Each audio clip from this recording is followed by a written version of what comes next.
Well, welcome to Trama Unit TV. You are now rocking with the best.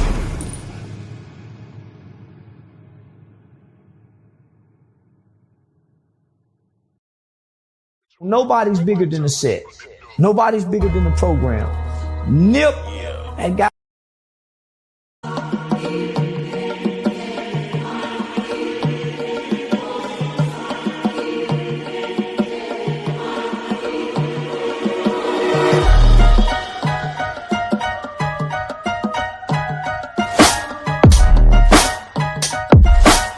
Watch, Lucky. Rolex. Presidential. The best.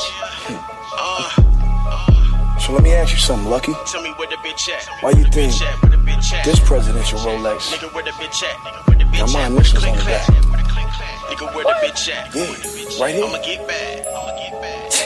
Nah, right here. Let me see this shit, man. What the fuck wrong with you? Chop, nigga. That's my shit you stole.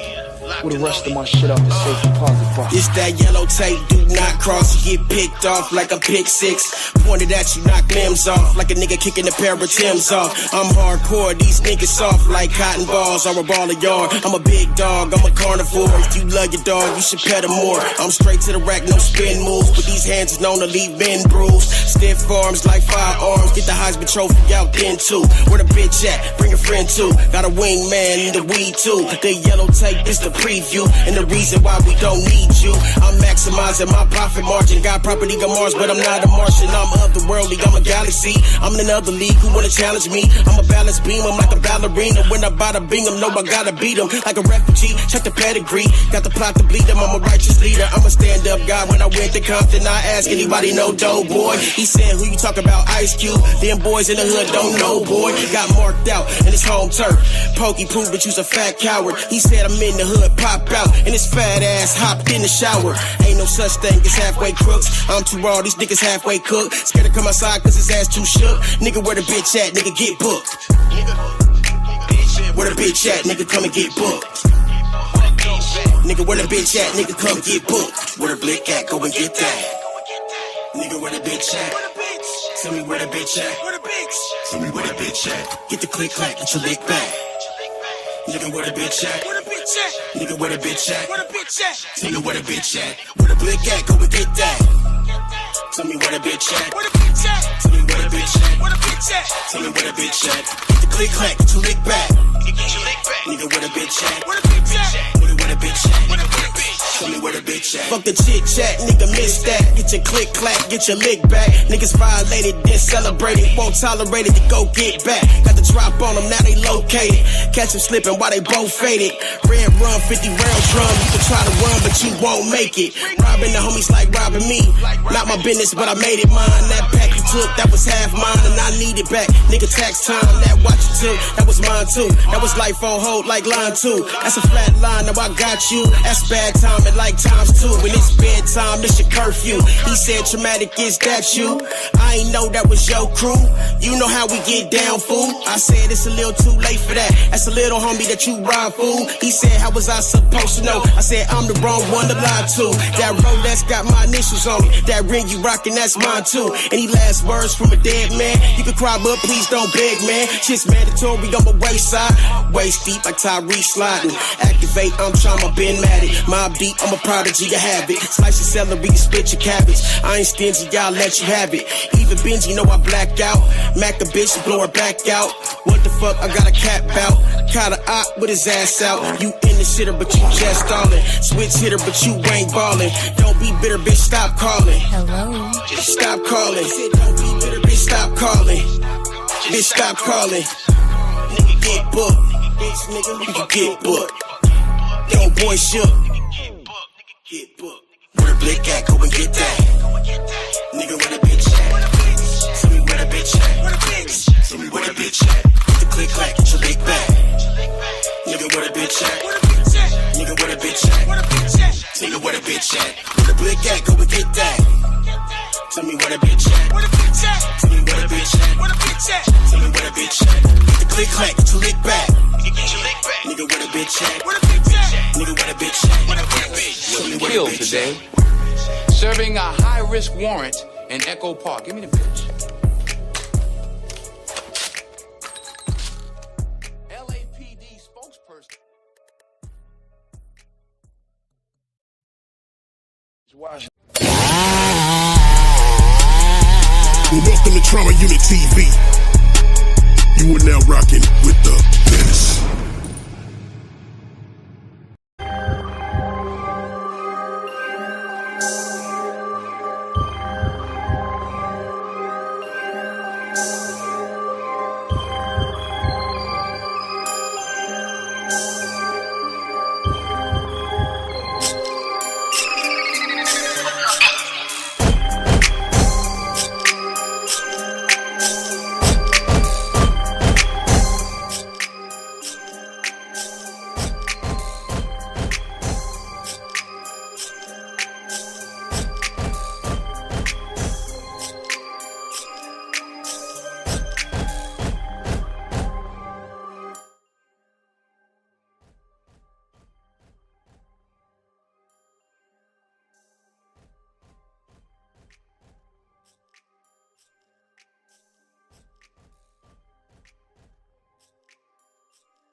here to defend yourself.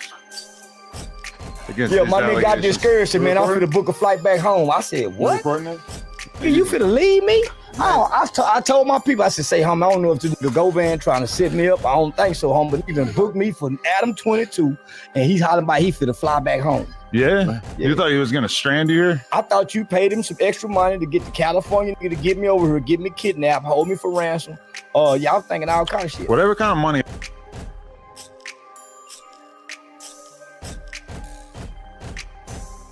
I got available to pay to do things. It's not like the bags that you be collecting in Memphis to do things, okay? Okay, well, let me know. So I'm gonna just throw that out there. I don't get involved in those kind of things. I seen Kenny Money was just out here doing interviews. I got left off the list. I'm gonna go out on a limb, say that might be because I'm hanging out with you. Yeah, probably. Because I vowed to never do this. Because I said, man, I don't trust him. He don't have no substance. So when we got here, my son said, Dad, go buy no jumper. He told me that 5 years ago. He said, Dad, that's my your son. No. My okay. son, Mexican and black. He said that was your son. I didn't know that. He wanted to be my son. He really want me to go with his mother. Yeah. But I won't. Yeah, I like young ladies. I can serve you up. My mom, too. She's never got black, as far as I know. Let me have her. Yeah. I specialize in those. Yeah. I specialize in the ones that ain't been across the railroad track. You ever just get that deep-seated feeling that your dad ain't beating it up right? Yeah, I have. Yeah. I have. You just look at I him. never thought about my mother getting never. Yeah. It's never crossed my mind. I didn't see it. Yeah, wow, you're up in the You guys got a friendship, huh? No, I ain't see. I seen a nigga come out the bedroom. I know what they You done been baby boy before. With Melvin in the house. Yeah. Yeah, but now, nigga, I said, man, somebody asked me for a few weeks ago. And I said, I ain't gonna never do this motherfucking podcast. Right. Because I was mad at you. Even though, like, from my perspective, it makes no sense because I'm like probably the illest white boy who maybe ever lived. You ill, but nigga, you've been against me the whole time. I don't even understand how you could feel that way. Well, let me take you back. Let's go to the beginning. Yeah. Okay. Me and you we used to just with each other. And you had invited me to come to the podcast, and I hadn't denied it until you mentioned that Charleston White invited Charleston White to come here. And my former host said that he was going to get you set up. That nigga said with a conviction. He said, if that nigga come here, I'm going to set that nigga up. His conviction said he'll really do it. I'm going to be real. I've known him for a long time. He ain't doing stuff like that. I ended up speaking to him and his dad, and we ended up getting cool. So, but nigga, we don't know at the time. No, for sure. At the time, I'm in tour with China Mac and all the Asians. I'm in tour with the California niggas because they say I can't say the word crab and slob because I'm talking to my local Crips and Bloods. So we don't know. Right. I mean, I wasn't happy about AD doing that at the time. And really, I think he was kind of like trying to live out some sort of like gangster fantasy on the podcast. Like he's the type to get people set up. Well, we thought he was. So homie, you got to think, when we looking from afar, all we know, this is his gangbanging culture. We don't know who's what here. Right. We just know what he project. And so that's all I had to go off of. I was living in here. I was living in LA off of Imperial, Vermont a little while before that. We're talking about before you blew up as a podcast? Yeah, right. About a year before that. So I was staying here. And my son used to always tell me, Dad, try to go by no jumper. Try to go by no. So I was familiar with you from my son because they was watching y'all. When I became big on the internet, I didn't know who you actually were. Didn't know your background. I didn't know Bosco. I didn't know Nina Capone. I didn't know none of these LA niggas. Nina Boy, yeah, that nigga. I didn't know S-Bone, so I didn't know none of these niggas. R.I.P. R.I.P. And me and him ended up getting cool. I interviewed him like 3 days before they killed him. 2 days before. I started trying to show him how to make money as a content creator doing YouTube. So, because I was starting to learn the game. So I just know when I would do interviews, people would ask me, well, what you think about Bosco? I ain't know nothing about him. So when I watched their interviews, they would ask him and everybody would have something negative to say. That was my response. Right. So I ain't know none of these niggas. So when y'all came here, all y'all knew is I'm just disrespecting Nipsey Hussle. I'm just disrespecting Crips and Bloods. But y'all never went back to the beginning of why. Right. Because you had all these bad experiences when you were doing your little Crip internship out here before you popped off, right? I've never had a Crip internship out here. Not formally, but you were trying to hang out with the Crips out here and shit, I've never had a bad experience in California, ever. Right. Melvin Farmer is the biggest lie. I came to live in California to work at Diamond Dale Adolescent Group Home. I met Melvin Farmer at a speaking engagement. He was with the Latin King Tone. Okay. He was doing a speaking engagement with John Gotti Jr. I'm looking around saying, shit, how I'm gonna get home? Some kind of way you couldn't use the phone, so I couldn't even get an Uber out of there. So it's nightfall. Big Psych, one of Raymond Washington's partners, one of his best friends, homie, gave me a ride to the. I was staying on the borderline of Diver Lanes in the Hoover's neighborhood. Big Psych gave me a ride back. I never seen Melvin Farmer ever again. Really? Ever again. So I never had a bad experience in California. I dressed up every day in coveralls. If I show you my old Facebook page, I was in coveralls, a cowboy hat, Mexican cowboy boots, playing country boy. Hey, how you doing, sister? Hey, how you doing, brother? So I maneuvered through here playing country boy. So I never had no bad experience. Okay. So what ended up happening, I ended up connecting with the 60s. I ended up connecting with King Baba Louie, and Melvin Foreman got left out. He wanted to be the nigga to come to the city and get all the love that you saw that we seen King Baba Louie get in the neighborhood. So I had just landed a big contract in a textile industry. And what I noticed by living in California is y'all have a lot of textile product out here. T-shirts, beanie hats, hoodies, sweatpants. I get t-shirts for 10 cents. I get sweatpants for $2. So I plugged the 60 niggas in where they can start getting the t-shirts, the hoodies, and the beanie hats. And then I was shipping shit to Melvin them at the bookstore right there. And I won't say what I was shipping, but that nigga know what I was shipping to him. So he got narcotics. No. I never done nothing illegal. Okay. You know, I never done nothing illegal. But I shipped him something to save his life one time. So he could call me in the middle of the night, say, look out, Tex. He didn't know my real name at the time because he was looking at my Nat Turner Facebook page. Say, look out, Tex. I need to get a ride to the probation officer. I think his mom was staying up in North Cali somewhere. So nigga, I've never had a bad experience in California. Nobody knew me to do anything to me. But everything you're describing makes it sound like you're describing how you'd be on good terms with the Crips, but then we all know that soon after you did a little bit of a heel turn and decided to start offending them at every turn, right? It wasn't a heel turn. So what I did was I used to go live walking on Hoover Street every day telling the Crips outside of California, y'all not real Crips. So I would go back home and tell my local Crips, nigga, because at the time, Real Tune TV, the Bob Supreme nigga, they was doing a documentary on the Crips and the Bloods. OG Percy was emerging, and I was dissing them niggas because they was nobodies. They was dope fiends, right? So now I'm going viral because I got a lot of shit for saying that OG Percy used to be a crackhead. He still is a crackhead. So what ended up happening? I'm getting into it with my local Crips, right? Right. I had moved after the Nipsey's funeral. I remember that. There was speculation where they wanted to change either Slauson Avenue to Nipsey Hussle. And I remember the 60s putting up a push against that. And now ain't nobody bigger than Set, cuz. So I remember hearing that. So I never looked to California. I always went back home and said, y'all niggas not real Crips. Because what I saw living here is these niggas here don't get to age out the game. Right. The OG Percy's and all them other niggas back home, they get to age out. They get to go play grandfather at 60. These niggas out here can't do that. It's still niggas repping at 65, 55. Where the niggas back in Texas, once they do their time, come home, they don't do like these niggas. So what I realized is that's these niggas' game. They the realest, they the strongest, and anything outside of California ain't real. So I went back home with that message. And I disrespected the Truman Street Blood. I disrespected Joe Blood. I disrespected everything locally that Real Tune was trying to put out there. So what ended up happening? So he was trying to glorify it. He was trying to glorify decided to tear it down. Yeah, because I'm in the boys' home with all these niggas. But you were tearing it down just because you realized that the LA version of gangbanging was more official? You niggas ain't real. How can you be a real Crip and you can't come up here? So I would go home and tell niggas, you niggas dumb and you niggas stupid, claiming a set you niggas can't never even walk the street on. And that's what the California niggas think about y'all niggas. They look down on you niggas, country boy ass nigga claiming our street. Nigga, they played on us. And you gotta salute. This is the best game we ever seen. So when I went back home, I started getting into it with the Harvest, the Harvest Street Fort Trade Gangster Crips. I went viral for the first time ever on World Star Hip Hop. It says, Fort Worth man snitches on Fort Trade Harvest Street Gangster Crips. That's what made me go viral. Snitching about what? I told him, he told me drop my location. I told him meet me at the police department. And I drove to the police department. Turned my camera around, said, yeah, nigga, meet me at the police department. Then I went inside and told the police, yeah, man, I got a Harvest Street Fort Trade Gangster Crip. I apologized and said, hey, is Officer Charles Rogers in here? Tell him Charles White came here. Yeah, man, I want, yeah. So I played on the internet. Okay. So when I went viral, now you got the California nigga saying, man, you can't say crab, you can't say slob. Nigga, you. That's what started it. That's what started. Okay. You niggas too. Y'all niggas don't kill number niggas. Nigga, y'all ain't shot it now gone. So now it's all you nigga because y'all ain't done nothing now. White man, now Mexican, but y'all got a history of killing more niggas than the Ku Klux Klan. How you gonna honor that shit? I mean, just in general, people tend to kill other people within their group. Show me the Jews. Show me Jews killing Jews. Show me Asians killing Asians. Show me where they have show me where they make up the smallest percentage of people in the country and they have over most of the homicides. No other race has that but us. No other. What's up, Dre? Look, a song for the 200. Coming real, it's the next episode.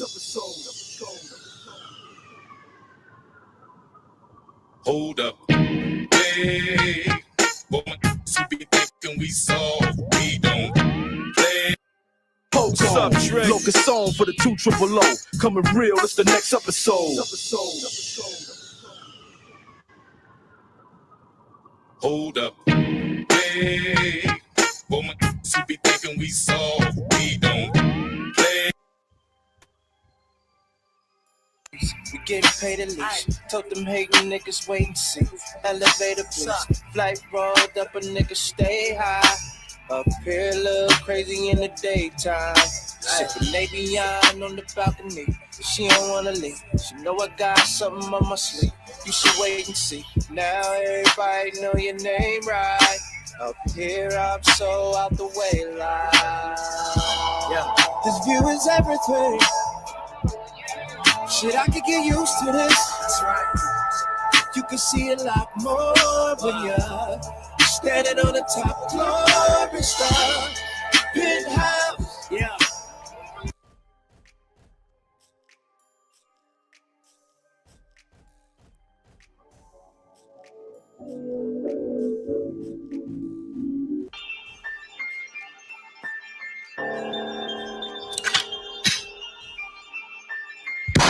The most important thing in chess, protect the king. Cause when he tip over, who gon' protect the queen? Even the tiny pieces hold a little bit of power. But once I get bored, your whole board get devoured. I never had respect for you cowards, it's time to go to war.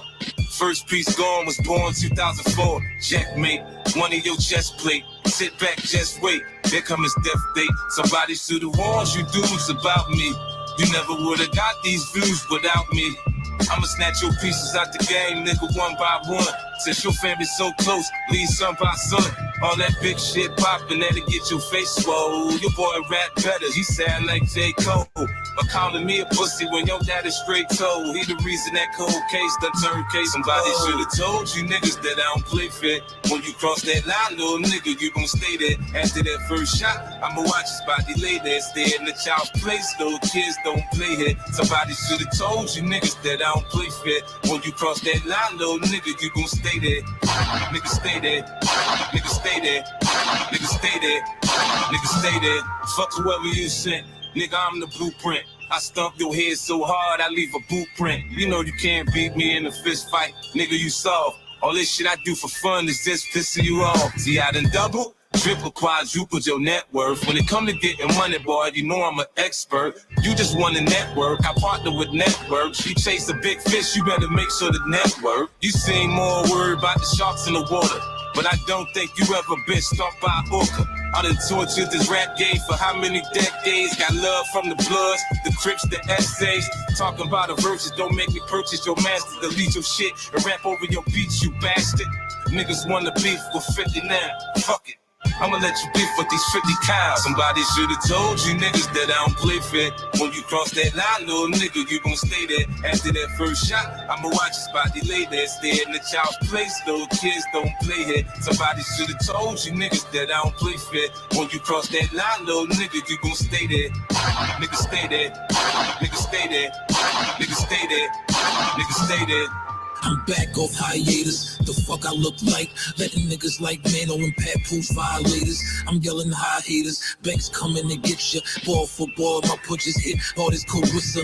And I don't like targeted sisters. But in this case, just by her face, she can ball with the Sixers. And Pap, you should be more worried about Maserati. This style too plain, you going out kamikaze. For Buck growing up, it was probably traumatizing to the point he like grown ass men inside of Mozzie. Thinking that you fucking with Banks. You never could before you step in the banks. Make sure that your credit's good. Just cause you step through the hood don't mean you respect it. It just mean that you a broke motherfucker accepted. Let's just rap about it. Cause me know your whole rap career is a joke. Niggas just laugh about it. Ain't nobody scared of your bitch ass career. I just don't wanna get bit with them big ass veneers.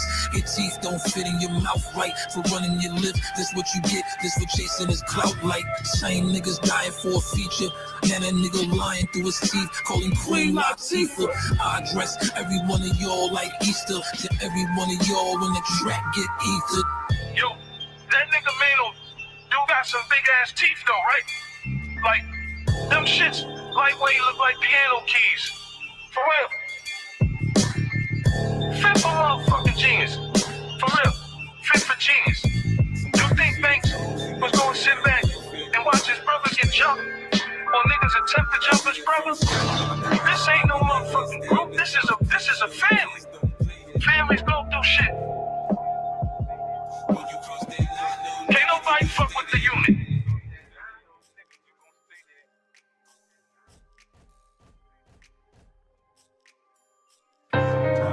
Seems like to report to that bag. You don't know it. I mean, they ain't famous enough that people are putting it on the front page. Whether ours are famous or not, you're going to hear about us. Nobody kills each other more than Black Americans. Nowhere on earth. You cannot compare that to anything. Yeah, I mean, it's probably a higher percentage. They're not even high percentage. Nobody does to each other what black Americans do to each other. White people don't do each other like this. Mexicans don't do each other like this. When Mexican gang come in, they take each other in. Mexicans don't openly f over each other. So other people. So then the whole question becomes, and one side, I don't care about gang spirit. But one side makes you a normal person, and the other side makes you some sort of Nazi. The question is there something inherent in black people that they want to kill each other, or is it just surely because of the conditions in America that they've been in? It has nothing to do with the conditions of America. You wanting to kill people has everything to do with the conditions of your heart and not the conditions of your environment. The conditions of your heart are going to be determined by the conditions you grew up in, right? I know plenty of people grew up in the conditions and don't kill people or hurt people or gangbang. Well, it's not going to transfer to everybody. I know people that grew up in worse conditions than LA gangbangers grew up in and don't kill people. So what's in the heart of a black man that he just wants to kill? I don't know. That's really what you think? Yeah, it's in his heart. Yeah, all killers kill based from their heart, not their mind. Do you think that like black people just have this like warrior spirit that makes them want to do battle? Warriors don't group up, or soldiers do. Warriors fight alone. They don't fight in groups. Okay. Yeah, black people don't have a warrior spirit, because if we had a warrior spirit, we'll kill a white man as soon as we can think about it. Right. We have a coward spirit. That's why we hurt each other. If we really was warrior, we would look across and hurt anything but us. Like real warriors. I mean, real warriors don't self-inflict. But like, it's hard for me to even think of a society that engages that way, that like kills their oppressor. That's not normally how it goes. People kill other people from their community. I watch Israel and Palestine kill each other all the time. I watch Ukraine and Russia do it. I watch China f over Japan. Right, but those are two countries that war. No. We're not countries. You said you don't see where no other person does the oppressor. Yeah, you goddamn right. Palestine is looking to kill Israel. That's why they're at war right now. They was tired of being oppressed. Right. Well, really, they're at war because Israel decided to bomb. No, they're not at war. Remember, Palestine went over there and kidnapped a bunch of them people and killed them and caused us to get into the war with Israel. That's why we backed Israel. But the people who were doing that didn't have the institutional power to start a war. No. Israel started the war in reaction to that. Israel did start the war. We backed them for the war. But though Israel is oppressing Palestine, we all know that. They done took them people and got them boxed off and damn near locked up free. So they said, we're tired of being oppressed by these people who America keep helping oppress us. So they went and kidnapped, about 100 Jewish people and American people? And then, since they didn't come to term, now the fake war started. But the Palestinians didn't start that war. They was responding to oppression like they always been. At first, they used to throw rocks at the Jews. Then the United Nations had to tell the Jews, hey, it's not fair for y'all to keep shooting bullets, oppressing those people. So get rubber bullets. So the Jewish Israeli people got rubber bullets, and the Palestinians was eating their ass up with rocks. Those are warriors. The motherfucking Palestinians that fighting their oppressors back. Them motherfucking Afghanistan that ran America out their country. That's how you fight your oppressors. We fight each other. Right. It's easy to kill another black man. He already dead. Okay. Yeah. But see, I went to jail. I gave a gun to a nigga and told him to shoot a white man. And I got out the car and we stood over the white man and watched him die. Yeah, I bought that for the gangbangers. I gotta go. This is how I want to go. Yeah, but that tear down to your urethra.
But there were slave rebellions, right? No, it was very few. Yeah, but because they're oppressed, they have no weapons, they have no money. So once we got free and got weapons, why didn't we group up in gangs then? I mean, they were probably more focused on assimilating into the culture that they had just gained their freedom from. No, they never assimilated. They couldn't. Well, they probably thought that it was more accessible than it ended up being. They never thought that. My grandmother's 80 years old. She never told me they thought that. She's still alive. My pops is almost 80. They never thought that. But why did your grandparents not group up and go to war? Because it's never been about getting in the gang. It's about building your family. But when we say gangs, we think about gangs fighting against each other, not like fighting against the people that are controlling them. Sure we do. When I think of gangs in New York, those people fought against each other. Those were white people, Italians, Irish.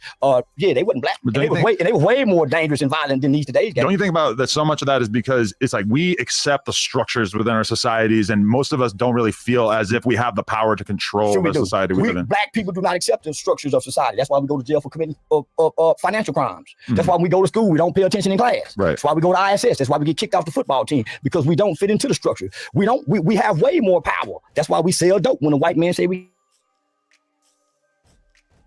have the power to do what we want to do. They have the power, but it's like most of us don't really think about the world as if we're going to be able to just commit crimes until we change the social order. We do. It's called ball till you fall.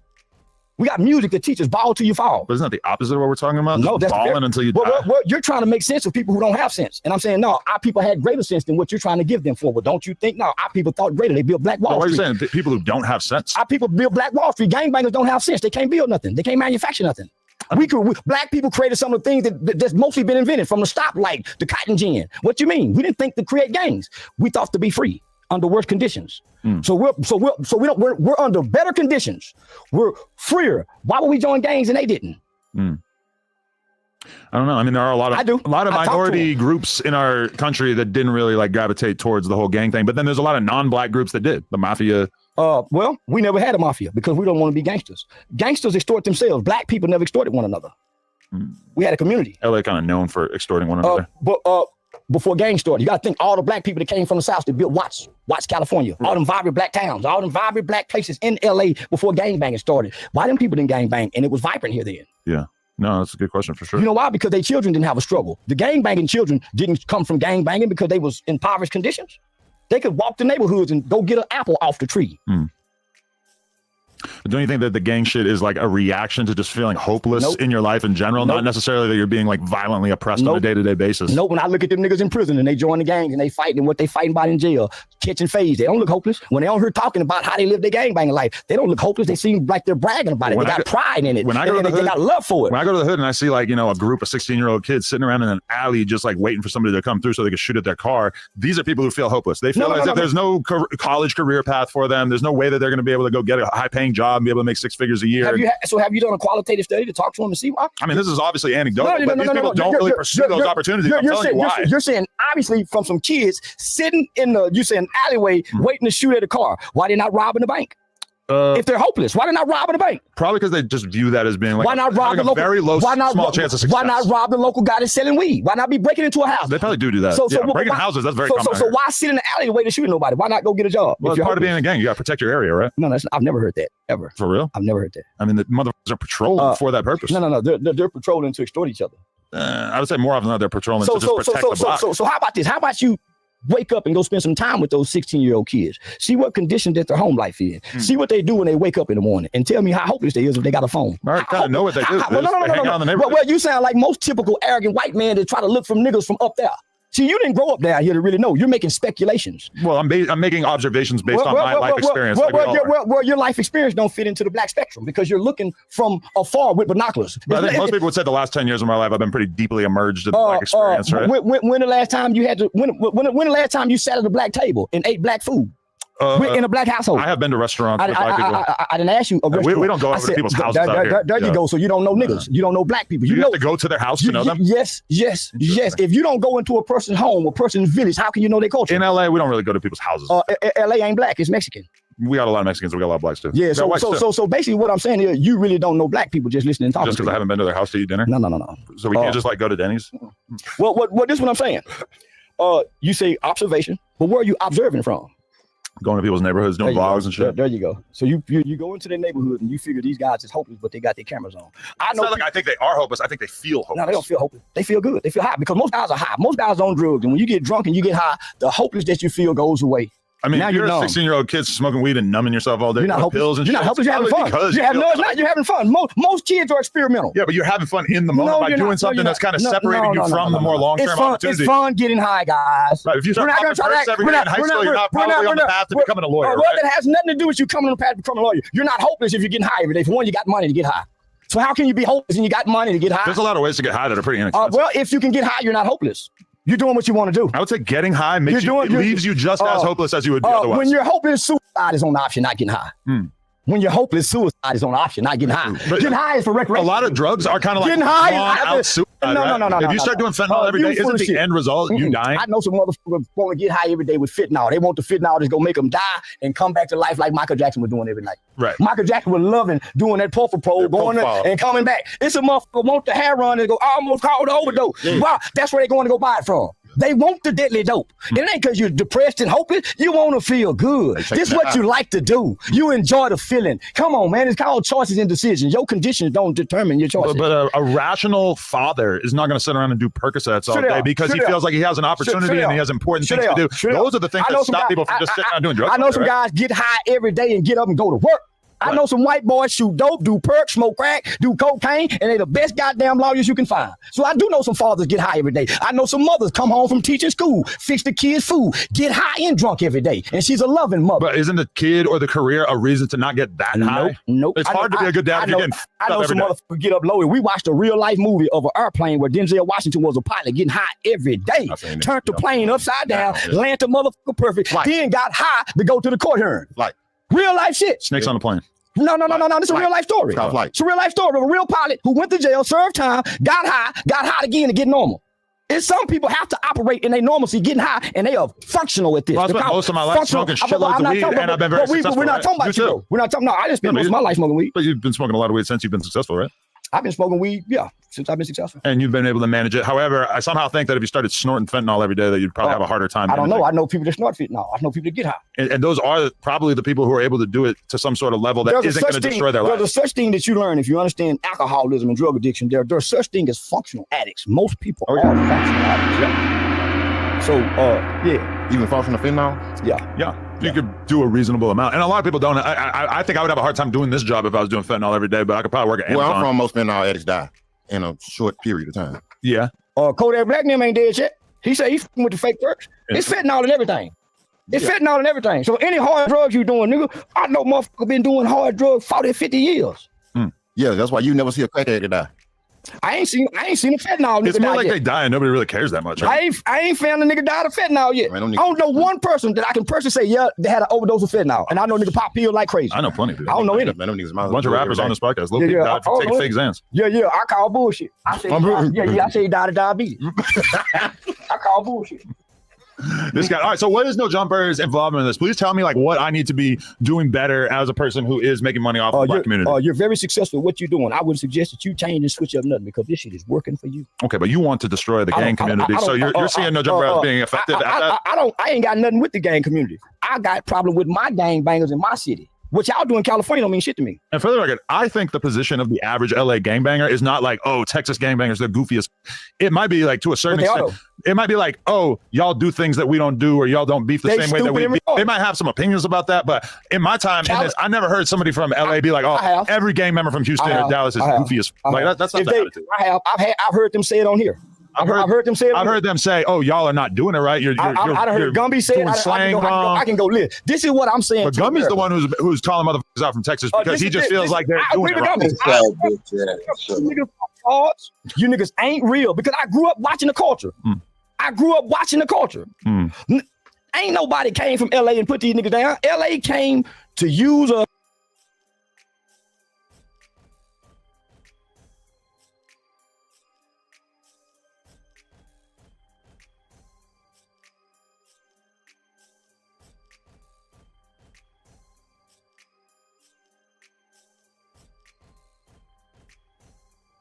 and play on us, and when they got through, they left. Didn't no real niggas really come out there and put nothing down. Homie, we was a country town that didn't know nothing about gangbanging until we saw the movie Colors. Yeah. Bootnose came out here, had some relatives, brought some rolling 60 niggas out there. The Skyline Pyru niggas went out there, but ain't no real Crips went to Texas and put nobody down, my nigga. Fort Worth was one of the first city before Houston and Dallas to gangbang. San Antonio had some real LA niggas go. OKC, but nigga, Fort Worth, Texas, nah, my nigga, them country boys.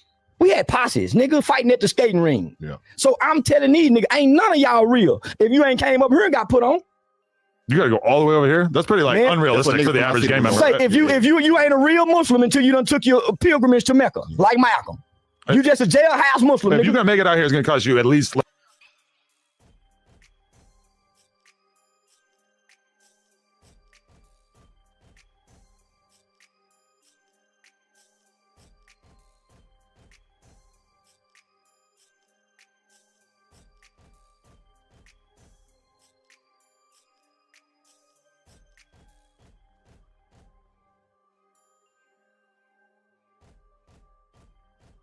let's say $1,500. Man, That's kind of out of the realm of possibility. For the get on average your dude standing Greyhound on the bus block, and right? come get that ass kicked up here.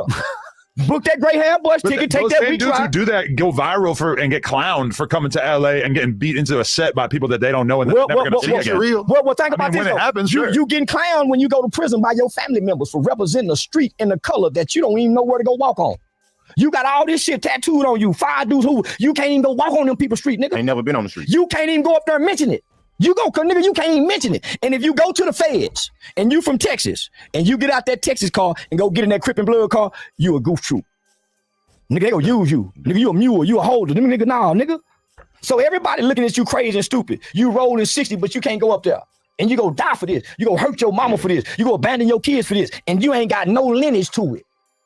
Nigga, that didn't make sense to me when I started thinking as a logical thinking man. For sure. Yeah, joining a gang is pretty illogical for most people. Well, if you're a young kid who's trying to not get his ass whooped walking home from school, I guess I get it, but carrying that into your adulthood is probably not a great idea. That's when most of us get in there as a boy. Yeah, So they you clown mean- anyone who doesn't. You join a gang when you're in your 20s. So you mean to tell me, nigga, you still have the same values, the same morals and affirmation and affection that you have at 15 and 16 and 50? Definitely not. I don't. So that's why I look at these niggas as being mentally retarded. Even just the notion of hood hop and the idea that you join a gang when you're 16 and then all of a sudden you're 21 and you realize, oh, the gang I joined, those dudes are a bunch of busters. I want to join this other gang, hang out with these other people. If you do want to be in a gang, even just that, the idea that 5 years later you can't change your mind about who you want to hang out with it puts gangbang into the realm of like fantasy. Like this is just gangs are just denouncing. That's what I'm saying. They'll destroy you on the internet if you switch hoods. You destroy gangbanging culture with your podcast. I did. But just what, shining light on it? Yeah. You gave light to an unlit world. And nigga, to get on here to see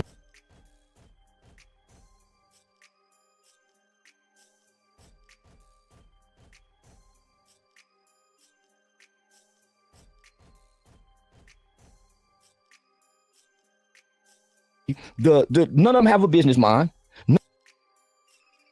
So that's why I look at these niggas as being mentally retarded. Even just the notion of hood hop and the idea that you join a gang when you're 16 and then all of a sudden you're 21 and you realize, oh, the gang I joined, those dudes are a bunch of busters. I want to join this other gang, hang out with these other people. If you do want to be in a gang, even just that, the idea that 5 years later you can't change your mind about who you want to hang out with it puts gangbanging into the realm of like fantasy. Like this is just gangs are just denouncing. That's what I'm saying. They'll destroy you on the internet if you switch hoods. You destroy gangbanging culture with your podcast. I did. But just what, shining light on it? Yeah.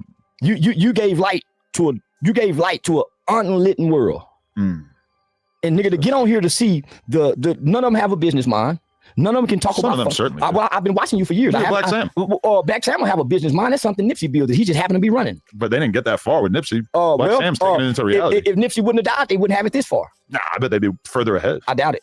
I mean, shit, if they had this giant billboard of a human being, this guy who was promoting that shit at every time. Well, you got to think. Diddy had control of him, so how good he would have been. Diddy had control of Nipsey? Who had the album done?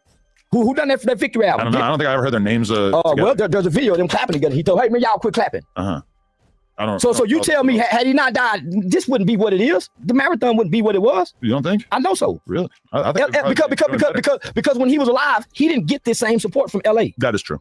He didn't have this same support with Fat Burger in the Marathon store when he was alive. You mean Marathon Burger? Well, Fat Burger's its own thing. he had a Fat Burger right there. Didn't Nip have the Fat Burger right there in the store in the corner in the square? Yeah, they took me there. Took me on tour there. He owned a Fat Burger? That's what I was told with the pictures and everything in there.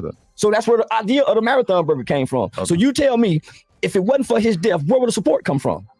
Just him as a person. Like he had just got on the cover of GQ. You know, he's like kind of reaching like that was a big part of why it was such a tragedy. Because he was reaching a whole new level. I was living here in LA at the time. I didn't hear his music playing on the radio. Yeah, but it was growing, and a lot of people from the hood, especially, will tell you that he was the sound of their adolescence. For me, on Melrose, hanging out with the SoundCloud rappers, though, for sure, ain't nobody was listening. The day of his passing, I could have named one song. Yeah. The day of his funeral, I knew the whole Victory Lap album. But there's a million rappers in Texas like that too, where you guys all know all their songs, and then meanwhile we don't know what the fuck's going on. It don't matter, they're not dead. Right. But if they don't have a burger store. But usually when people die, their legend status kind of goes up, right? Pop Smoke didn't. His music did, but his legend status didn't. Pop Smoke is an icon. You go to New York, they got murals everywhere. His music is. The music too. But when you say his music went up, but Pop Smoke is not an icon. His music is. Maybe not on the level of Nipsey, but I think he's an icon. DMX died. He didn't go up. I mean, I would say DMX. Dobie died. He didn't go up. But DMX also died after being basically like a public drug addict for like 20 years. No matter. Nipsey didn't have that kind of So did Whitney Houston. Right. She died a drug addict. And she would probably be mourned in a more serious way if she hadn't been a public drug addict. So what I'm saying is, you don't get the same support just because you die. But a lot of people, legend status increases because of that. You know, Jay-Z, Gucci Mane, we've got to see these guys become old heads and make embarrassing decisions that taint their legacies. So we got to watch Nipsey didn't get a chance to do that. What decision Jay-Z make? I just think overall Rock Nation's kind of viewed as like a bully apparatus. I think people view a lot of his stances on capitalism as being hypocritical. I think that he's kind of proven himself as maybe not having the best taste in rappers. And he on the Epstein Beside file. the Russell, that's kind of a black mark on his legacy. Yeah, and he on the Epstein file list. Well, there you go. Yeah, I don't really think there's much to that, but yeah, that's not the best look. Foxy Brown said she was fucking her when she was underage. I think that is not true. She didn't say that, right? She did say that. I swear to God, she said it was in one of them Source magazine interviews. Nah.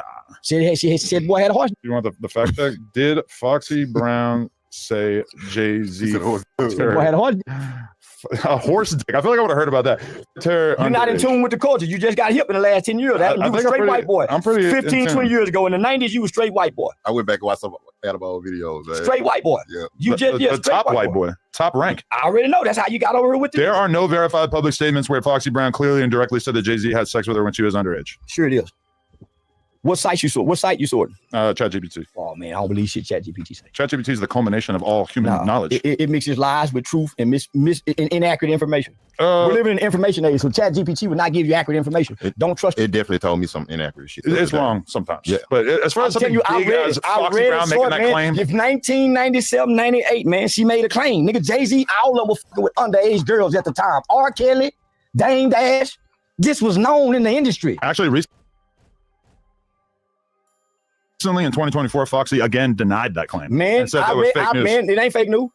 She'll come back later and say, but they all were doing it. This is what you're referring to. A lot of the rumors trace back to a 2013 gossip report claiming that Foxy allegedly said that she lost her virginity to Jay-Z at 15 when he was 27. Foxy has publicly denied that story and threatened legal action. I'm saying it right now. I'm saying it right now. There's no victim. She got paid off. But she's not a victim. And hey, that's a total possibility. But if we don't have evidence, then what are we really going on? Well, true. They all were doing it. So there's really no victim because they all did. R. Kelly didn't have no victims. No, there's tons of victims. They made a whole documentary about him. They did. No. He didn't get convicted of none of that. He got convicted of some RICO shit, mafia type charges. Is that true? Very much so. Heard that.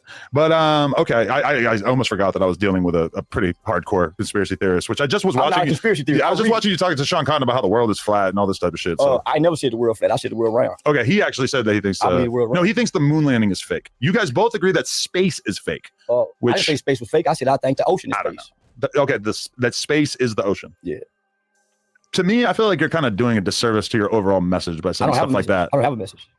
I don't have a message. Well, you do whether you want to. I've never had a message. My message was the culmination of everything you say is your message. Hey, y'all, I'm a character. This is not the real me. I want to take y'all back to my second Say Cheese TV interview. I said, say, man, it sounds like y'all falling for the macking in the conversation. I'm just playing a character. Half the shit I say, I don't mean or believe. But isn't that something for you to just kind of fall back on when you find yourself in unfriendly territory as a podcaster? I've touched millions. I stay in unfriendly territory and ain't nobody done nothing. I intentionally disrespect dead people, kids. So ain't nobody, everybody I done disrespect, I done been in their face and I never bow down. Right. I told y'all I'm playing a character. But when you take on your more extreme stances like that, right? But like, you know, making fun of somebody's dead kid, like I do make fun of it. What you gonna do about it? I made fun of your dead kid. What you gonna do? Well, I could do that too, but what do I do it. But what you mean? I like to do it. You like to make fun of dead kids? I love it. But how do you justify that? Easy. Same reason white people justify slavery. And not this white person. Well, you make an observation. But white people also eliminated slavery. No, they didn't. Well, yeah, they did. No, they did. Yeah, we had a whole war. No, they didn't. They didn't eliminate slavery. Well, you must don't know the 14th Amendment. Okay, you didn't pay attention. Slavery was a thing, and then slavery stopped being a thing. And the X factor in between that was a war in America. No, it wasn't. That was over states' rights. That wasn't over slavery. Right, states' rights to have slaves. No. It wasn't over states' rights. That was over the states saying the federal government can't tell us anything. Had nothing to do with slaves. Right, but slavery was kind of the biggest issue in that regard. No, it didn't. It had nothing to do with slavery. It had states' rights. The same thing we're fighting over now. The federal government can't infringe upon no states' rights. Had nothing to do with slavery. Why? Because slavery was never abolished, except you've been duly convicted of a crime. Maybe you should read the 14th Amendment. You really want me to do this? I'm asking you to. Was slavery abolished? Slavery was abolished, except you've been duly convicted of a crime. Yes, chattel slavery was legally abolished in most countries over the 19th and 20th centuries. I didn't even narrow it down to the U.S. He said most countries. American slavery, the 14th Amendment abolished slavery, except what? You've been duly convicted of a crime. It was abolished through the 13th Amendment. Duly convicted of a crime. Go to the 14th. Right, but I don't think that the fact that we have prisons necessarily takes away from the fact that we abolish slavery, right? I mean, prisons offer a different role in society, and every country has prisons. So why do they have private prisons? With private investors who make money off free labor. Because they think that private corporations are able to provide these services more efficiently. They don't think. I would suggest you go back and read your amendments, huh? Right. But so you have private prisons. So why is the private industry and why is prison on the stock market? But why are private enterprises able to perform almost every task in business more efficiently than government-owned corporations? Like, don't you think McDonald's is better fit to serve cheap burgers than if the U.S. were to like create their own burger chain? And I'm not necessarily defending private prisons. I'm just saying it's logical why they exist. You just said how does slavery go into the prison? Slavery has to do with what? No, I actually think they're two totally different things. Free labor, right? Slavery is free labor. Yeah. For somebody making money. So you have the government, you have the sheriff department, you have the state who owns prisons, right? And they put people to work. You paying your dues. You pay your dues to society. Why did the private industry, private sector of business get into the prison and take it to the stock market? Where slaves is once in the stock market. It's the same reason that people choose to use UPS instead of the postal service. Well, like the typical white boy. Let's go to the next question. I see how you're looking at it. But what am I saying that's wrong? Private corporations are able to provide services more efficiently than the government. So I went to school to study law at Texas Wesleyan University.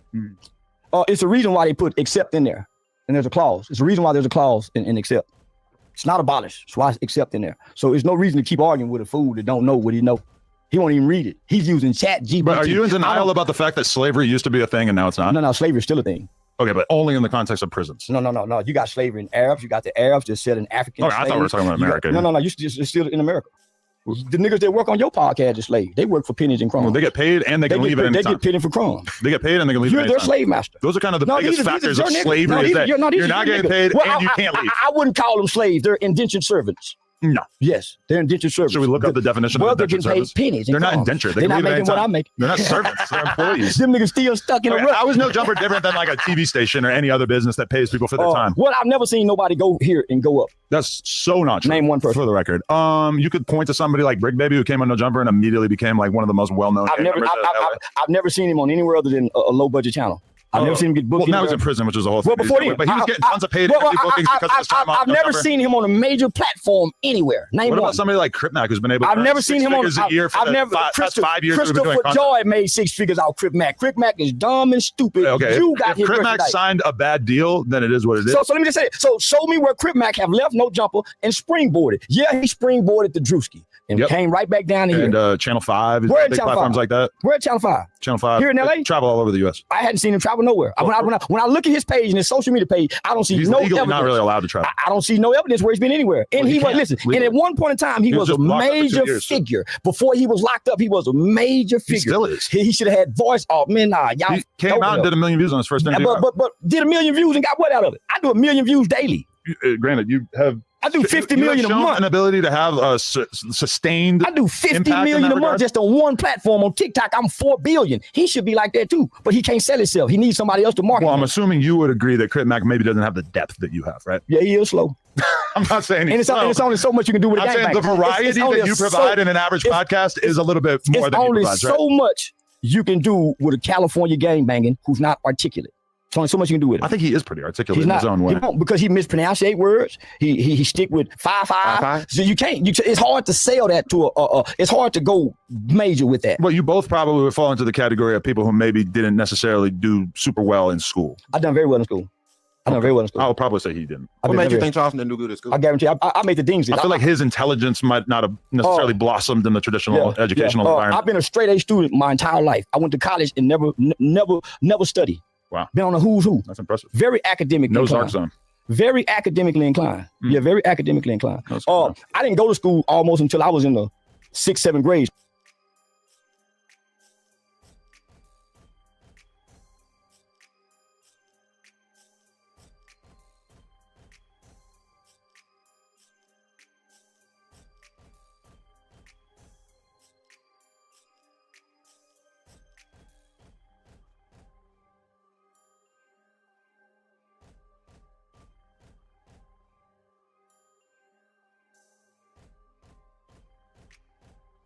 So I had a private tutor. I was taught one-on-one, so I've always excelled in class. Your parents had money to hire a private tutor instead of sending you to school? Yeah, my mother. What were they worried about? My mother was very well financial. My granddad and grandmother owned a restaurant and a hotel long before I was born. So I come from a very financially stable family. Damn. Yeah, I never grew up in the projects. Don't know what it's like to live in the hood. I've never seen a man come out of my bedroom. Very much like you. I'm Dr. King's first dream. I went to school with white kids. What about suburban dudes? Suburban, yeah, very much suburban. Damn, we got a lot in common. A lot in common. Yeah, all my neighbors were white. That's why I know you so good. And you don't know us so good. You didn't ever get to live in a black neighborhood. Who's us? I lived in a white. You and me, we're clicked up. We're like real brothers. Me and you were coming from the same place. You could have been from Nashville, New Hampshire. I tell everybody all the time, our greatest ally and greatest friend of America is a white man like Adam. That's a good point. Thank you. You really are. Actually, when you came out and you were saying why you didn't want to do content with me, because you said that you don't like white boys like me who love black people, and you prefer white dudes who are blatantly in your face racist. I do feel kind of complimented that you don't put me into that category. No. You're the worst kind. You're the hidden racist. The one that act like you like us but really don't. That's why you put me on a lie detector test right now. You're not gonna be able to find out that I'm racist. That's why you ain't been at no black people table. You would have been tasting Nick Mama Green. I'm trying to get to the Rock Nation brunch. They don't want to have me. I'm gonna get you there. Yeah, I don't think you're going either. No, I don't think you're no racist white boy. No, I really think you could cut me open. No. And I'll actually ask, I really think you the white kid we went to school with. I would spend the night at your house. You would spend the night at my house. My mom would have took you to school. You just caught up into the street shit. You will not come across back to where we played basketball. We didn't play basketball in the hood, nigga. I was bad at basketball. Me and you played in the front yard. Yeah. We had a net. You know what I'm saying? Yeah, them niggas didn't have no net. Oh, see, that's another way that we have in common is that we're both people that probably didn't necessarily excel physically, but we were outspoken and our minds were probably pretty advanced. I excel physically too. I'm looking at you and I'm confused. I know. Okay. Yeah, I always told you, listen, I told you it ain't the size of the dog, it's the size of the fight. Well, it should confuse you too, because look how fucking big I am. I saw plenty big motherfuckers like you that was weak to me. There ain't nothing weak about the 22 shit. I watched you run in the ring from punches that you didn't want to take. Yep. I ain't never dodged no punch. It was a play. You wouldn't take one punch though. I was disappointed. They said it couldn't have been no play out. I really thought you were scared. That's why I came in hooked. I really thought you were scared. I saw you flinching, and that was a big nigga. Right. That was a big nigga. That was part of the play. No, I watched you. That's why I ran and hugged your motherfucker. I look you didn't want to take down. Yeah, you came up to me right after the fight and you said, hey, I got nothing but respect for you. Yeah, I did. And I was like, well, shit, I lost the fight, but at least I got Charleston White's respect. 3 days later, you're on the internet talking shit about me. You know why? What? I thought we had everything hashed out. And because I took Sean Cotton's side. Yeah. But I felt like he was in the right, and you did end up going back to him, which to me kind of validates that. I never quit him. You quit publicly during an interview. I mean, you said you did. You stupid motherfucker. You literally said into a camera. This is my last interview for what? That year, dumb motherfuckers. Did you say that? Me and Sean played on y'all. We were still talking. Me and Sean did a whole... He played on you too, dumb motherfucker. Wait, you're telling me this was a play? That was a play. Oh, what the Sean? Me and Sean been talking the whole time. Man, dumbass nigga took your eyeball out. Me and Sean played on y'all the whole time. Sean, man. He white man. Come on, man. Listen. I'm never trusting a Texas dude again. Listen. See, man, I get y'all so caught up, man. That's why it's been almost 7 years of me doing this, because it's too easy to play on the camera. Tell them what they want to hear. Today, I don't like this. Tomorrow, I like it. Today, I'm mad at this. I sit back and think of shit. So guess what? I knew what he was doing. He was trying to set up a Philly and Texas thing because them Philly putting the pressure on him. So what I did, I spent on him. Who's from Philly? I ain't gonna say his name, but I knew what he was doing. He was trying to make a play for his hometown. Philly. Skeena. He was trying. So what I did, I spent on him. I spent on him because I got my agency saying, hey, man, we got a brand deal on the table. Watch out on this here. So I went on there and said, man, I'm going to play for the brand deal. Played mad like I was on Sean Cotton. And then right after we got to money, I said, then I'll see you next year. That was the end of the year. Sean seemed pretty sincere in having his feelings hurt by you turning on him. I seemed sincere in that interview. It was a mother. He with me as I'm talking. I probably seemed pretty sincere in that boxing match. You did. But listen, he with me while I'm.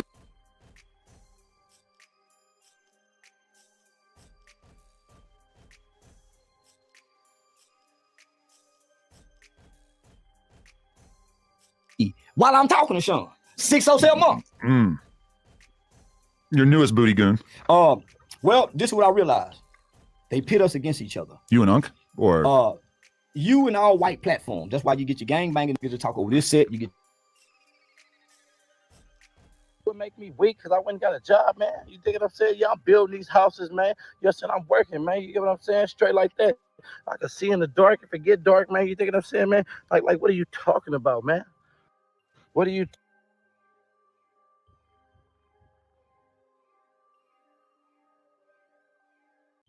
talking about, man? I'm serious about mine, man. I don't care what nobody got to say about me, man. You dig what I'm saying? You know what I'm saying? You got this fool Carlos up in here, man, trying to record me. You dig what I'm saying? You know what I'm saying? Trying to put me on blast. You know what I'm saying? Like I'm embarrassed. I'm not embarrassed. You dig what I'm saying? I'm a boss, man. I'm going to be a boss, whether I'm in uniform like Unicorn. You dig what I'm saying? It doesn't matter. You dig what I'm saying? It's like, it doesn't matter. Yeah, y'all can hate me all y'all want, man. I'm gonna let y'all boys know, man. I'm a big boy, man, and it ain't gonna stop, man. You think what I'm saying? What you think? You think I'm embarrassed? I'm not embarrassed.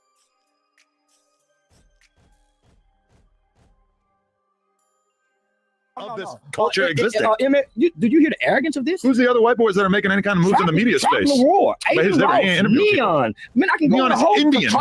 I can go on a whole bunch of Clav ain't interviewing rappers. Man, what? Man, you crazy in the motherfucker. He went to the club with Blueface. Man, so let me say, so you and Vlad ain't the only two white boys that got this thing on. Well, who else is doing interviews I and can go shit? name a whole bunch of white boys, but let me just say, I mean, you know, you got to respect Trap, but he ain't doing interviews. With white you. It's a different thing. White media platform live and make money off pitting niggas together. That's why your platform will go get a gangbanging nigga, and y'all ain't never done a car wash together. Y'all ain't never done a backpack school supply. Y'all ain't never done nothing together, but came up for a fault. Get this nigga hurt. This nigga car get robbed.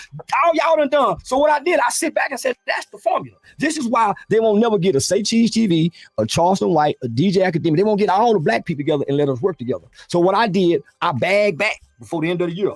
Before I did the Say Cheese TV interview, I went and made up with everybody black I ever had a beef with. Well, it seems like you're making up with everybody white too, because me and Vlad both got our beef squashed over the last couple of weeks too, right? Well, y'all need me, so y'all had to come back and with me. But y'all was left out the picture just before I came back with y'all. I mean, me and Vlad I intentionally went and got with every black person I ever had beef with, and put them in a position and mend the beef. Isn't that kind of like the definition of racism? Yeah, it is. So what I did, I created, because when me and him was into it, when I was into it with 607 Monk, I was into it with Woody, and it was somebody else. I had a producer come to me, and this during the Thug and them trial, they wanted to do a documentary on snitching in hip hop, and this was right during the end of Thug and them trial. This bitch would have went crazy, but because of my arrogance, my ego, and my dislike for some men I had never met before, nigga, I lost 6 figures. I said, F that nigga. I ain't doing shit with that nigga. Him, 607 man, he said, he go F me, man. Nigga, I lost money like a mother. And I did it with arrogance. So then Charlie Kirk died. So I wanted to prove a point to black people that they cowards, that I'm the only nigga in America that will ever spit on Charlie Kirk's name. And I spit on his name, his daughter, his wife, and lost everything. They canceled my tour. And boy, I was scratching my head saying, boy, I think I done f***ed up. Boy, they done cut the lights out on me. So then I went back and mended relationship, because I said, shit, nigga, I got to try to create some new content. Say, what's up, Woody? I see you want to do comedy. Put Woody on stage. I forgot what this nigga did to make me really reach out to him and be like, say, nigga, you really a real nigga. So it made me reshift my mind when it looked like I had lost what I had built from arrogance, nigga having dislike and disdain for some guys who I've been watching, didn't have no vision watching, and don't even know. So nigga, that put me into a different perspective and started saying, nigga, you turned down a business decision based on your feelings. I'll never do that again. Yeah. I never do that again. So that made me I had to rebrand. But how do you separate your feelings from your actual principles? Because I don't have no actual principles online. I don't wake up with no principles online. You don't have any like beliefs? I say, God, no. Because in my mind, y'all think this real and I'm just creating content. Right. Y'all think this is real. So I have no principles when acting and entertaining comes into poor play. No principles. You do porn. What principles do you have? Doing porn. You let a man f your wife. What principles? So I have no principles. But like that you doesn't don't violate my principles. But it might violate your children's principles one day. See what I'm saying? So that's what I'm saying. Is none of y'all being whether I got principles or not. So f your baby, f your dead mama, f your dead. So I have no principles. I'm here to do what? Provoke thought, evoke emotions. Why? That's what entertaining is all about. But okay, I feel like a lot of this is performative, right? Nobody really thinks that you're actually going to sue Young Thug. Well, I wasn't for real. I'm telling y'all, I wasn't for real. Okay. He didn't have a gun. So why would I go lie and say he had a gun? I lied and told y'all he had a gun. Didn't they tell you basically like we no, they choppers didn't. or something? No, they didn't. We step on shit. He whispered it. We step on shit. Right. And he whispered it. They do. There was a whole trial. Yeah, but they don't know. What'd he do? He beat it by the skin of his teeth. What'd he do? He didn't beat it. He copped out and his buddies beat it. But if I got homies that kill people for me, I still step on shit. No, you don't. Guys so they're not there to step on shit. He knows, but they're not there to step on shit. So why you telling me we step on shit? Because we collectively as an organization. Woody is retired. Does the United States kill people? No. Donald Trump kills people. The military kills people. He doesn't do it himself. The military does. Yeah, Donald Trump's military. My hitters are my military. Well, that's what you think, because you think these niggas will do that for you. But well, I actually don't do any of this, but if I did. You know? Well, do what I'm saying. You can't say we. Woody was Young Thug's military. He was. Yeah. Woody was a motherfucking car thief, man. And I disrespected Woody and got in the car with him. I said, f his mama, f his baby, and went and we apologized. I got in the car with him, went to his hood and faced his family. Man, you talked about and I had nobody with me. Last time I interviewed Woody, he was very, very upset with you. So I know you guys patched that up. Well, we go back and forth. Right now, we forward. Yeah, we ain't back together. Right. Yeah, all these niggas like that. Why? Because we really ain't done nothing to each other. What do you see in 607 Unk that you don't see in Crip Mac? 607 Unk. Crip Mac. Steve Voodoo guy. No. This what I seen him. He playing on y'all like me. At first, I thought he was gay. I thought he was for real. But I had to sit back and watch that nigga. And I didn't want to watch him. And as I was watching it, I'm saying, man, that nigga bullshitting like you, nigga. Matter of fact, he done took a few plays out your playbook, nigga. So I reached out to that nigga. Say, nigga, what's up? Woo. And me and him don't do number talk business. We don't hang as friends. We do number business together. And I watch him and I study him. He might be one of the most intelligent men on camera right now. He playing on y'all. Nigga playing on y'all. That nigga quiet in person. He kind of shy. Nigga playing on y'all. Don't sleep in the bed. He don't sleep in the bed? No. He slept on the ground right here. He barely eat. That nigga, he a healthy eater. And then, man, that nigga, he playing on y'all. Man, he don't eat gluten. When we go places, nigga, when we go out to eat, he never get food at the restaurant. I know. He got furious with me because we didn't have any food he could eat here the whole time, but he never actually asked us for any go food. to the grocery store, buy his shit. He kind. He humble. I've never seen him. I never seen him get angry. I caused a ride one time. This no bullshit. I started a ride one time at one of my shows here recently. Nigga, SWAT team had to come save us. And nigga, this bitch finna go down. How'd you start a riot? Saying F you niggas and F that bitch. Arguing with the crowd. Right. He's about peace. He draw peace. His energy is peaceful. Right. Yeah, he playing on y'all. I thought he was crazy. I thought he was and he when the shit was finna go down, he started praying. He started praying. That nigga say, man, nigga sat in the middle stage. And that nigga with bitches. I'm out and caught him on the phone, man. I seen it. Really? I seen it with my own eye. Yeah, we haven't seen it. Say, man, I done seen a nigga macking, checking. Say, I think he pimping. I don't know if he's got it in him, but I done heard. We was somewhere one night. A girl tried to holler at him. She was fine. I was like, motherfucker. He turned her down. I said, why you turn her down? 6 He said, she was too perfect. See, say, man, he done been to the strip club with me. He had them leg crawl. Man, see them whole pull up on him. No. The niggas, he'll see, y'all, most pimps will come off gay. Right. Well, we did a 24-hour stream with him, and I really started to lose my temper with him because we were talking about topics, and then he would just interject and just do this random psycho babble. Like, we're talking about girls, we're talking about relationships, and he all of a sudden is like, y'all have sex with women because y'all don't respect them. I haven't had sex for the past 2 years because I really respect women. He ain't lying. He's lying if he thinks it's respectful to women to not have sex with them. He ain't lying. Women want to have sex also. But the ones you respect, you don't. Your mother, your cousin, they're related to you. Man, the women you respect, you don't put your dick in. The reason why you don't fuck your mom isn't because you have respect for her. It's because she's your mom. Man, Miss Shirley and them, you got respect for. You don't look at them sex. Women, you don't do that to women that you're attracted to that are single that could potentially be in a consensual relationship with you. Let her make you mad. It's not a sign of disrespect to have sex. Let her make you mad. You're disrespect. You only have respect for her because you want to fuck her. But when you fuck her, you lose respect. But you can want to fuck her and still be mad at her and disrespect her. No.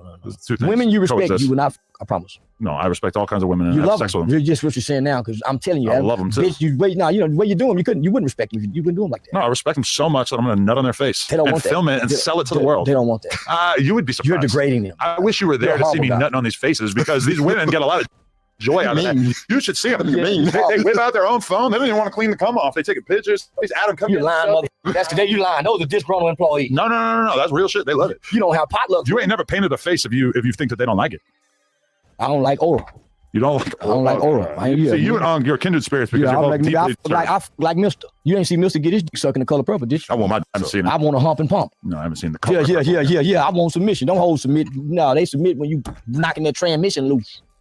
You be hitting transmissions? I knock that motherfucker loose. Man, break the motor mount. She had the motor knocking. Wow, I'm surprised you admit that's the bussy? Man, you know what it when that motherfucker blowing out. He ain't been there. You don't know. You don't know. I never hit a trans. No, that ain't no trans. That's when that large thing. Yo, it done it with Leonard. What? He made it.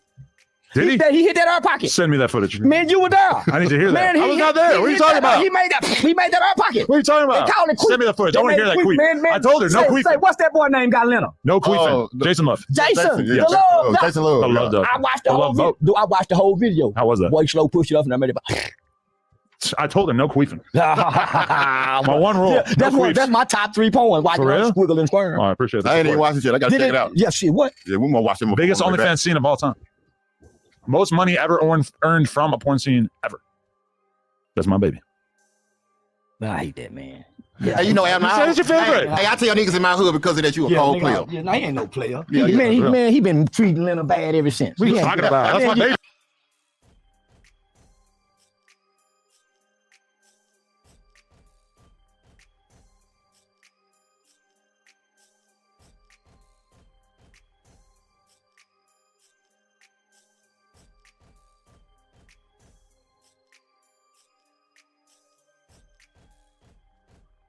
man. You think what I'm saying? I'm a big boy, man.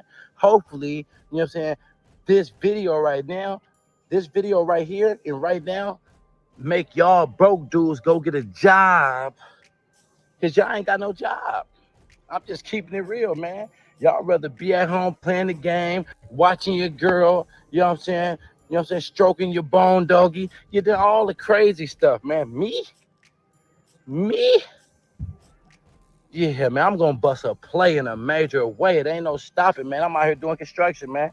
Straight like that, man. What you building? I said, you don't even want to know. You think what I'm saying? I'm building them all, man, because I'm a boss, man. That's how I get, man. You know what I'm saying? Y'all can hate on me all y'all want. Y'all can be mad at me. Y'all ain't got to like me. You know what I'm saying? Straight like that. But I'm going to let you know what I'm doing, man. You know what I'm saying? I'm headed to the top, man. You're talking about, and ain't no stopping, man. I'm serious about it in a major way. You get what I'm saying? Y'all applied for a job, man. It's a recession out here. You feel me?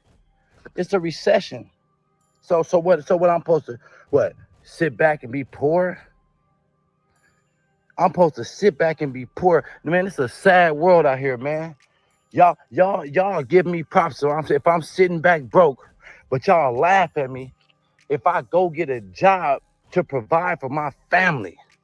Man, it's a sick world that we live in, man. It's sick. I don't understand it, man. I really, truly, honestly don't understand it. You know what I'm saying? What's wrong with it? What, cause I rap? Man, I'm working on my last album anyway, man. It ain't paying, man. It ain't been paying, man. 4-5 years, man. Ain't been paying, man. I have a job, man. I've been clocking in for the last month and a half, man. You dig what I'm saying? Handling my business to take care of my loved ones and my family because they're counting on me. I'm not ashamed to go get a job, man. You dig what I'm saying? Got my reflectors on. I see you. Let me see.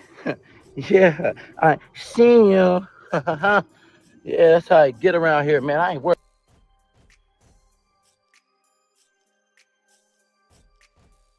Nah, he been mean to her. He ain't been his time. You don't know. You went last time you brought a rose and took on a date. I just ordered flowers for Mother's Day yesterday. That's Mother's Day. I'm saying regular. You see what I'm talking about? Probably like 2 weeks ago, I got her flowers. When was Mother's Day? It's coming up on Sunday. I was finna say, God damn. You better get 1-800-Flowers.com. I saw now, man. She was the only one supporting you in the ring. She was supporting me, but I had many people supporting me. My boxing trainer, Remo. Did you get some pussy after that fight? Remo the only one I with up, bro. For real? And that nigga back there with the afro, the Chinese nigga with the afro. He's not Chinese.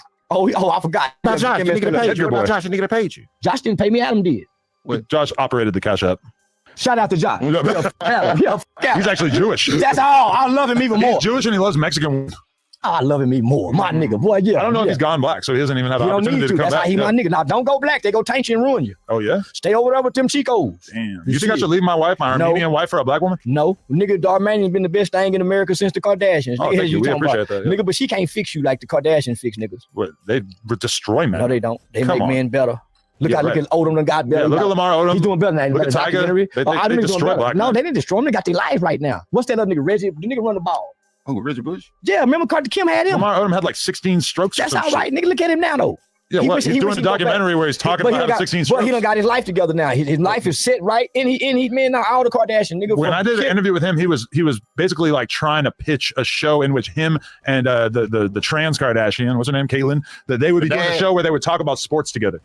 And it never came out, which makes me feel like Lamar Odom doesn't necessarily have like opportunities dropping into his lap. Sure he do. I just talked.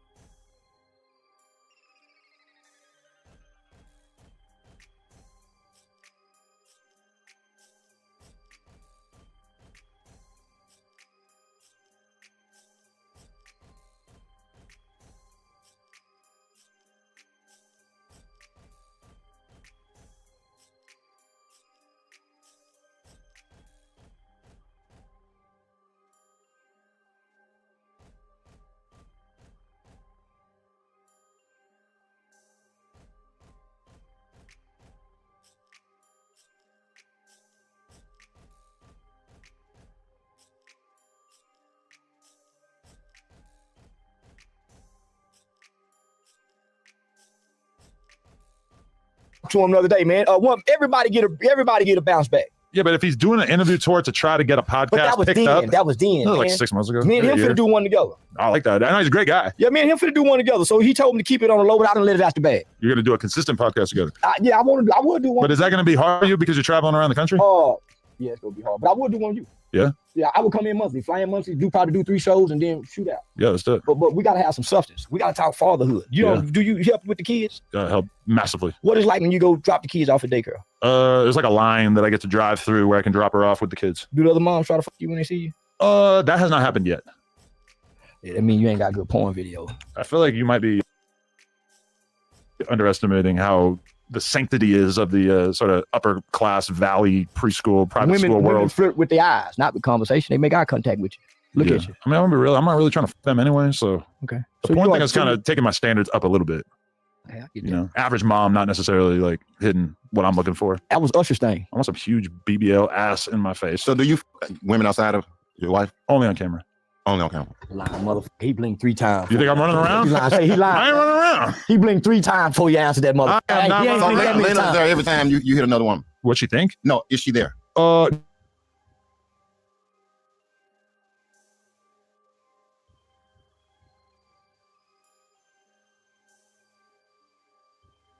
What's up, Dre? Locust song for the 2 triple O. Coming real, it's the next episode. Hold up. Hey, woman, you be thinking we soft, we don't play. And I want to make sure that your videos are tea. I want to make sure that they're up to date. I want to make sure that they're good. So let me ask you the question that I know everybody is dying to hear, especially the ladies. What is your type? My type, like what you mean with my type? When it comes to women, like what's your type? My type, like that could mean a lot. You know what I mean? I don't know if like how I like a female to act, my race. Let's start there. Let's start with race. Race, like what do I prefer? What's your type? All right, this is gonna be curvy, right?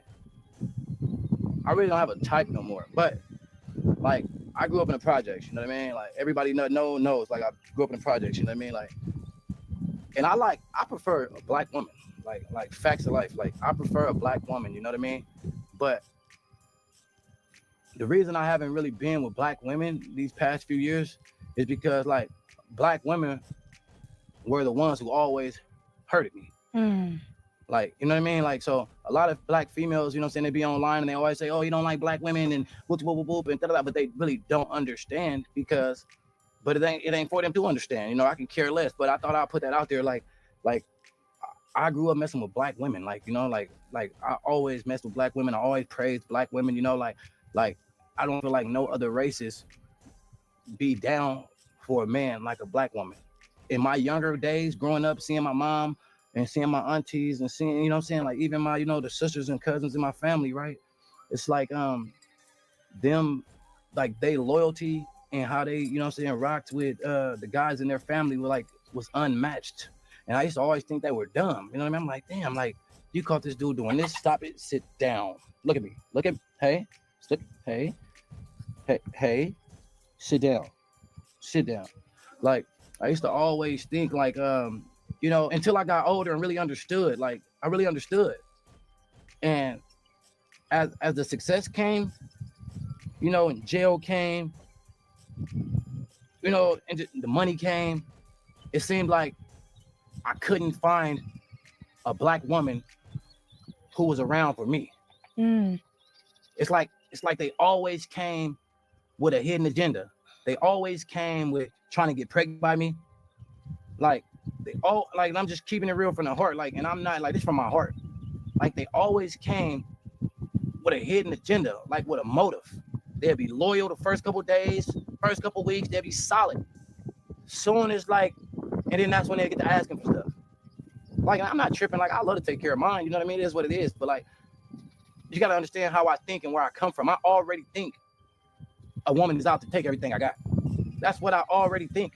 So if I already got this mindset that a woman is trying to take everything I got and wasn't there when I got started or anything, I'm already watching you.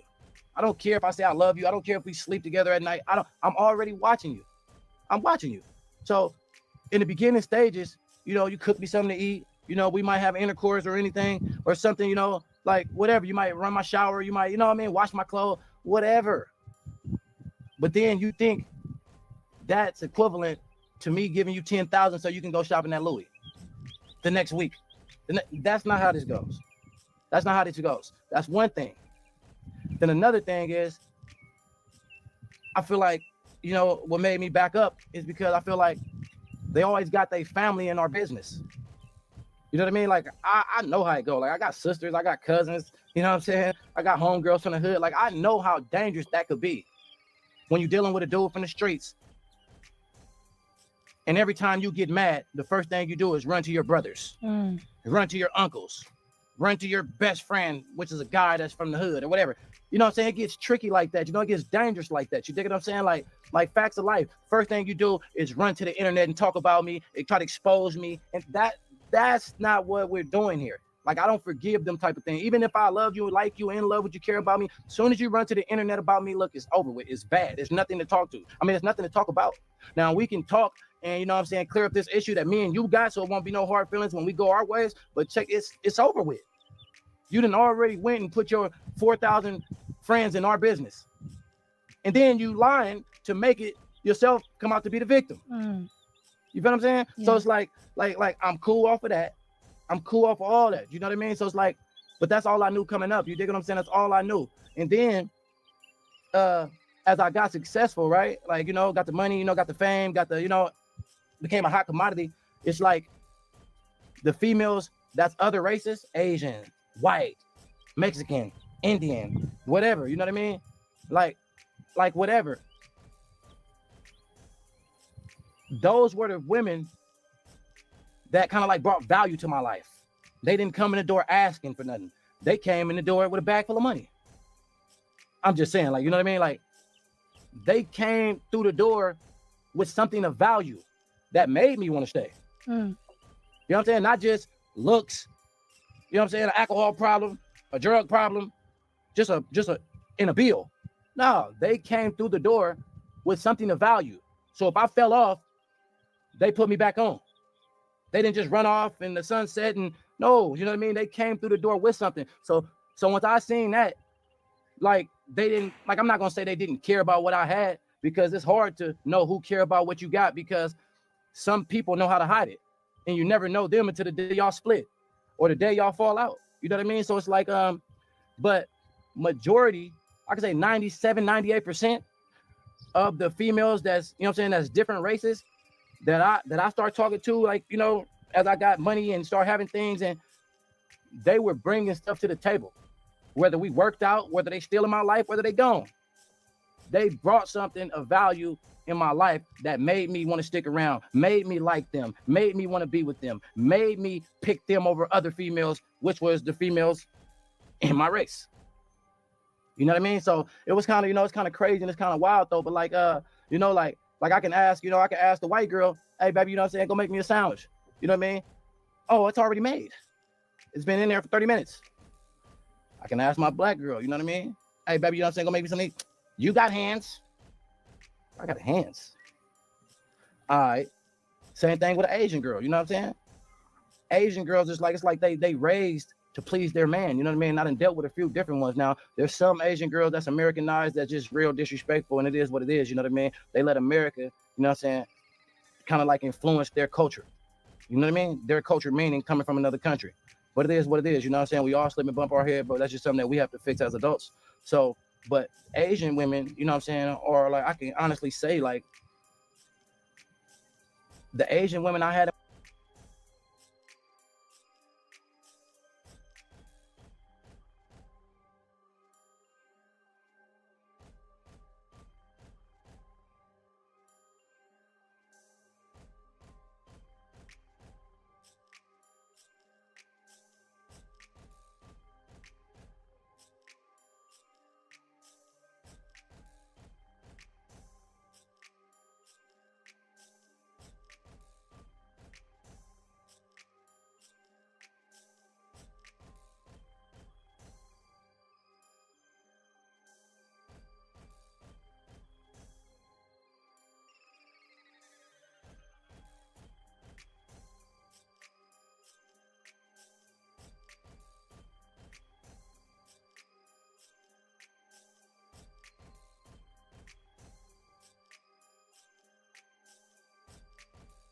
in my life, you know what I mean? Like, you know, was probably some of the best women I ever dealt with in my life. Facts of life, you know what I mean? Like, until we probably really started getting tired of each other and started, you know, hating each other or whatever, because we've been around each other for so long or whatever, and probably needed a little, but, you know, the Asian females were the ones who really, like, I didn't have to ask them to do anything twice. You know what I mean? Like, facts of life. But it never really works with a black woman with me. And I hate that it doesn't work, because I try to make it work. I still to this day try to make it work. But it's like, when life is sweet, you know what I'm saying? When life is sweet and everything's going right, you'll be ignorant to bring a virus into your house. And I mean that in the most respectful way as possible. And I'm not saying that black women are a virus. No. I'm not saying that. I'm saying if my blood type is super, I'm clean. Like my blood type is clean. You know what I'm saying? And I've been this way, you know what I'm saying? Blood type good, but I take a pill that I know it's gonna mess up my blood. It's gonna mess up my blood. You know what I mean? Fact of life. And it's gonna be hard to get it out my system, because every time I get it out my system, it reacts a certain way and it hurts. You know what I'm saying? It hurts to get it out my system. So now I don't even want to get it out my system. I just gotta live with it. And that's how I feel like black women are, you know what I'm saying, in this day and age. You know what I mean? Like they want to be rewarded for work they haven't put in. You know what I mean? They want to be they looking for a success, you know. And not all of them, because some good black women that got their own stuff going on. Shut up. You know what I'm saying? And I salute them. But females I've been running across, they kind of like wanting, you know what I'm saying? It's just like, you know, I don't know, man. It's crazy. It's messed up, because, you know, I'm a big fan of black women. You know, I advocate for a black woman, though. But it's like all the trauma that I done been through, you know what I'm saying? All the trauma that I done been through, you know, it makes me not want to be around them. It makes me, I don't care what you can possibly do. I don't want to get on the phone with you and we tongue wrestle.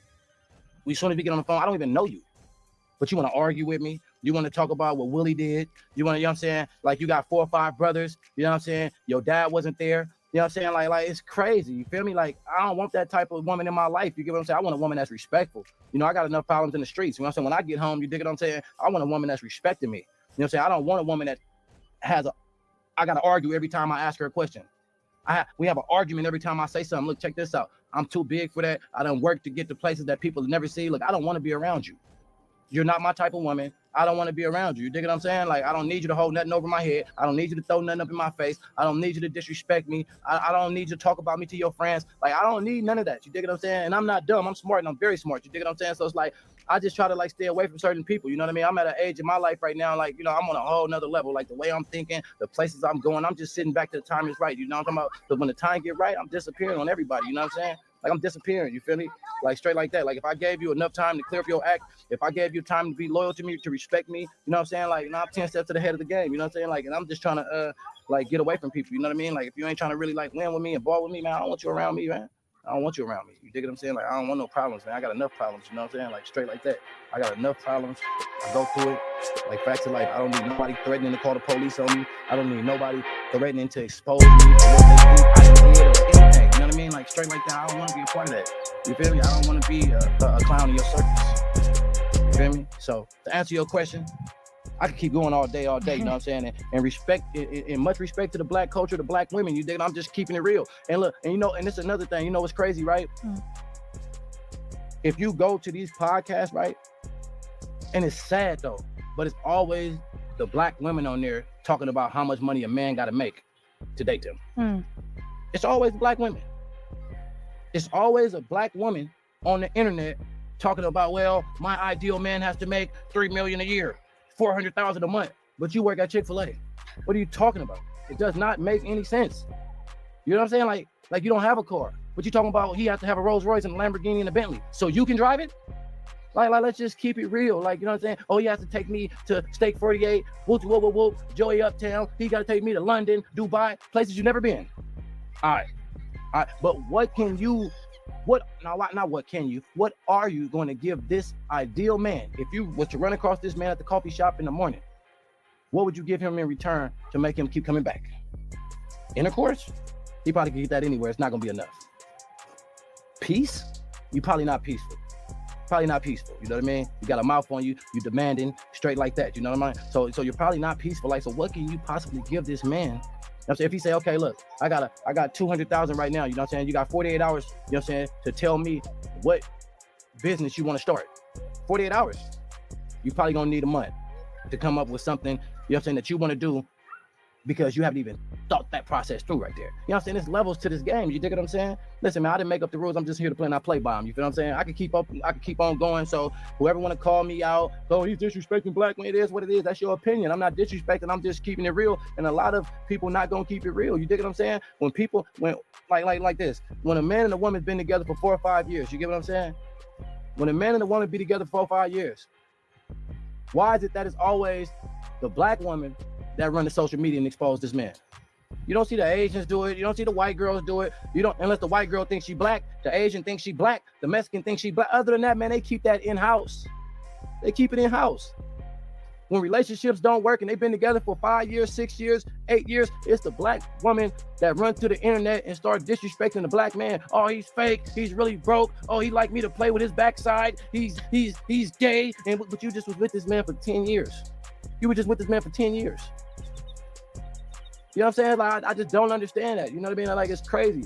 I don't want to be a part of it. It is what it is. You know what I mean? And I'm open to dealing with a black woman. You feel me? For sure. You know, I got black women in my phone right now. You know, and everything I'm saying right now on this camera, they know because I've told them in person. You get what I'm saying? So, hey, you want to deal with me and you a black woman, you're going to have to go harder than the average, you know what I'm saying, black woman. You're going to have to go harder than the average white woman. You're going to have to go hard, man. And I know y'all out there. I know y'all down. I know y'all hold it down. If a brother go to jail, I know y'all do. You feel me? I give y'all credit.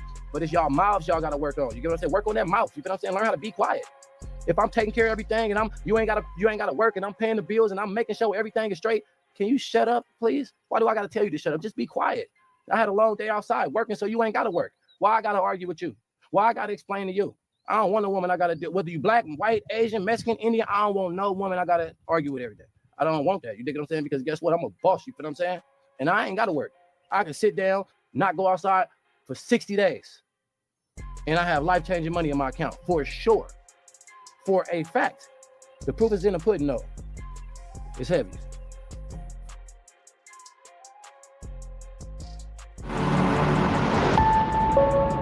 Hello. So now.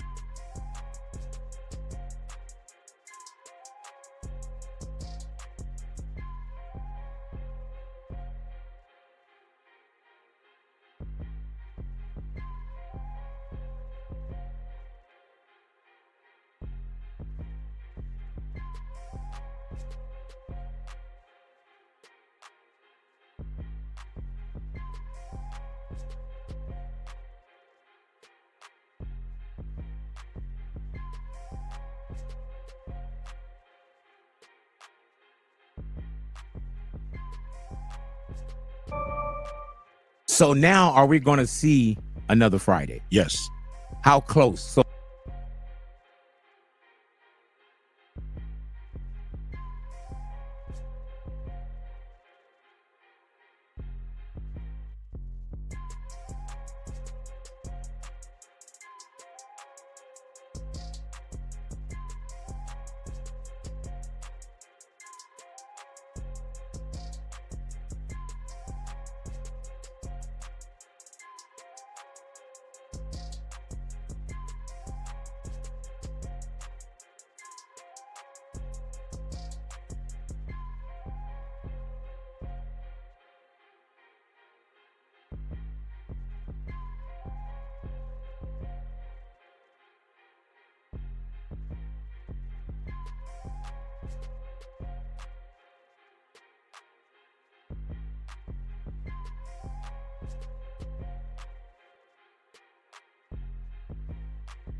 Right. I want to get in South porn, up under the cover, and I'm just stroking with the covers. You know, we watching. So you want to just masturbate on camera? South porn with a woman on there, nigga, like we fucking, but yeah, like the movie. Oh, like Amish porn. So, the soap opera. You have to just assume what they're doing. Soap operas, but you seeing the moves though. Yeah. Yeah, you see. Well, you said that you have a big, great. Uh-oh. What's that coffee? I'm home. Flacco said he got 10 inches and thick. Hey, Flacco. Most retarded niggas I've heard of, you know. You think Flacco retarded? The toss right, the Flacco knew toss right there, speech impediment. Yeah, you got a little stutter. He gotta work on it. He grew on me. Yeah. Flacco grew on me. Okay. Once I realized, I seen Flacco hold his own in here. No. As being an upright. Well, your boy 16 did spit in his face. You were now rocking with the best.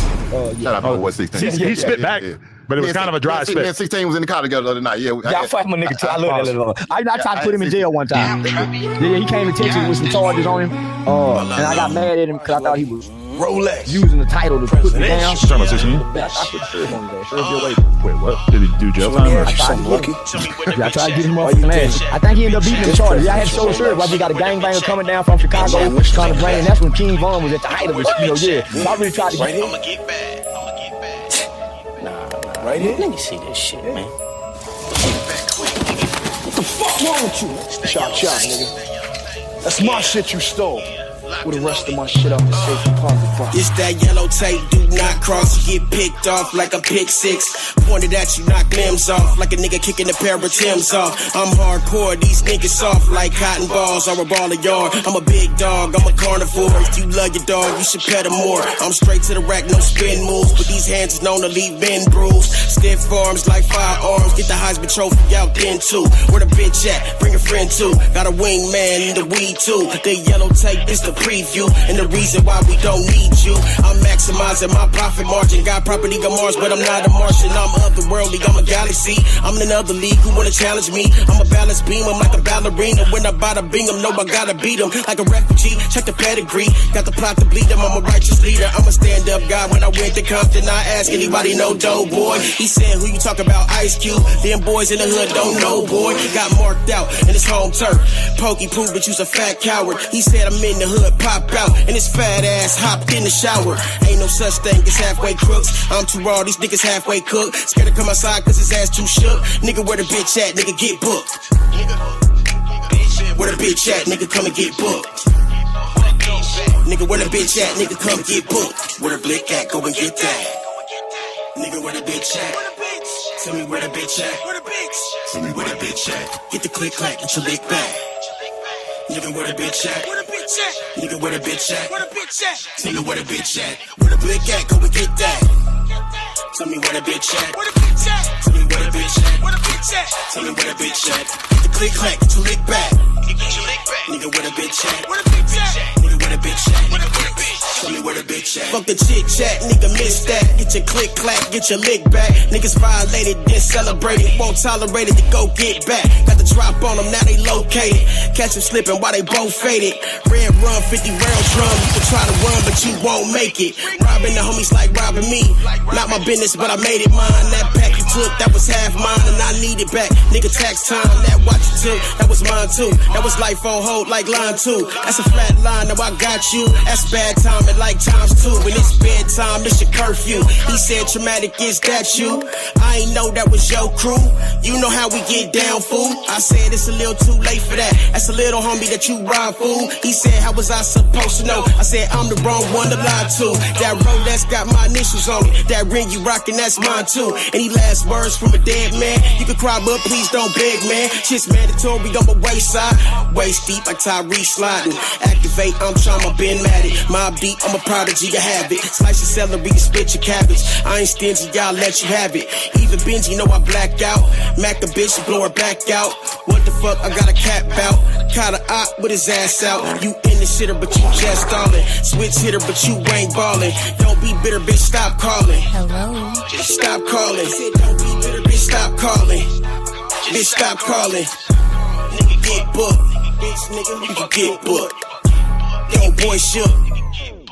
Get booked. Where the blick at? Go and get that. Nigga, where the bitch at? Tell me where the bitch at. Tell me where the bitch at? Get the click clack, get your lick back. Nigga,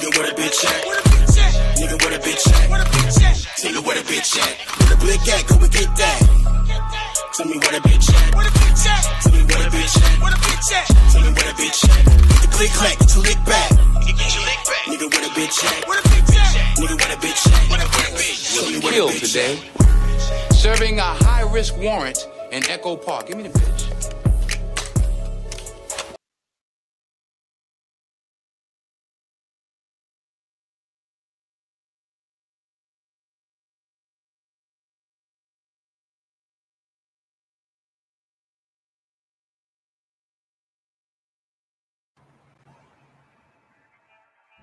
All money in. Just another nigga from the streets. We getting paid at least. Told them hating niggas wait and see. Elevator please. Flight rolled up, a nigga stay high. Up here look crazy in the daytime. Sipping Avion on the balcony. She don't wanna leave. She know I got something on my sleeve. You should wait and see. Now everybody know your name right. Up here I'm so out the way like. Yeah. This view is everything. Shit, I could get used to this. That's right. You can see a lot more when you're standing on the top floor and star penthouse.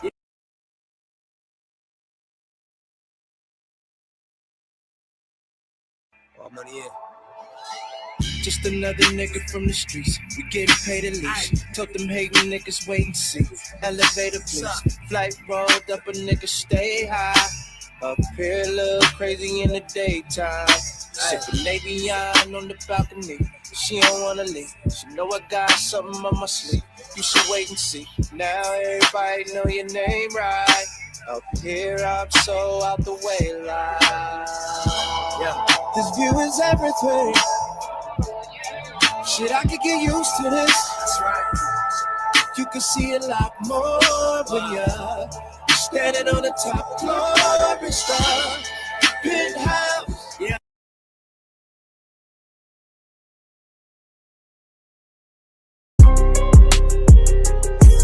Hey, turn this up in the club. Yeah, turn me up. Two-door coupe shit. Let's go. Yeah. Hey, ain't no sipping over here. You smell the money, niggas winning over here. Trap house queens, water whipping over here. Popping, you don't want your woman, it's the center over here. Hey, ain't no sipping over here. Only top shelf, getting twisted over here. That traumatic kush, you can smell it in the air. Got a vacuum, seal it, send it next day, air. Hey, send it next day, air. Send the text, UPS, and the rest come here. Hey, send it next day, air. Send the text, UPS, and the rest come here. Why you over there looking at me while I'm chilling with my bitch in here? Please don't bring your girlfriend around me, then be mad when she disappears.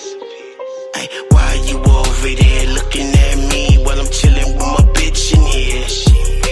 Please don't bring your girlfriend around me, then be mad when she disappears. She wanna chill like most of these fixins, super head chickens. Shorty, if you bout it, gonna write a book about it. Like most of these fixins, super head chickens. Shorty, if you really bout it, gonna write a book about it. Hey, ain't no sipping in my blood, far from desperate. You ain't fucking with no scrub. She just wanna roll, popping bottles of the bub. I'm the real bird, man, got a pocket full of doves. Hey, ain't no sipping in my blood, far from desperate. You ain't fucking with no scrub. She just wanna roll, popping bottles of the bub. I'm the real bird, man, got a pocket full of doves. Blow the whistle, red flag, OTP. Shorty thinking I'm a trick, the shorty don't know me. Even though a nigga got it, I don't pay no freaks. I just made another deposit and I stay low key. I be way OT, we up in KOD.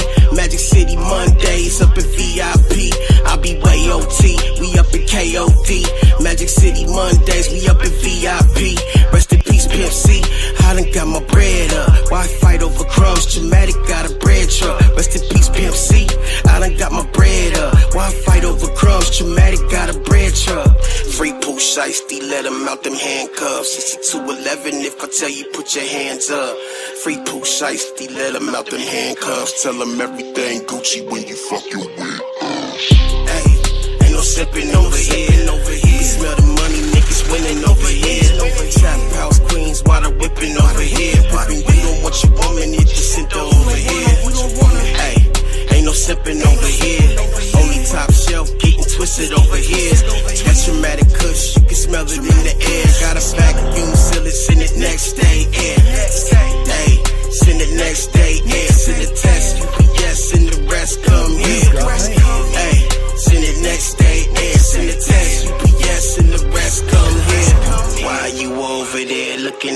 me while I'm chilling with my bitch in here. Please don't bring your girlfriend around me, then be mad when she disappears. Ay, why you over there looking at me while I'm chilling with my bitch in here? Please don't bring your girlfriend around me, then be mad when she disappears. She wanna cheer like most of these vixens, super head chickens. Shorty, if you bout it, gonna write a book about it like most of these vixens, super head chickens. Shorty, if you really bout it, gonna write a book about it. Hey, ain't no sipping over here. You smell the money, niggas winning over here. Trap house queens, while I'm whipping over here. Whipping, you don't want your woman, you just sent her over here. Hey, ain't no sipping over here. Only top shelf, getting twisted over here. That's dramatic kush, you can smell it in the air. Got a vacuum, seal it, send it next day, air. Hey, send it next day, air. Send a text, UPS, and the rest come here. Hey, send it next day, air. Send a text, UPS, and the rest come here. Why you over there looking at me while I'm chilling with my bitch in here? Please don't bring your girlfriend around me, then be mad when she disappears. Ay, why you over there looking at me while I'm chilling with my bitch in here? Please don't bring your girlfriend around me, then be mad when she disappears. She wanna cheer like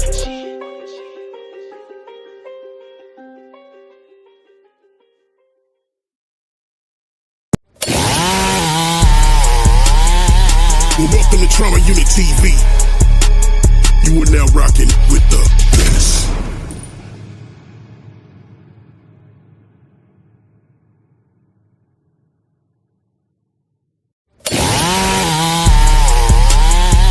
Well, welcome to Trama Unit TV.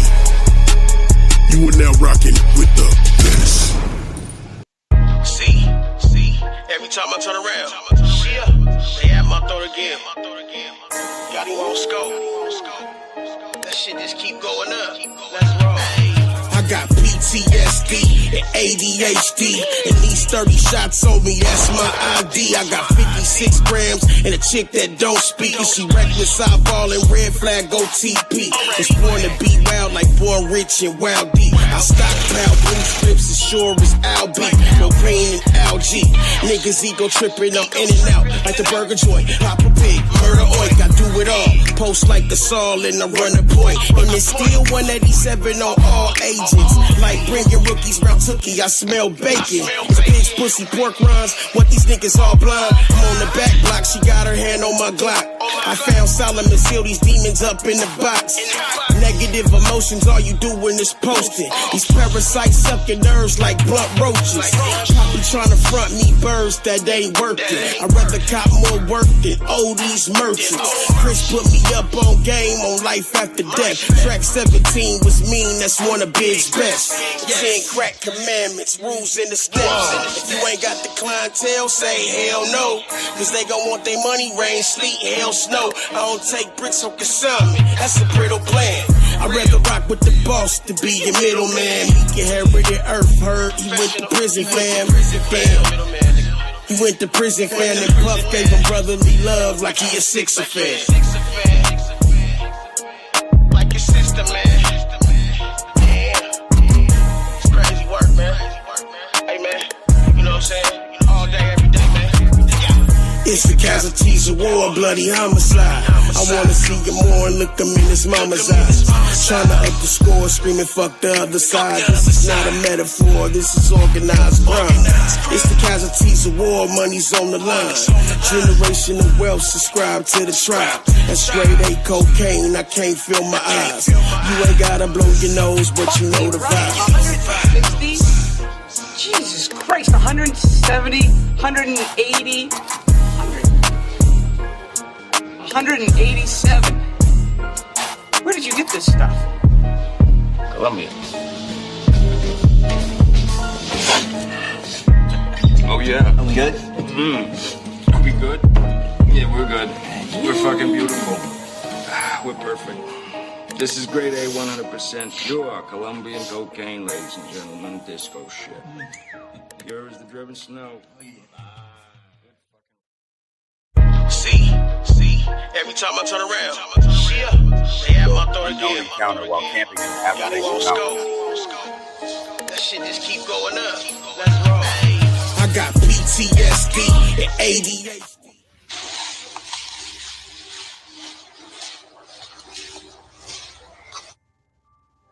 Luckily, the man filming wasn't the one being hunted.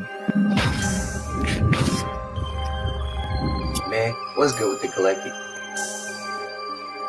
As you can see right there, came out of nowhere and hit the canopy on the paraglide, sending the paraglider spiraling out of control. Viewer discretion is advised for the video I'm about to play for you, but keep it in the back of your mind. She survived, she's fine. But take a look at this video, this heart-pounding video for yourself. Keep your eye on the canopy of the paraglider and watch the plane come out of nowhere. Look at that. How scary is that? The individual was fighting for their life to open up their secondary parachute, which they did successfully.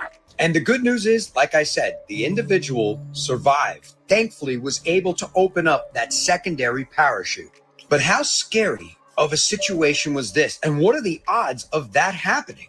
Just incredible, scary footage out of Austria. But thankfully, the individual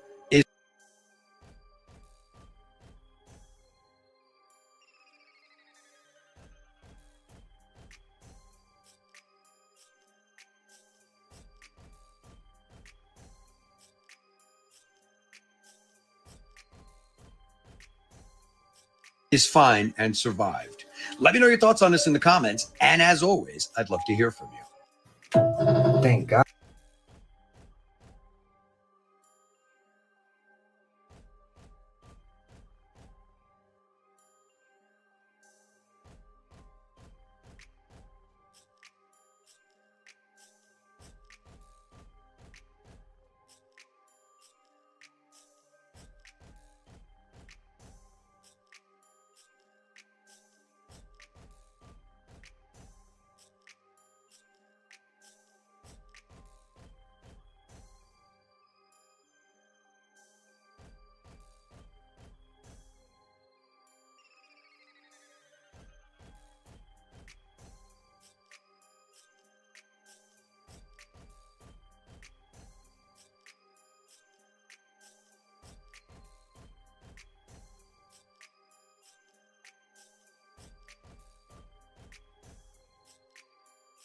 God, that's some crazy shit, bro. Just a second later. I have a question. What the hell is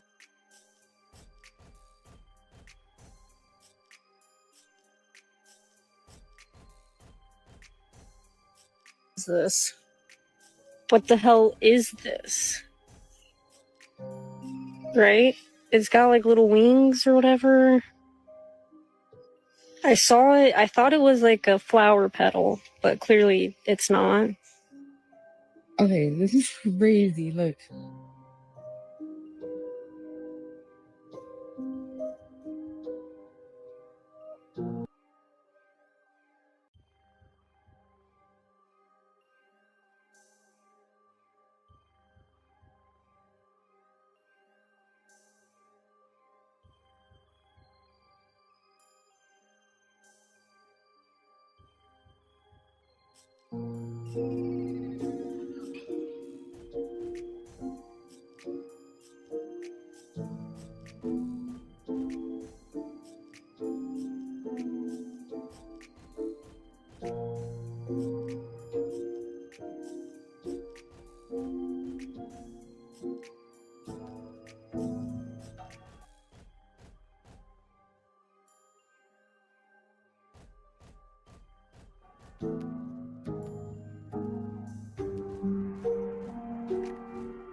Hi, I thought this was an egg. Look at it. It's a mushroom.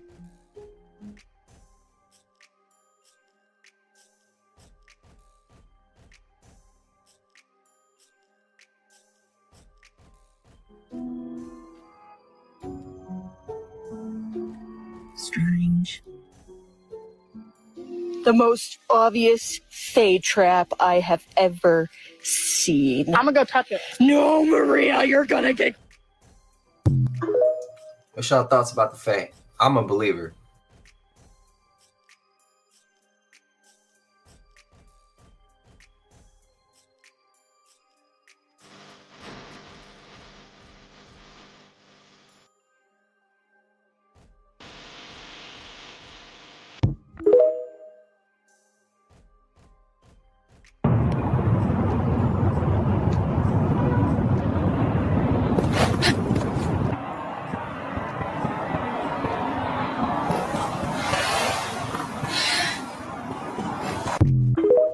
I might have to go with AI on that one. What's y'all thoughts?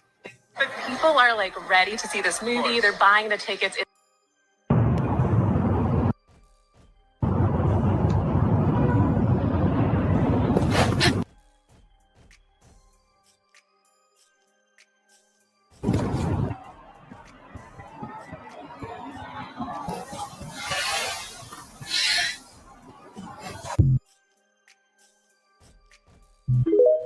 I might have to go with AI on that one. What's y'all thoughts?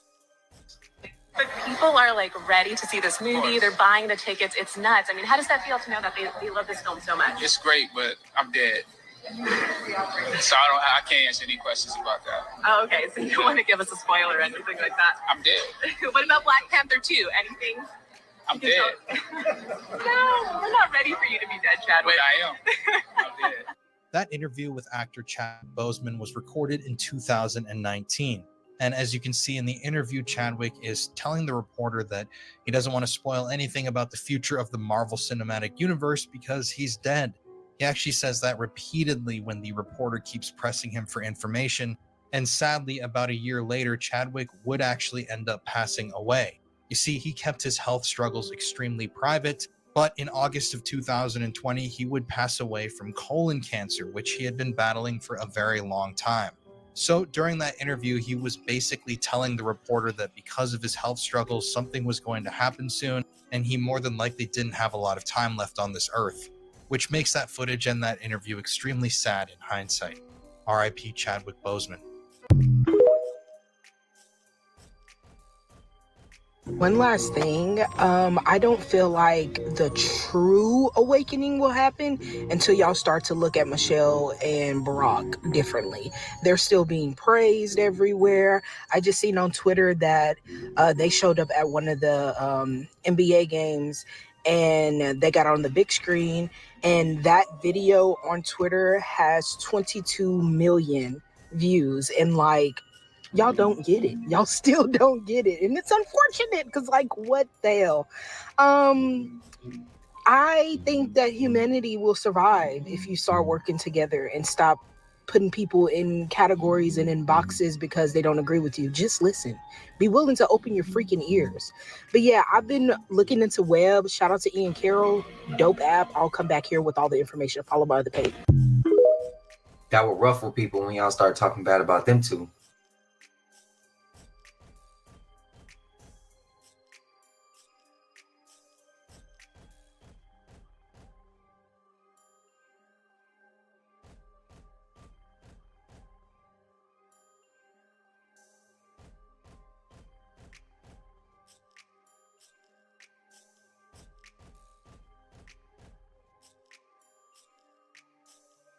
You want to know a fun fact about Vegas? What's the fun fact? So, because we're in the penthouse suite on the 20th floor, Right. we have this balcony here.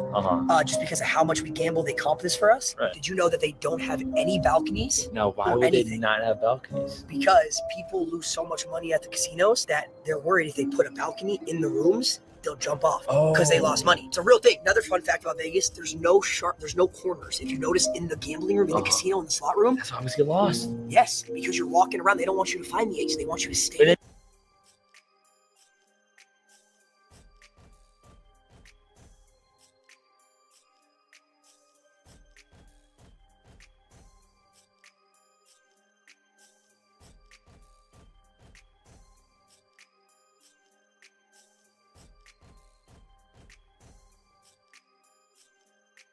And you have chips in your pocket, and you walk past the table. And walk past the table. You're like, oh, where's the exit? There's no corners. Get time. Before you know it, you're 5K lost on a blackjack table. I never knew that. Makes sense though. Is it nighttime or daytime in space?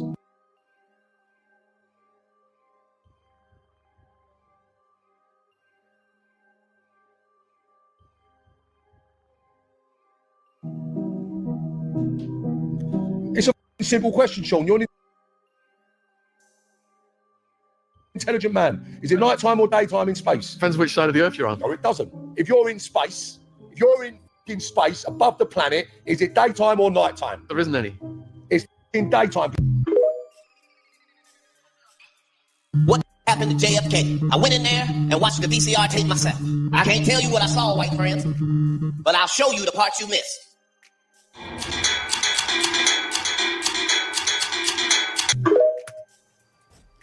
There's gonna be some clips that came after that was perfect, but I gotta remove them for YouTube guidelines. Kirk popped up. The towers popped up. He met someone who works at the CIA, and I asked him the question. I said, yo, it wasn't me, it was a friend of mine asked it while we were there. He said, how many conspiracy theories are true? And the guy laughed and he said, obviously I can't say anything to you, but he said, but I will tell you this. Oftentimes at the agency, we would be grateful. This was a really interesting phrase. He said, we would be grateful at how crazy conspiracy theorists were, because half the time they were correct, but half the time their conspiracies were so crazy that we never needed to like step in and it was this interesting concept to me where I went like, whoa. Wait, so half the things you think are crazy, whoever you are in your world, half the things that you think are crazy are probably true. Yes. And then half the things that you think are true are probably crazy. The difficulty is we'll just never know. Based off these videos, bro, I can agree with that.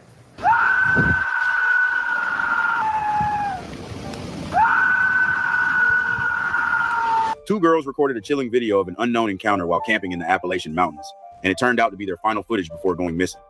Last week, they headed deep into the mountains for a quiet weekend. The daytime hike went perfectly fine until night fell, and they huddled in their tent to rest. Suddenly, an incredibly bizarre roar echoed outside. It definitely wasn't human, and it completely defied the characteristics of any known wildlife. Terrified, the girls grabbed a flashlight and tried to shine it outside the tent, but the night was too thick, and they couldn't see anything but endless darkness. Faced with this unexplainable situation, they made a decision that left everyone watching the video in disbelief. They turned off the flashlight, pretended nothing happened, and just went back to sleep. It's exactly this choice that has the internet completely panicked right now. Because a full week has passed since this video was posted, their social media accounts have gone totally dead, and there haven't been any updates. Nobody knows what was lurking outside their tent that night, and nobody knows where they are now. I don't know if I believe that story. What do y'all? Let me know. Europe, check it out, family. I told y'all the veil is gone. It's Nathan there. Now we got this person catching this in 4K over there in Thailand. That's right. Y'all let me know what y'all think and feel about this on Funnel Grave. Shit is crazy. I don't want no smoke with him or his people. It's about 1 million of them. You know it. You can't tell me fairies don't live down there. You can't tell me fairies don't live down here. Hey, fairies. Oh my God, did you just see one of Brad? Let's talk fairy and see if any of them come out, okay? Y'all ready? Ya no toya baby mi antendela kaya vosyun tutuya mayaya. Yo la quinta yon tu babaya veshitaro. Oh my God, did you just see her? Isn't imagination and fun? Go imagination in today, friend. All right, I'll see you next time. Love you. My question is, what was she singing and where did she learn it? Fairies have absolutely nothing to do with Disney, and they're quite dark and scary. Why do you consider them so dark? If you go back and you look at the real fairy tales, that's some dark shit. I mean, look at changelings. They would come and take your baby and leave another baby that looked just like your baby, but was not. Like a demonic thing? Yes. I mean, you've seen fairies. Yeah. What they look like. There's a movie called Don't Be Afraid of the Dark, where these things come out of the fireplace. That's what they look like to me, but more messed up, like burnt, half burnt and stuff. I don't want to see no fairies now. They can look however they want to, but I think that the reality is much spookier. And what's y'all thoughts? Let me know. So you're telling me that in 2015 at Sequoia National Park, the US government saw a floating humanoid person in the sky and has recently released it in the UFO files? I mean, let's take a closer look at this thing. What the heck? It's just a floating man. That's crazy. He's just spinning in the sky. How is that even possible?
It's a balloon.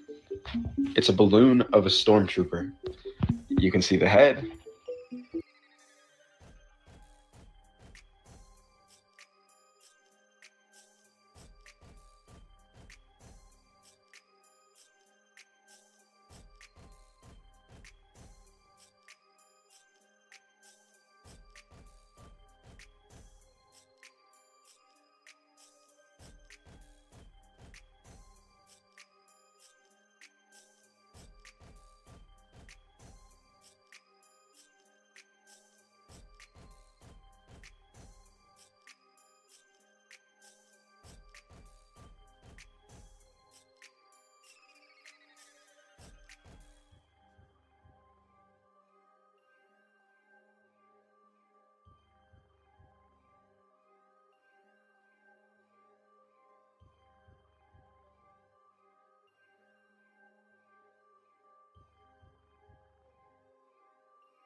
You can see the little armband, and that explains why it was spinning around, because of the air currents. In fact, this was debunked in 2016. So why did the US government decide to release all of these UFO files? And I know UAP stands for unidentified, anomalous, propeller, whatever, man. It's just something that they don't know. But like, come on, why are they doing all this now? For entertainment. We just coming up with wild ideas.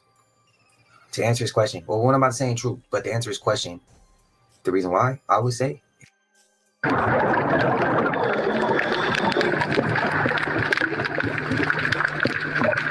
real mermaid. A real one. That I was able to get from a guy who owns a marina. Right. And he said people told him so many stories about it that he went scuba diving. Right. He tied 2 oxygen tanks to an anchor underwater. He stayed down there for 2 days, swapping out his oxygen tanks until he got the video. Wow. That's crazy. Mermaid sightings in Brazil. Let's talk about it because this video is crazy. So this video has been surfacing all over the internet and people are just so confused. They don't know if it's real, if it's AI, if it's just altered or what. And let me tell y'all something. I don't put nothing past this at all, especially because it's in the Amazon. There has been so many stories from locals, travelers, just everybody that has so many different stories about water creatures and all type of myths, specifically in the Amazon. And I'm gonna tell y'all this about AI. They made this for a reason, simply because when people come on the internet and they show stuff like this, the first thing they're gonna think, oh, this is just AI, this is fake. No, boo, it's a difference. Now, this could be something that's AI generated, but I just don't believe it. I'm gonna show y'all the video in a few seconds. So what y'all think? Because I don't know, he dove back in that water a little too fast for me. And it does look like a male humanoid type of creature, just like, I don't know, like it doesn't give female siren. But I don't know, y'all. What y'all think about this? Do y'all think that this is AI or this is just someone dressed up like this very detailistic humanoid creature that's in the river? Or do y'all think that this is real? Let me know what y'all think in the comments. The Boogosphere, it is an extraterrestrial object. We've done the analysis on it. It is electrogravitic anti-gravity. It is not a hoax. There are now 10 different videos from 10 different spheres flying in this region in South America. It has interesting inscriptions, which have been analyzed to be a type of Proto-Sanskrit, a very unusual type of circuit pattern on the top of it. And if you look at these holes around the equator, the center is one seamless sphere, but inside these holes is a type of resin that has fiber optics microscopically in them. And we took some of this resin and tested it. You'll see that the resin done at the University of Georgia, the top carbon-14 dating facility, is 12,560 years old. So this sphere is 12,560 years old. It's the end of the last ice age when a comet or an asteroid hit. It's the flood stories of ancient times. So either a very advanced extraterrestrial civilization assisted at that time or was already here, or people working with those civilizations made this. You can see the list of elements in there. Interestingly, are a number of elements that were not even discovered until the late 1800s or early 20th century that have a high electromagnetic conducting purpose today, but in unusual quantities. The actual alloy itself, that is the skin of this 1 foot diameter sphere, is in fact no known alloy that currently exists in any aerospace or industrial application. It matches none of them in its complete composition analysis. X-rays and CAT scans, I'm going to show you these lit up areas. There are fiber optics that light up within this. Here is a very unusual structure from the CAT scan. They used a tin filter to get some of the colorization and elements. Interestingly, this structure no longer exists in it. This was taken not long after it landed. After it had gotten too close to a power line, it shorted out and landed. That's how we have it. And a man picked it up. But what's fascinating about this is that when I saw it, I immediately thought this is some type of superconducting low temperature plasma. And that can recruit energy from what's called the quantum vacuum or 0 point field, provide the energy to put it in rotation and spin and have it levitate. Now, when this landed, it weighed about 2 kilos. Now it weighs 10. So there was a gain in mass of a 4 or 5 fold. Why? When you create a certain voltage in rotation, you can get what's called a mass cancellation effect. If it gets massless, if it goes to 0 mass, it vanishes and teleports or goes out of this dimension and can, through quantum entanglement, appear in here and then here. This structure, next slide, here's the interior of it now.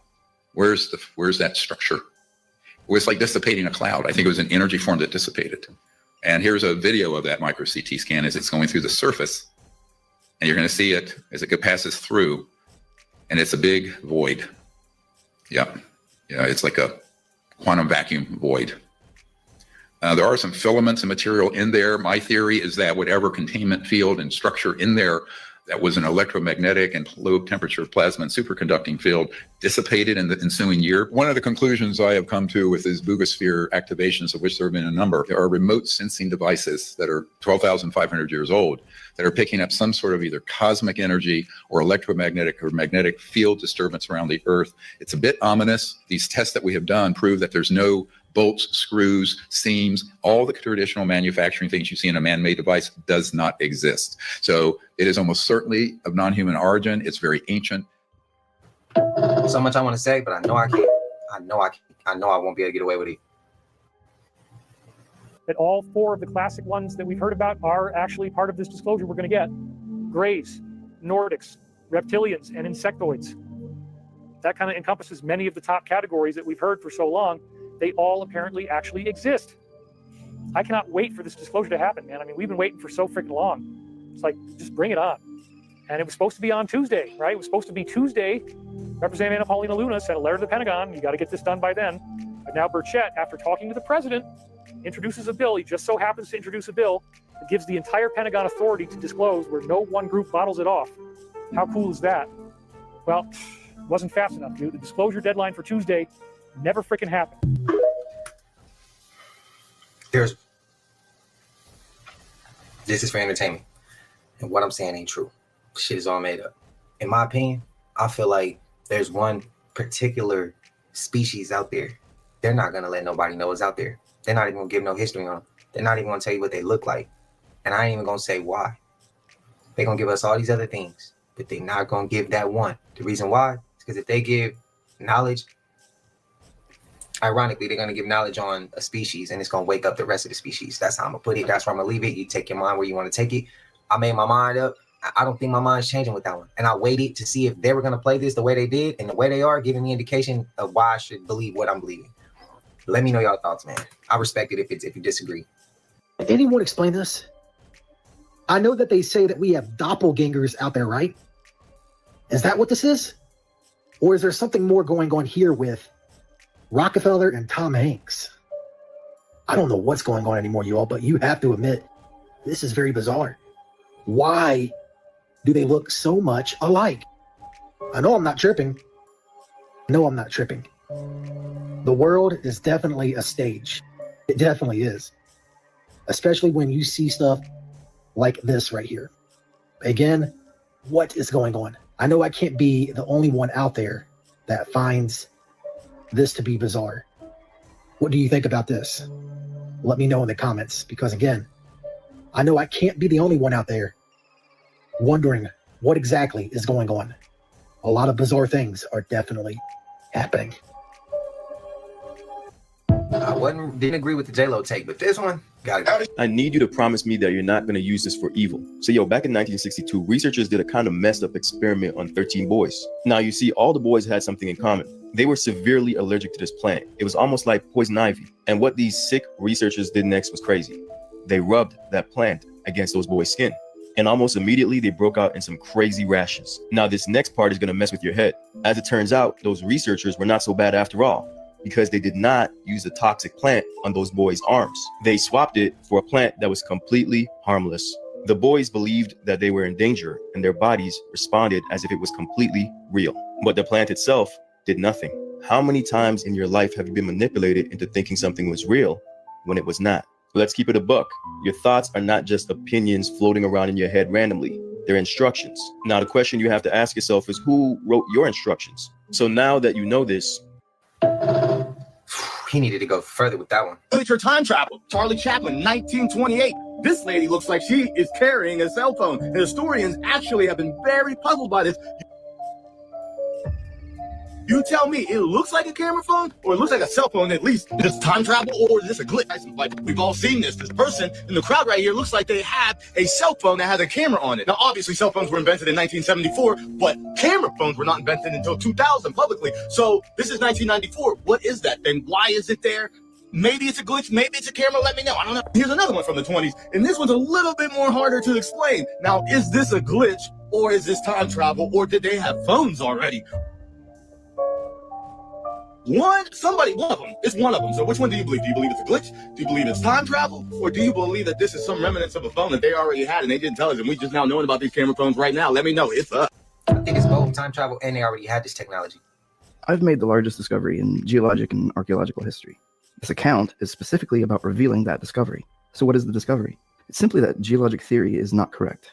And one of our geologic layers is not natural. It's engineered. This engineering I'm talking about also applies to all the materials that are associated with this one layer. This engineering actually becomes architectural evidence of a worldwide superculture. But how is it possible that some of our layers are natural and some of them are engineered? It's because the layers of geology do not represent linear time as we have been taught. They represent snapshots of events like cataclysms. And you know these events because they're called things like the Great Flood or the Younger Dryas. But what is this proof of this engineering? Well, the proof that I've discovered is simply I found their blueprints. I've done this in the same way that an architect will go to an existing structure, take measurements, and determine the geometry associated with that structure. And it turns out that this architectural geometry is so simple that it should be impossible. The first professional that I actually reached out to and approached to review this work and to confirm what I was finding, well, they really couldn't get past the idea to even look at the work. They weren't open-minded at all. Since I found another architect who is a little bit more open-minded, and we're going to see where we get with that. But who's responsible for this terraforming of Earth and this superculture? Likely, it's either the fallen angels or the Anunnaki. This engineering is so far outside of our capability that it's clear that these stories must be true. If you believe in the fallen angel perspective, it's pretty easy. After they fell, their leader instructed them to reform the Earth in their image, which would be Serpentville, essentially, and is precisely why the majority of these images that we see in the landscape are either dragon or serpent related. Now, if you believe in the Anunnaki version of things, well, then they created this. They created the world. They created us and the moon or whatever. And likely, if these things ever return to Earth, they will be pointing to this exact same stuff that I'm trying to show you and say, see, this is the proof that we were here before. Why is it so hard for humans to... Why do we have to say it's either the fallen angel story or it's the Anunnaki story? What if they both were this... what I'm about to say might ruffle feathers. But why does it have to be one or the other? Why can't we just accept that it possibly, and I'm not saying it is, and I'm not saying it's not, why we can't accept that it possibly could be both? Just pieces of both stories added into one. And people just can't accept either the truth or shit that's playing with their belief system or perception to where they made two separate stories. No, it's this and it's not that. But really, it could be both of truths from both. Just add it into one. What if? And why can't it be that?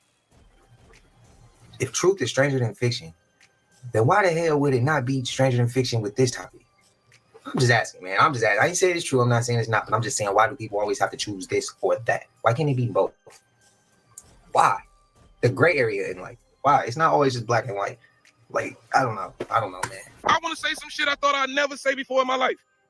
I saw something in the sky, nigga. We saw something. My live was with me. We was all there.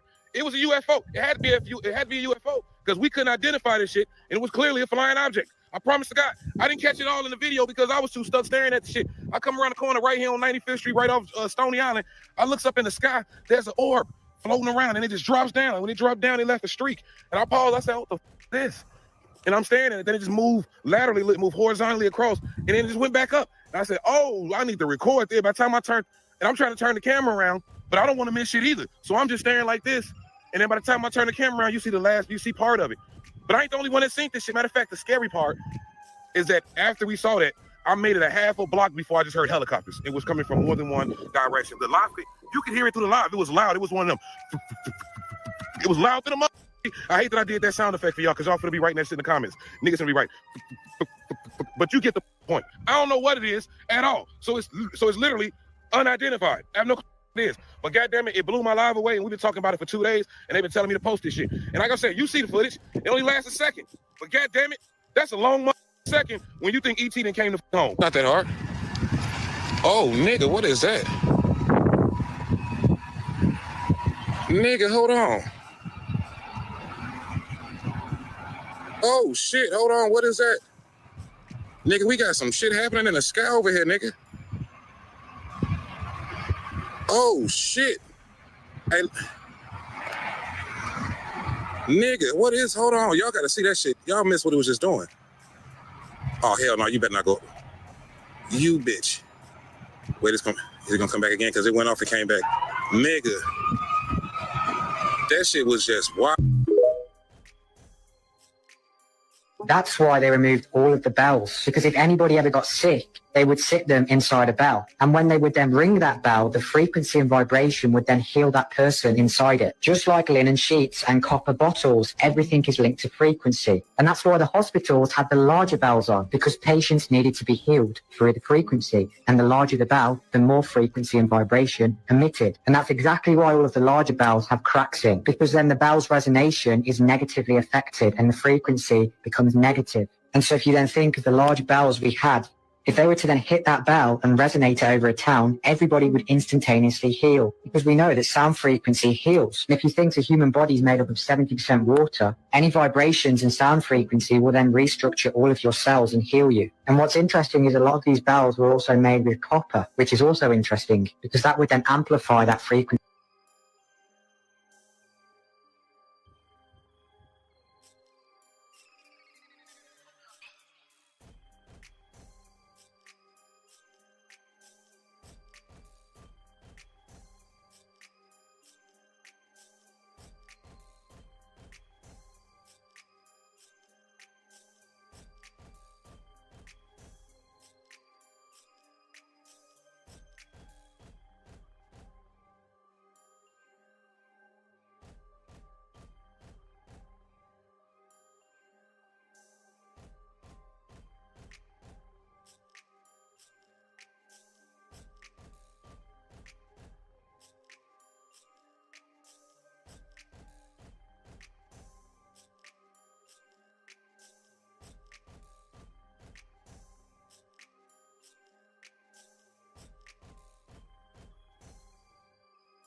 frequency further. But then the elites, like the Rockefellers, figured this out and then removed it. Because if everyone has a high frequency, nobody will then be sick and therefore dependent on their system, which will then not bring them any profit whatsoever. So standing by bells is very powerful. And do people think that there's one type of non-human intelligence that's visiting the Earth, or is there many, many types? People who have been involved in recoveries have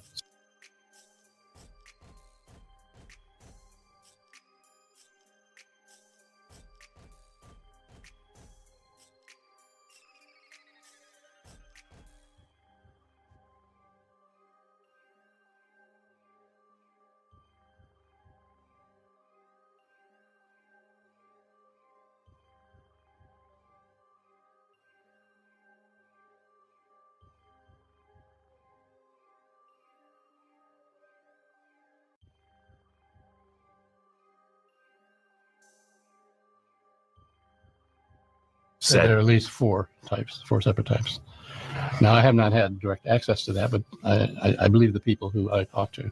4 different types of life. 4 different types of life, at least. Yeah. And the people I've talked to, through the process of making the documentary, both on camera and off the record sources, and the people Hal's talked to over the decades, have said that there have been dozens of recoveries of crashed craft in the U.S. alone. Dozens of craft of non-human origin that either crashed organically or caused a crash and then recovered. And have you spoken to people who, you talked about Jay, have you spoken to other people that have worked on these crashed crafts? I've talked off the record with some people who are involved in recoveries. Mm-hmm. They would not go on camera to do interviews. Special forces people that would not go on camera to do interviews. One, I actually thought, I've mentioned this in another interview, but one I thought was going to do an interview, and then a couple days before sent me a message saying, after further consideration and long talks with my wife, I decided I'd be forfeiting my life if I participated in your interview.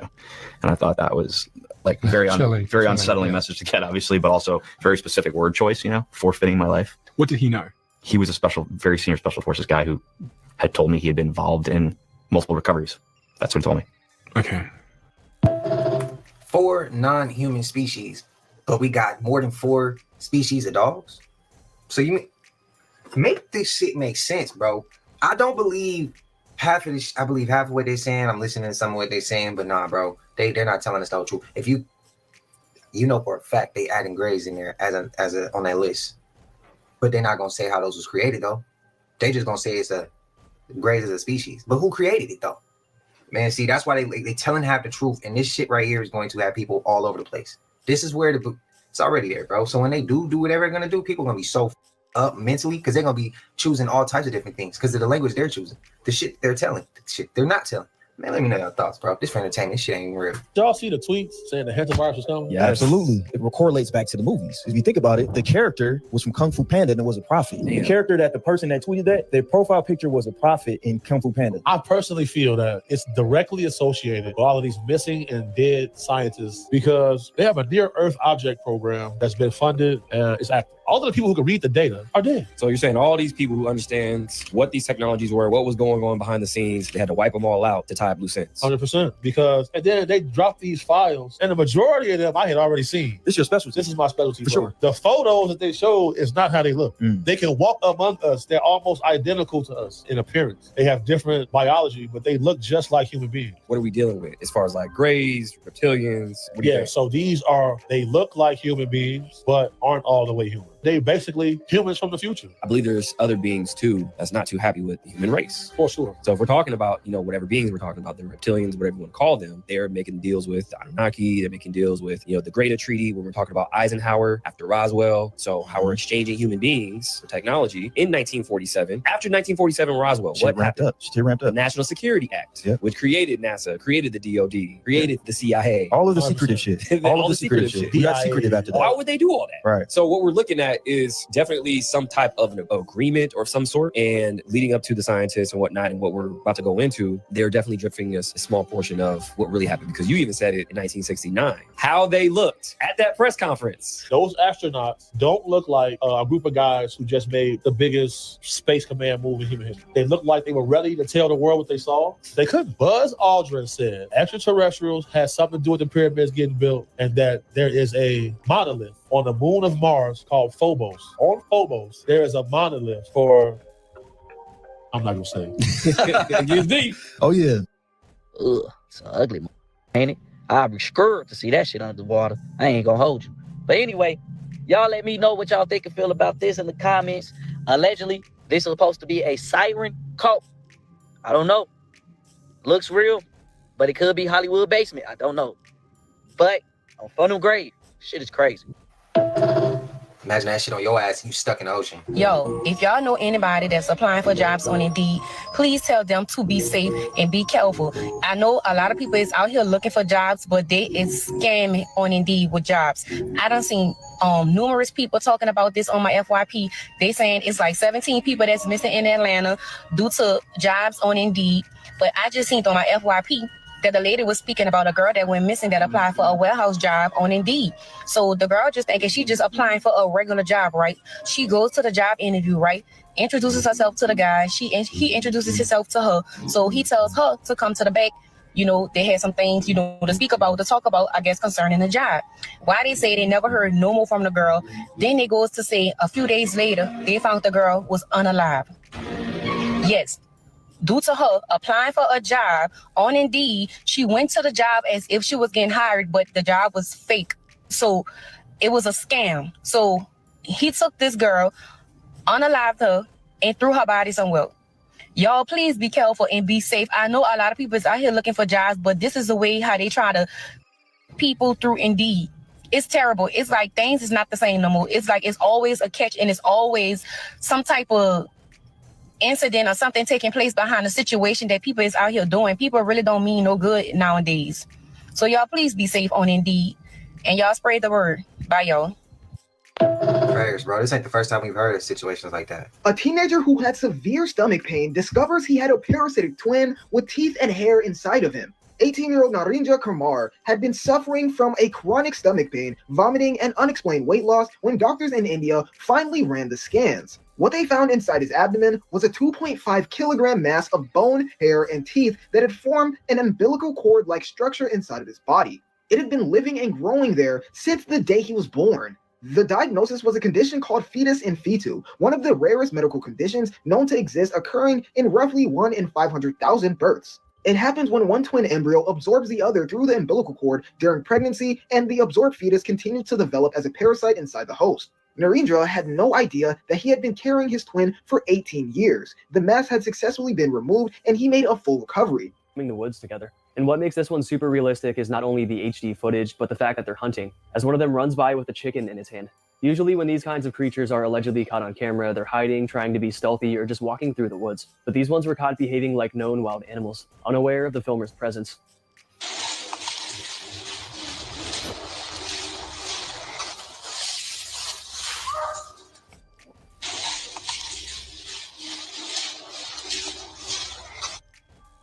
Luckily, the man filming wasn't the one being hunted. We see one of the creatures lurking in the back, remaining rather still. This one is larger. Then a smaller one runs by quickly, likely a juvenile. Perhaps this is a parent and child situation, maybe the parent was teaching it how to hunt. But the video is very quick, likely because the unsuspecting hiker didn't mean to stumble upon this, but knew they had to get a video because nobody would believe them. So they quickly got a good enough video and tried to retreat without being noticed. We also can confirm the video is not AI, not just because of the obviously realistic look, but because the video was taken years before AI was even a thing. Skeptics also argue they could just be people in costume. But once again, I'm remaining neutral here. But what do you guys think? Let me know in the comments down below. This doorbell camera in Alaska captured a strange moment when a woman walked up to this house at 3 a.m. and asked to use the washroom. The homeowner wanted to help, but was suspicious, so he decided to say this. Can I help you? Hey, I live down the road. I was going to ask if I could use your restroom. Sorry, I got dogs in here. They're not very friendly. Okay. Have a good night. Yeah, sorry it's so late. But as she was walking back, the homeowner waited to see where she would go, and that's when he saw that she came in her pickup truck and then decided to drive away. Are you serious? Yeah. No, you can't. He was sitting with his wife by the side of the road, but what happened was terrifying. The following video is old, and its source is unknown, so the footage may appear to be low quality. However, that will not stop you from seeing the frightening and mysterious thing that appeared in it. This video was recorded in Brazil, and it shows a husband and wife sitting by the roadside late at night while their son was filming them with his phone camera. Suddenly, something terrifying happened that is difficult to explain. Let's watch the footage. Aqui, a porta do genou, pegando aqui, Chico, foi isso aí, cara, hein? Você não viu não, cara? É, mano. Não ficou nada não, Chefe, sim, estamos aqui após nosso amigo Genô. De novo, cara. Vixe, vamos aí, vamos. Foi isso aí, cara, hein? Após nosso amigo Genô. Out of nowhere, a semi-transparent figure rushed past at an abnormally high speed. The woman felt something pass behind her, causing her to stand up. Moments later, the figure returned and passed by a second time, and this time the husband also noticed it. It is believed that what appeared was a real ghost, because the speed at which that creature moved was unnatural and impossible for any human or animal of that size. So, what do you think? Pegando aqui, Chico, foi isso aí, cara, hein? Você não viu não, cara? Você ligou Genô. De novo, cara. I don't know. Yeah, the reaction seemed real to me. Doronskis opened her eyes and realized she had fallen asleep on the couch the night before. She looked up and the TV was still on, and then she looked down at the other section of the couch, and her boyfriend, Matt, was also asleep on the couch. As much as she wanted to keep sleeping alongside her boyfriend, she had work that day, so she stood up, turned the TV off, and made her way upstairs to get ready. As soon as she got upstairs, the first thing she did is go into her bedroom and get her purse that she left on the foot of her bed. But when she got in the room, her purse wasn't there. So she leaves her bedroom and she starts searching all the rooms upstairs, and she can't find her purse. And she's thinking to herself, I'm certain I had it the night before. So after spending about 15 minutes looking for the purse unsuccessfully, and now she's starting to stress because she's going to be late for work because she can't find her purse. She goes downstairs and she wakes Matt up and says, hey, I got to find my purse. Can you help me look for it? Matt rolls over and he says, well, are you sure you didn't leave it at the restaurant last night? I mean, if you already looked, it's probably not here. You want to just give him a call and see if you left it there? Jordan was immediately really annoyed by his reaction because she just wanted him to stand up and help her look for the purse because she had work and he could just go back to sleep. And so it started this argument between the two of them. And that's when Jordan remembers that they had recently installed a Nest camera downstairs to monitor their dogs whenever they were gone. And she thought, we can just look at the footage on the Nest camera. We can see me walking into the apartment and I will either have or not have my purse in my hand. And so Jordan opens up her app and they go back to the night before, right before they left for the restaurant. She's got her purse in hand. They leave the front door and then several hours go by and they come back in and very clearly Jordan has her purse in her hand. And Jordan turns to Matt and says, told you so. And Matt's like, okay, fine, let me help you look. And as they're about to put the app down, she realizes on the Nest camera timeline that motion was detected at 3:30 in the morning when they were both clearly asleep on the couch, and they hit play. After the couple had fallen asleep on the couch with the TV on, a hooded figure emerges from their upstairs hallway and stands at the top of the stairs and just watches the two of them sleep. Before he left, he stole her purse along with a couple of other things from their apartment. And somehow this guy has never been caught, and he's been given the nickname Creeper Ghost. A woman named Sarah moved into a new house with her husband and child, and shortly after, they noticed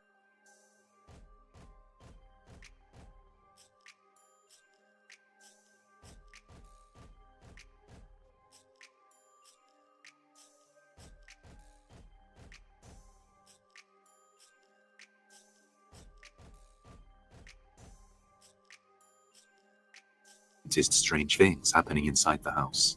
So some of you are wanting to know what kind of activity we've kind of experienced since we moved in here. And I can tell you that the activity started pretty much right away. So at first it was just like hearing little noises here and there. That escalated to hearing voices. We both have heard like men and women and children voices. So like the first week that we moved in here, we have this Bible sitting here above our bed and we heard a huge bang and we came in here and it was on the floor. So something had knocked it over.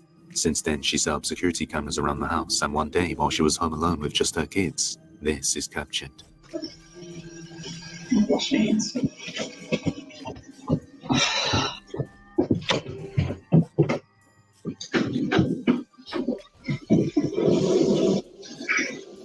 A male voice is heard saying, wash your hands. And Sarah says that she was actually on her way to the bathroom to wash her hands at the time. On another night, she's putting her baby to sleep when this happens.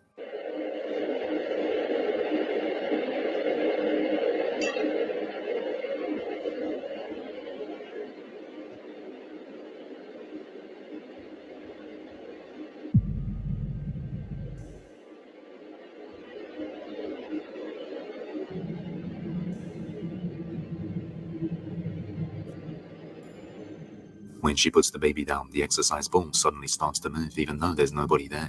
Strangely, it also moves forwards and backwards repeatedly, in a strange motion as if someone was pushing it. She then tries to replicate it, but the ball barely moves. One of the craziest things that I feel like people don't talk about when it comes to Lisa Left Eye death is that literally a day or two before she died in that car crash, she killed a little boy by hitting him with her car. I don't know if she was driving or if her driver was driving, but they killed the little boy, and the little boy's last name was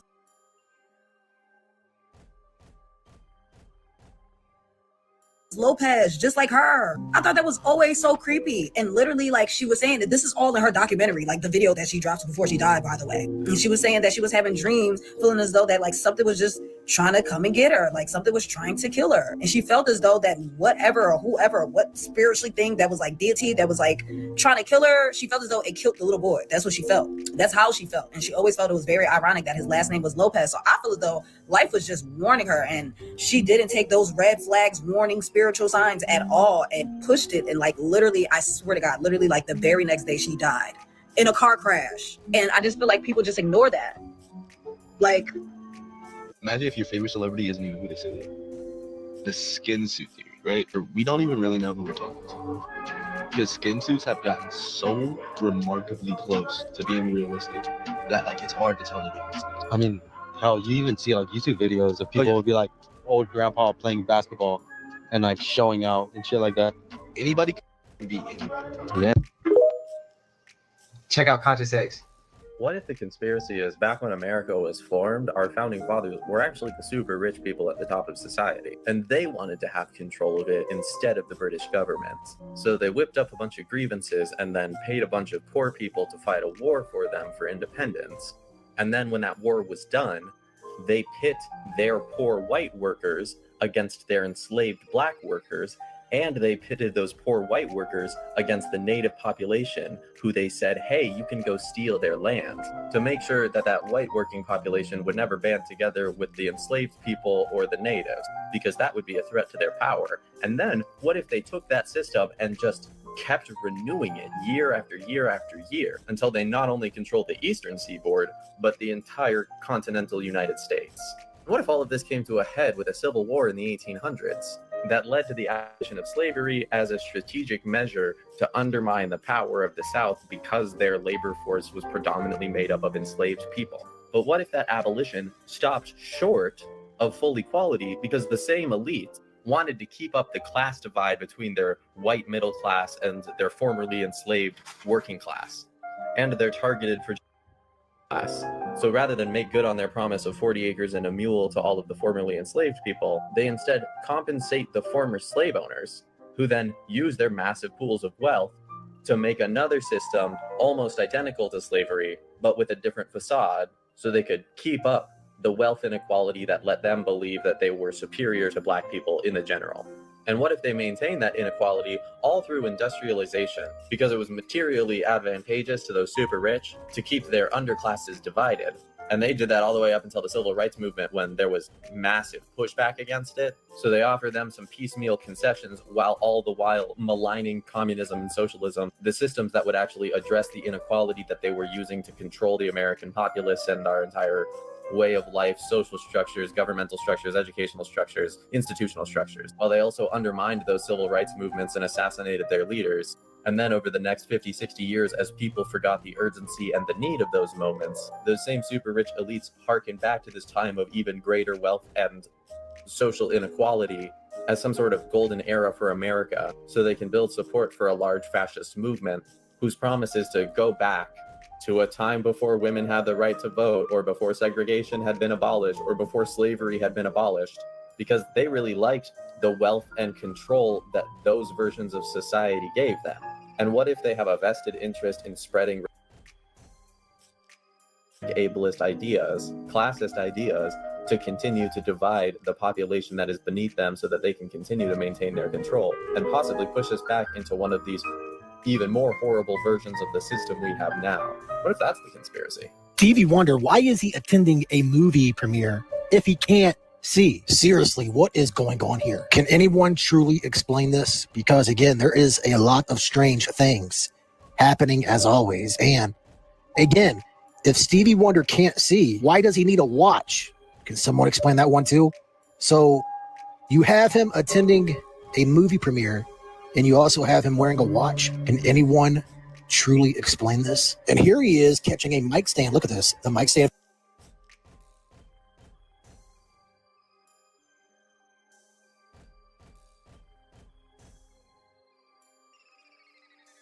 falls. How does he know the mic stand is about to fall if he can't see? And even some celebrities have said he can see. Stevie? Which I don't know Stevie can see. You let Stevie Wonder drive your snowmobile. Now, I would have to say, just the part of you owning a snowmobile would be enough. I didn't own it. I was at the Caribou Ranch in Netherlands, and I was recording. It was thick snow, and Stevie wanted to go out on a snowmobile. And it's a true story. It's a true story. So, according to Shaq, we lived in the building on Wilshire. So you park your car and the valet's down there. So I'm already in the building. I'm coming through the lobby. Door opens. This Stevie Wonder. He comes in, says, "What's up, Shaq?" Presses the button. Oh, that's your story. Maybe all of these people are joking, or maybe just maybe there is more to this than meets the eye. What do you think? Catching the mic, I'll blame it on his senses. Here's a list of celebrities that people have rumored and speculated that are either immortal, time travelers, vampires.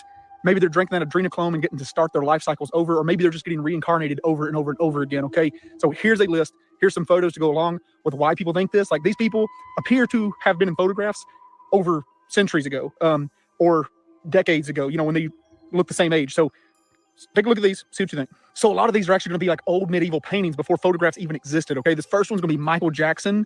Then there's going to be Orlando Bloom right after that. Now, it's worth noting, like, the Orlando Bloom one, he was a famous writer back in the day, apparently, like, if you were to believe this. Okay, and that seems to be on par for all of these. Like, we're going to get into more in a minute, that seem to have been like kings or queens in the past. There's even a modern day one where it appears that they might be existing at the same time, and people are speculating that it could possibly be a clone. Okay, there's this lady named Xena, and she is actually the daughter of the founder of the Church of Satan.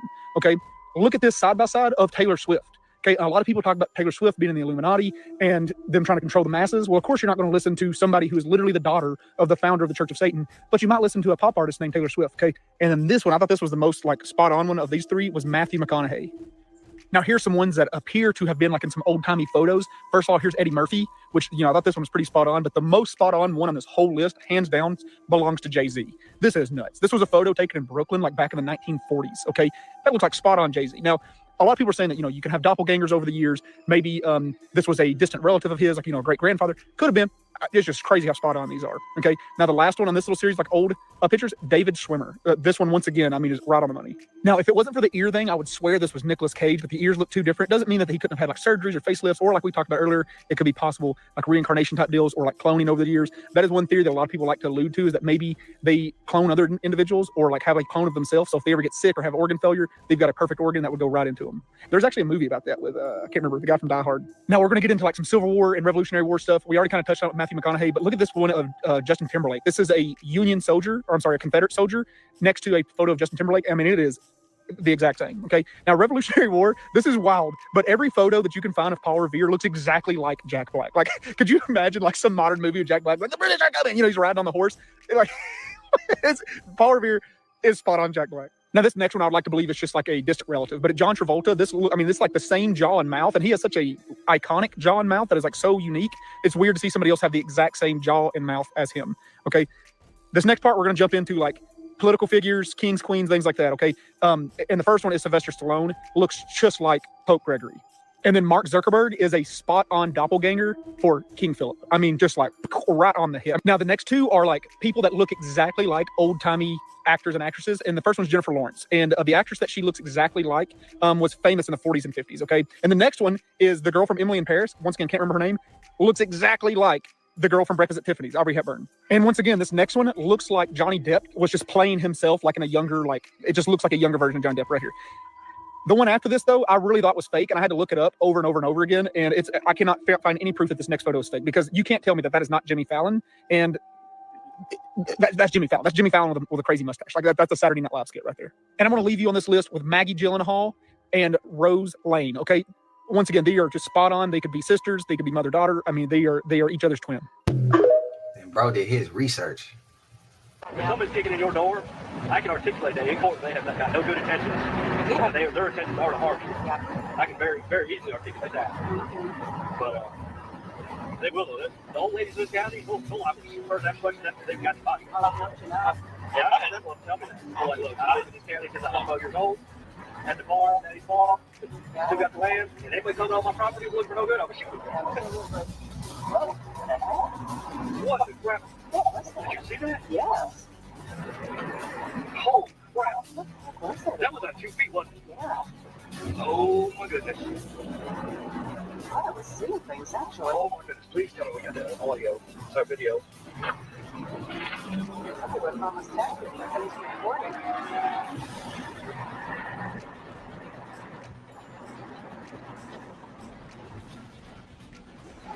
You see anything down there? Yeah. So, I don't know what the heck it is. It's something.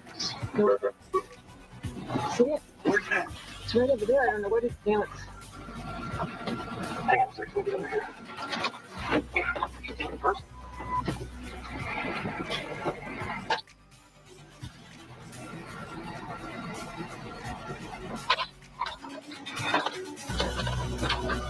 Years ago, I saw Bigfoot while coming home from Kansas City, Missouri. And I've honestly avoided telling very many people this story because I was so freaked out that I even try to this day to convince myself that I didn't see what I saw, but it was right in front of me, clear as day, and there's honestly no other explanation. We had an appointment at Kansas City, and we lived about 4 hours away. So we were coming home. It was me, my husband, and my daughter, who was a baby at the time. Now, we were about 3/4 of the way home when our maps suggested to go a different route. I can't remember exactly why. It was either icy or something, or days, but when we turned onto this road, I am telling you, it was different. You immediately felt like this in your gut feeling that something was off. Look, I literally have goosebumps right now just telling the story. Anytime I tell people this, I get goosebumps every time. I'm telling you, the feeling was so creepy. And I asked my husband, like, do you feel the same way? Like, something is weird. It felt like we were in a different universe. Time had slowed down. I remember my husband and I were just watching the miles tick down, but it felt like, even going at 60 miles per hour, it felt like 1 mile took 15 minutes. The entire 30-mile stretch, we are just silent because we were just focusing on the miles, getting ready to get off of this road and get somewhere with light. We didn't pass a single car along the way. There wasn't a single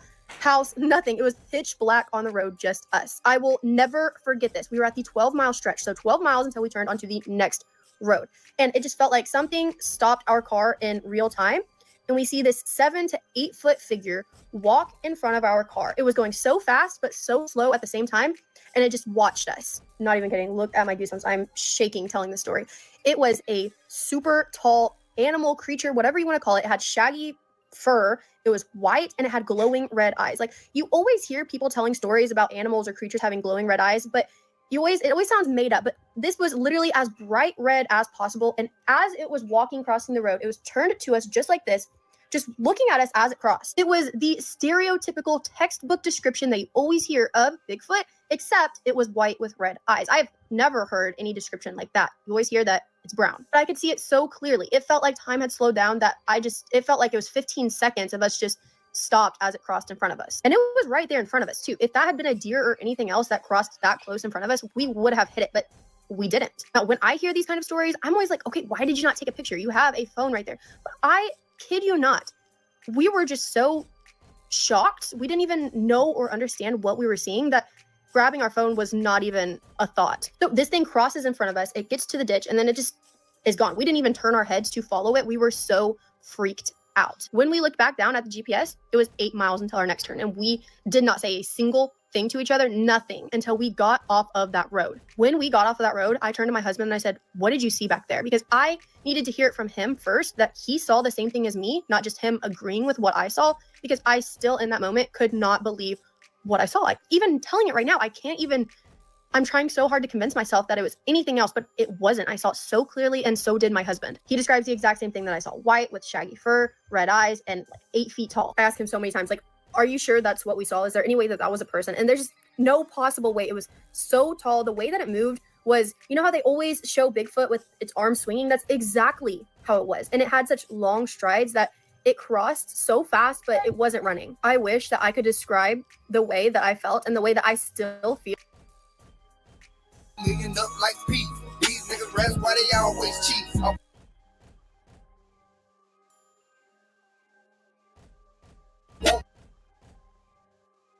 And do me a favor, go ahead and hit that subscription button, bro. It don't cost you nothing. It's free. It ain't even a fee, okay? Be a participator and not a hater, man. It's looking like Go Yayo is looking to start the summer off hot with Sauce Walker, man. Oh, as y'all already know, Sauce Walker has a trilogy. Actually, I guess it's 4 of them now, so you can't call it a trilogy, of a song called Ghetto Gospel. And the number 4 just dropped. And I ain't gonna lie, to me, in my opinion, man, he snapped on it. Now, Go Yayo immediately, almost instantly jump in Sauce Walker's comment section and say that the song was trash. I'm not gonna lie, bro. The Ghetto Gospel 4 was good because he was paying homage to his father, you know, his grandmother, bro. He talked about Drippy being locked up. He talked about Sancho Sauce he being locked up. He talked about Sosa man being locked up. Since he in the feds, he left his son with me, and Sosa gone. I gotta raise his son to 17. And how he had to hold it down for his kids. Like, I ain't gonna lie, bro, it was a real song. So for him to be hating on that, man, that's how you know he just woke up and chose hate. Now, Goyayo not only did that, he threw slick shots at Finesse 2 times, you hear me? And he sat up there, you understand me, and threw other slick shots at Honeycomb Brazy. Now, Goyayo is bewildered. It behooves him how Honeycomb Brazy sat up there, you understand me, and let Sauce Walker call him out for the fade. And he didn't go catch that fade at Inchi, man.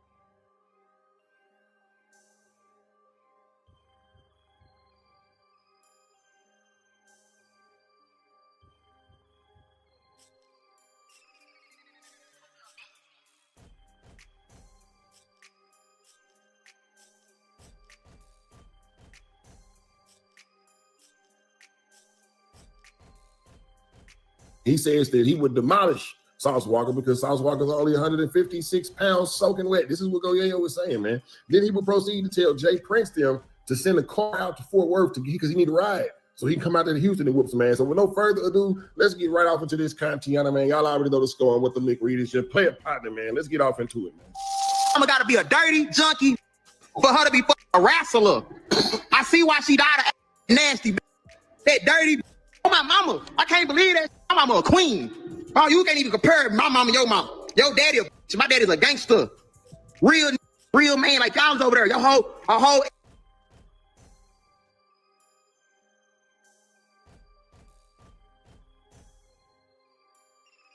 family tree. Your daddy is a peon-ass wrestler, and you a peon. You got some money, though, so salute to you, but you still a money kind of lame, you on my mama. Brazy, I don't know how you let that nigga play with you out there, boy. You in Hershey with them niggas. Brazy, you should have pulled up and whooped that nigga. Ain't squabbling 150 pounds. I beat the shit out that cook. Boy, that's a little boy. That's a little ass boy, nigga. 150, 160. On my mama, that shit soft. I beat the shit out of him. Brazy, I can't believe you let him play like that. Then get on the phone, blowing up bees and shit. On my mama, that boy played on your top. Then what that mean? You not finesse. Hey, Rick, you don't let that. What that mean?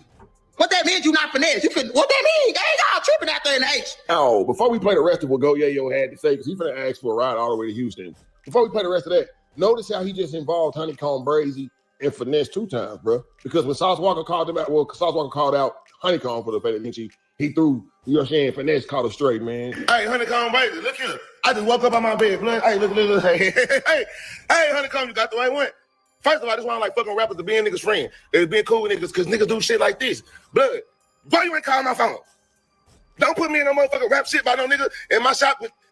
Bro, I don't give a fuck about the Asian man you hanging with. Ain't nobody gonna do nothing to my shop and nothing to my partner. Honeycomb Brazy, you say, are we real bloods? You know what real bloods do? Call somebody from California so they can tell you what real bloods do. This is what real bloods do. We box. We get on the hands in the grass. You say, we real bloods?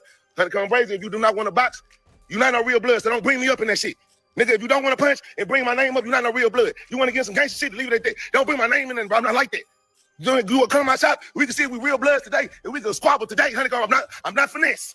That's why Goyayo sat up there, you understand me, and threw Honeycomb Brazy and Finesse 2-time name in it. But let's just continue with his rant. Ain't gonna lie, he did definitely say he want to catch that Lost Fate of Pomalotus with that boy Sauce, man. You know what I'm saying? He want to get down with Sauce. He been calling Sauce Walker out for the fade for a minute. But let's go ahead and get right off into it. Hey, old man. Hey, somebody get Jay Prince C on this. I swear to God, hey, ask your son about me, Junior, ask Jazz about me. They know I'm thugging for real. On my mama, sit in the truck. Come get me right now. My mama, sit in the truck. I'm going to beat the shit out of any other Houston rapper that want to fight. But I'm going to beat the shit. Albert Walker, Albert my name, whatever his name is, TSF. Now niggas can whoop me. I'll beat the shit. I'll tell the old man, set it up right now. Hey, man, God bless that woman. So I ain't have to say that about that bitch. I'm dead wrong. On my mama, boy, you had to be you was born from a tender What real? Your mama was a and your weird freak ass daddy never put a baby enough. So y'all gonna talk about Leo being freaked out. Y'all gotta talk about this and his daddy being freaked out. On my mama. You talking about any nigga, nothing but white girls is a weirdo. Every black woman in America feel like that. Any nigga that's black, that only white girls is a peon. You a weirdo. Everybody know that about you, boy. You would sit there watching, bitch watch cartoons, scream all day, and think you a Boy, you was a peon on my dead brother. I can't believe you come to myself. Yeah, why you don't come and fight? I've been on this 6 months consecutive. You know what's up with this shit. Your tough ass down here. Come get in my backyard. You told me then. Come get in my backyard. Nah, we ain't letting nothing make it. It's summertime. Let's get this bitch hot. I don't want to talk my birthday in 15 days. Yeah, another decade on you nigga. I mean, ain't shit changed. I'm on you nigga neck all summertime. I'm my mom finna get a 6-pack because I'm going R&B for my hoe. You know what I'm saying? But other than that, every rap, I ain't letting nothing make nothing fly. See, I already put the stamp down in Murder. I done put that stamp down in Dallas on the set. Shout out my they know what it is. Shout out if you still with the kid. You know what I'm saying? I fuck with you. If you ain't, you better not do shit I don't like. Next time you do some shit I don't like, I'm gonna show you my kids, nigga. I'm speaking individually. And you watching this video, you understand exactly who I'm talking to. I'm talking to you. So yeah, so on 4E gang, long live Chuck and Chink, Cashes for Chink, Choppers for Chuck. I know how I'm rocking. Ain't letting nothing make it. Killer be killed. Street champion. Yeah, if not me, then who? You talking about ass man standing? Hey, Sauce boy, I see why you went to OnlyFans, boy, because that you rapping weak in the. Now y'all can say whatever you want, but he got Gazi behind him. That ain't nothing but Empire pushing that weak ass shit out his boy, because that you rapping weak in the. Now y'all can say whatever you want, but he got Gazi behind him. That ain't nothing but Empire pushing that weak ass shit out of them old bodied ass views. You and CJ with that old brand new Moissanite ass chain. Boy, that gonna make your neck green in about 3-4 days, brother. Can't get in now swimming pool. It's summertime. I bet you don't see that bitch now pool with that weak ass chain on. But back to you, Sauce. On my mama, that shit you spitting weak. I've been thinking that ghetto guy. I really think all your raps weak. On my mama, all that shit. You don't be talking about nothing. Oh, that shit wrestling inside of that. Boy, you sound like Hulk Hogan. You sound like Booker T. You sound like Eddie Guerrero, RP. Boy, you sound like every wrestler they ever made. Boy, you need to take your back to the WWF. Boy, you suck. You ain't your daddy. On my mama, and I swear to God, I bet my dad whoop your dad. I don't give a how many push-ups that bitch out of breath did in the wrestling community. He can't whoop no gangster. We killers and robbers over here. I can't even cap. In my big ass age of 30 years old right now, or 29 to be exact, I done turned into a hater. Oh, if it's one thing to go Yayo do, bro, he gonna talk trash, man. And I'm wondering if Sauce Walker's gonna ever grant him that wish like a genie and go ahead and put pause on him, bro. Brand risk.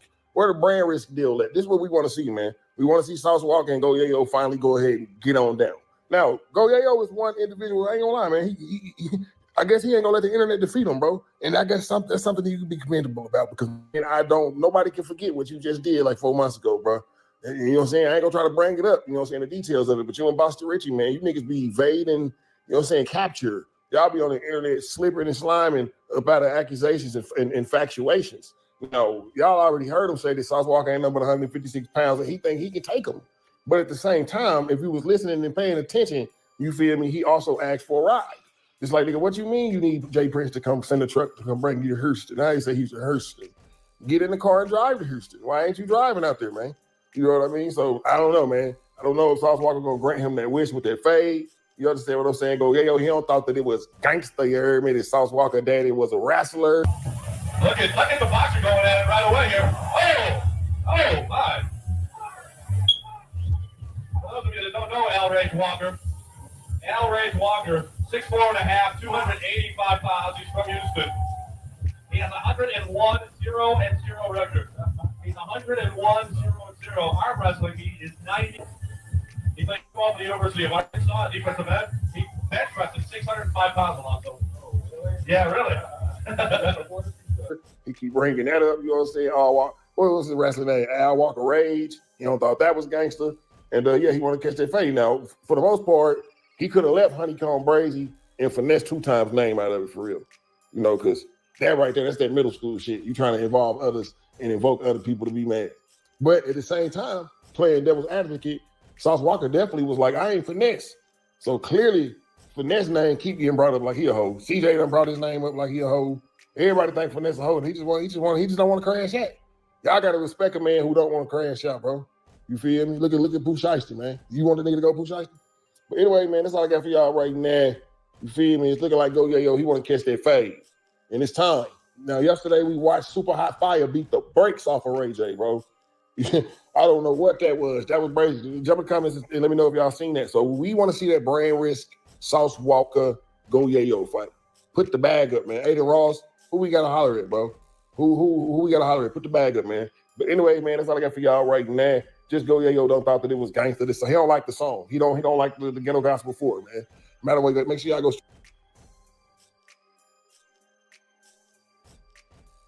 Find the one to say man of the year, bro. Or I'm gonna pin it in the comment section, man. I'm gone.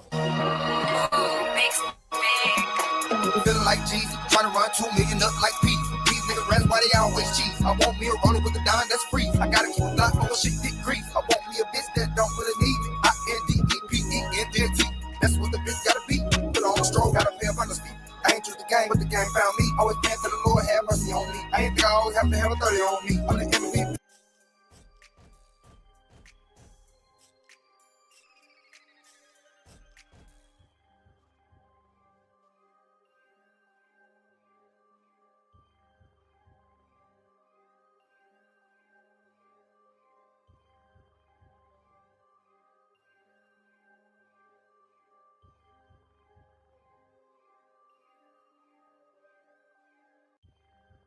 I guess, but I wouldn't describe it as fear for our safety. I will say that it absolutely changed the way that I thought about when I hear other people telling these stories, alien, Bigfoot sightings, anything like that. Now I believe them a lot more than I ever would have before that night. Hands down, craziest thing that's ever happened to me.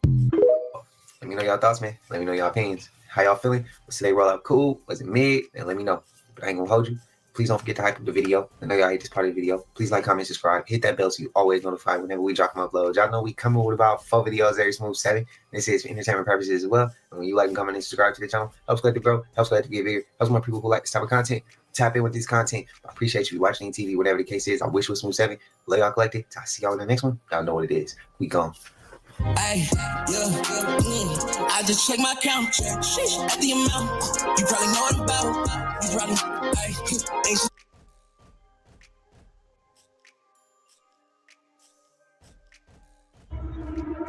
Welcome back to MT. Before the video starts, just want to thank all my channel members for the support. What is this? It looks like a black.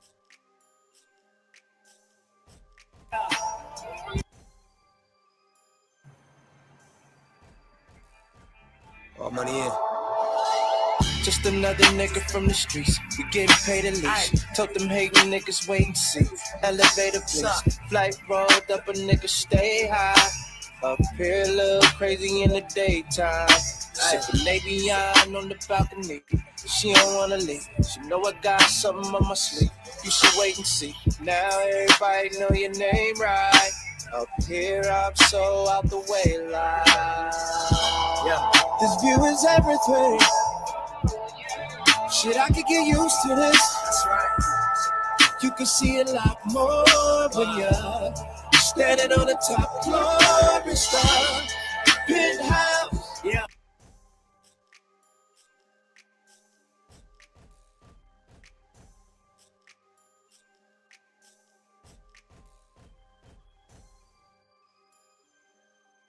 So when they came down to Earth, we was Homo erectus, Earth, planet Kai. Be one of 3 things. Either going to be genuine multidimensional / otherworldly entity, which I know is far out. Otherwise, it could be military, for sure. And the third option has to do with a project called Schmroject Schmloomli. So when y'all watching Rashad Jamal, right? Many people call the planet many different names, but Rashad Jamal, when y'all started following him, called it Planet Kai. And he did this by tapping into his DNA and getting light codes, right? Light codes from the gods and the cosmos. So Kai and Enki, Kai is the goddess, meaning earth. And Enki is a god, right? Wisdom and creation. So when they came down to Earth, we was Homo erectus, and they made us Homo sapiens, right? So you have DNA of the gods, which means Enki and Kai mix their DNA up with the natives of the planet, the Homo erectus.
this planet belongs to y'all, right? You could call it many different names, Terra, Gaia, all this, Tiamat. You could call it all of that, but the planet belongs to y'all. And when they came down here, y'all was already great, but they gave y'all a gift, right? They gave y'all a gift, which was the forbidden fruit, was consciousness. So that gift is consciousness. You have the fleshly body, the Homo erectus body, Homo, right? And sapien mean wise, Homo sapien, the wise human. So they gave you the consciousness of the gods, but a vessel that's acclimated to planet Earth, quote unquote, planet Kai. Because Kai is the earth goddess. That's one of the Anunnakis, the earth goddess, right? And then you have Enki, the god of creation and wisdom. And the gods is not perfect. That's why we flawed. That's why when you gain consciousness, he said, I gave you the gift for the gods, which is consciousness. We are flawed because they gave us a gift, which is that pine cone that y'all see in the Sumerian tablets. We don't know how to use this, but they gave us a gift. So they were supposed to come down here and give us this gift and teach us how to use it. So everybody's on a journey of what happened when Eve bit that forbidden fruit, that's gaining consciousness. Everybody's on a journey of learning their consciousness, how to use it for good, how to use it for bad, how to use it for themselves. So the Anunnaki that was involved with making human beings, giving us the gift of the gods, is Kai and Enki. I know the comments is coming. People about to disagree, and that shit about to ruffle some feathers. Y'all, I just freaked out. I thought somebody was watching me. Don't they look like an eyeball? I thought somebody was watching me, y'all. Y'all can hear that how I'm breathing. Like this shit is, it scared me. Look at that. They look like someone watching you. It's natural. Those some damn nails, y'all. Oh, they gotta change that. They gotta change. Nah, they definitely gotta change that. Cause even when she said those ain't nothing but screws, when she zoomed that camera in, I say, nah, son. Somebody in there. Yo, you good, son? I am. I told you I'm from Africa. Ethiopia. You know me. Uptown. Yeah. What you doing up here? Because I think I was looking for you. What you looking for me for? I like you. You got the wrong door, man. No, Yeah. I got the right person. Maybe it's the wrong address, please. Big bro, where the hell you stay at? You got neighbors like this, man. Like, you need to break your lease ASAP.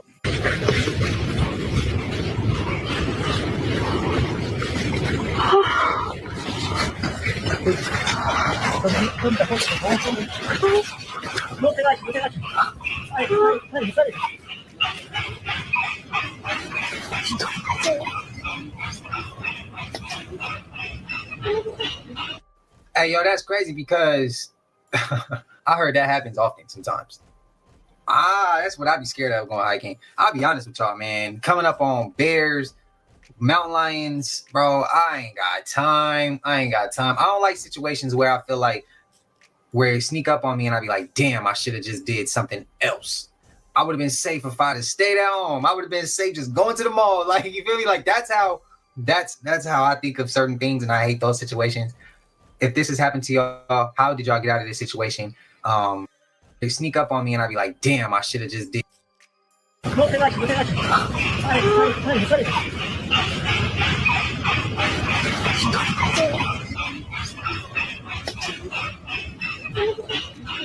Hey, yo, that's crazy because I heard that happens often sometimes. That's what I'd be scared of going hiking. I'll be honest with y'all, man. Coming up on bears, mountain lions, bro, I ain't got time. I don't like situations where I feel like where they sneak up on me and I'd be like, damn, I should have just did something else. I would have been safe if I'd have for you to talk about it. Explain if it went left as well. Man, yeah, I don't know. That's to his front door. That's a demon, bro. Y'all let me know. That's a demon. Just shoot. Just put them down. We can try to shoot. Oh, okay. You killed a number of them. How many did you roughly? Cash. Massive. Yeah, I hear you. This is massive. They chose to. How do you know if vigilantes? You see them. How they patrol around here in trucks. 4-ton truck. Driver and a passenger. And then 2 in the back. With long guns. And nobody telling them anything. There was no police. No police. No army and no National Guard. Nobody. Then they put in a shoot to kill curfew. A dusk to dawn. Shoot to kill. But there's nobody left. Young blacks was being killed in this community. When you hear the gunfire, it's not something I'm just making up. It's out there. It was great.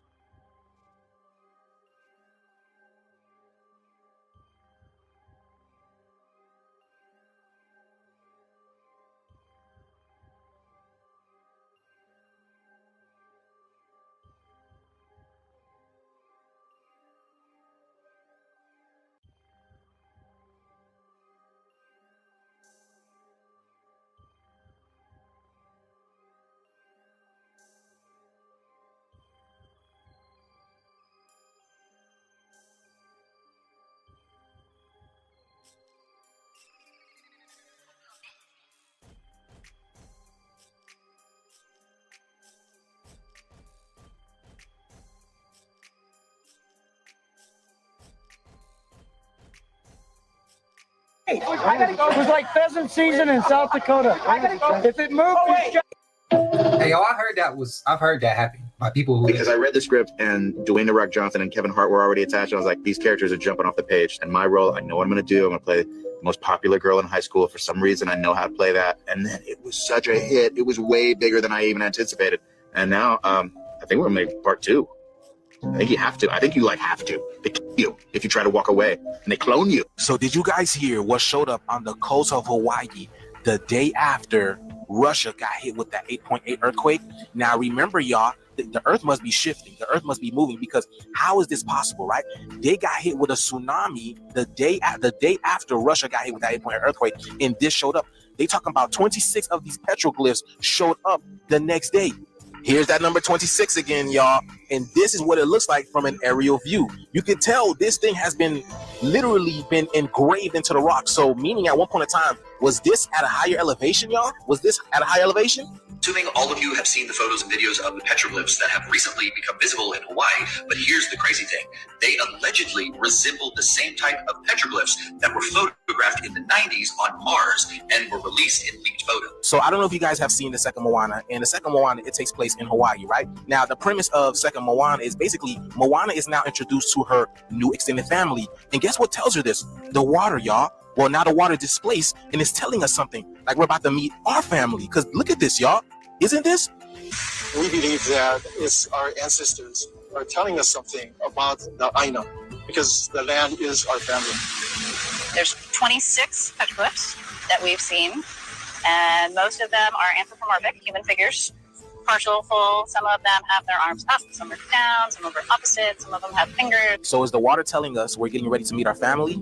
And did you guys see this in Newport Beach, California, y'all? What is going on, man? Are we being infiltrated? Y'all know that the water is the mother, and the mother is talking. So is she letting us know we're getting ready to meet the extended family? Please let me know down in the comments below, y'all. Y'all know we're in this shift, y'all. And let's continue to get it. Like, follow, share for more videos like this. Peace out. I don't know. I'm not sure if the news stations had covered this. If they did, I don't trust it. Who's to say that? I don't know. What it could be. It could be multiple different things. The Earth's uncovering truths, and it could be them people playing games with our perception. I can't tell you. I got to sit back and let it all unfold. I need to see a little bit more before I give you my perception. But let me know y'all's. I'm curious to hear it. The fact that Little Tay made $1 million in 3 hours really goes to show that y'all real life hormone monsters walking among us. Like y'all do know, just last week she was 17, right? A minor, a child. And this is not the first time this has happened. Bad Baby made $1 million in 6 hours when she turned 18. Keep it a buck though. Everybody who made this girl a millionaire in 3 hours, y'all was fine keeping, wasn't y'all? Just go ahead, come out and tell us so we can put y'all on the pedophile list. Has pre-ordered since like 2023. It's coming. It's finally here. Everybody that's pre-ordered, I've been waiting since 2018. Men, we are consistently letting our lust take control over us. We have to do better. Y'all spawn sniping little kids, waiting for them to get 18 so y'all can buy their OnlyFans. That is destroying our youth. And when you start to seek a family, you have a digital footprint, baby. Y'all need to seek a relationship with God instead of worshiping lust and money. But y'all let me know what y'all think about Lil Tay making $1 million. Like the actual Lil Tay in the comments. Like and follow for more wisdom and stay tuned. Y'all make me sick. That's crazy work. I thought she was still underage. Damn. Y'all, the earth is not playing with Russia, man. Another part of Russia just got hit. And this time it's not a quake, but it is a full-blown mud flood. Full-blown, y'all. This happened in Russia's highest mountain called Mount Taranuz, however you pronounce it. But this came unexpectedly after some heavy torrential downpour of rain. Look at this, y'all. This thing is looking like Texas and New Mexico. Do you guys see how much that is compared to the size of the people? And it was coming through with so much pressure, y'all. Now, hold up. There's a lot going on because this is just days after Russia gets rocked with that 8.8 in Kamchatka. And then a day later, those ancient mysterious petroglyphs was found off the coast of Hawaii. The earth is speaking, y'all. She is saying there's a transition going on, y'all. Because remember, you know what the mud flood's about. This is basically removing history or old stories. It seems that the elements have a message that they're passing on to Russia, and I don't think it's a friendly message, y'all. Y'all see what's going on here. What do you guys see? Let me know down in the comments below, y'all. The shift is here. Ain't no way to go but to go through it, y'all. Let's continue to get it. Peace in. Prayers to Russia. Correct me if I'm wrong, but isn't Asia, Russia, and all those areas and along all that region, isn't that all Tartarian land? Correct me if I'm wrong. And if that is, if I'm correct, do y'all think that the Earth is kicking those regions' ass off the strength of maybe they're not telling the truth? They're not telling the full history of where they got their land from, and they just kind of stepping over the forefounders? I'm just asking. I'm literally just because I know that might offend some people. I'm not trying to offend. I'm literally just asking the question. So can y'all answer that for me, please? Again, prayers to anybody affected by this, because that shit is crazy. Y'all see that shit is coming in fast, bro. That shit is coming in fast. We might as well talk about it because it's not even on CNN or Fox News or anything. Police there found a bunker in a house where multiple children were being held. The youngest was 3 years old. 4 men have been arrested. These kids were AR'd. They were beaten. They were sold off to clients to do horrible things to them. But we already as a nation knew they were. Damn, bro. Hey, we need to bring the kids home. That's okay. Real quick. Let's do it.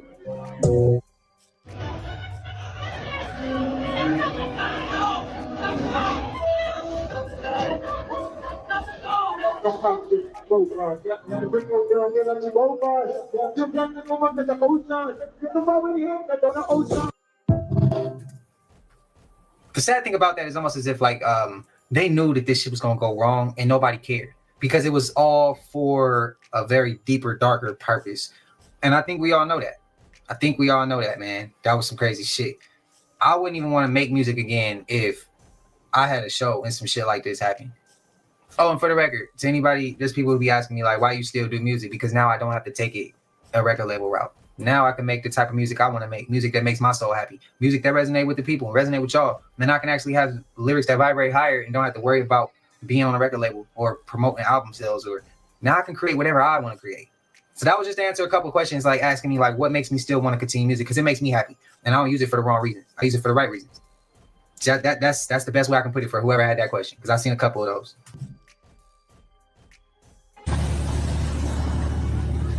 Please stop. Let me show y'all a little something, okay?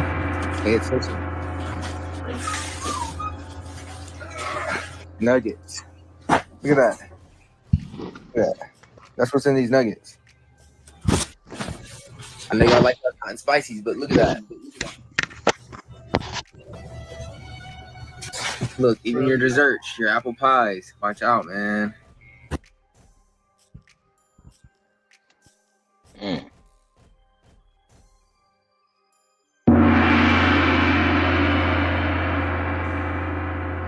Damn. That's crazy.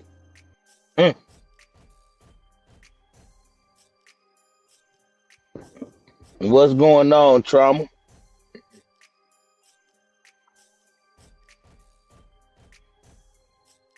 Can you hear me, bro?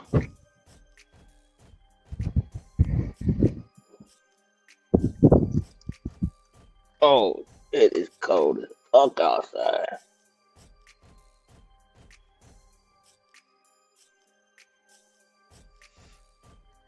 Hey, I'm gonna drop down and come back up if you can't hear me.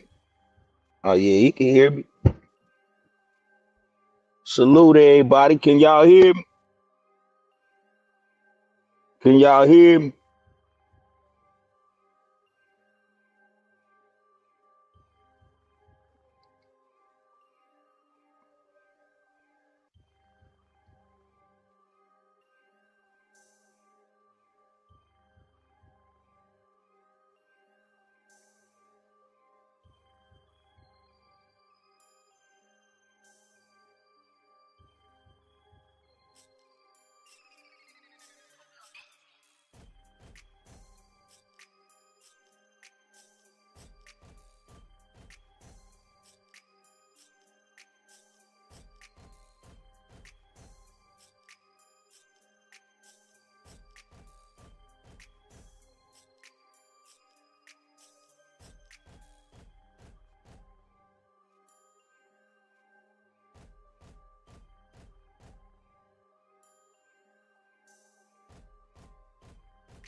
What's going on, bro?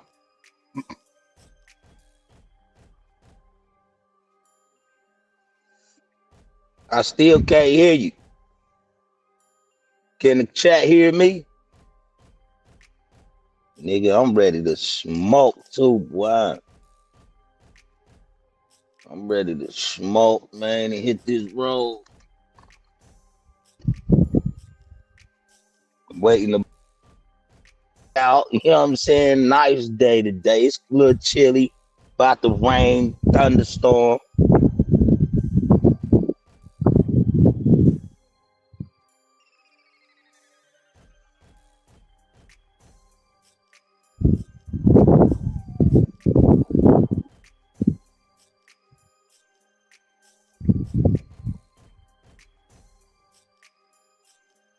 I would, hey, shit. I would take y'all on a detour at my job and shit, but the pretty bitches ain't even here right now. They work during the daytime or well the morning shift.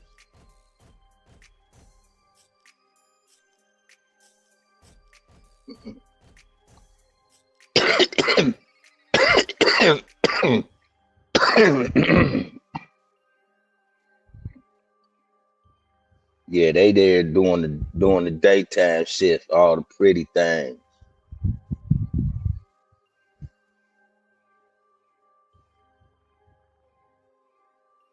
In the freaks that come out at night, work at night. That's crazy because there's some ugly motherfuckers in there right now.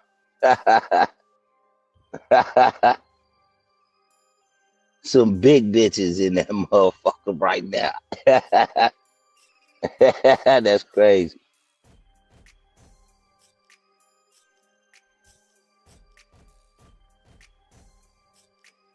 I can't hear you, bro. I can't hear nothing.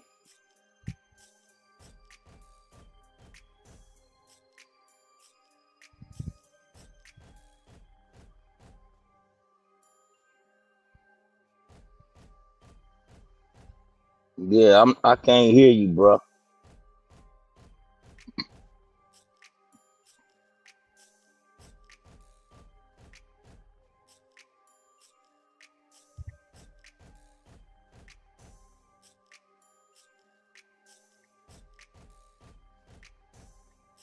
I want to know what the fuck did she do with my damn fucking CD, though. This is a hating ass motherfucker nigga right here, too. This motherfucker hating on me, man.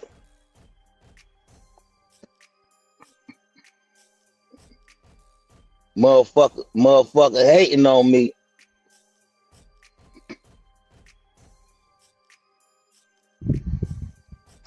I can't hear you.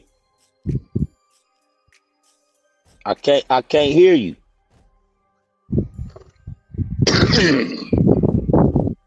Hold up.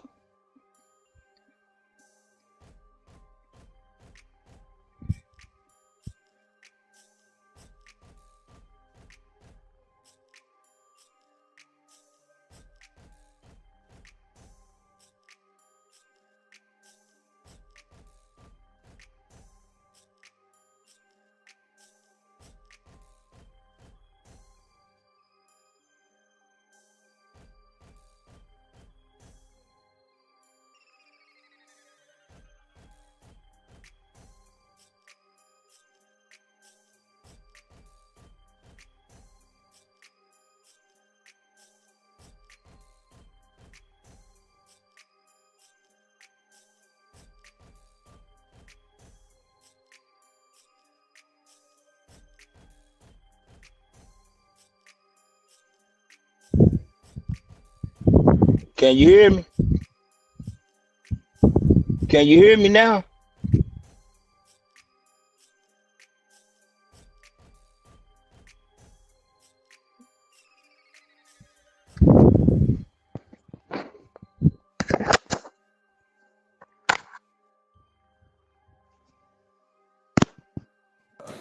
Yo, can you hear me, bro?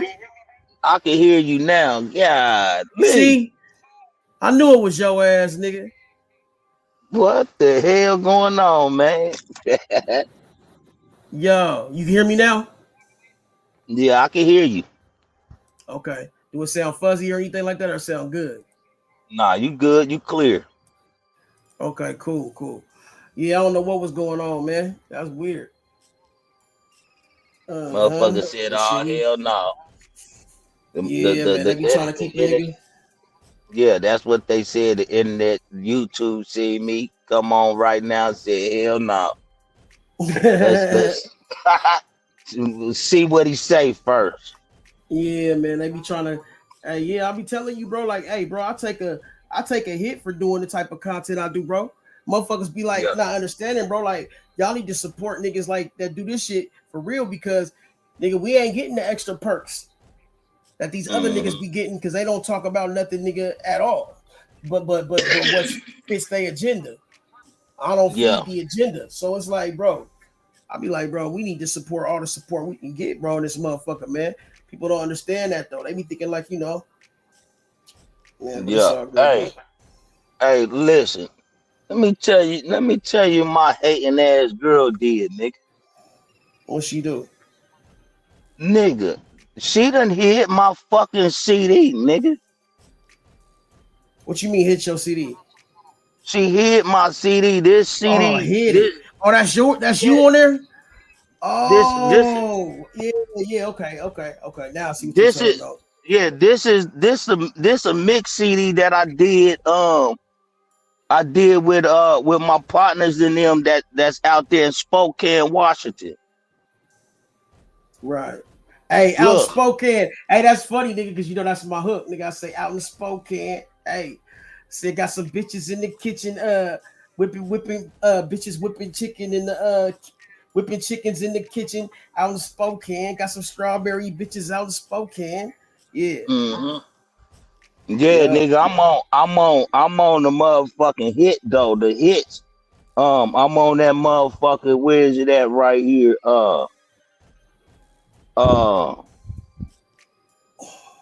There's late night hours. Late night hours is a hit. And right here, I just wanna fly. Hit, hey, nigga.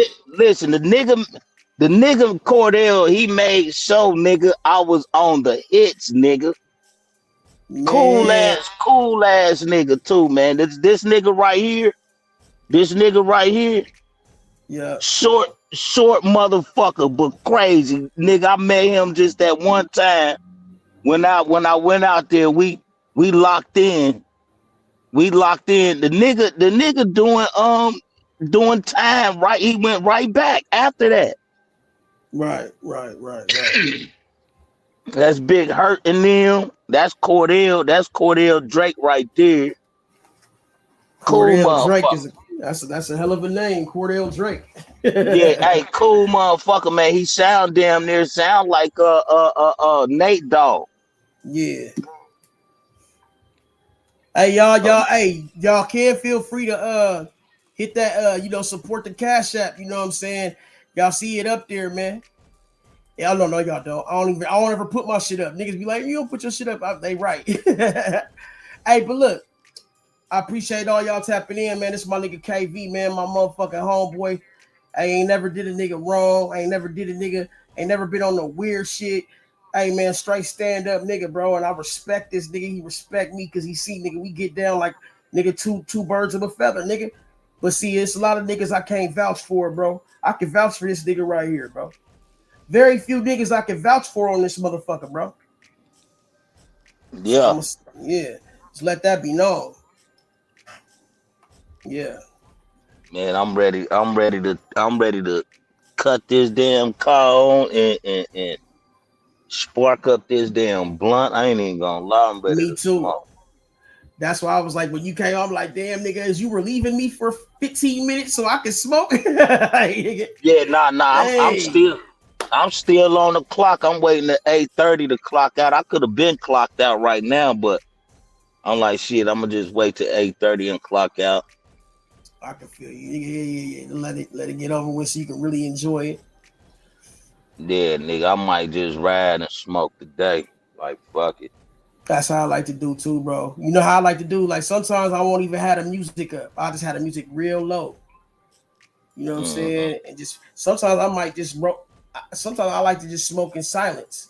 Nigga, like, but while I'm driving, like I have some sound playing, but I have it on low. Like then I just had a bass hitting, like just the bass and turn the treble down. That's how I be doing this shit. Yeah, man. Yeah, I almost got into it with my engineer, bro. I had to make sure, nigga, we stayed in good graces. Cause I'm like, damn, I can't be beefing with the engineer and this nigga KV about to pull up. I said, whenever that nigga do, I'm gonna make sure we got this shit locked. Cause these nigga, bro, the engineer, bro, start tripping on some shit talking about he don't accept no cash no more. He doesn't want no cash. I'm like, bro, what? What? I'm like, oh, you done got on some straight weirdo shit, bro.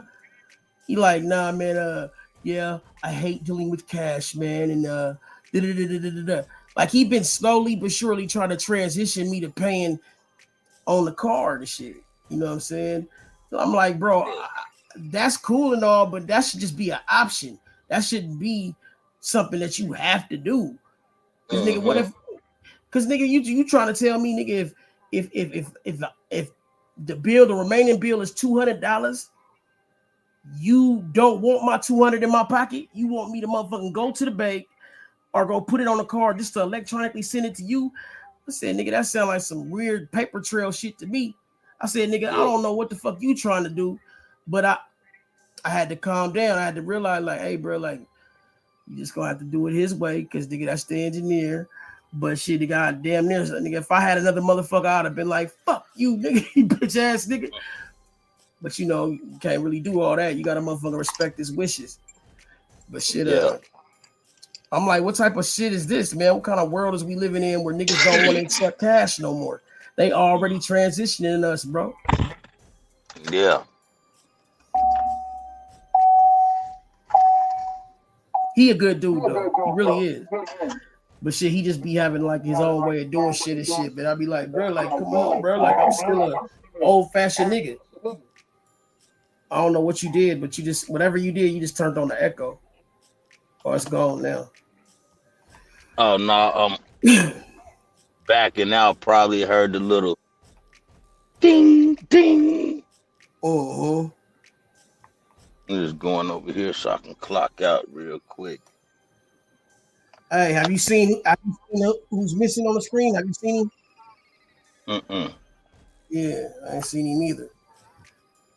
Hey man, you know, another blowout victory for the BreddWinnerz. Yeah, man. Smoking on them packs, smoking on them packs. Oh, hoe ass. Where you got a motherfucking advantage ass nigga, hoe ass nigga. I'm a savage, nigga. If I seen a nigga make a thumbnail, nigga talking shit, I'd have pulled up on this panel, nigga. Like, what's cracking, nigga? You scary, nigga. You a bitch. Only person you ever got heart, nigga, to pop off is on Trey's panel, nigga. Trey's, you need to check this nigga for this shit, bruh. Like, why you got the heart, nigga? What you need an advantage? I can't stand these topsy-turvy ass niggas, bro. You can't motherfucking So I'm important enough for you to scream my name out when ain't nobody talking to you, but I'm not important enough for you to pull up when a nigga motherfucking finally give you the attention you wanted. See what I'm saying? That's why I be pulling these niggas cards, because I be knowing that's that whole shit. Niggas be on some whole shit, bro. You niggas ain't about that action, nigga. Yeah, bro. And if you are, come show me, nigga. Let me see it.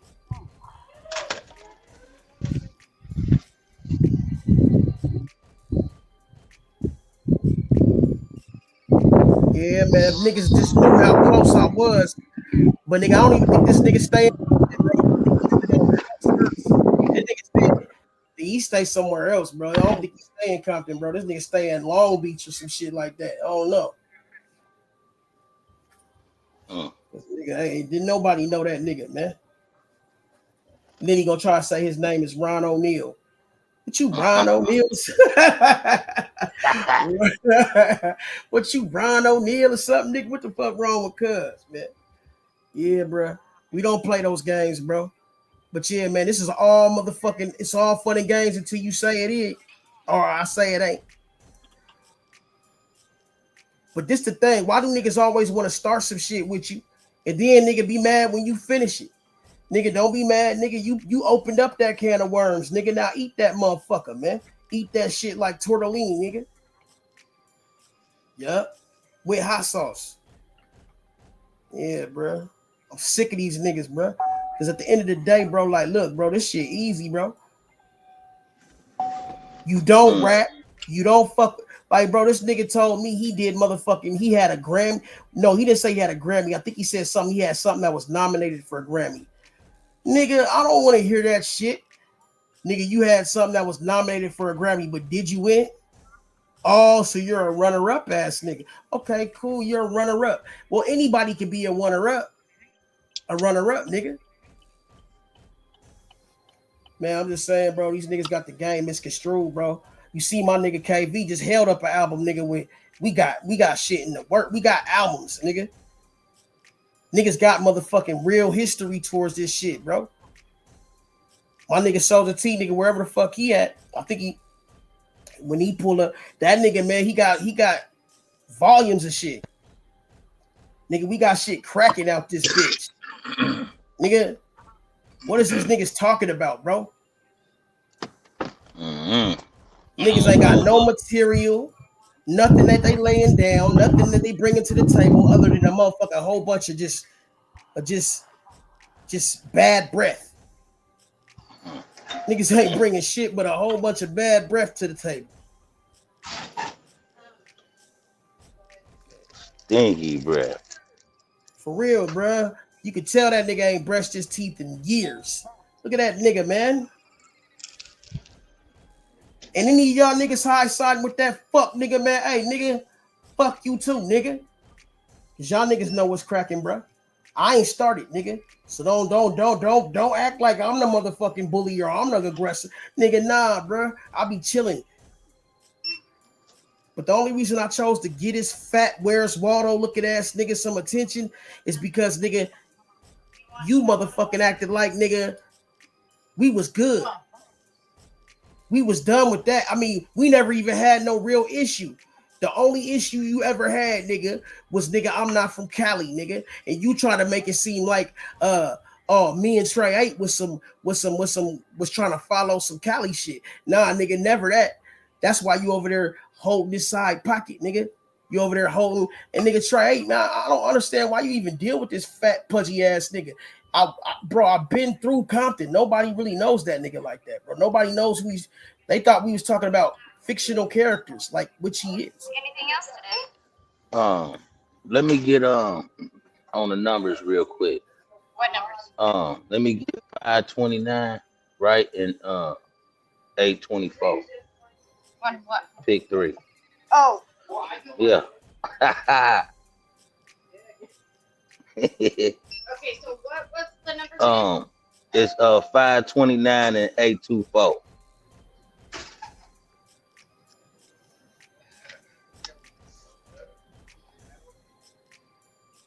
Man, I mean, like, keep it real with your partners, man. Keep it real with your guy. Why niggas want to play them games, man?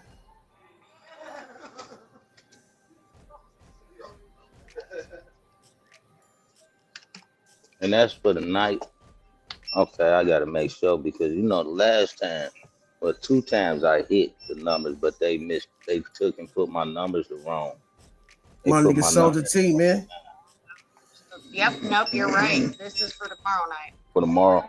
It says it right up here, 527. So the next draw has already happened for tonight. So this is for tomorrow. Okay, yeah. All right. Yeah, all right, thanks. You're welcome. Yeah. Damn, she sounded like somebody I know, bro. I swear to God. Had to play that number real quick. I don't even really play the numbers and shit like that. I don't really gamble, but I'm like, fuck it. My daughter's birthday is this week. Soulja. My daughter's birthday is here on the 29th of this week, so. Okay, happy birthday, man, to her. Yeah. Yeah, she gonna be goddamn 11.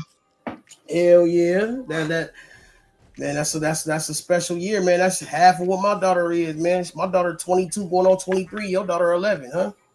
Hell yeah, man. Shit, man. I'm trying to get her ass good, get up off of that goofy shit now. Bro, I'm telling you, it's gonna be a journey, bro. You know what I'm saying? Your shit is just beginning, really. Cause nigga, them teenage years is when it start getting crazy. Yeah, I know.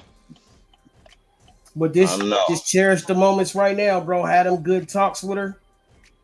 Like if I could give you any advice, man, just make sure you keep that. Don't worry about none of these other motherfuckers telling you what to do or how to be with your kid. That's your kid at the end of the day. Yeah.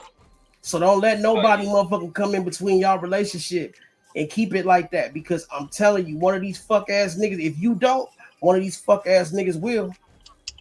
Yeah, no, nah. I already be talking to her anyway. Giving her ass some game and shit, man. And letting her know she can come talk to me about anything, you know what I'm saying? Even when it comes to that female stuff.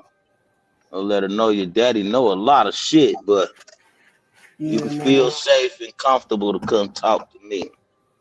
You know what I'm saying? Yeah. If I can't tell you, your mama gonna tell you. Right. And that's the thing, bro. It's just like, bro, you can't go back, but you can always go forward. But man, you gotta make sure, man, you got your motherfucking shit. You know, just make sure you motherfucking going in the right direction. I meant to say, you know what I'm saying? As long as you doing that, nigga, shit, you good. Hell yeah, I was buying motherfucking tampons and shit for my sister and shit. So yeah, you feel me? So that type of shit don't spook me or faze me, man. You know what I mean? I go to the store, get my own girl some motherfucking tampons if she need it. So yeah, man. And you never know when she gonna hit that shit, cause I mean, some hit they periods later. You know what I'm saying? Like, shit, nigga. I think I don't know. I think my daughter was like around like 15 when she had her first period, bro. Yeah. Yeah, I think she was. I'm not sure. Maybe she had been keeping it from, but I'm thinking it's probably like about 14, 15, if I'm not mistaken. And that's kind of late. Yeah, man. I know this one female ain't never had no period. I was looking like this. Hey, bro, what's wrong? I had a girl that never had no periods, and the pussy was so fucking fire, bro. But the thing is, she was crazy as hell. She was crazy as hell, bro. And I think that's probably why. Because, nigga, you know, like a wise man once told me, what animal bleeds for 7 days and don't die? Yeah, a pussycat dog. Yeah, because, nigga, that motherfucking nigga can just sustain. And I said, oh, shit. But then, you know, another man told me, nigga, that's because God got to drain the evil out of him once a month. That's cold. Yeah, man. Somebody got to do it. It's like a filtering system. You know what I'm saying? You got to drain some of that pussy. Shout out to Elise too, man. Elise, tap in with your boy. Man, what's up, LaShonda Trap Queen? I'm gonna play that shit for you in a minute.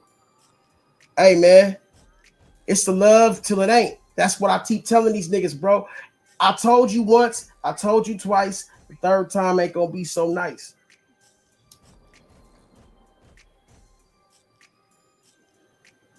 You see that shit that they got going on, man, right now with they talking about, nigga, they gonna take niggas what was that one shit? Fuck that, nigga. Never mind, it'll come back to me. I was gonna get off to some other shit. Sometimes I gotta remind myself not to get off topic because I'll go on to some whole other shit. Yeah, shit. Did you hear about the damn the Pope? The Pope gave a apology for for the slavery and shit. Well, nigga, fuck their apology, nigga. Nigga, give us some reparations, nigga. Okay, that's nice. That's nice. We'll take your apology, but nigga, hey, we want some analogy, nigga. Whatever you, nigga, we want some reciprocity, nigga. That's cool and all. Don't get me wrong, I ain't mad about it. But come on, bro. Do you got some cheese attached to that? You know what I'm saying? Like, come on, bro. Y'all been eating, man. You've been eating long enough now. Stop being greedy. They've been eating long enough now. For real, bro. While your kids got fat, your kids done got fat. Nigga, you done had college funds, tuitions, whole fucking weddings. Nigga. Luau's with the pig and shit. Fried pig. All that nigga, what the fuck you think we supposed to do? Thank you for the apology, nigga. Okay, that's a start, but where you gonna finish at, bitch? That ain't even a start. That's just a small, small. Yeah, you hear me? Yeah, man. These niggas got to get some act right, bro. And I think the thing that they trying to see is they know once we start coming together as a people. Hey, I ain't gonna hold you, bro. I was glad that nigga, when that nigga, hey, that's tight how I look right now. Nigga got you inside of my album and shit. That's crazy. Hey, that's crazy how I look on screen. It's like you inside of my album and shit. Hey, but then, what was I gonna say? What was I saying? I was talking about something. I forgot what I was on though. What was I just saying? What was I saying? Damn, I hate when that happened. But yeah, man, I can't fucking remember what I was trying to say, but I know it was on the tip of my head. Yeah, man, fuck it. What was we just talking about, KB? About the Pope. Oh yeah, the tuitions. Oh yeah. So look, for one, nigga, like if you gonna say anything to us about apology, it's not really no apology unless we don't take it as sincere, and we can't take it as sincere until nigga you break bread with us. You gotta break bread. And not just no little piece of or a lump sum. Nah. Right. Not no hash brown money. Not no motherfucking nigga.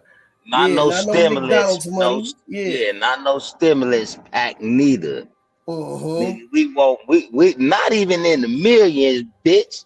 We want something like $1 billion or something like that. You hear me? Yeah, and, for real. And not only just money, nigga. We want our shit back, bitch. We want you niggas to go back to y'all own country. I mean, well, shit. They own country, which is the Caucasus Mountains. The Caucasus. That's your country, nigga. Well, hey, look, that'll be not, but we gonna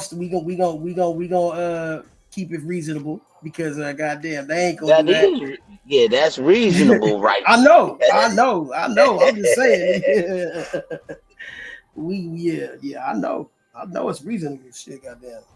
Hey, and then so look.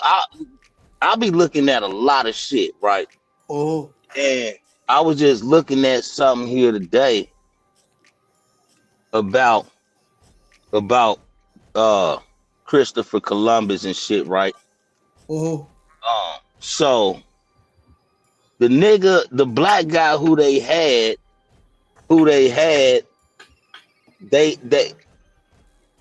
he was enslaved, right?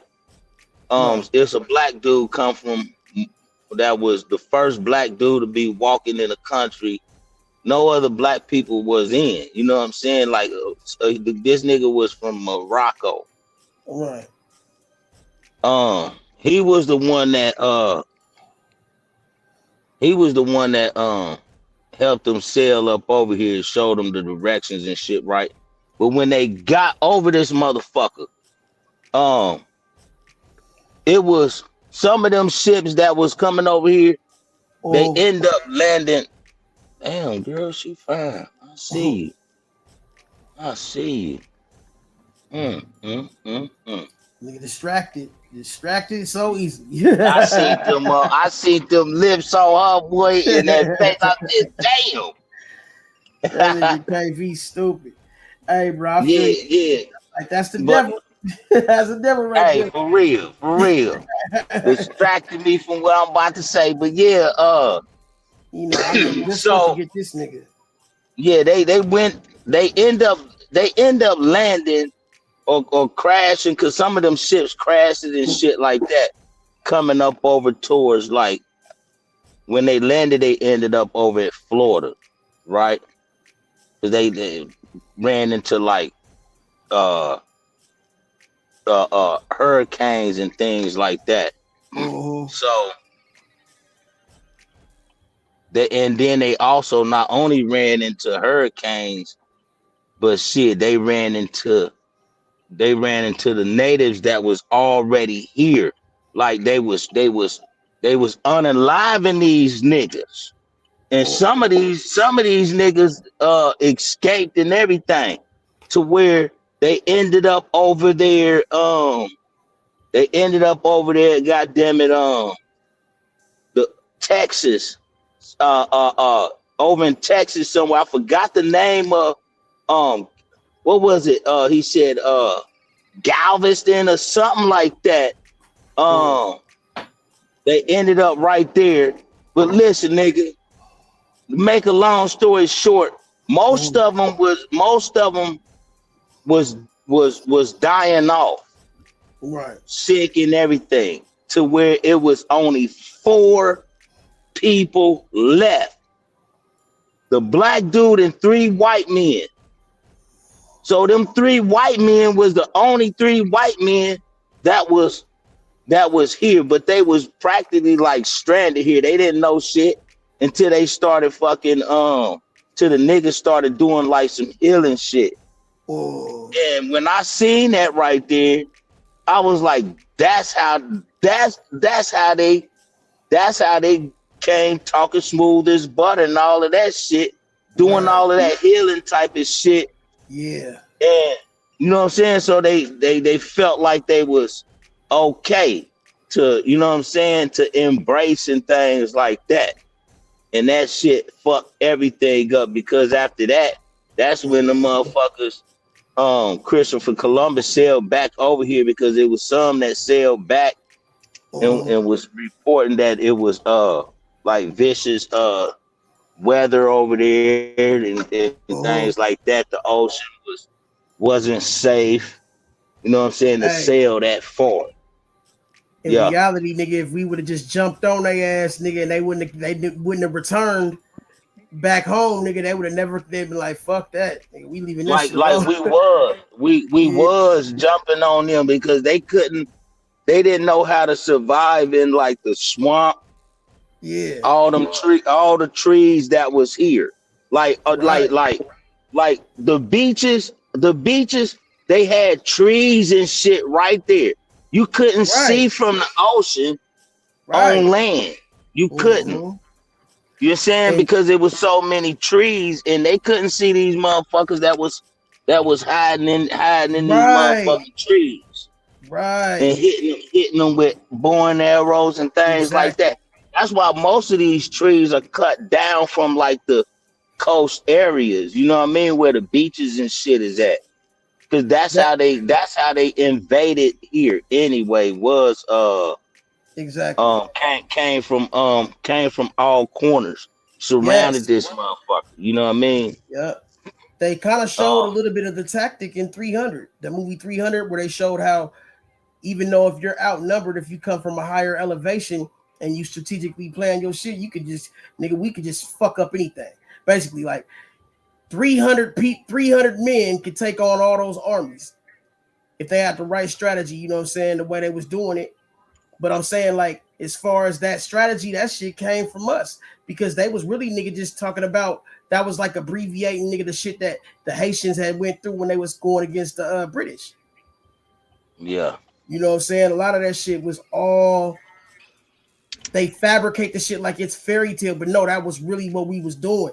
Like the Haitians, and they always try to blame it on some bullshit. But nigga, hey, that was part of the shit too. Nigga was being in line with our spiritual side. You know what I'm saying? Hell yeah, nigga, your ass, they put some motherfucking disease on these motherfucking born arrows, nigga. So when they hit your ass scabbed the fuck up. You don't know what the fuck to do, nigga. Hey, but see, the thing is, we let our naiveness get us. Because, nigga, the thing is, bro, we should have never let them motherfuckers get comfortable, and we should have never got comfortable with them. But see, you know. And then you know something else? So when Christopher Columbus, when they end up getting over here, when he came and scoped it out, the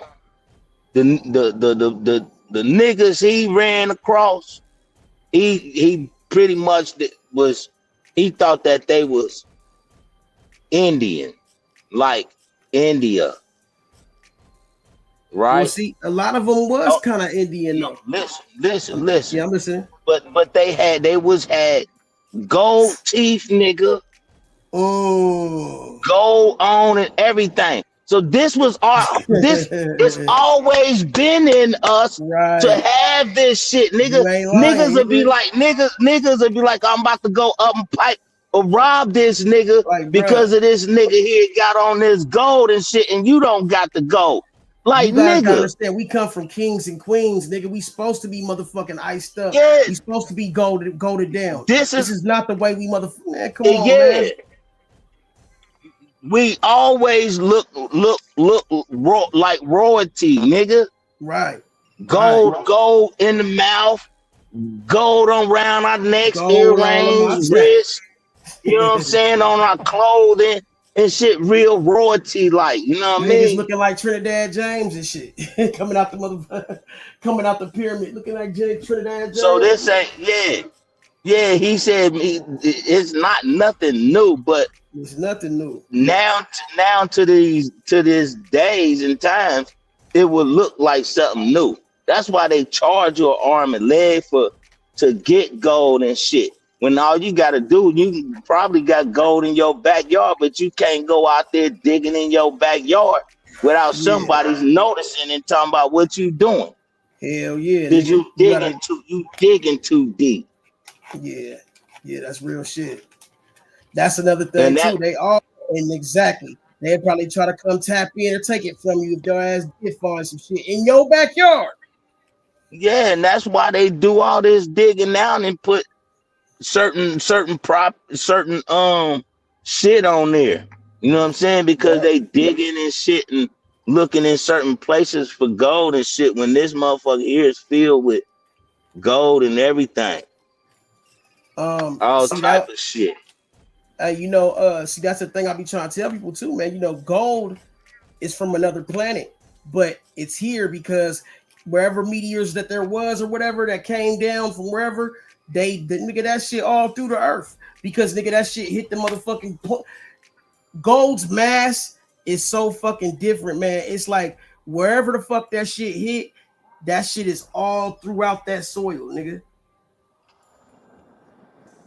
There's so much gold here that we probably ain't found yet. But see, that's the thing. Everybody loves gold because gold is the best conductor of electricity. Also, it's just from what it does, how it meets the eye. Certain things that you can't get from nothing else other than gold. I like white. I used to be in the white gold more, but now I'm starting to get more in the yellow gold. But like the thing is, that white gold look good in the motherfucker, nigga. Yeah, hey, I know. Hey, that white gold look good in the motherfucker, and I could flip it on the other side too, nigga. Yeah. On the other side, that shit real. That cost me 5 bands just for this motherfucker right here. This cost, nigga. Hey, but like, see, look, shit crazy. You gotta motherfucker see the difference between niggas that think that they know, but niggas that don't know is because you gotta be a connoisseur to this shit to even know what you're dealing with. And you might, if you really like know your jewelry, you really know shit, you might get a bad item every now and then. But nigga, you fool me once, nigga, shame on you. Fool me twice, shame on me, nigga. Hey, nigga, I ain't gonna be fooled 3 times, nigga. You just a goddamn fool. These niggas gotta understand something, bro. Like, if we come from this shit, it's in our blood, like you just said. It's in our blood, bro. Like, and I know my shit. I know my shit is real. All my gold chain and my charm at the house. I rarely wear it. I rarely put it on, nigga. But I done got it checked and everything. My shit is real than a motherfucker.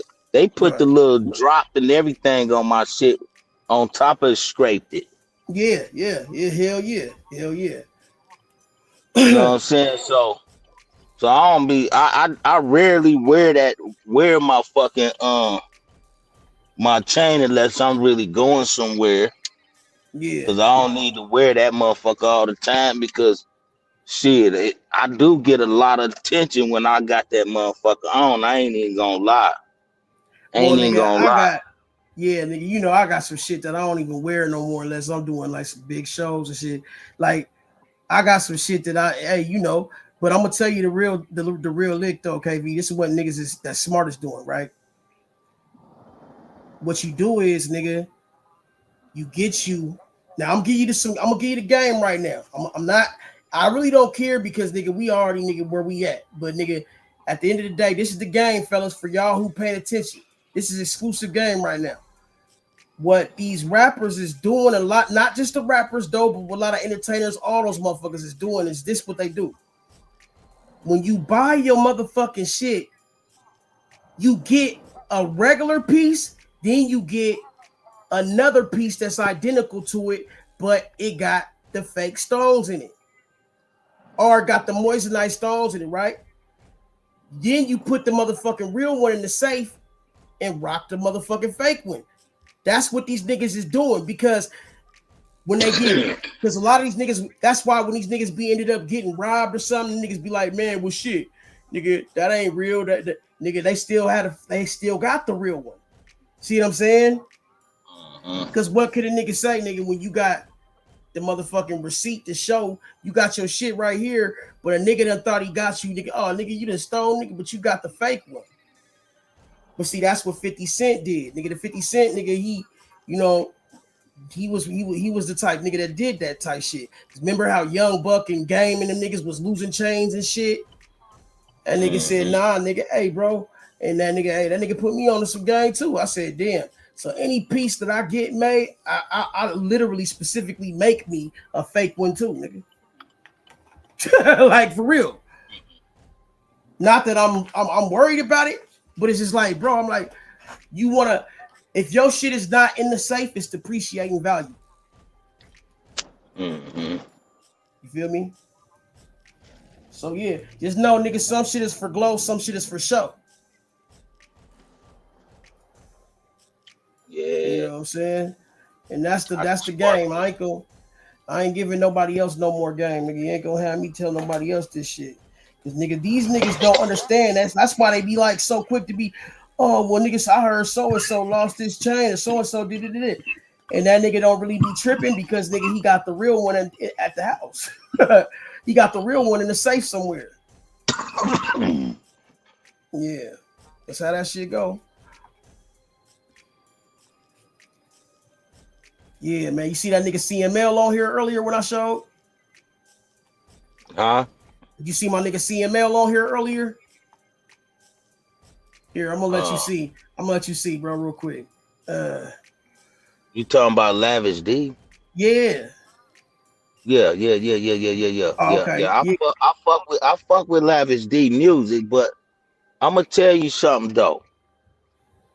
Nigga, because this is some real shit. My peoples in California know it. You fuck with Mozzie. I get it, nigga. I like Mozzie too. No. I like his music too, but let me tell you something. My nephew and them, they don't fuck with him. And I just asked my nephew, I was like, Neff, so out of Mozzie and Lavish D, who, like, be honest, which one of them music would you play? He said neither one of them niggas. He said neither one of them because he don't fuck with neither one of them. The nigga, look.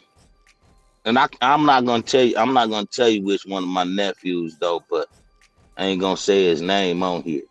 Yeah. But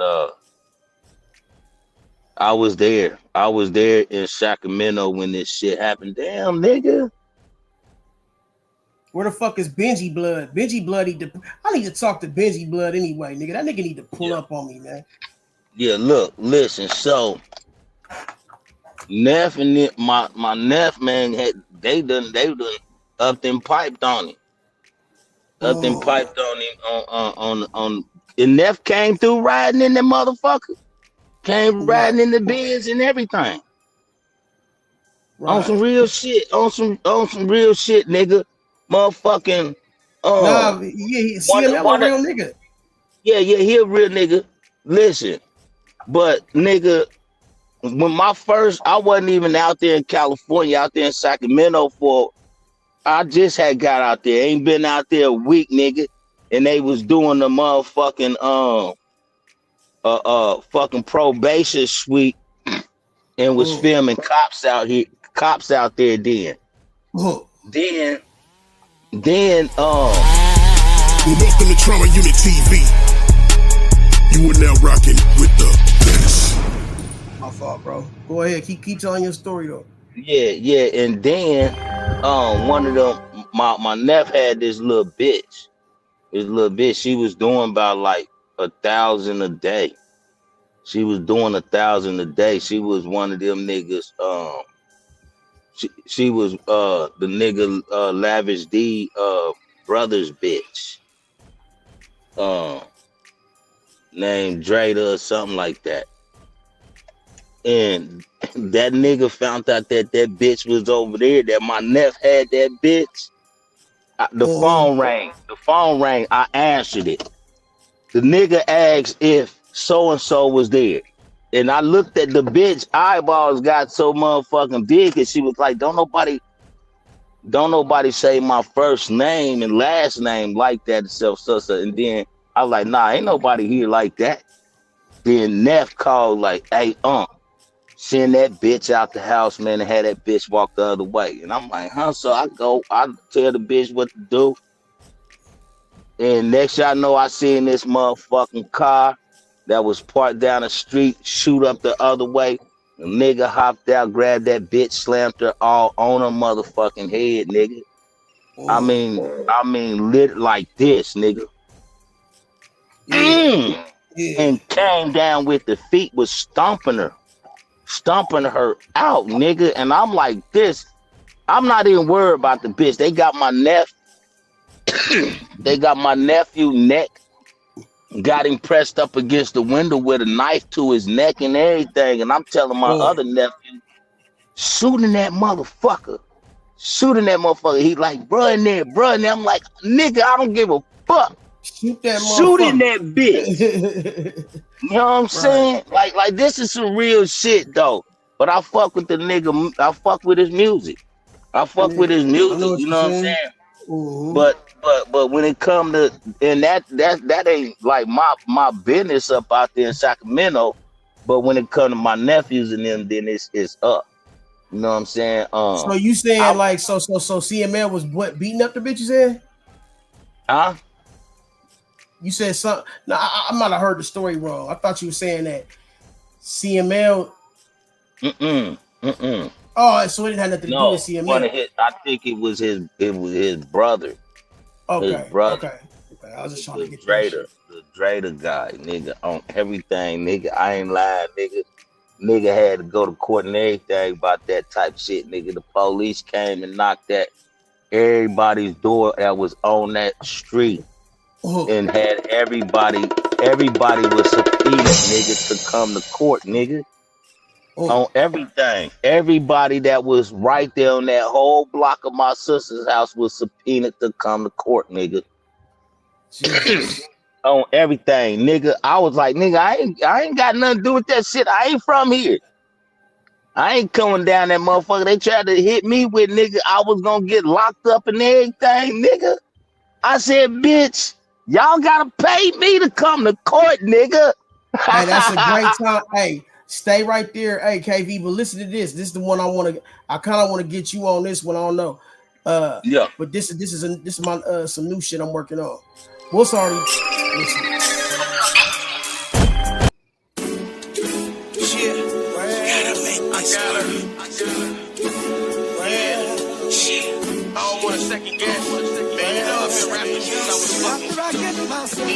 I gotta make this work. I'm about to break this curse. I gotta break this curse. You know my kids come first. I had to take that purse. I came up out that dirt. I had to put in work. I don't consent no search. I gotta make this work. I'm about to blaze this perk. That Pyrex stay burnt. I gotta make this work. You ain't just the bitch I'm fucking. You the bitch I'm fucking with. I don't tell you nothing, cause honestly, I don't trust a chick. We got a thing, but this ain't no relationship. But if you gotta call it something, it's a situation shit. We got similar goals and high hopes. She getting thick, riding this dick. We might smoke, kick it, Netflix and chill, then I go back to reality, balancing maestro. Can't tie me down, tip tying that tightrope. Just the right vibe in time, we might grow. But if we don't, no hard feelings, we still folk. A lot of bitches got no mail, but still post. Can't politic for real, but still vote. That's like trying to swim in steel and still float. Slink it to the bottom of Atlantis. Plant this seed in your coral reef. Orally enjoy the feast. Sexually exploring toward your earth's core. Body of a goddess, got it, no folklore. Drop it like it's hot parquet on popcorn. So warm, this dick too hard for soft porn.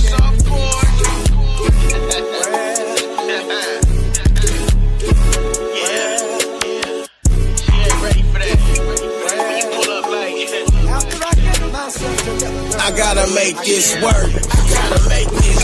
I'm about to break this curse. Hey, you know my kids come first. I had to take that purse. I came up out that dirt. I had to put in work. I don't consent no search. I gotta make this work. I'm about to blaze this perk. That Pyrex stay burnt. I gotta make this work. I'm a Virgo, but I love my Aries and the Capricorns. Pisces, get on your knees, bitch, on all fours. When I hit it from the back, she like the thumb in her bum. She blamed it on the alcohol, but honestly made her come. The propane hit the drum. Nothing is as deadly as the flames you'll be running from. Burning down blocks by the flocks of these birds and these bastards. Caskets, tell them quit lying, no flying in Calabasas. RP the Mamba, no plane crashes. All the footage they got with all these cameras. All the cameras they got, but ain't nobody flashing. I'd be an assassin, something need to happen.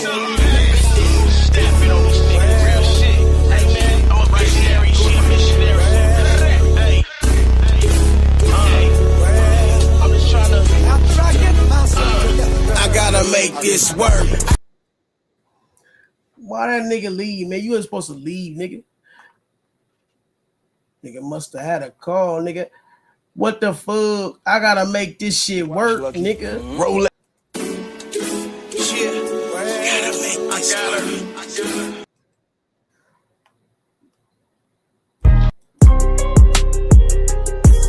Hey, turn this up in the club.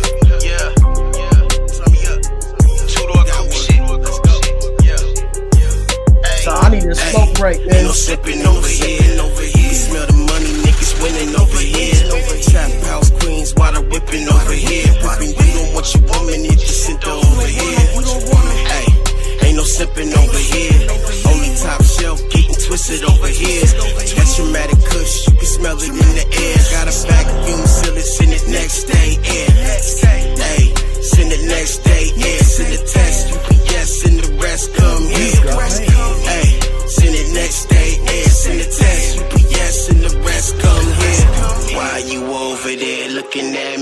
while I'm chilling with my bitch in here. Please don't bring your girlfriend around me, then be mad when she disappears. Hey, why you over there looking at me while I'm chilling with my bitch in here? Please don't bring your girlfriend around me, then be mad when she disappears. She wanna chill like most of these fixins, superhead chickens. Shorty, if you bout it, gonna write a book about it. Like most of these fixins, superhead chickens. Shorty, if you really bout it, gonna write a book about it. Ayy, ain't no sipping in my blood, far from desperate. You ain't fucking with no scrub. She just wanna roll, popping bottles of the bub. I'm the real bird, man, got a pocket full of doves. Ayy, ain't no sipping in my blood, far from desperate. You ain't fucking with no scrub. She just wanna roll, popping bottles of the bub. I'm the real bird, man, got a pocket full of doves. Put a whistle, red flag, OTP. Shorty thinking I'm a Flag chick, on the shorty play. don't know me. Even though a nigga got it, I don't pay no freaks. I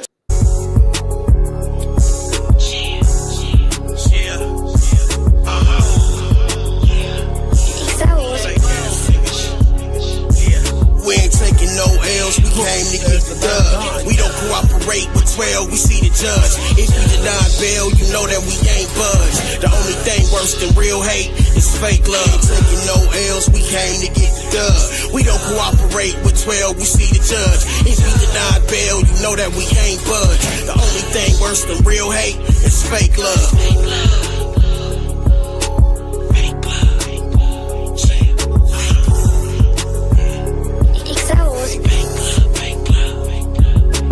Married to the game, I set my vows. Niggas do anything, you sacrifice your child. Ready to crash out, young, black, and I'm proud. Got style like Ida Wild, fresh and well endowed. Proceed to apply pressure, pipes might bust. Indeed, it's quite aggressive. A diamond in the rough was formed in one storm. A whore with one horn, on tour to perform. They call it a unicorn. Pedophiles pouring butter on the children of the corn. And as born, why you acting like a woman scorned? These pussies want pussy, truthfully he's torn between men, lesbians, and gay porn. Why these lames trying to compete? I'm on fleek. Benz 22-inch rims with two freaks. Riding through Memphis 10 like what's beef? Bumping young buck, I'm up and can't sleep.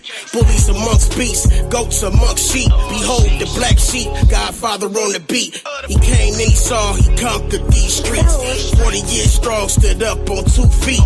That's 10 toes, my foes is 6 feet. Even if I'm all alone, I'm riding 6 deep. That's 10 toes, my foes is 6 feet. Even if I'm all alone, I'm riding 6 deep. Oh, these sucker ass niggas.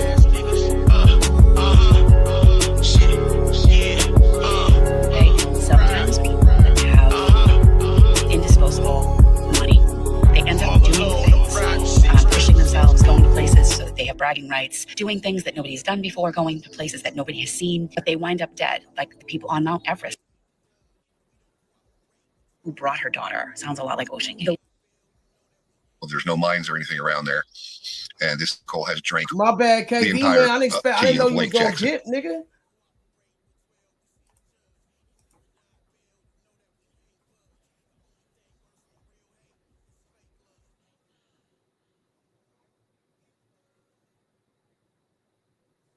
Prayers, New York. I heard y'all flooding right now.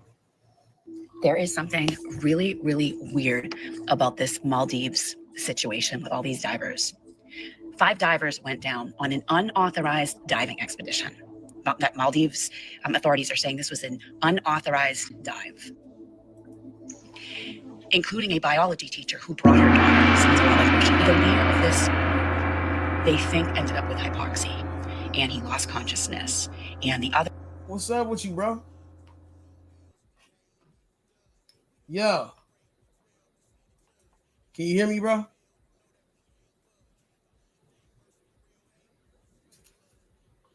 Can you hear me, bro? KV. Yo.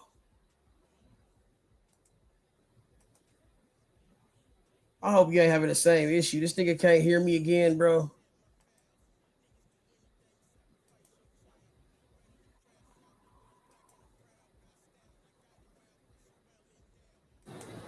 Yo.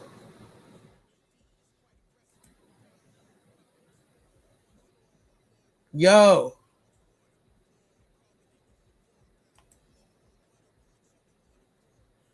Yo.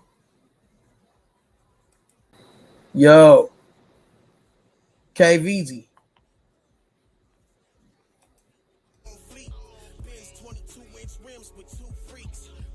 Bruh. Now you can't hear me, bro. I don't know what the fuck going on, cuz, but it's cool. There are 4. They were all inside this cave 200 feet below the water. Got disoriented. Yeah, I'm here, Trama. I was talking to my girl. Sent 2 more divers down to try to locate the bodies and bring them back to the surface. You heard me, Trama. So now 2 more divers from Finland are being sent down Yo, here you heard trying me. to bring You the heard me, bodies bro. back to the surface. So it's very clear. This is not, if it's an unauthorized dive, this is a dangerous area where people, they have no business going. You know the blue hole? I think off the coast of Belize. People die in that blue hole, and the water is so deep they leave the bodies down there. Trauma. I talked about this yesterday. Sometimes people that have indisposable money, they end up doing things, pushing themselves, going to places so that they have bragging rights, doing things that nobody's done before, going to places that nobody has seen, but they wind up dead. Like people on Mount Everest that go up, they die every year. The Ocean Gate people, to go see the Titanic, and they could have Googled it. I don't know. I don't know if this is how I would spend my money. This tour, this unregulated tour, cost them about $4,000 a piece, which is chump change compared to Ocean Gate, which was $250,000 just to step onto that same tour. I don't know. I think I would do something different with my money than to risk my life, the life of my daughter, Bro, down can to you an hear me? environment that is Yeah, I can hear you. I was talking to my girl. and very, very hard to reach by people that need to go and help. Yo. Why am I just now finding out that the Argentine ants, they took over half of California, and that they are super colony who uses multiple queens to go and recruit other colonies. The Argentine ants know how to work your shit, nigga. I swear to God, listen, I'm not crazy. Trust me. Just found out 30 seconds. Trauma. Since like the 1900s. You hear me, bro? Yo, I can hear you. Feel like the Argentine ants have been conquering the Can United you hear States. me, nigga? When I mean, they go to war. Look into the war. Okay. I'm just gonna start looking into it now. You hear me?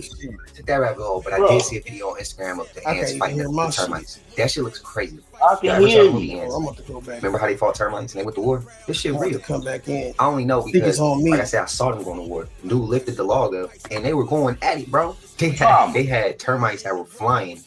They had wings or something. They were like the fighting. They had like warrior termites. I swear, bro. It was on Instagram. Y'all let me know your thoughts, bro. Take that rabbit hole. That shit is, and I didn't know nothing about this, but like I said, I seen them at war before with other shit. That's crazy. That's crazy. Interesting though. Okay. Before we start panicking, is the mothership that's been seen in Mexico real? It showed a lot of people on the shorelines filming it, and it was all those people seeing. You seen a lot of people's cell phone footage, and that show looked like a big old 12-mile wide mothership. I don't know, y'all. With all the AI stuff going on, this may be real. They suppressing it. Every time somebody posts a video, they taking it down. That's when you always know something is up. Facts. That's facts.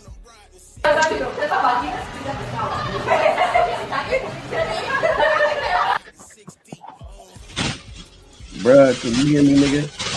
Yeah, I can hear you.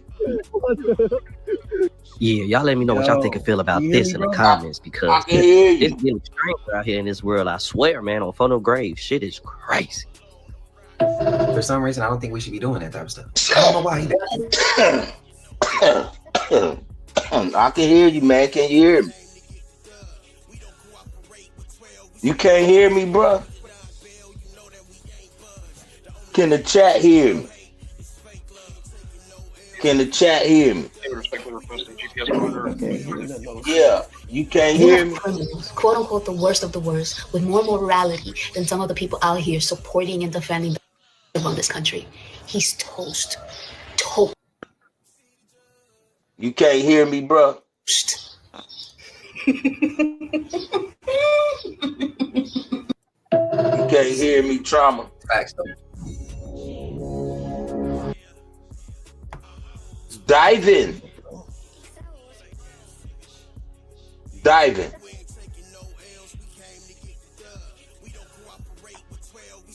Can't nobody hear me?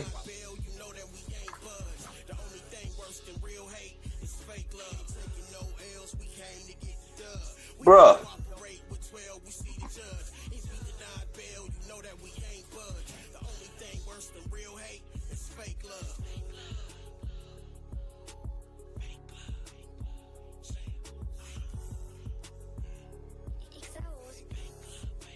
Yo.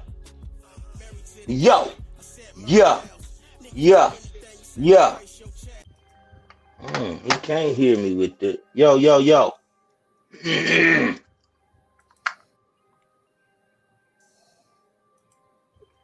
you hear me, bro? Hey, yeah, I see your shit moving, KB. I just can't hear it myself. I'm like trying to figure out what the fuck is what's going on with my shit. I know you good. Oh, you can hear me?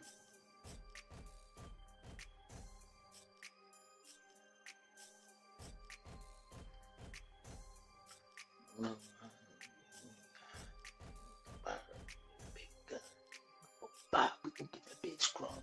Nigga, we lie. We ain't giving no fuck. Say something. Say something. We gonna tear the club up. Say something. Say something, bitch. We gonna tear the club up.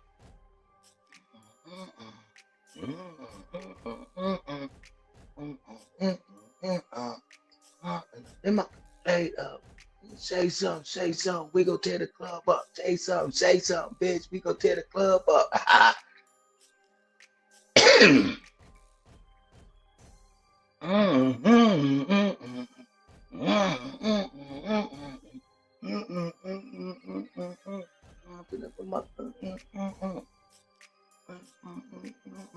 Say something, get a club up.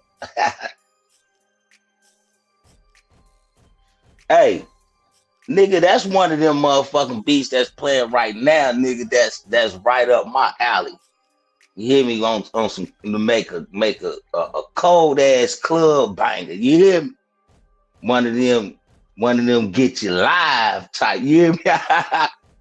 Say something. We gonna tear the club up.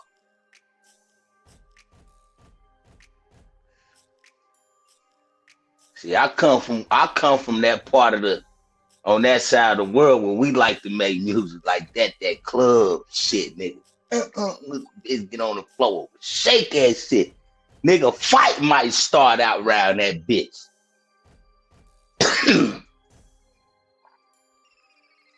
A fight might break out around that motherfucker. You hear me? Nigga, I ain't one of them, you know what I'm saying? One kind, you know, I could do it, but I ain't one of them kind of rappers though. I'm one of them ones that like to, you know what I'm saying, they like to stay live, keep that bitch live, you know what I mean? Somebody might fuck up the club tonight. Bartender get niggas drunk and hey, pissy drunk motherfucker wilding out, some shit like that.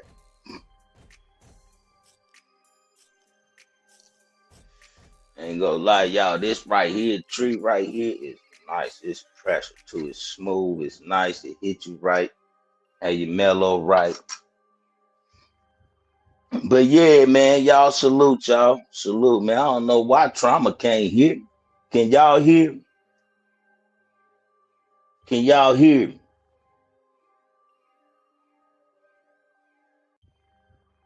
Hey, what's going on, Rose? LaShonda, what's going on? Soldier T, what's going on?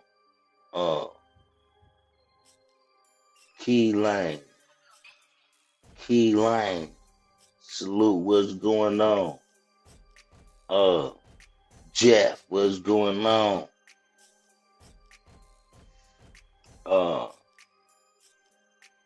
Milante, what's going on? If I don't know if I said that long ass shit right or not. Milante. Sound like one of my languages. Milante Kutishno Taibiti Taivan Turshnikiti Casto. Hey, salute, man, anyway, y'all. Tori, what's going on? Salute. Pig Free. Salute. Hey, for real.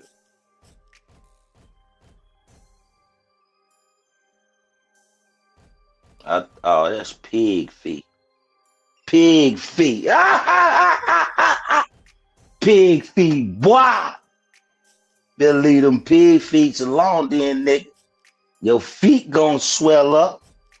Feet and fingers and shit gonna swell up, nigga. Better leave them pig feet in that. Better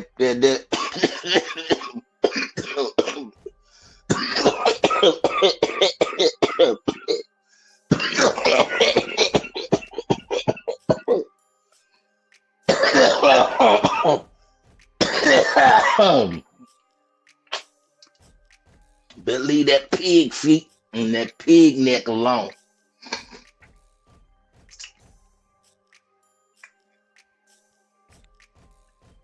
That's fire right there. That shit there put you straight to sleep. And that's what I'm trying to do. I'm trying to get some sleep in the morning because I got to go right back in the morning. On the clock. On the clock. I don't stop. That shit. Can you hear me, bro? I can keep it. Yeah, I can hear you, nigga. I couldn't hear you though. That's why I was tripping, the bro. whole time, nigga. I couldn't hear you though. That's what I'm saying. I was tripping, bro. I'm like, what the fuck? Try to tell pig feet, boy, to leave them pig feet and pig neck long. Yeah, with that nigga pig feet, man. Nah, I was scrolling up saying salute to everybody and ran across that name. I thought it said pig free. You know what I'm saying? I'm getting ready to say, nigga. I'm getting ready to say, man, nigga, shit. Hey, all that nigga used to give me hell, bro. Because I'm pig free. Hey, I'm but pig free. Yeah. Pig feet. Yeah, nigga, we had a couple little shits did. Like that nigga, I used to call that nigga bacon toes or something like that. Some shit like that. Yeah. Yeah, man, but I don't know what the fuck was going on with my shit, bro. Like, nigga, I couldn't hear shit or nothing, bro. My shit was just inactive, nigga. Yeah, nigga, I got some motherfuckers, man, I ain't seen in a while, nigga. That nigga, I know, nigga, probably still up and running and shit. I just ain't seen them in a while. You know, everybody go they separate ways type shit, but these niggas, like my nigga Eddie, run down my nigga Tavarj. Hey, Rose, what's good with it? Rose. Oh yeah, thank you, Rose. My nigga Monte run down on something. Black Percy, nigga, call him Black P. That nigga black as fuck. I mean, that nigga, hey, you cut nigga dark, nigga. That nigga black than a motherfucker. Black P, nigga, his whole family black in a motherfucker too, nigga. But that nigga got hands. You hear me? He got squabbles. Right. My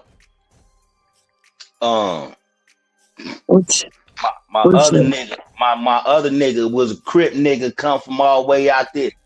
I got two niggas that's Crip niggas that come from out in California, moved to Dayton, Ohio, nigga.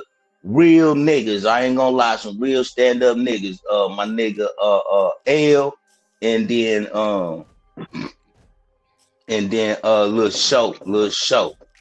Nigga, hey, real nigga, Lil Show, he passed away. Some niggas end up here that was in Dayton, you know what I'm saying, end up gunning him down and shit, man, because he was rapping what he was rapping and he was standing on that shit, though, nigga. Every time the nigga see me, nigga, what's happening, nigga? Well, who we beating up today? On everything. Who we beating up today? And nigga wasn't nothing but just like about 4 foot something, nigga. He was like 4 foot something. Them little niggas, them be the most motherfucking feisty little ones, nigga. They be ready to fight all the time. Nigga, that's where every time he see me, like, man, who we going to go fight today? Who we beating up today? Nigga, I'm like, nigga, shit. I don't know, nigga. Let's go spin around real quick and see what it is. See what it is. Let's go hit a couple blocks real quick. Hell yeah, the niggas always try to get me to get in the game. My nigga Big Lip, my nigga Big Lip D, nigga Vice Lord, nigga. Always just come talking about nigga what that fire do. Big Lip D. Yeah, Big Lip D. I called him that Big Lip D. No. Nigga always try to get me to Your join that. nicknames be cracking me the fuck up, cuz. Big nose For real, that Gary, nigga. big shit like that. Nah, for real, nigga, big lip ass nigga, ugly ass nigga. Always Yeah. used to get me to try to come join that Vice Lord, you know what I'm saying? Bloods and shit. Always, nigga, you ready to get put down? I'm like, nigga, you know I don't fuck around with that gay shit. And I don't like that red shit, nigga. No way, Harley. You know what I'm saying, nigga? Hey, nigga, my nigga Ace, nigga, all of them niggas, man. I wish Ye Deuce was still here. You know what I'm saying? Ye 3 down that way, Ye 4 that way, Bangum that way, Baby Smurf that way, motherfucking Yeek Bone that way, Yeebus Shelbus them that way, Baby Rat that way, Baby Rat. Baby Rat, Goat, he that way. Mm-hmm. Mm-hmm. Mm-hmm. I always wonder why niggas would want to have that name Rat. I wouldn't want no name like that, nigga. You can't call me no Because rat. no, nigga. He look like a rat. I get it. But nigga, goddamn. not like a rat, like the tail on something. Nah, nigga. Nah, he like niggas crack jokes back that way where I'm from, nigga. And No, I know you ain't saying he a rat for real. I'm saying just the name. Yeah, motherfucker always called that nigga look like a motherfucker got high as shit. And always it's stuck because my cousin Ye Deuce, his big ass, he motherfucking said that nigga looked like a fucking baby rat. That's crazy work right there, boy. We was throwing hella jokes, man. He was on cuz he was telling him you fat. You fat ass nigga and this and that.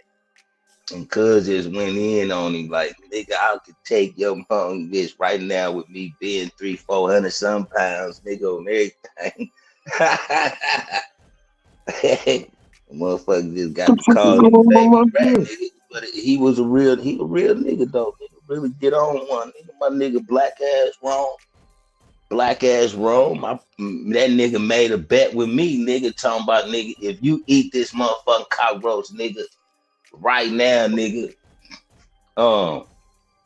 he'll move out his house for a motherfucking his apartment for a whole week, nigga.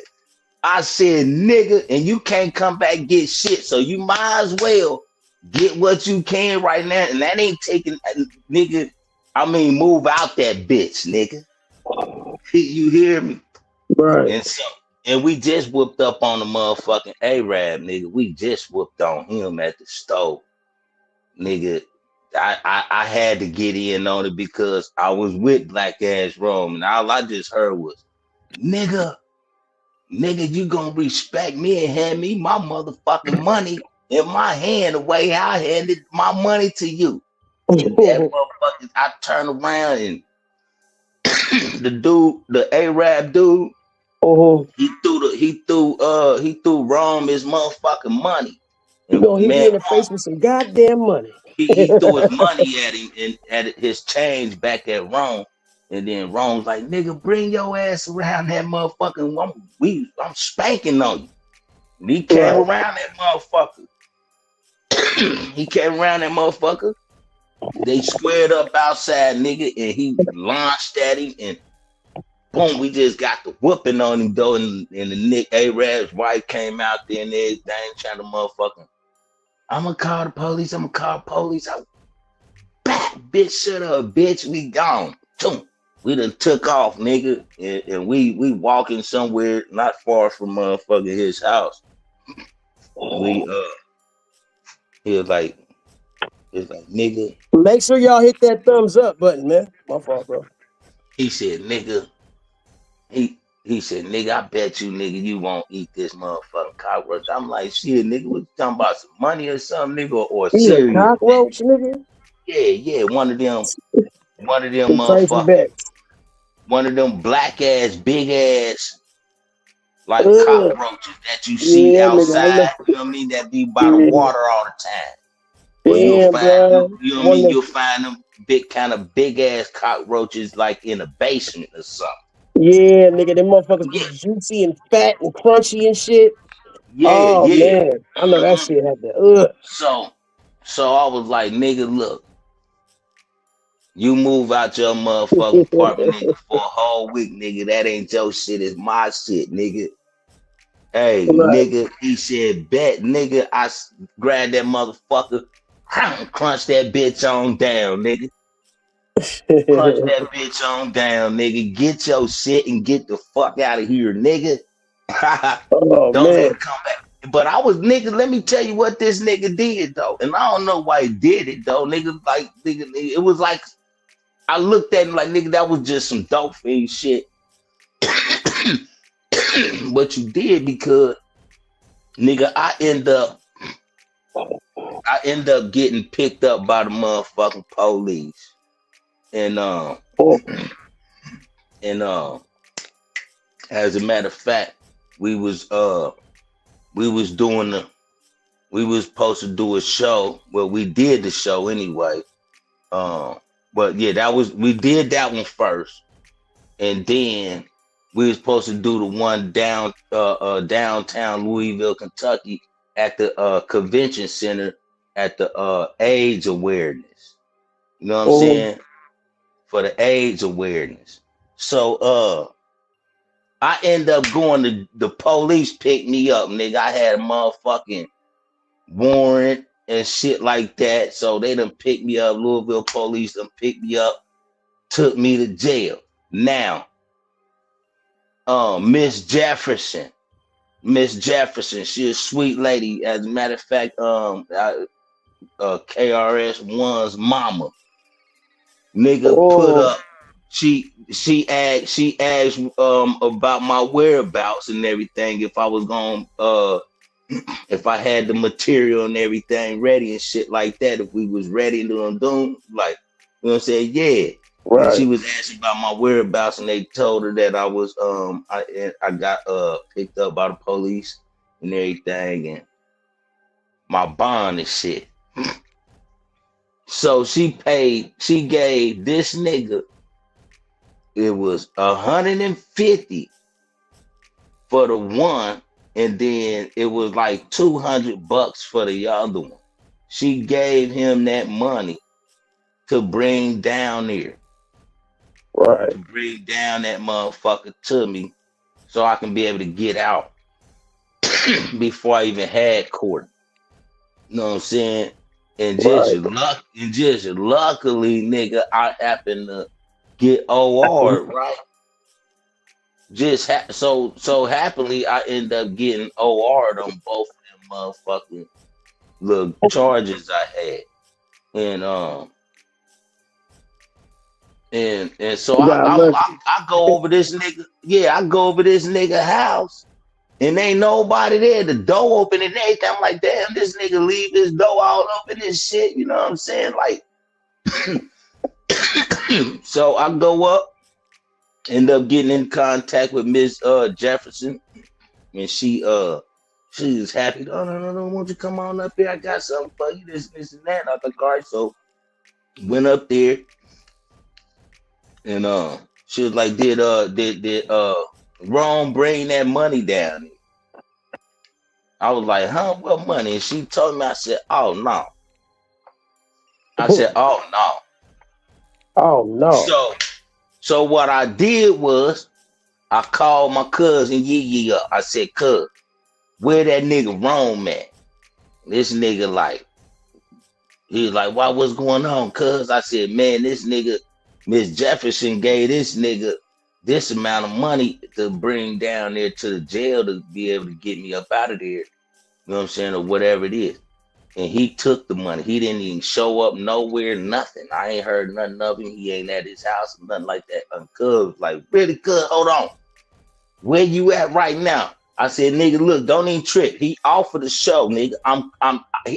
He better not come and do a show, nigga, with us. I'm whooping him if he ain't got the money.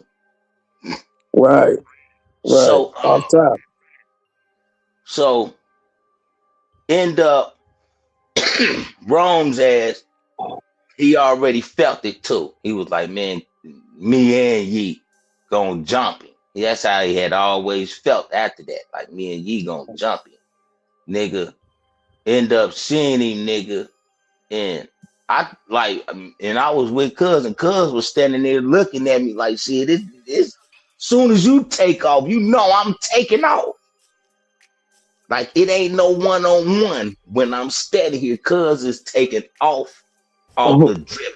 He already don't want me fighting. If I'm about to bang with a nigga outside right now, and he was still living right now, nigga, he gonna tell me to go on in the house. He gonna be wanting to deal with it instead of me getting dirty. You know what I'm saying? Right. So nigga seen this nigga here and this nigga looking, his old black ass nigga looking and shit. And I'm like, nigga, I should whoop you right now, nigga. You know what I'm saying? I was like, but you know what, nigga? I said, you off this motherfucking here show, nigga. You know what I'm saying? And you gonna have to pay that motherfucking money back, nigga. Double. Me what Miss Jefferson gave you, and you got to pay Miss Jefferson back, nigga. That's bottom line. You know what I'm saying? Or you know what I mean? Cause we was all cool. We was some real cool niggas, you know what I'm saying? It's just like, damn, nigga, why do you pull that old geek ass move? But when we was up there in Dosca Manor, nigga, that nigga was so motherfucking nervous, nigga. That day, nigga, that nigga came up that motherfucker got mad because my cousin was selling no weed.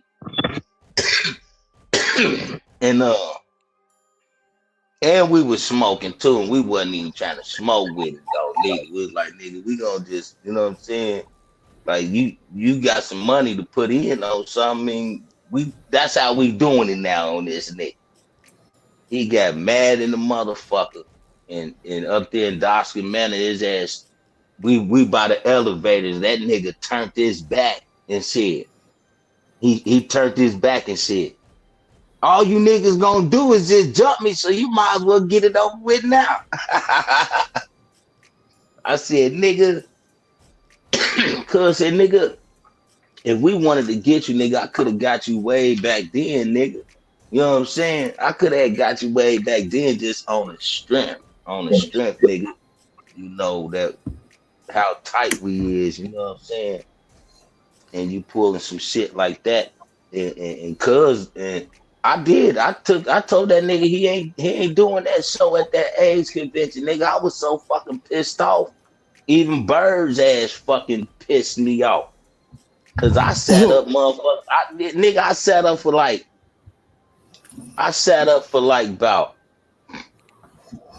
damn near a whole week, nigga. I ain't damn near had no sleep at all. I stayed up a whole week fucking with this beat on this Triton keyboard. Yeah, that's right. And that used to be my shit. Mm-hmm. I sat there and I had this shit. I mean, knocking too, ready for this AIDS convention. You feel me? Uh-huh. And man, when it was time to do what it was do, I checked everything, sound check. I checked the beat and everything, make sure everything was just exactly how I wanted that motherfucker. I had it broken down. What's up with it, Rose? Yeah. I had it broken down and everything, and then Bird went behind my back and added in that ugly ass sound that I told him not to put in there. I said, bro, don't take this. Don't take and do nothing, man, because the way how I got it is how it's supposed to be. I would have to take out. I know these what you're saying, two the way you broke instruments. it down. Yeah. I would have had to take out these two instruments in order for that instrument to play with this kick that I got. Right, it ain't that. You know what I'm saying? It ain't that. You know what I'm saying? The sound that he had was, you know what I'm saying? No, and then I'm still gonna give him credit because he was the one over that motherfucker with me, mixing the shit down. Mixing the shit down. All the sounds come from me. I made that motherfucker. And I had it just right, nigga. All he had to do was go in there and tune everything up the right way. And he fucked that up, nigga.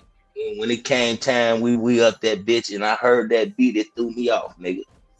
Hey, it threw me all the way off, nigga, and I fucked the show up. I fucked the show up because What you think about that shit I just played for you? That make this work? Could you fuck with that? Yeah, I gotta hear it without it being on here though, so I can so you can vibe. Rock out to it. Yeah. But I was already saying some shit in my head anyway, listening to you. I was just talking to my girl then. I was going, but see, look, bro, look. This is the thing I also want to ask you about. Did you ever hear about the Mike G shit, bro? With the Trizin, with the Trans Ams, allegedly. Nah. Oh yeah. I happened to tap in. I'm listening to something, and I heard this nigga say, baby and everything. Call this motherfucker baby about 3-4 times. You know what I'm saying? On everything. Brother. And whoever that was came up there and let him know, and he still was in the. That's why I need Benji to pull up. Benji, if you watch him pull up, nigga, I need you. Benji always got the scoop. I was watching it, nigga, when he started motherfucking. He practically flirting with this motherfucker on everything, flirting with this motherfucker. He would have went. Listen, nigga. I'm gonna tell you like this: the way that nigga was talking to this motherfucker Abomination. Guess what? Listen what I'm about to say. The way this nigga was talking to that Abomination, nigga. No. If he would have listened, Trama.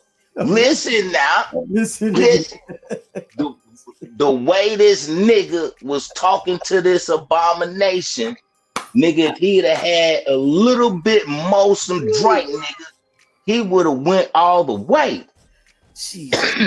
Wow. He would have went all the way right then and there, nigga. If the one dude when he came up there and told this nigga that was a motherfucking one of them.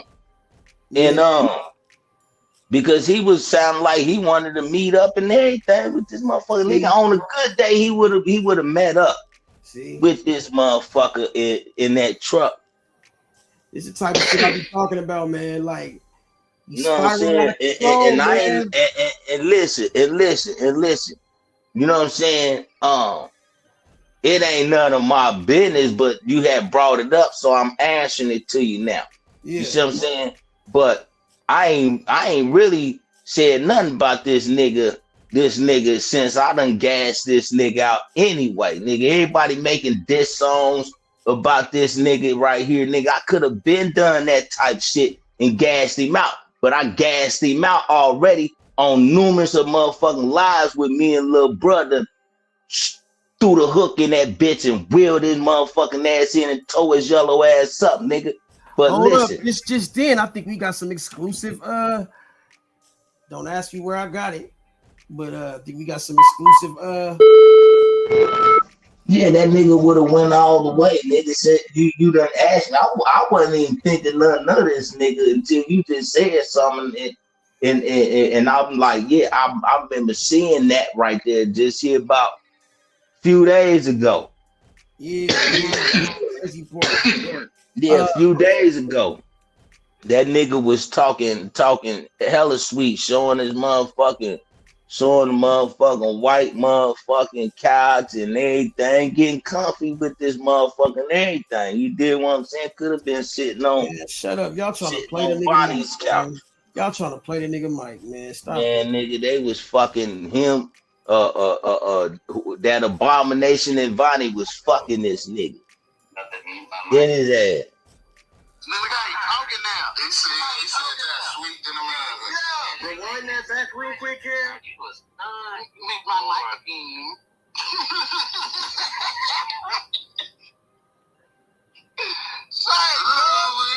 Like 10 seconds.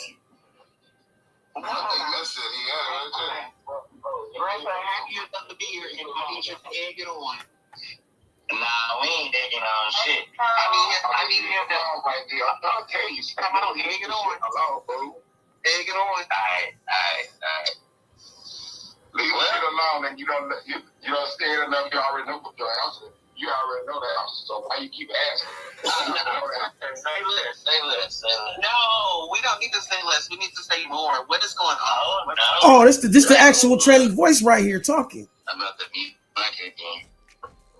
Why? Nigga, because you ain't answered the question. Are you a stud or a... Are you gonna mute his mic until she answers? You know the answer, man. What is this nigga doing? I need confirmation. I need closure. Why? Hey, stop it real quick. Why this nigga say he need closure though? Yeah, stop it real quick right there. Pause right there real quick. Yeah. That's a little bit far from where it actually started though, nigga. I'm telling you, that is like some of the good, that's coming in on the good shit right there. Yeah. Full flesh in where I was just saying if he would have went all the way. So somebody send me the back end of the shit. That's the guy named that was on that whose show that was named Coffee Time. Yeah, man. And they was trying to tell him. And that nigga still was about to go all the way. Nigga, he would have went all the way if it would have been them all together. That motherfucker would have found the way, nigga, to be with that abomination. He looked like abomination. That's what that nigga been doing. Niggas don't need to be started on these niggas, man. Why that nigga say I need closure though, bro? What the fuck? He needs some closure, nigga. He was still trying to get at him then. He still was trying to talk normal to him then, and motherfuckers still trying to holler.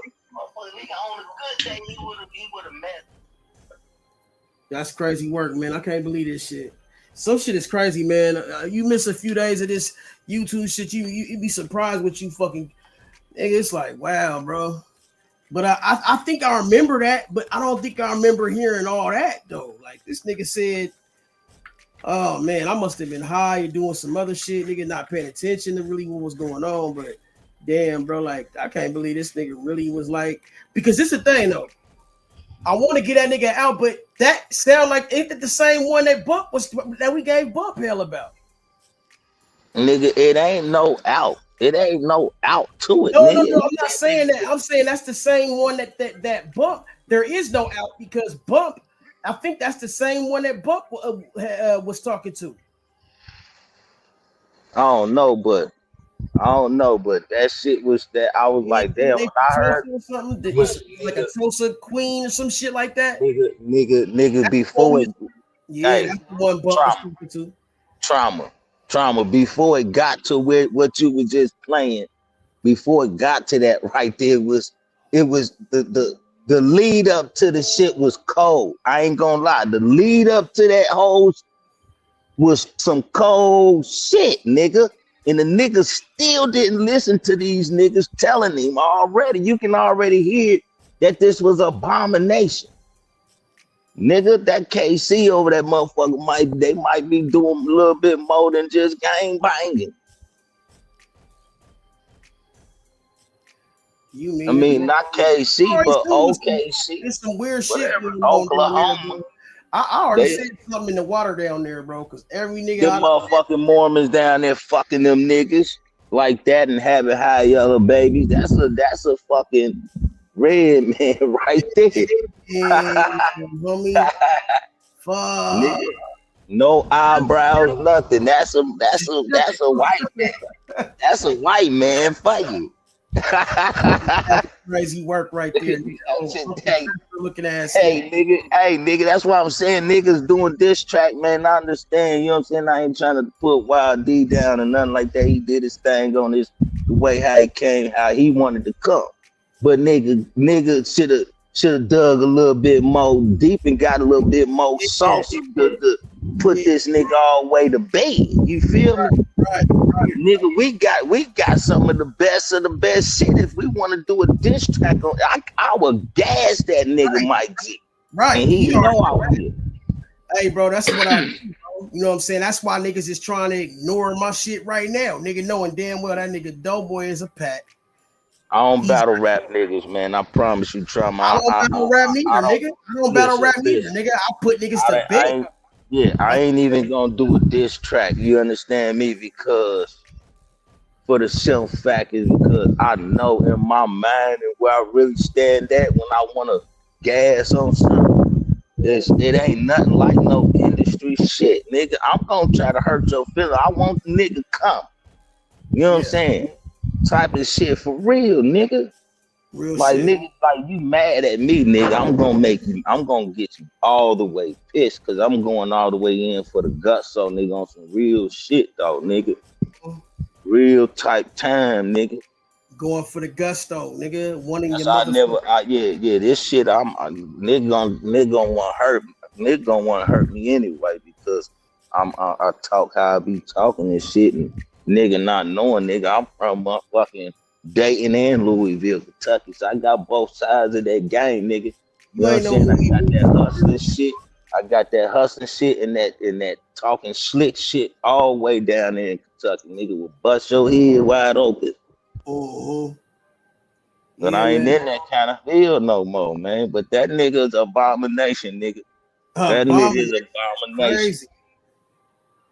Using abomination, nigga.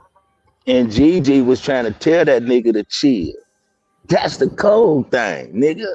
She was trying to tell that nigga to chill, and that nigga still was going in. So Gigi kicked back and yeah. Man, that whole startup was cold, man. I ain't gonna lie.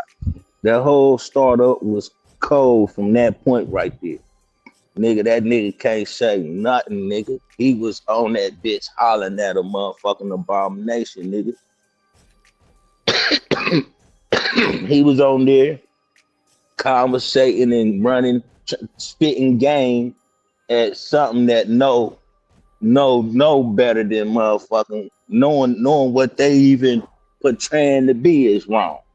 Wrong than a motherfucker. This nigga wrong in the motherfucker too. Type of nigga riding this semi. That's one of them niggas out there on the road and shit, nigga. Don't give fuck what that bitch look like. It could look like, you know what I mean, and look like something like a monkey.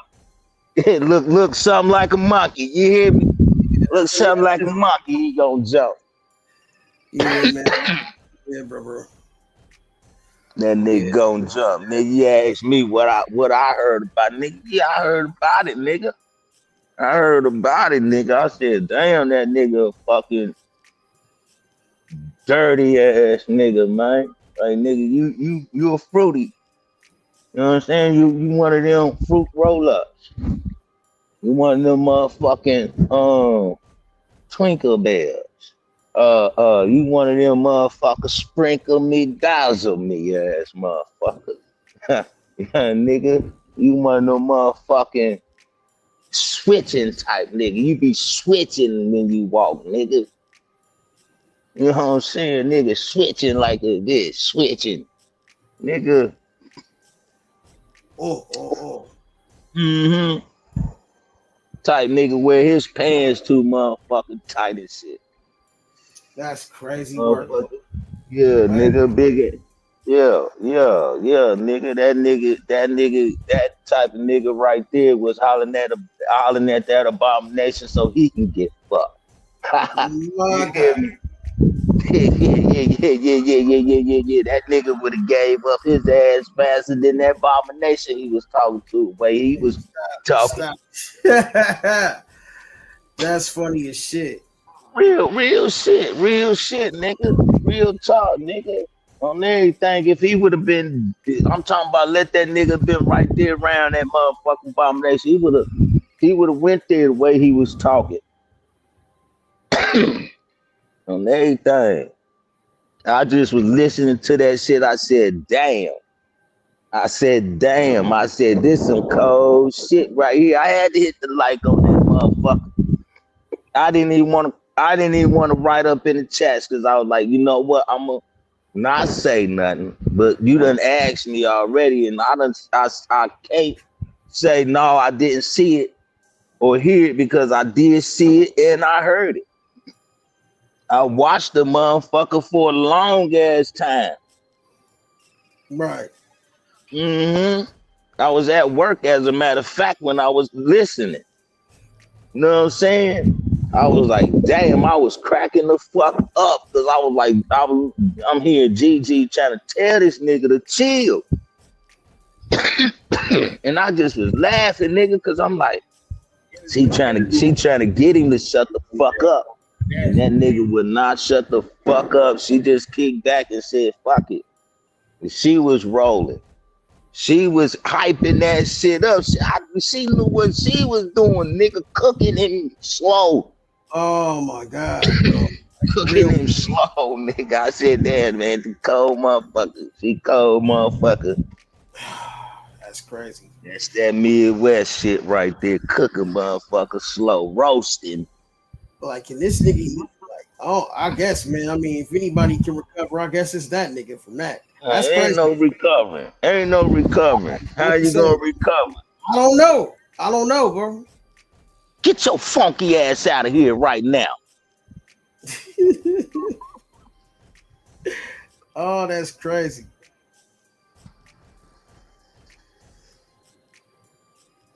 Oh, my mama, nigga. Yeah, man. On everything. That shit crazy the motherfucker. Nigga, I'm surprised you didn't even see it then, nigga. I said, this crazy. I had other shit going on. As a matter of fact, I called you that same day. I was trying to tell you about it right then and there, nigga. I'm like, this nigga must be busy or something, but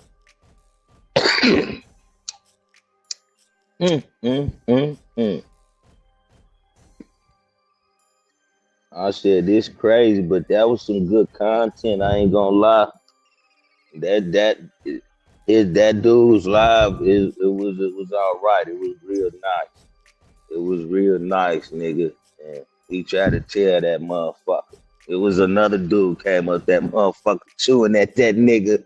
Mike G trying to let him know, nigga. You up here, nigga. You drunk bitch up that motherfucker, nigga, talking to this motherfucker.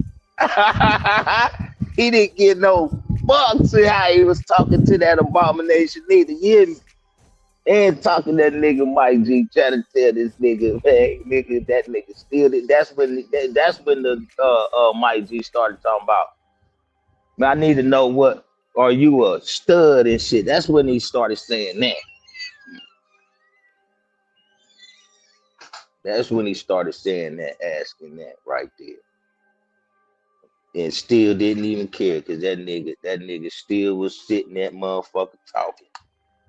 Still talking and trying to find a way to figure out if this was motherfucking something soft or hard. You hear me? That nigga didn't give a fuck that day if it was soft or hard. That nigga would have took it, nigga. And that day he was trying to take some hard, nigga. I'm gonna keep that shit real. That nigga ain't nothing but a nasty ass yellow motherfucking bastard. Abomination, nigga. Big nasty ass nigga. For real, nigga. I said this nigga right here, but these niggas is motherfucking. It is really low key punks. They punks. And you know, punks get along together. You know what I'm saying? They all in cahoots with each other. They in agreements, and he was, you know what I'm saying? Might as well say shit. He was in agreements with that nigga too. Cause he said, I ain't got no issue with the, you know what I'm saying? Like, nigga, hey, nigga, let me chill out though, Trama, because I'm gonna tell you something. The motherfuckers got mad at me the last time. Cause I went in about these niggas being abominations and shit. And I didn't get no fucks the way how I said it. You know what I'm saying? So I'm gonna chill out before I get to really cooking and not giving a fuck. talk to him how you really supposed to talk to him. I don't want your shit get hit, nigga. They said that nigga ain't nothing nice neither. Nigga, I don't give a fuck, nigga, how I'ma tell you, nigga, because I would have got beat the fuck down, nigga. I would have got beat the fuck. They would have, nigga. My family gonna stump the shit out you, nigga. Gonna stump you, stump that shit up out of you some way, somehow. Hey, for real. You started out little, nigga. You better not be playing with them girls all the motherfucking time. If you know what I'm saying. If it ain't nothing going on, you ain't got no business sitting around and playing with them all motherfucking day. Hey, bro, long. check this out, okay? If you listen to this, bro, true story, bro. I know a nigga that motherfucking hated, and this is how crazy karma is. He hated homosexuals. He always said he called everybody that F word, you know what I'm saying? Maggot this, maggot that. And nigga, his daughter and his son ended up both being motherfucking. His daughter ended up being a writer, Ike writer, and his son ended up being a fruit pop. And it was crazy because he did all that shit, tried to beat it out of him and all, and they both ended up defying him and saying fuck that and going the opposite route. Yeah. So it's like almost like in defiance of him. So it's like I be saying, man, like, you know what I'm saying, like be careful what you wish for, because you might motherfucking get it, nigga. You know what I'm saying? So like it's like this. Not you. I'm just saying. I know what you're saying. Yeah, I heard you. I'm just about to rebut on your question, right? What you just said. It could have been in the midst of the whole change of this shit anyway. You did what I'm saying? So where they was already showing where kids have you have an opinion over your parents or some that type of shit. When you get like serious business now, because I know this shit. Ain't no kid got no business talking back to your parents and none of that shit. You deserve to get slapped and beat the fuck down. That's straight up. I believe that, and I'm with that shit 100%. You know what I'm saying? You're gonna respect authority. I'm just saving your life for one. It's a difference between whooping the kid's ass and child abuse. You know what I'm saying? Now, child abusing is just going off hitting on this kid for no damn reason. They ain't do nothing to deserve it, or doing some dumb shit and this when the child don't deserve that. That's child abuse, going out of your way to harm this child or this person for no apparent reason. That's child abuse and violence and shit towards that individual. But nigga whooping they ass for something that they done did, or you teaching them certain ways, nigga, you have to install that no matter what, nigga. And then as a father, I know it's this new or bang shit going on, but nigga, you come from where the fuck you came from before you had this little motherfucker or this little bitch. Motherfucker, listen. Nigga, you know how the fuck your people ran that shit. It wasn't none of that shit. It was, you told them why it's not right to do it and everything. Now, when they reach a certain age and they want to rebel and do their opposite thing, regardless of what you say, that's them. Fuck them. You gonna find that shit out. Take your motherfucking ass on. That's just bottom line. No hard feelings or nothing about it, nigga. What you thought God gonna tell you, nigga? That's how it is. And if them motherfuckers don't like it, then fuck them, nigga. That's your problem. I ain't, nigga. No, I'm gonna tell you. I done been around some of these motherfuckers myself, nigga. You know what I'm saying? My Uncle Charles, nigga, you thought, nigga, let me tell you, nigga, my Uncle Charles was like that, nigga. One of them abominations, nigga. Huh? Hey, man, I miss my Uncle Charles, yo. Listen, though, real talk, nigga. Real motherfucking talk, nigga. However he got that way, nigga, he got that way, nigga. But nigga, one thing he did say, nigga, you niggas ain't about to be like this, nigga. That's the bottom line, nigga. If you know what I'm saying, straight up, nigga. He ain't hold no punches with us, nigga. We ain't hold no punches with him, nigga. That's straight up. You feel me, man? Nigga, we gonna stand up, nigga. You a man, nigga. You gonna tell a motherfucker anyway. That's straight up. And if you wanna try to wake somebody up to encourage them to get up out of that and not do that type of thing ever again, you want to tell them some encouragement type of shit that's gonna really stick with them, nigga. Yeah, nigga. I just think you need to You know what I'm saying? Like the best encouragement is to tell them, nigga, God said, nigga, this right here. You know what I'm saying? If you don't want this right here, then you don't want to do that. Right. You feel me? Like, nigga, you ain't about. What's wrong with telling them the truth? Like, come on, man, you ain't about to be sitting around prancing around like that, nigga. Up there, nigga, thinking it's some man you gonna lay with, and that ain't the case of the issue, nigga. You know what I'm saying? Woman too, the same way. Ain't about to be none of that type of shit. And motherfucker talking about keeping it real. That's keeping it real, not none of that fake ass keeping that real shit. You know what I'm saying? Everybody on that shit, nigga. These niggas is out here freaky than a motherfucker, and they gonna be abominations and be on this internet talking and applauding this abomination type shit, nigga. That's just straight up. I would have got punched in my motherfucking mouth, nigga. Straight up, nigga. You gonna get your ass beat, nigga. Straight up. That's just how that was, and I carried that same shit.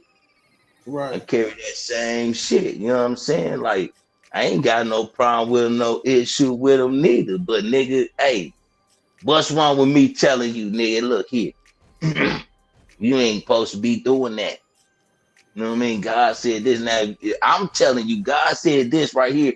You don't want to listen to it, then that's you. I'm doing what I was supposed to do when I seen that. You get what I'm saying? Straight up. You know what I'm saying? And Mike G tried to clean it up then when he told that motherfucker, you need God, you need Jesus and this and this. He tried to clean that shit up, but it wasn't no cleaning it up after the fuck he was trying to rap his game thinking this was an actual, you know what I'm saying, soft leg. But nah, nigga. You really think that too, though? You really feel like that? Like he really was trying to get his rocks off, man? That's crazy, Nigga, bro. he would have got his rocks off, bro. He would have got his rocks off, bro. Jesus. Like, you know. It be that lonely on the road, huh? It be that lonely out there on the road again. Nigga, we used to motherfucking when we was hustling, nigga. We used to. It was two of these motherfucking abomination niggas, man. One named A-Town. I ain't gonna lie, cool motherfucker though. You feel me, motherfucker? Always made motherfucking fried potatoes and onions and some motherfuckers. You know we should call it. Hey, you know we gonna call them for short abomination. We gonna call them abdomens. Look, you gotta call it. For real though, for real. I know what abomination is. We just gonna call them abdomens for short. Yeah. Motherfucker always, A-Town always cooks some motherfucking good food over that nigga. And we come over there, shit up over there and grind, and you know what I'm saying? He let us make money up out that motherfucker the whole 9 yards, nigga. He had this white nigga. He had this white nigga, man. I'm talking about he had that white nigga spending money with us, nigga. Man, A-Town was using the fuck out the nigga. I was on the elevator one day with A-Town. And I was like, let me get one of them smokes from you, A-Town.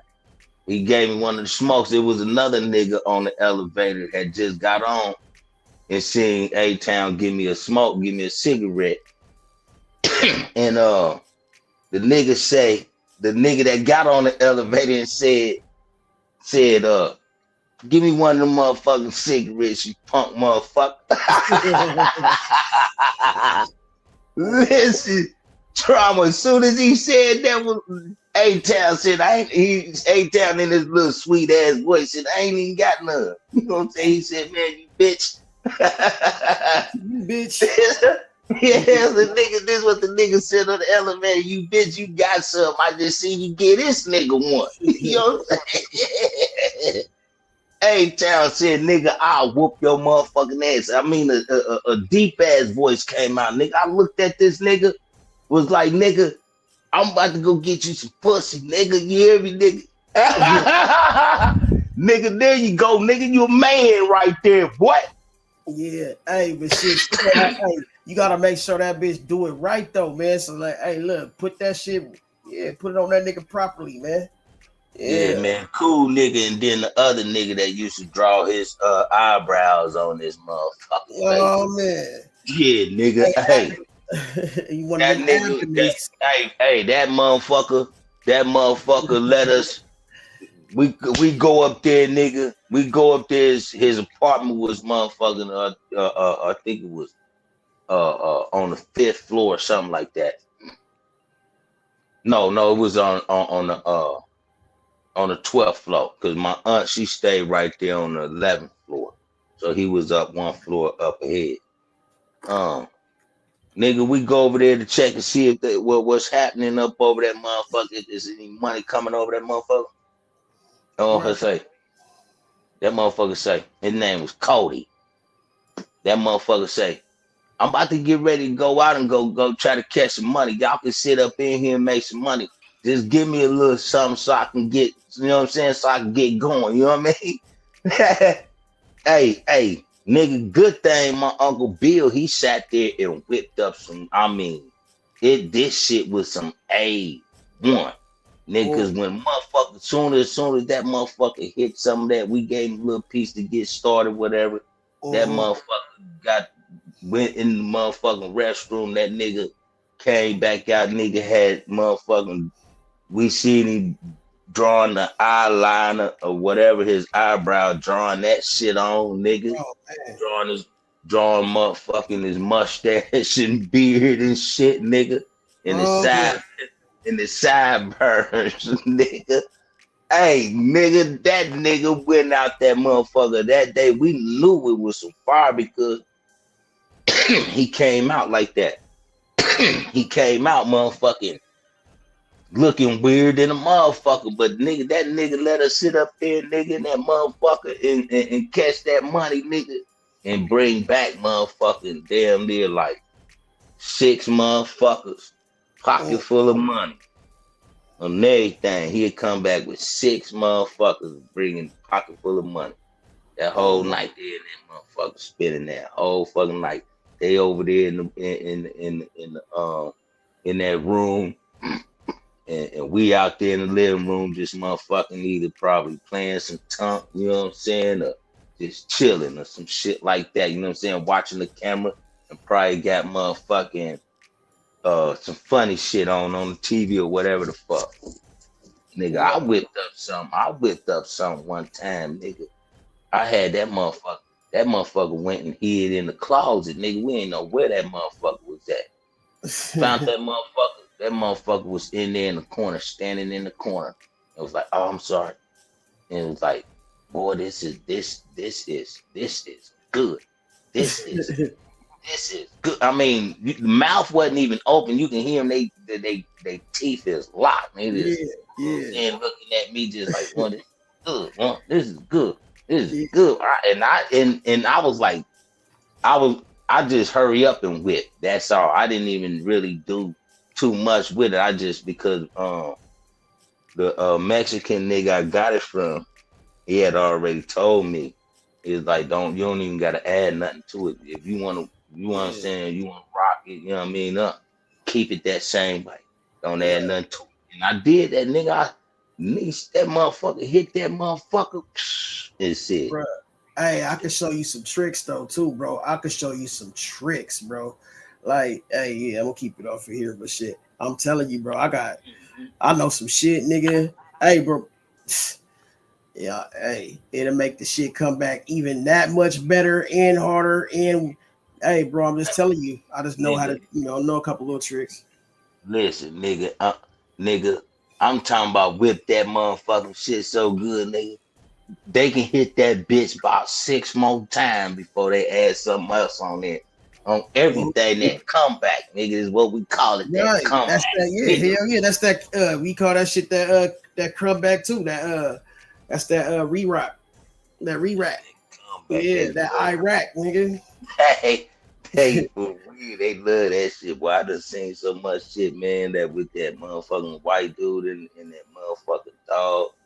That shit was crazy. That was some fire we had then. That motherfucker shit was some fire then. That motherfucker got that and did that shit with that dog. I didn't even know too. Cousin Yee, he was the one told me. He was like, now that nigga right there about to go hit that shit and fuck that dog. I said, I said what? Go up there and basically, sexually assault a dog. That's crazy. That's what he did. That's how Cuz said it. That's how Cuz said it too. He said, now he about to take that shit and go hit that shit and go fuck that dog. I started cracking up, nigga. I said, nah, nigga. He was like, come on, we about to go up right here anyway. You know what I'm saying? He was like, watch this shit, nigga. That's what I said. Cuz said, wait about a good 10 minutes. Let him get up there and get situated first and hit that shit. We walked up that motherfucking nigga listening in at that motherfucker dog. That's all you heard. This story. That's all you heard was that dog. Bro. And then turned around and that dog must bit that motherfucker because that's what his bitch ass get, nigga. That's what his bitch ass get, nigga. And his ass get worms and shit. That's what he deserved too, nigga. All that shit. That's where all that shit be coming from, I think, bro. You know what I'm saying? Bestiality bullshit, bro. You ain't supposed to be sticking your dick in a dog, bro. These motherfucking, it take a nasty motherfucker to even do that type shit. That's really some abomination type shit, remember? Yeah. Like for real, like these motherfuckers, I mean, you know, I can't justify it, nigga. But the only way they be trying to justify it, they be trying to say, like, oh, when niggas was off at war and fighting and shit, and the women wasn't there. Oh, nah, fuck that. Fuck that. That ain't no excuse, nigga. That ain't no excuse, nigga. Because if that's the case, then you saying, nigga, any nigga that's been in jail for over 5-10 year period, nigga, oh, well, what was he at? Nigga, because he ain't had no woman. Nigga, unless he, you know, pulled a little trick or pulled a little, you know, a little wham or something. But come on, bro. Like these niggas, man, that ain't no excuse to be fruity. You know what I'm saying? Like it's just a lot of weird shit going on because these niggas got weird desires and shit like that. And the females don't be, you know, I be saying a lot of times, bro, like people don't realize like a lot of the times motherfuckers be like damn near like what do you call it? Like grooming these motherfuckers to like shit like that. Like, bro, like I never even I would never even like entertain the thought of some shit like that. So I be feeling like, nigga, you gotta cut that shit off right then and there. Like, what type of nigga is you? Because these niggas, yeah, go ahead. Have you seen that movie called One Fucked Up Movie? I heard about that movie, but I don't know if I ever seen it though. Nigga, that motherfucker got some of the most gruesome shit ever on it, nigga. That motherfucker got this at the beginning. Like you see these two couples, this white lady and this white man. They older couple, and it was one of them big ass grizzly bears, and it was like, hey, she was recording, right? Is it when they grape the girl? Did they grape the girl? No. The lady was recording and she was recording her husband trying to feed that motherfucking grizzly bear. And that grizzly bear rose up and bit that nigga from the top of his motherfucking head. Bit it off. Ate him alive right there. And she was screaming and everything and she dropped the camera. The camera was still rolling. Why this grizzly eating this man all the way alive? And a grizzly really will do that. They'll really eat your ass alive. Yes. And then this motherfucker was shitting in this motherfucking girl's mouth and shit and everything. What? Yeah, Oh nigga, man, these niggas, man. motherfucking there's one girl was laid down like if she was getting a pap smear or having a baby or something, and they was taking in guppies and like a whole fish bowl of guppies. Had to been, I'll say had to been about like 50 of them. They put all, yeah, they, you know them little guppies, Yeah. little fish guppies. Yeah. They had to been 50 of them in there. And they put all 50 of them inside her vagina. Oh no, cuz cut it the fuck out. For real, on everything. And then she sat right there and shot every last one of them back out. That's on that motherfucking movie. It was something like what it's pretty much like one of them ones if they was to talk about it's one of them movies where it shows you is before like they started talking about what goes on in the industry type of shit. You have to really dig deep for that movie. It's called One Fucked Up Movie on everything. Yeah. On everything. It's a part 1 and part 2 of it. And everything. Yeah, man, We was able to get these movies from the DVD man. The DVD man had all of the good shit. Yeah, I was a DVD man for a while, bro. Like, nigga, because I'm just an overall hustler, period, bro. Like anything that niggas was having, I would always try to go, you know what I'm saying, and figure out what the fuck, where they getting it, how to get it, and nigga, I'll buy in bulk. Nigga, I'm like Costco. You think I'm talking about? Like, 3 for $10 type shit, though. You know what I mean? Get 3 movies for $10. Some new shit, some shit that ain't even came out in the theaters yet. Some shit that's on the way coming out to the theater. You done seen it before it dropped at the theater. You know what I'm saying? Grabbing it from the DVD man. Like good DVD, good DVD man. You know what I'm saying? That don't have the actual like bootleg. You know what I mean? Don't show bootleg type shit. Yeah, man. This the spot where everybody high, but we stay low key. Please enjoy yourself responsibly. Yeah, man. You are the topic and we the content, nigga. And nigga, we give a fuck about all the bullshit, but we love a little bit of nonsense. You know what I'm saying? Like, it's real in the field, nigga.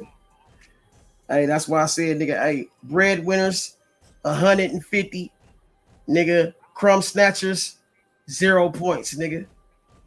Nigga, the score was 150 to 0, nigga. You dig me? Hey, matter of fact, nigga, it was really 199 to 0, nigga, but after 199, it can't go no further. Hey, you notice that, right, nigga? Hey, no scoreboard was ever made to go past 199. Ain't that weird?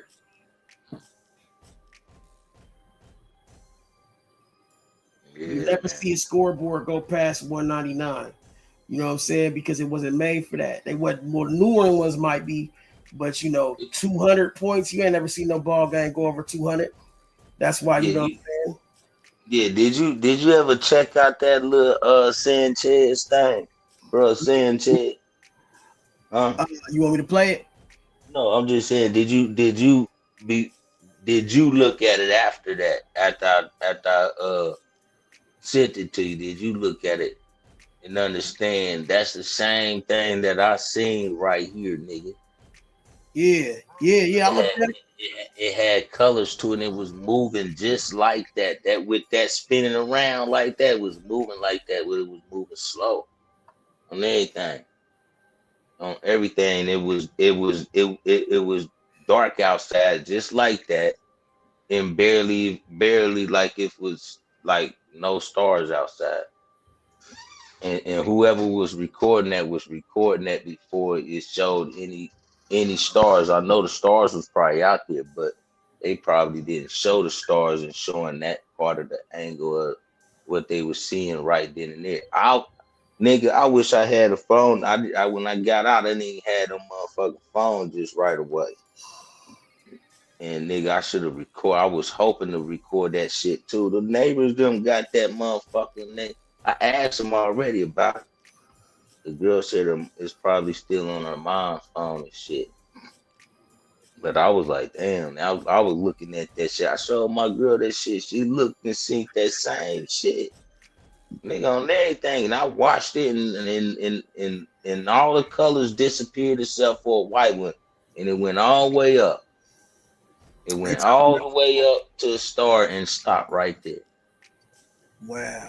They talking about Adrian Broner, nigga, ate a bitch ass on camera last night and shit.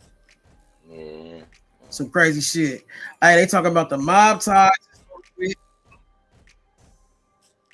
But I ain't trusting that shit. That's that one nigga that be cracking jokes and shit.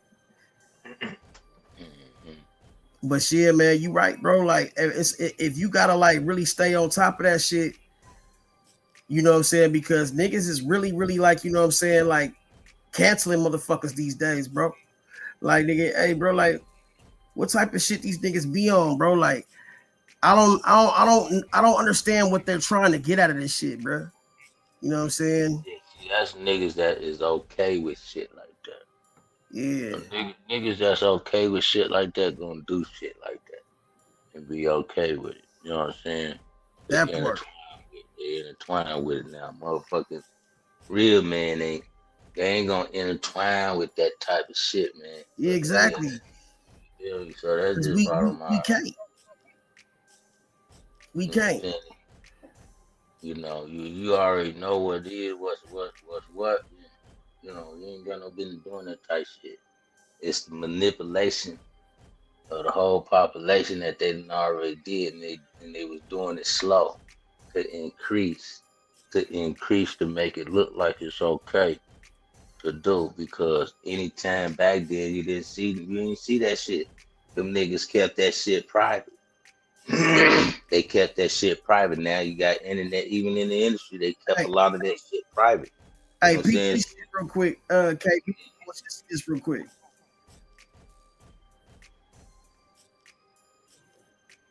They talking about this nigga 1.5 million, bro. Hold on. Talked about this, and you know, billion. I mean, it's disheartening because how the fuck, man? I don't know. Some people want to see Floyd fail. I'm not one of those people. I want to see Floyd succeed. I want to see all people that come from the type of environment that find a way. Amen. I feel sorry for Floyd Mayweather, man. Floyd Mayweather apparently has blown $1.5 billion. And this is my guy right here. Like, this guy, he always is factual. Like, I don't fuck with everybody's shit like that. But this nigga, he's everything I ever looked up on, bro. He's always on point. Like, it ain't no bullshit. So, like, I could trust this nigga when he say some shit. But shit, yeah, listen to this shit, bro. 1.5 billion he's made. And they say it could be a little bit more, but for sure, $1.5 billion. And now he's having a bunch of different money issues that I'm going to go through. 50 Cent has reacted to this. Shannon Sharp and his crew has reacted to this. A lot of people have talked about this. And, you know, it's disheartening because, man, I don't know. Some people want to see Floyd fail. I'm not one of those people. I want to see Floyd succeed. I want to see all people that come from the type of environments that we come from that find a way to make it out and do it with hard work and do it with discipline and do it with their gift and maximize their talent. I want. You know what that nigga Floyd, you know what I think that nigga 50 smelling? 50 gonna be like, if 50 help a nigga, 50 gonna make he gonna make you do something for him though.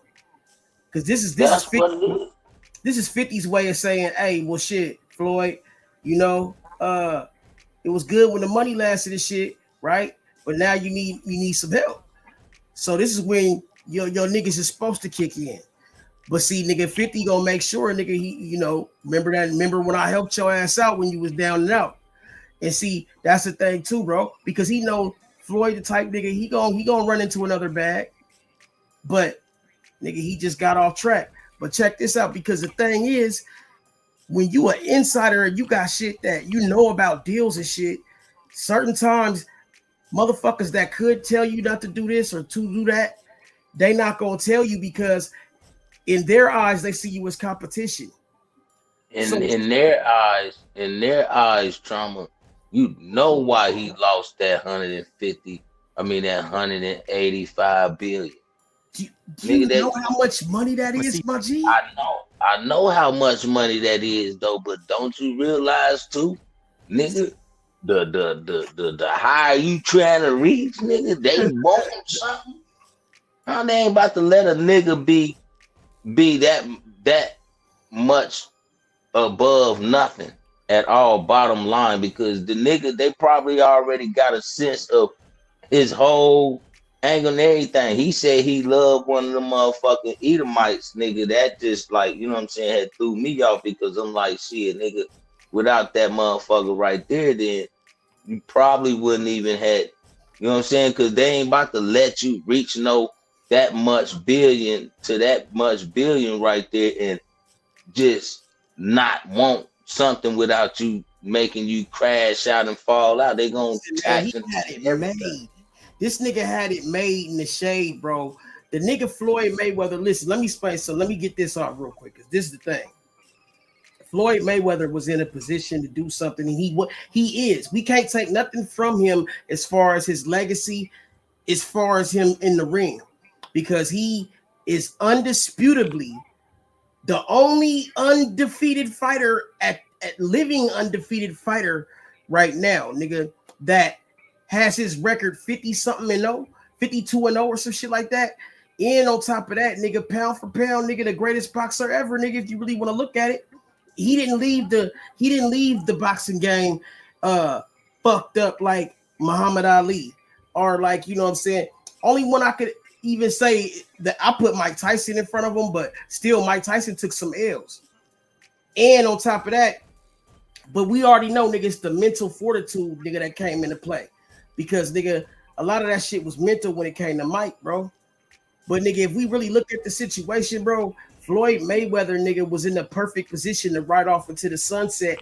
He just didn't have his finances right. And what he needed some where to put his other money into that was going to be lucrative, bro. You got all this bread. You should have been Mayweather managed to happen.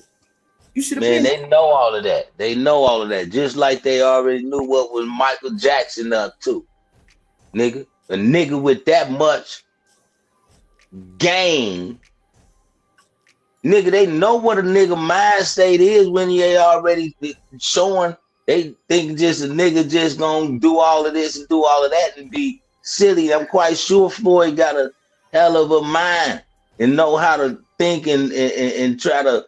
But nigga, they gotta stop that before you even gather. Before you gather this many of people that you helping up your kind. That's just bottom line. Before they can't let you get up there at the billions and not want nothing. Let me tell you, man, they didn't want this nigga to fucking get that far where he was. Exactly. It will make you take a loss somewhere. Oh, exactly. So that's how they hitting him hard right here. They hitting him hard and gonna tax him hard. They got to. They got to if they can't break you. If they can't break you. A couple of them fights, they wanted that nigga to throw, but he didn't do it. Yeah, you know that's how they go. That shit go. Niggas don't even realize when Michael Jordan left that first time, nigga, he motherfucking nigga went and did what he did, bro. Like that nigga had to he left basketball for a couple of years to go play baseball and shit. That was after they killed his pops, nigga. That the mafia and shit, they be real about that gambling shit, bro. Especially on boxing. But we already know boxing, nigga, is a prejudiced sport, bro. And for a black man to rule that shit as long as he did, Mayweather, bro, like, hey, bro. There you go. There you go. You just said it. There you go. Hey, bro. You said it without saying it, but there you go. Yeah, bro. Like we already know. Or like, look at how like even Sonny Liston, and he was the nigga that back in the day. Let's go back in the day. Sonny Liston, bro. This nigga fought for the mob. He was beating up niggas for the mafia. I think one of the hardest motherfuckers to ever walk this earth. I ain't gonna hold you, nigga. Sonny Liston, nigga. This nigga, they said, like, have you heard the stories about this nigga? Like, I'm gonna do a story on that nigga too, bro. The nigga Sonny Liston was so feared, he walked up to niggas with guns out, nigga, and shit, nigga, and just nigga took the gun from them and beat their ass, nigga. Like, bro, like, what are you doing? Like, that shit crazy from that nigga is on some other shit. But who you talking about? The one old school nigga that was the only nigga that didn't get touched for sleeping with a white bitch. No, that was I know who you talking about. You talking about another nigga, but they tried to touch him, but he couldn't. They couldn't. But he was knocking him. The nigga with the longest reach in history. He had the longest reach in history, nigga. They said that nigga can punch you from across the street. Like, nigga, goddamn.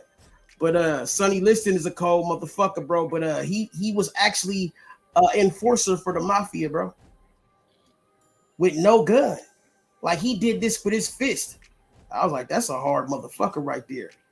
But Floyd Mayweather, man. Hold on, before we get all off into that shit, like, let me hear a little bit more of what he's talking about, if you don't mind. Yeah. Those people succeed. However, Floyd has the stigma of being arrogant. And so, some people don't want to see him succeed. I'm not one of them. I don't really going. Yeah, that's what you think. It's get the money, spend the money. Man, 50 Cent said this from the beginning, and people looked at it like 50 was hating, but he's been saying this for a long time. 50 did say back this, man. I think it got to right now because the money going.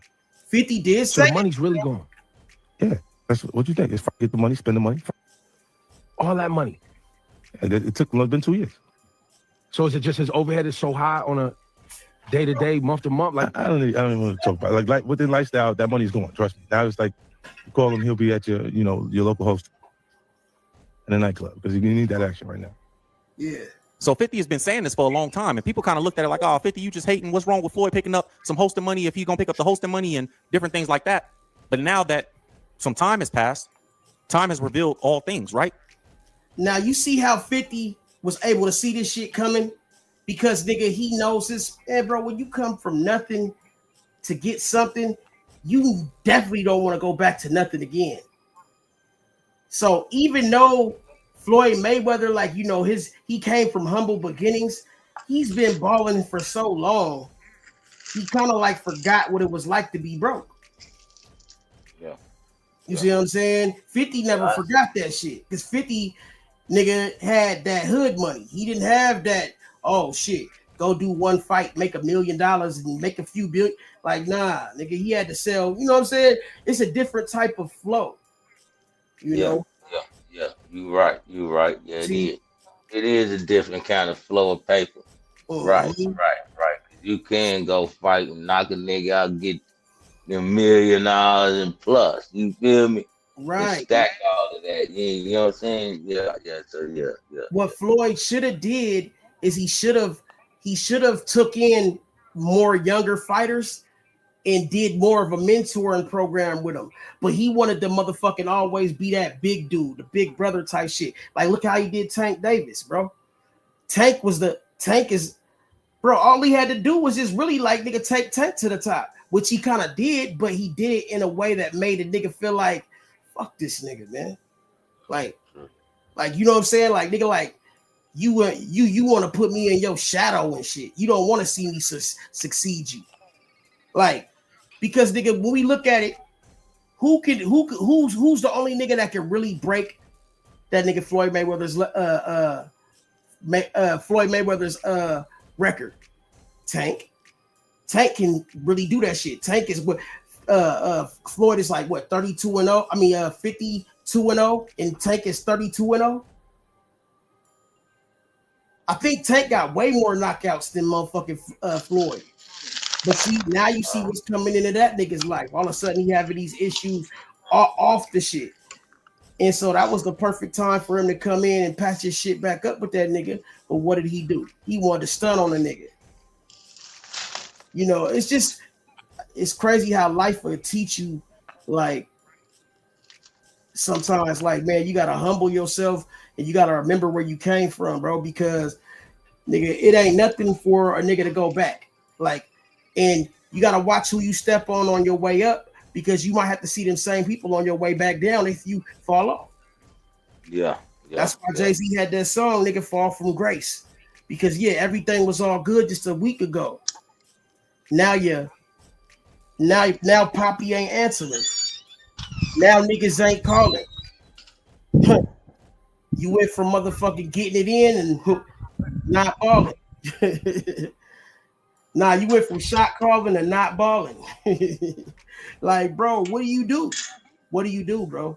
When you're used to motherfucking eating at the finest restaurants, when you're used to motherfucking that luxury lifestyle was unsustainable, bro. And Yeah. Floyd never looked at it like, bro, like, damn, this money gonna run out one day. I need to like get myself into some shit. He had more than enough money. He should be a multi like you said, shit in place. They knew what Floyd was into, and they wanted to make sure that nigga, they blinded him with the lights. But he still got some other shit going on. He got an airport or whatever out in like Ohio or some shit. But that's not like I don't know how to put this, but Floyd, he should have gave back more. That's all I'm saying. When you give back, it's like you get more. Like the universe loves to give you back when you give in. It's like the more you put in, the more the universe gonna give back. That's what Nipsey was always saying, bro. Like, bro, I'm not worried about it because I know it's gonna come back. Like, sometimes I do shit for people and I don't even worry about it, bro. Like, I'm like, bro, because I know, nigga, if I did it for the right reasons and it's to help this person, I know God gonna give it back. You know what I'm saying? He gonna make sure it come back to me in one way or another. I'm not gonna be no dummy, but I'm not gonna, you know what I'm saying, be worried about, oh man, nitpicking and shit, because at the end of the day, bro, like everybody got to start somewhere, and everybody, you know what I'm saying, got to end. Got to start somewhere. Yeah, bro.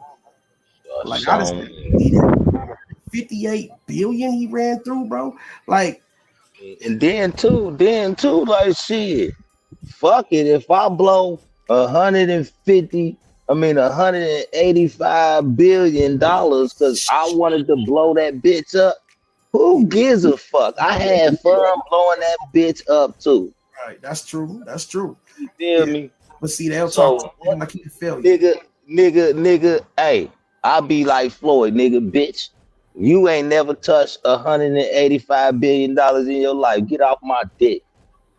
Quit having my name in your fucking mouth unless, goddamn it, you gonna pay me. So yeah, shit, hell yeah, nigga, shit. I blew that 185 billion, nigga, with a smile on my face, nigga. Right.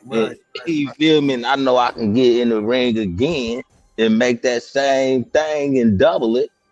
But these motherfuckers here is fucking with me, nigga.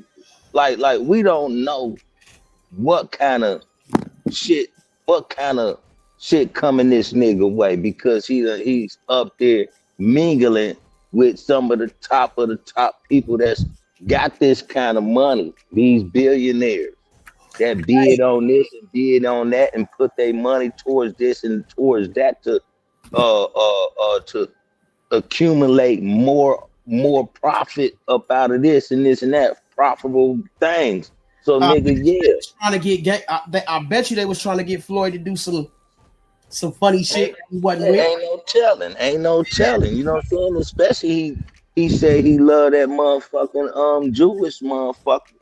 You know what I'm saying? Like, come on, man. You know they motherfucking ass got their Floyd don't seem like no fruity nigga though. He don't seem like no nigga that's gonna go. He might not be no fruity nigga or none of that shit. But that's probably, it could be that. Ain't no telling. Imagine. No, but that'll make niggas but that'll make motherfuckers have an agenda against you because they know that you're not. They like, oh, yeah, regardless of that too. But it could be something else. You know what I'm saying? It could be, you know what I mean, wanting to own this nigga in a certain kind of way where he don't know about it, but they gonna constantly flood in with money as long as he constantly keep doing this at this kind of way. Losing the fight, go take it and lose your first fight, nigga, and we gonna give you fucking double that 185 billion, nigga. You want to lose this fight, you got to get beat the fuck up. You got to let that opponent beat you the fuck up and knock you out, nigga. Right. See that nigga? You know what I mean? Floyd wasn't gonna do that. Floyd wasn't gonna do that, nigga. You know what I'm saying? For what, nigga? We need some real exclusive exposure where the media can get a hold to it and talk about it. Oh, Floyd done got knocked out, or look at Floyd's face. All the memes and shit that's going on right now, nigga. You know what I'm saying? They need that right now. They'll give him double that 185 billion, nigga. He'll see that shit right back. It'll pop back up like out of nowhere right now if he agreed to something like that right now. Plus, on top of that, you're gonna get another 185 billion. You know what I'm saying? Nigga, they gonna, nigga probably lose about 3-4 of them. Ain't no telling. You know what I mean? You gotta get beat the fuck up though. We gonna put you in there with so and so. This, you know what I mean, and let him beat you the fuck up. Right.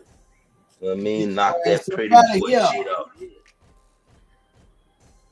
Yeah, man, that's crazy work how they got these niggas, man. Like, fam, but hey, you heard about the was it you that was telling me about that? The Pope talking about nigga Yeah. Oh, okay, yeah, okay.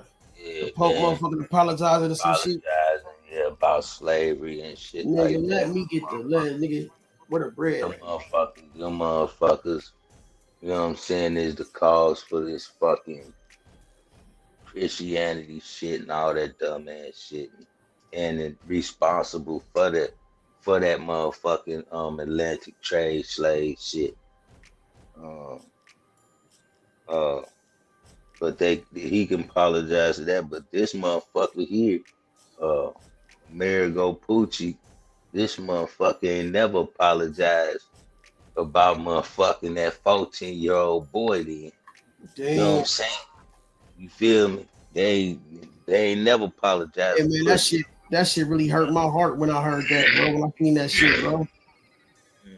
Hey, bro, they really executed that 14-year-old boy, bro. That's crazy, bro. Like, and this wasn't the first.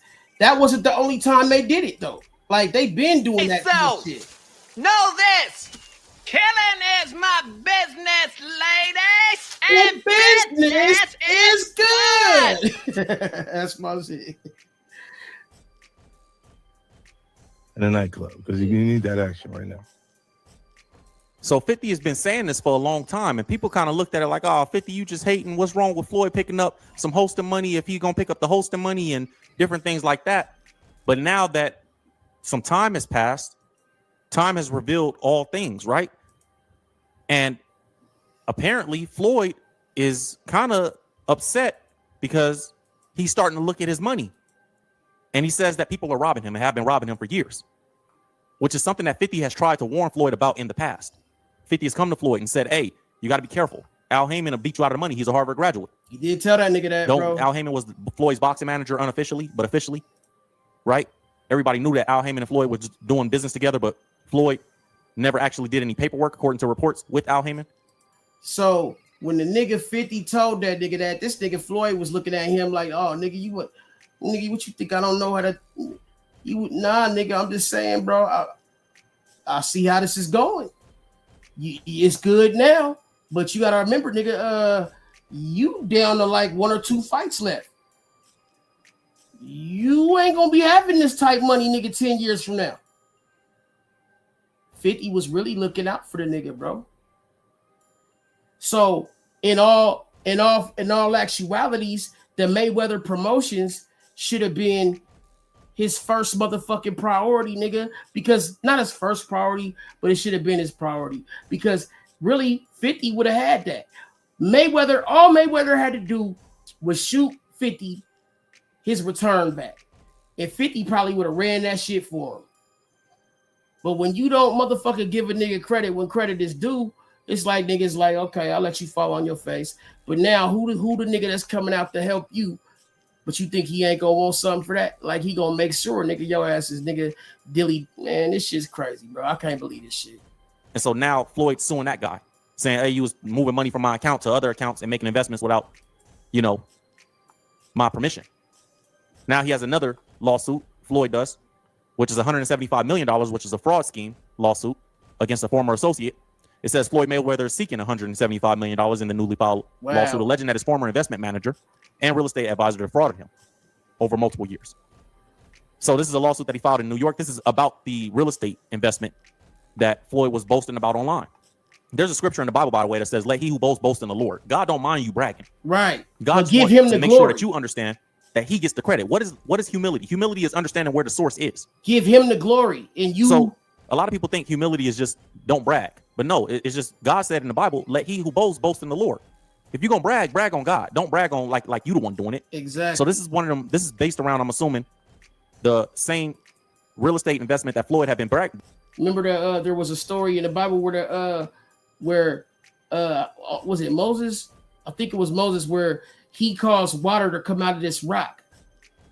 And God didn't mind him saying to the people, I caused water to come out the rock. But he wanted him to say, listen, it is because of God I was able to make water come out of this rock. See what I'm saying? It's all about the way you go about it. He don't mind if you brag. It's just he wants you to give the glory to him. And I mean, rightfully so. That's just like if you got the owner of a team, he just want to be mentioned. You can't say, oh, nigga, this has nothing to do with the owner when it's his team. It just got to be I feel like that's kind of like how God is. God is like, he oversees shit, but he like, bro, don't forget about me. Don't make it seem like I ain't give you this. And I feel like that's what the glory shit is about. You don't mind if you brag or boast, if you have a little bit of, pizzazz with your shit, but don't forget who made you. Because nigga, he giveth, he can take it away. You there, KB? I mean, KB? Yeah. Yeah. Yeah. Just making sure I wasn't cutting you off or nothing. Nah. I heard what you said, but yeah, that is true. That's true as shit right there. 175 million. He's suing. But that's what I was talking about with the Jewish guy, because I think the Jewish guy is the one that was they were saying had did something about some fraud or something like that. And Floyd was like, oh no, I mean, I love him. I still love him. You know what I'm saying? And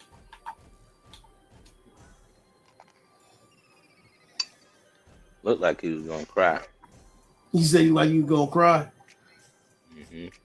Damn, homie.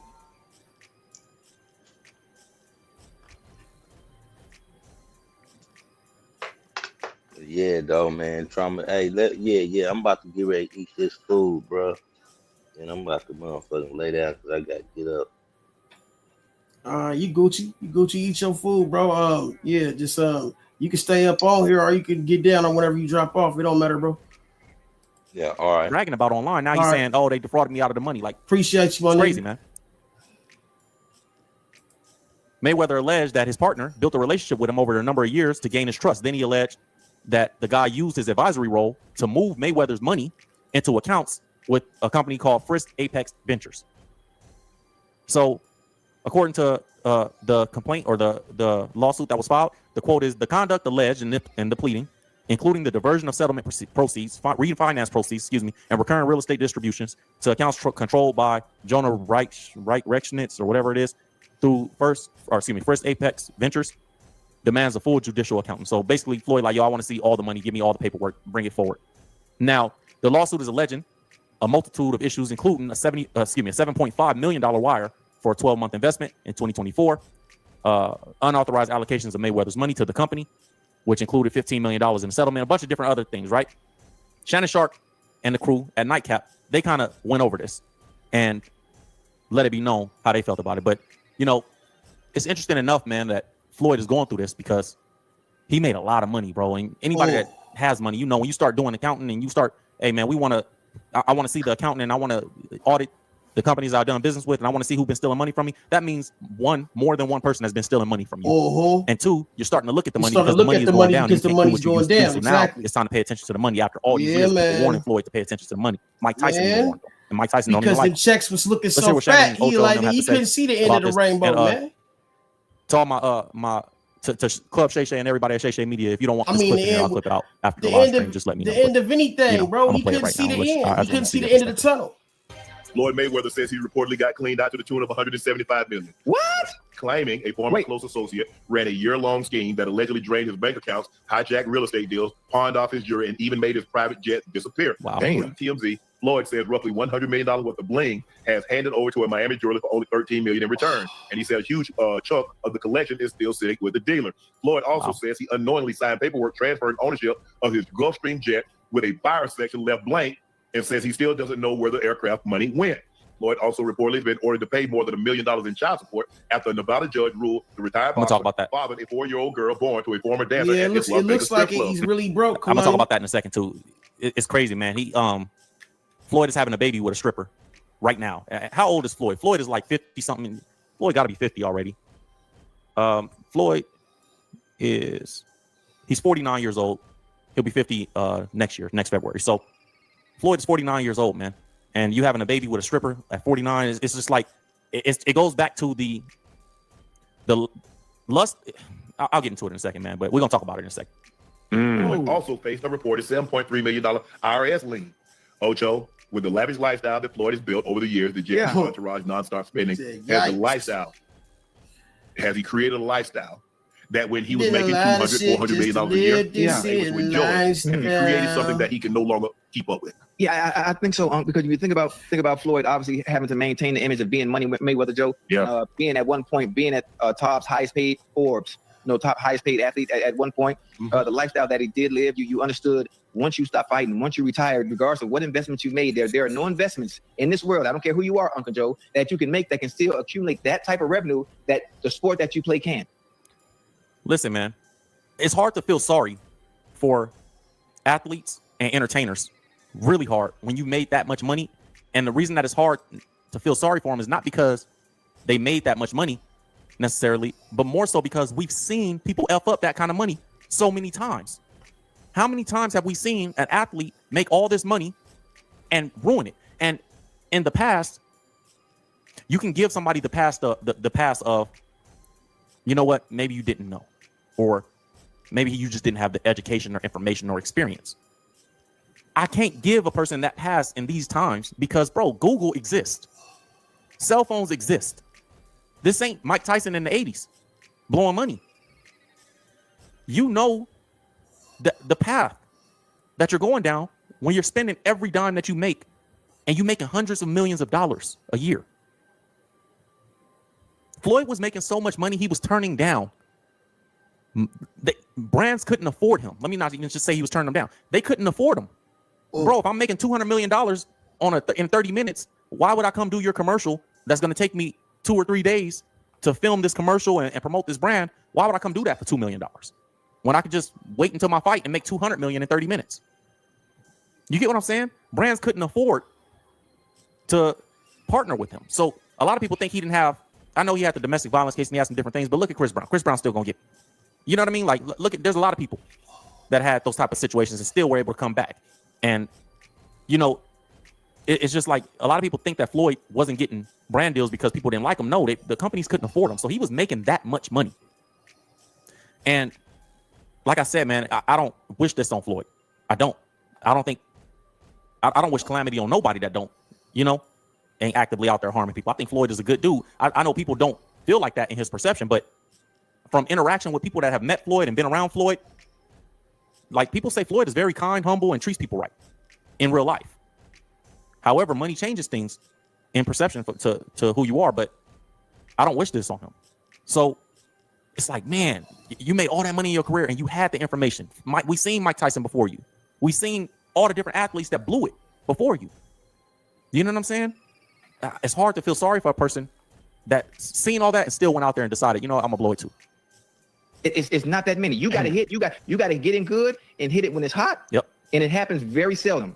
So I hate this. I hate this for you, my young bull, man. I hate this for my young bull, Floyd. Hopefully this situation gets rectified, especially when it comes to having people around you, having other people in control of your finances. That's a no-no, And Shannon because Shannon went through a situation himself. Where he had to give up. He lost that $100 million deal, and he like, bro, that was my opportunity. I blew it. So I'm interested to see what he has to say. Joe, that's a no-no. Man. That is a big no-no, especially with the kind of cash flow Floyd having. You can't sign anything blank. Joe, when they come to us and they try to get us to sign these blanks when it comes to our autograph. No, bro. Yeah. You know how many jerseys that you can put these on? Do you know how many pictures you can? No, bro, I'm not signing no blanks. Yep. Look, I'm not gonna address the child situation. Whatever he and hopefully the co-parent get that worked out, get that resolved. That ain't got nothing to do with me. I don't really care. I don't really care about that. Hopefully, whatever needs to be done will get done. I'm gonna address it. But first of all, before I get to second, third, Ocho. Yeah, talk to me. $100 million in jewelry. It's ridiculous. Damn. Ocho. Yeah. $100 million in jewelry, Ocho. That's ridiculous. Hey, Uncle, it's Money Mayweather, Uncle. Nah, man. It's Money Mayweather. He had an image to uphold. 100 million, bro. This is the problem, bro. 100 million in jewelry. He had an image to uphold. Man, F that image. I don't care. The stock that's placed in what people think about you and attention. Live your real life, man. I believe, man, this is something that everybody needs to learn, in my opinion. What life would you live if there was never going to be a picture or video taken? That's the life, that's your real life. Going in debt, putting the firms and clawing us down to go on vacation, running up credit cards to have these lavish experiences that you know you can't really afford. Like, it's going to take you 7-8 months to pay that back, if you ever pay it back at all. Just so you could take a photo or video and say, I did that for the world. Come on, man. So it ain't just Floyd that's living above his means. Like, that's a lot of people, man. I've done it in the past. Not like I ain't did nothing. No, I can't even say that. To the music, basically, and how the music make me feel, I can just vibe out to it like that, man. Yeah. My style is unorthodox. It's Elliot Ness. Yeah. I come and lock the game down. Yeah. You know what I'm saying? I'm touchable. That's what's up. You know what I'm saying?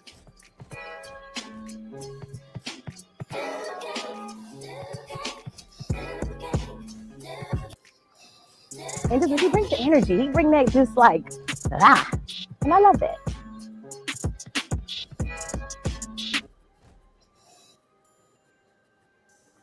Been waiting for a decade to talk my ish. A lot of rappers talk slick, but they don't talk like this. Gotta have your own cheesecake to walk like this. Never knew I had footage in a vault like this. Like that, the bad boy, I'm on grown man business. Trademark everything so I can go hand with it. It's way too many bars. I know Roseanne with it. Anyone can bounce back if Lindsay Lohan did it. Yeah, I made the transition. If you don't have nothing to contribute, man, listen. I force feed it to you like my name was Sam Christian. If you don't have no work, stay up out that man kitchen. Because it's a damn living. It's a reintroduction to the best that ever was. Ask me what it do, and I'm going to tell you what it does. Long as my bank account is bigger than my buzz, is from the myth, the man, the legend, with love. I know, bro.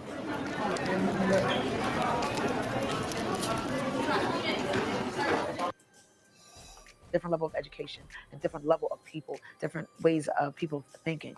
And so diverse. I was going to Central High School, which is a college prep school. So our English classes was kind of like college prep. So the type of vocabulary and words that we would have to go see what they meant and how they spelled and be able to use them in a sentence just helped me, you know what I mean, transition into actually writing my own material and having the confidence to write my own material, kind of tell like my own story. Ness has a special way to be able to articulate where he comes from in a way that many rappers from his area, and I'm not just saying Southwest Philly, but Philadelphia Zone, Hollow Man, Philly Goat, whatever you want to call me. Hollow Man. Hollow Man. Hollow Man. Hollow Man. Is that the guy that says lead with the shot clip? Well, you know, Philadelphia legend. One of my favorite moments definitely got to be Enes versus Hollow Man. Hollow Man battle was Things of Legends. It started off as just being a big cipher with Ice City, Paper Chasers, me, myself, a couple others, Takedown. With somebody that's hot, like, bring all your best in out. Do the best. Do the best. Do the best. Bring him out. Let it go. Bring him out. Let it go. You want here, baby? That's what your mouth said. No, we might have to go. Now we in the garage battle with everybody. Freeway's there, you know, PD Crack is there, Miss Jane. I remember it was really cold. It was freezing. It was just all niggas, a bunch of niggas. I was the only girl. And I'm like front and center. I don't really like, I'm not about to be in the back. Anybody you thought that was on them DVDs as a rapper back then was there. It was like no security, no nothing. Everybody just popped up. That was like 8 Mile before 8 Mile. Like, I don't know how many. By the time I got done spitting, everybody in the garage was like, well, who the fuck is this nigga? Like, you know, we know everybody down here. Everybody, who is this nigga? They got on the camera. Lately, all I've been hearing about is niggas and how they plotting to get me, how they plotting to stick me. I got a 40 or 50 in a bottle with sticky. I let them both spit and watch him come up out of his dicky. When the pressure was on, use alive, he ain't blast. I was asked the last, but he ain't last. H can't break. Come on, homie, he ain't glass. All tropical. My L's like a V8 splash. Homie carry the heat and homie spark when it's drama time. Homie trying to eat like after dark when it's Ramadan. Now he fuck shit up. Hollow Man fuck shit up too. They was both fire. definitely neck and neck. Like I was right there. Y'all can see the videos. I was right there. You can see me in my face. I was like, damn. Every time Ness will say something crazy, Hollow Man will come back with something equally crazy. Hollow Man come back with something crazy, Ness will come. Hey, so know this. Strong enough to feel that way. And if Floyd is still doing that, like $100 million in jewelry is crazy. Now, Shannon and the guys, Ocho and Joe, they didn't want to really touch the Floyd having another child, but I'm gonna touch it because I think it's important. So Floyd has been ordered to pay another $1 million in back child support and $32,000 a month after he's been found to be the father of a 4-year-old girl who was fathered with he fathered this girl with a stripper. Now, we could a moral conversation about, you know, having a baby with a stripper that worked for him.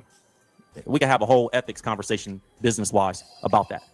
But I just want to kind of, it just goes to the mentality of irresponsibility, of just doing things irresponsibly. You know, and it's like, bro, you having kids this stage of life, all your kids grown, then you have another one, then you don't take care, like apparently you didn't really take care of the kid until you had a DNA test. Kid is 4 years old now, and then you have to pay $1 million in child support back, which is just, it's just like when it rains, it pours, man. When it rains, it pours. You're getting all these money problems all at the same time. And 50 used to say this about Floyd. He would say, you know, it's a comfortable flight, but the plane ain't got no wheels on it. And when that plane comes down, when it tries to land, it will crash. That's what he used to say about Floyd's finances. You know? And it's starting to seem like that's exactly what's happening. It was like 50 is prophetic in that way. Like, bro, the plane is starting. It's time for the plane to land. You're getting in your later years in life.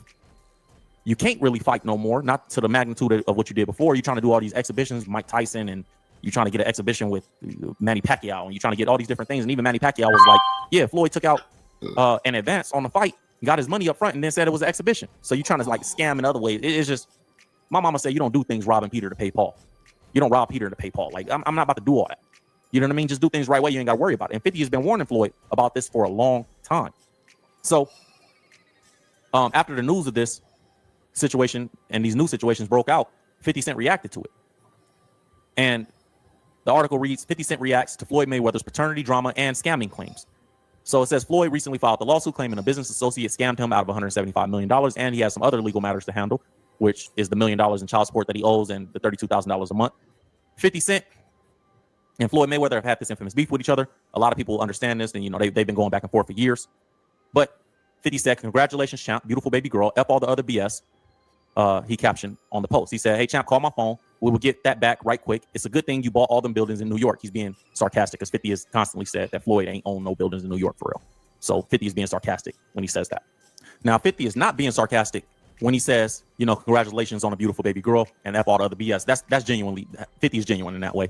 And he's also being genuine when he says, call my phone, we'll get that back right quick. Like 50, he loved Floyd.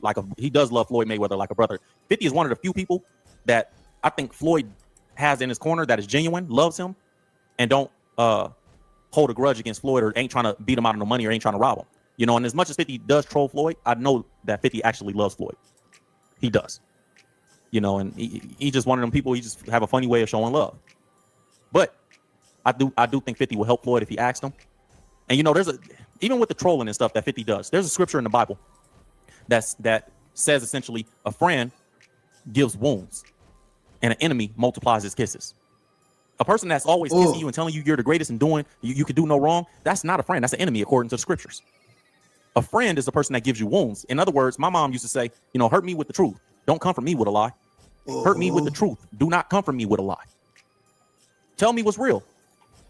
And I would like to say, like, man, if you my friend and I got a booger in my nose, tell me, hey, bro, you got to clean your nose, dog. Like, hey, bro, clean your nose. Here, take some tissue, clean your nose. Not just let me have it because you don't want to offend me or because you want to stay on my good side. And I think Floyd had a lot of people around him that just want to stay on his good side.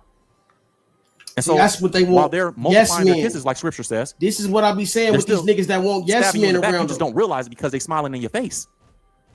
And then they taking the money from you.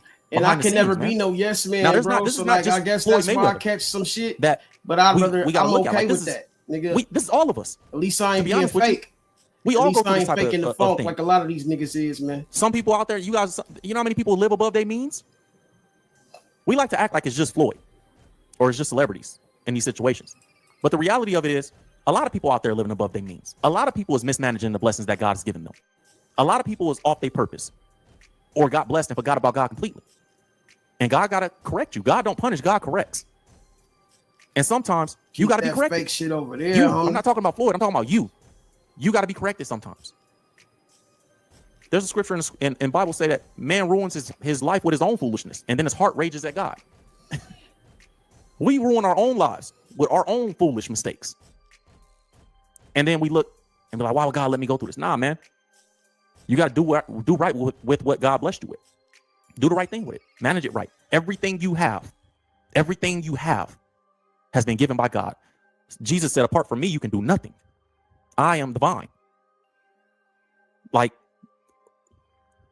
there is nothing apart. So manage it right. It's not yours.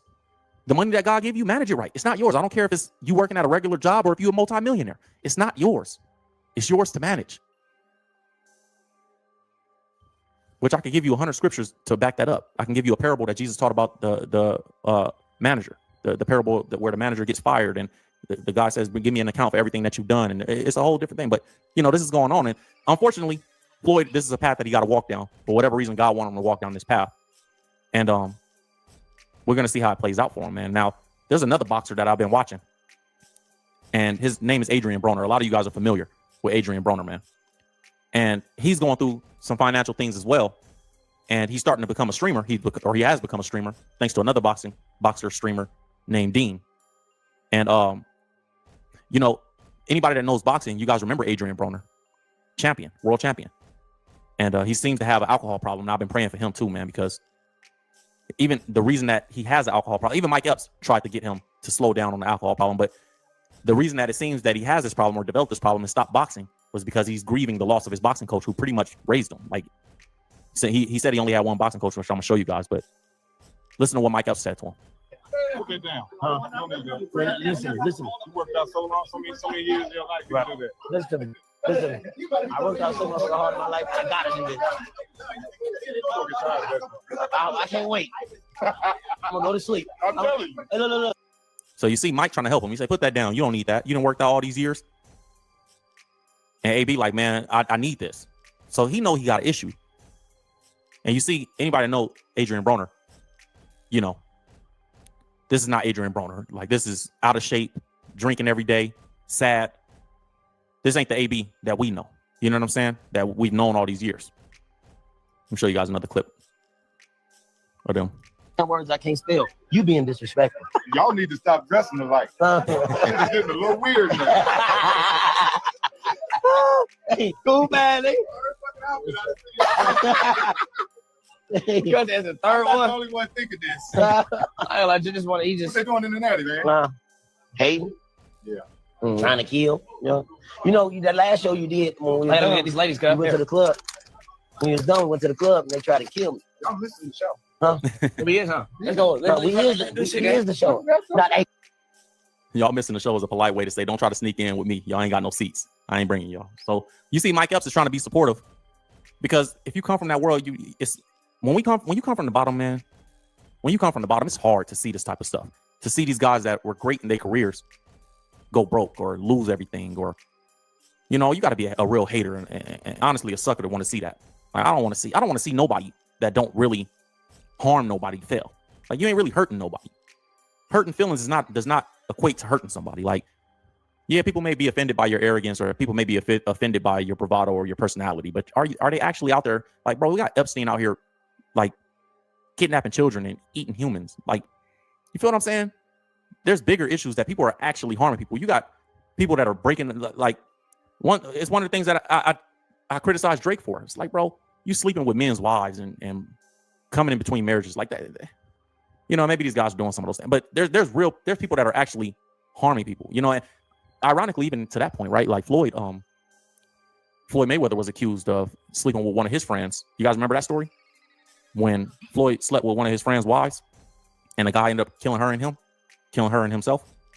And Floyd, well, I don't know why that just came to memory, but So maybe these guys, I don't know, maybe these guys do deserve something. Who knows? But yeah, I don't like to see it. But AB did speak about why he has such a problem getting back into boxing and leaving alcohol alone. Check it out. If we can get it to play. But put everything to a halt for you. What was a major moment that you were just like stepping away from boxing? Man, when I lost my coach, bro. Yeah. Like, I can't hear that voice no more. Like, no, I feel that. The whole sport, like back when. It made me cry in this bitch, guy. Well, dude, I mean, back when it's like not the same. When you, Floyd, when Triple G and all these guys were like, the sport was different when you guys were all a part of it. So I even think about it when I see you every time. I just am like, holy shit, like this is crazy to see this dude crushing it in a different way. Nah. But I am curious. Crushing it in a different way. Like, nah, it's crazy to see this dude super out of shape. It's crazy to see this dude drinking and spiraling. And AB got like 10 kids, man. So like you got a lot of kids out there, and it's like, bro, you got to stay around for them, bro. You gotta get this right for them and for yourself more, number one, because without you, it all fall apart anyway. But man, come on, man. Back then, what was your biggest payday in the boxing? You remember?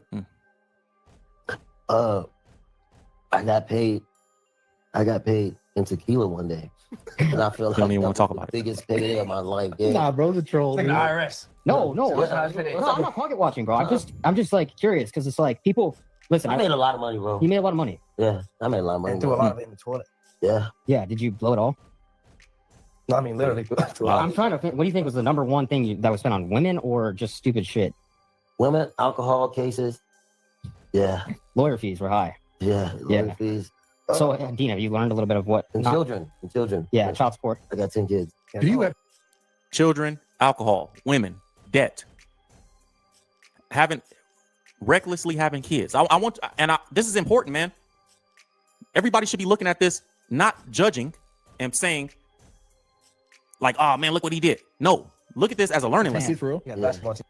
Look at this as a learning lesson for mismanaging blessings. Bro, he don't even want to talk about how much money he made because he made so much and blew it.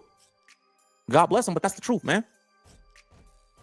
I look at this, I sit back and go, okay, I gotta make sure that those are the things to avoid. He's telling you.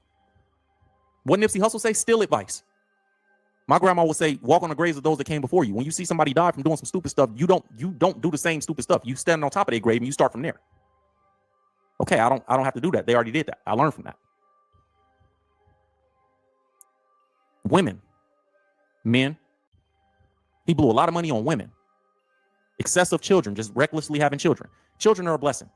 Bible say children born in one youth are like arrows in the hand of a warrior. So like children are a blessing. However, recklessly having children drained his finances. Alcohol. It don't got to be alcohol. It could be any bad habit, any habit. In fact, any habit that's done excessively becomes a bad habit. I don't even care if it's something that's healthy. If you go to the gym too much, it's unhealthy. Why? Because it becomes an idol. And you can't worship nothing more than you worship God and expect to have a good life. So anything that becomes a habit can easily become a bad habit. Alcohol. Some of you guys is weed. Some of you guys is cigarettes. Some of you guys, whatever it is. We all then face that. For me, it's watches. I have to slow down and say, you know what? Buy the watch that looks nice. You don't have to get the date just Rolex, and you don't have to go get the if I could say watch names, you guys wouldn't even recognize the brand. But you don't have to get all these super. You don't have to do that. We all have something, but he's telling you what to avoid. Whoa. Offense and defense. That's kind of dope. Yeah. I'm only doing what God put me here to do, and that's pollute. That's funny. Yeah. 10 kids is crazy. Gotta catch up. Yeah. I've been trying to nut in my new bitch, but she just won't get pregnant. So I just got nut somebody today. It might be liquor, nigga. You like shooting blanks, nigga. So you see, like, he in a situation that he don't want to be in, but he doubles down on and act like you gotta act like it ain't nothing, like it don't bother you, but it bother you, man. Mind you, this is a man that fought Manny Pacquiao. I think Manny Pacquiao said he lost a lot of money too. His was from giving away everything in his home country, which is crazy. But he made $8.9 million in one night. $9 million in one night, Adrian Broner. That was his biggest payday when he fought Manny Pacquiao. So he was guaranteed $2.5 million, And then his total compensation was about 9 million, 8.9 million. So they say he made over $30 million in his career. And he says that he lost all of it. $30 million. If you just put $5 million up, dog, you would have been able to live off $150,000 for the rest of your life. I was away from my computer. $150,000 a year. But to somebody that's made 30 million or to even made 9 million in one night, that sounds like pennies. But bro, it don't sound like pennies now. If he'd have put 5 million into the right stock investment, you should do a live. He could have just chilled for the rest of his life, not for the next 10. No, to the day he died, he could have made $150,000 to $250,000 every single year, just by reserving that 5 million. And anytime he needed more than $150,000, he could have easily went to a bank and took out a personal loan against the 5 million. They would have gave him like 60% or something like that, and he could have had a couple $1 million in his pocket. Use that couple $1 million to go do whatever you're going to do, whatever venture you want to invest in, until you're able to make the money back, and then pay the payments back to the loan. And if you default on the loan, they just take away. They'll just take the money from the stocks. They'll just take the stocks as collateral. But what's up with my niggas? That's if you get bored and you just want to be an entrepreneur and have the spirit of an entrepreneur and go do something different. Then you could have did that. Hey, Trick, man, pull up and tap in, man. Like I said, man, it's hard to feel bad for these guys because this information is available. It's not secret information. I'm not special. I don't have something that I didn't wake up and drink special water this morning. This information is available. When you got money, you go look for the information on how to manage it, because that's what being responsible is. That's how you steward the things that God is giving you. And I'm not criticizing. It's just, it is what it is, man. At some point, we got to hold ourselves accountable and say, yo, we better than this. That 30 million, look, 5 million, 10 million. That is life-changing, life-altering, generation-saving money. Hit that like button, man. Tap that if you just make button for your nigga, man. If you make, people don't I've traveled the world, so I know how money is viewed, American money is viewed in other countries. And if you make $35,000, $45,000 a year in America, you are in the top 1% of earners in the world. You could go live in Vietnam, and you could, if you make $50,000 a year and you say, you know what, if you could find a way to live or to make that money remote and choose to live in another country, you could easily live like a king in a Vietnam. It's a beautiful country, or a Panama, or like there's or a Costa Rica, or Belize, or like there's so many beautiful places in the world that your US dollar goes way further. There's a lot of people actually are moving out the country and making their money still in America because of that. Bro, I was just looking. I'm looking to buy me a condo in Thailand because I really love Thailand. Land of smiles, man. Salute to Thailand. 3. But man, I just looked at a condo for $50,000. Not 50,000 down. No, a condo on the beach. I own it for $53,000. Like, it just all depends on how you want to live. But the problem is, people want to live with the image of, I'm just like these other celebrities. Negro, please. I don't get it, man. So surely 5, 10, and for Floyd, $1.5 billion, you blew that. How could I feel sorry for somebody that blows that kind of money? It's just, a fool and his money shall soon part. That's scripture. Okay, Sid. I don't know, man. Into that. Y'all let me know what y'all think about it in the comments. I think this is crazy and it's sad to see, man. I hate to see it. Even despite anything that these guys have done or whatever, I hate to see it, man. That's all I got for you guys. God bless you guys. Stay prayed up, man. My name is... Hell yeah. Real shit, Sally. I appreciate it.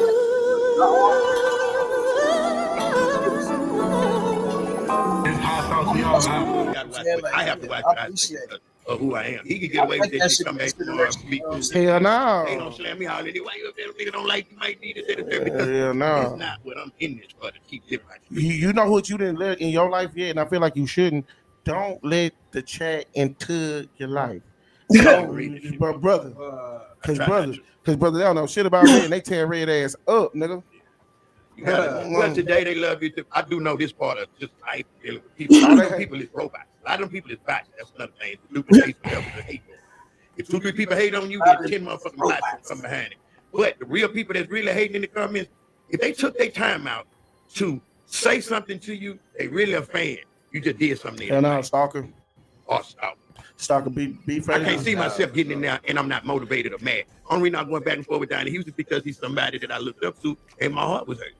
I'm human, but he didn't want to interview me. That's fine, but I can't feel no way about it. I thought we was better than this. Obviously not. Don't It's use cool. it. I ain't saying no more about it. So I'm finna come tell Pico young niggas. I'm gonna tell K Reno, my age niggas. Not a problem. He just hurt my feelings, bro. He just. Oh, sorry, when I do it, I say, bitch ass nigga think he me. Bitch ass nigga. I'm all kind of. I'm like, when I became a bitch ass nigga, when Donnie got that first. When did he How do you know that was really him? Nah, they shoved the first time. I woke up before I could even know it was out. They stuck me to comment. Yeah, It wasn't on my But podcast. how this? What I'm about to say. It was him. It was him. He and then look, he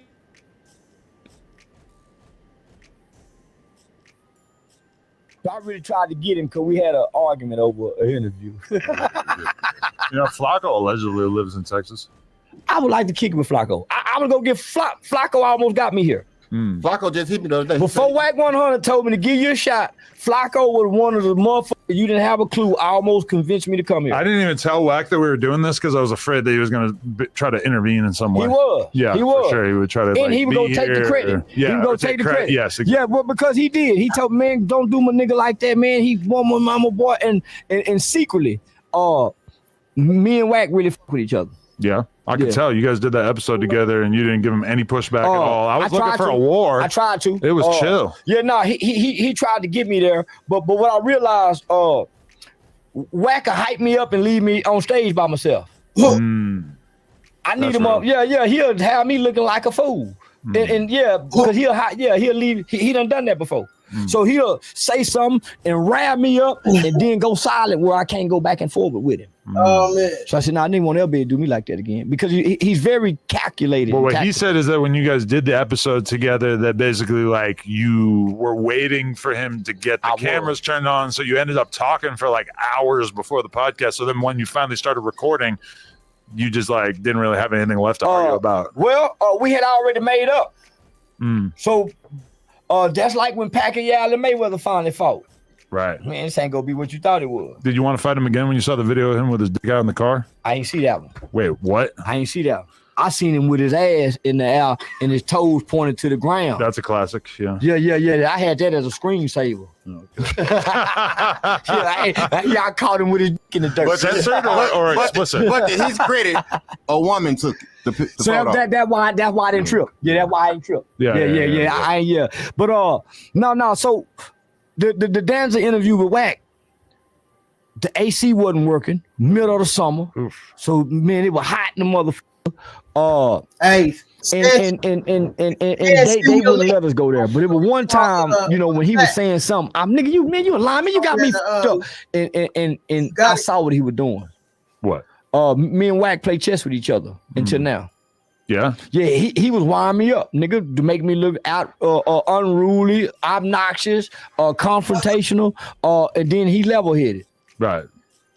My theory was that you smoked a bunch of weed prior to the podcast, and weed will kind of take that anger. No. Right? I was on bond at the time for them animal cruelties charging an aggravated assault, so I couldn't smoke weed. Y'all was on bond at the time. That's a thing. Yeah. Still do that in Texas? What? They put you on bond probation. Out here, no matter what kind of probation you're on, you still smoke weed, for sure. It's recreation here. Yeah. It's still illegal in Texas. So by the time me and Wack sat down, I was already fond of it. I had already developed at least 2 years, by this time, at least 2 years of admiration. Okay. You know what I'm saying? So it was hard to, I cussed him out when he tried to defend Thug.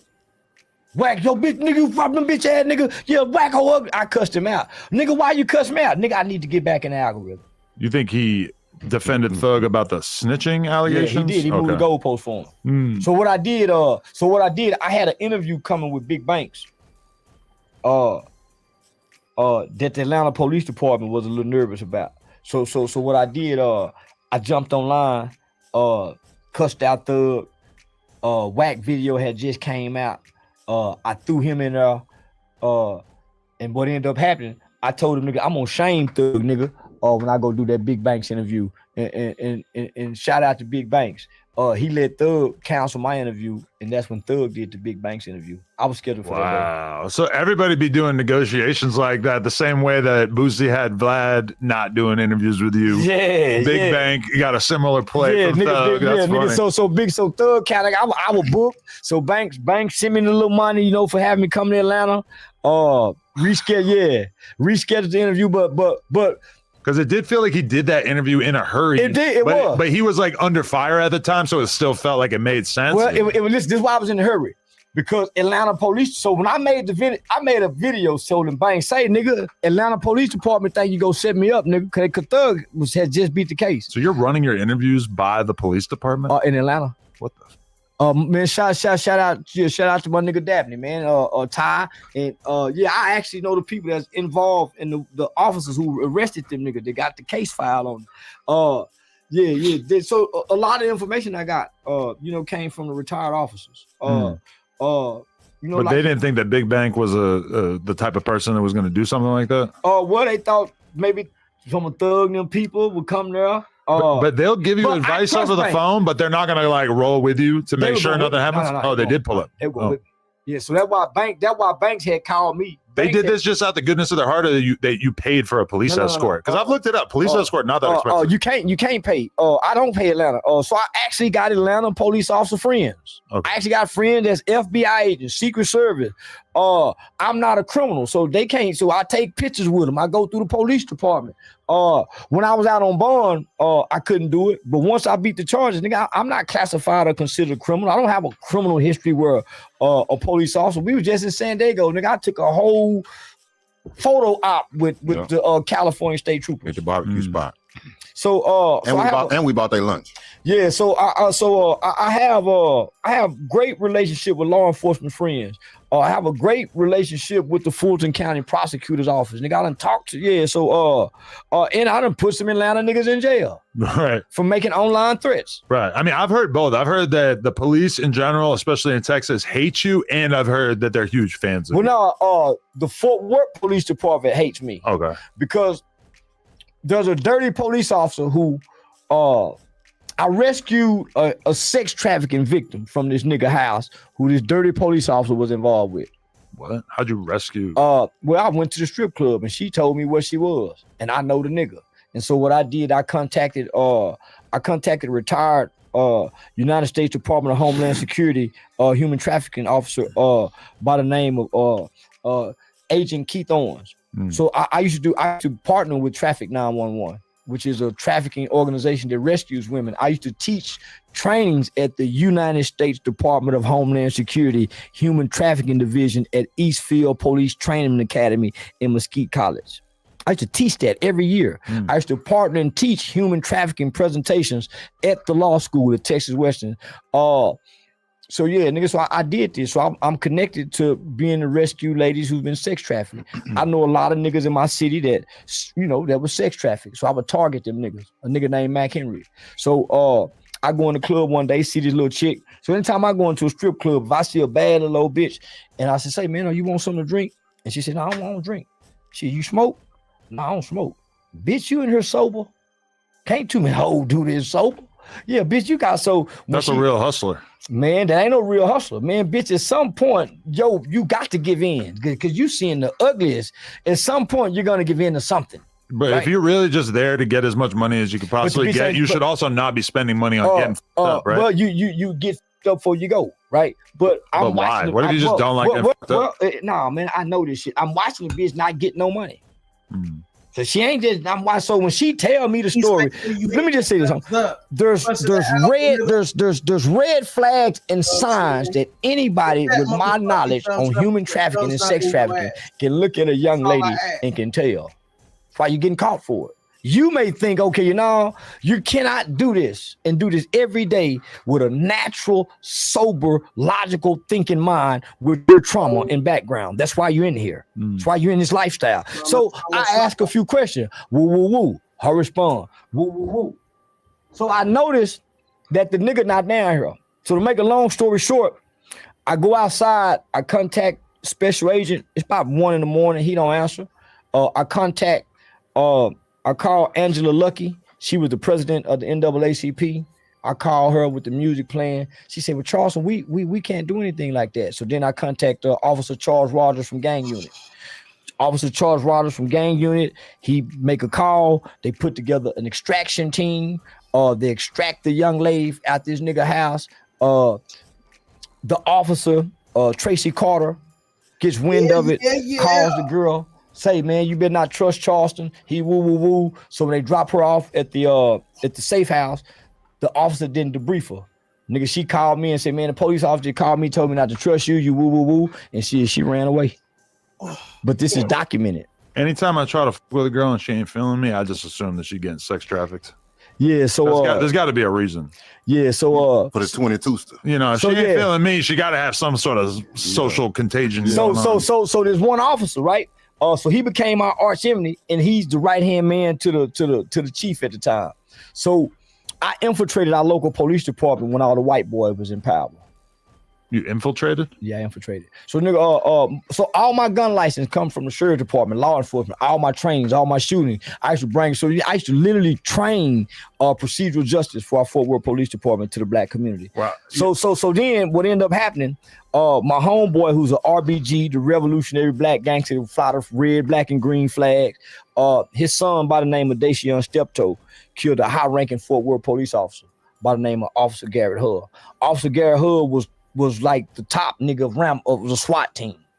He was a bad motherfucker with 3 tours in Iraq, 18 years on. He was a big old white boy, and Dacian Steptoe killed him.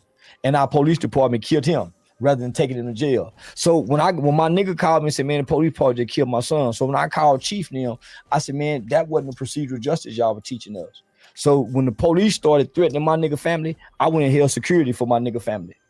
While them police were threatening them, the Muslims wasn't there, the gangbangers wasn't there. I was the only nigga in that front yard that night, nigga, when the police had that funeral, protecting his family with my guns and my bullets, nigga. Wasn't no other nigga out there with me. So a gangbanging nigga can't tell me nothing because they ain't bucked the police, nigga. I bucked the police and ready to go to war. So what ended up happening, I got kidnapped by the police. I got kidnapped by the Fort Worth Police Department. They took me to jail. I sat in jail for probably about an hour. I called my lawyer, Lisa Pamplin. Said, say, Lisa, man, these bitches just arrested me. She said, for what? I said, a broken tail light. But when they arrested me, I had over 300 rounds of bullets. I had guns in the car. I had all the good nation. I had the black liberation literature. Shit talking about killing white folks and going, yeah. So to make a long story short, before I hung up the phone with my attorney, I said, say, man, whatever you do, don't let these motherfuckers Sandra Bland me. She said, I'm on my way. Don't say nothing. Probably about 10 minutes later, the police come out. They had a big old fire of all my social media posts. Because I bragged about how I raped white women and killed the white man. So then they opened it and said, come on, Charles, you going with us. I said, man, go on where? So yeah, we're transferring you to the mental asylum under the Sandra Bland Act. So they gave me the name of the law. What year was this? The year before Nipsey died, 6 months before Nip died. Oh, okay. So right Before you're famous. So this before I came, right before I moved. This is what made me move to LA. So this is why I moved to LA. So they take me to the mental asylum. I disappear in the system. Within 24 hours, they was shooting me up with drugs. I ain't know what was going on. See, same shit they did with Kanye. The old nigga, that old man Pops, who y'all see with all that great beard, he made a video and said, y'all better at least tell his mama where y'all got him. Cause I got some people that are killed behind me, nigga. I got some, that's why I'm so bold in my city, nigga. That's why I'm this bad. So the old nigga Pops made a video. The other niggas went and kidnapped a homosexual who a politician was having sex with. They kidnapped the homosexual and called a politician, put the phone up to him, and I was released. So when I got out, I noticed that the drugs they were shooting me up with was making my nerves and shit go bad. So I moved to California with my nigga, put me a job application in for a job, put my resume in, came out here to smoke weed, get that white boy dope up out of me, get that white boy, and just, that's why I moved to LA. Because they put on my medical record that I was homicidal because they watched me go to the range and they done taught me how to shoot that gun. They done taught me how to line that thumb up. Yeah, nigga, they done taught me what guns get. I got every gun SWAT got. Nigga, that's why I show you nigga them guns. So nigga, they done taught me this. So they got homicidal and suicidal by ideation, meaning with the shit I've been saying online, in preparation going to the gun range, practicing on my long range shooting. They watching this shit. And they done gave me my gun license, hoping that the medical shit would go strip me of my gun license, but it didn't. Why? I never seen a judge.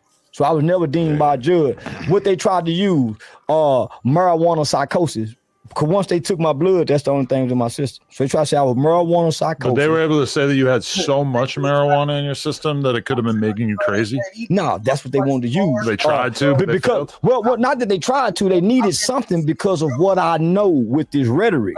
I can turn niggas against white folks, nigga. If I preach the shit I preach, nigga, I done stood over white men and watched a white man die, nigga. We used to rape white hoes, nigga. Nigga, I roused some niggas up. And they know that. So when I bought that 50 cal, the FBI came to see me. Remember when he bought the FBI came to see me. Nigga had them niggas. And I said, nah, man, and they said, yeah, Charleston, we know. We watch all your video. I'm one of the only niggas in Fort Worth, Texas, nigga, with a 50 cal that'll stop an army tank. And I know how to shoot that bitch. They know. Yo, can I ask you how you feel about you said that I'm too non-racist. So I'm assuming that you are a racist white boy. I love them. But you must really like Chud the Builder. I love him. Explain why. I love his kind because I'm that kind. I was taught you mistreat that. Like he was taught mistreat that. But he's mistreating your people. What's wrong with that? He ain't mistreating my people. My people go to jail for hurting him. Well, he goes around calling random black people the N-word. Them ain't my people. Why not? Just because you're black, you're not my people. Everybody in Africa is black. Sudan, Congo, Nigeria, Morocco, and they're all Africans. But he's doing it with like random black people hanging out at gas stations down south. My people is a nigga. I know a nigga will crack his ass no matter he got a gun or not. Right. I know some white boys, if I go up to crack a nigga's ass. What's the difference between the people he's been tormenting and the people that you are hanging out with? The ones I'm hanging out with don't just walk up and randomly bother black people. They're real racist. They don't want nothing to do with you. They stay over here. Like real racist. Right. A real racist white boy ain't going in the cell with a black person. Right. He not going in there. He'll go to the shoe first. Like most white people, and like the version of being a white supremacist that we kind of respect is white people who are like, you know what? I so don't like multiculturalism that I'm gonna just live off in my own spot and just stay away from big cities and whatnot. White supremacist is weak. The redneck cracker is the one. See, the white supremacists wasn't the enslavers. I mean, it was a long time ago. I don't think white supremacy is a white boy in America mad about something. White supremacy is a philosophy. White supremacy is a white boy in America mad about an ass kicking that he couldn't win. A real racist motherfucker is born with it. Right. He ain't been propagandized for. He was born. He was taught in the home from day one. What's the difference if you just have life experiences that turn you into a racist? Aren't you? No, you're not. End up the same type of person, you're not a real racist. You're just like that gangbanger you just spoke of. That's hood hopping. I didn't. You're hood hopping. You turn into a weenie. You let life turn. Did life turn you gay? So why would it turn you racist? I mean, it could. You're weak. You can't. So nothing can happen in your life that will change your mind about anything. You just become prejudiced. You have to just become prejudiced. Prejudice, racist, same thing. No, it's not. Race is just about race specifically. No. Prejudice is just a mindset. You changed your mind. Right. Prejudice is like racism is being prejudiced on the basis of race. Racism is the foundation of who you are. My grandmother is racist. You might be able to just be casually racist. You can't stop it. What if like 90% of your life is being a skateboarder and then like 10% of it is I'm a racist? Never in my life have I ate white people's cooking. Never. See, that seems racist. Never. You probably are. You go to restaurants, right? No. I will not go to a white person cannot deliver me food. I don't believe they can cook for me. But you probably eat food all the time that you just don't know who made it. Listen, I hardly eat out. I hardly eat out. I'm so used to, all my life I've ate soul food. My mother cooked. Right. My mother cooked. There's plenty of white people probably working in soul food restaurants, right? But it's not the white person's food. It's not the white person's recipe. Just because they made it? Seasoning. You're missing what I'm saying. I've never had a white person cook for me. I don't believe your food is tasteworthy. It's not going to have the seasoning that I like. What if the white person made it exactly like a black person? What if they learned to cook from a black person? I don't eat all black people's cooking. Okay. So it's not really a racial thing. It's just about no. I would eat a Mexican. I would eat at a Mexican house and try tacos. I've never in my life went into a white person's house and ate their food, and I spent the night there. I ate at the table. I play like I don't like it. But that seems like a bizarre standard to be like, you have to go to people's homes and eat with them. You have to spend the night at their homes in order to prove that you're not racist. My grandmother and my grandfather say if you can't ever go and eat at their table, they don't like you. If they won't ever invite you into their home, because that's how we love one another. Say, come over here, invite them over to eat. There's a lot of people I really, really, really like. And for sure, the last thing I'm thinking about is inviting them over to my house. We're not real friends if I don't ever eat at your home. No, that to me, that standard does not apply. Out here, we don't just go to each other's houses. Y'all don't have that black tradition anymore. Exactly. Southern California. We're just in our own worlds. Because I have a friend from Spain, and I went to Spain, and I spent a whole month, and he was having me come over to his house. His parents are cooking me, etc. And then he comes out to California, and he's staying here, and he's like at the skate park asking people like, yo, like, can I go back to your house and have some beers? And people are looking at him like, what the fuck? If I'm That's your not our friend, culture. I have to meet an extension of your home, or we ain't friends. Has Trapper off in your house? To my house, Yes. that means I think the most of you. Come over for a little bit before we go to some parties. You know why I love Aiden? He brought me to his home. Yeah? My mom and them told me, if they ain't never invited you into their home to sit at their table, that's how the Jews They get don't you. motherfucking see you like, yeah. well, in the black culture, that's how everybody get a black person. That's Right. how we able to cross one another. We bring each other home. Mama, this is my friend. And your mom say, I don't know him. That's a traditional black thing. For sure, all the black dudes who work in No Jumper, I would say with near They're not real certainty black that people. they haven't been to each other's houses. They're not real black people. You know why? What? The They are gang- definitely black No, people. they're black in color. Have Wack been in your house? No. Have you been They're to Wack black in house? color. No. They're black in color, not black in mind. I See, feel the like gang, the gang color bang- matters more than the mind. No, the mind no. is objective. No, no. Color of your skin is pretty easy to because there are define. some. I'm going to tell you how strong the mind is. There are some men who believe they're women and dress up and look like a woman every day, even though they look like a man, but their mind is saying they're a woman. Right. So you tell me.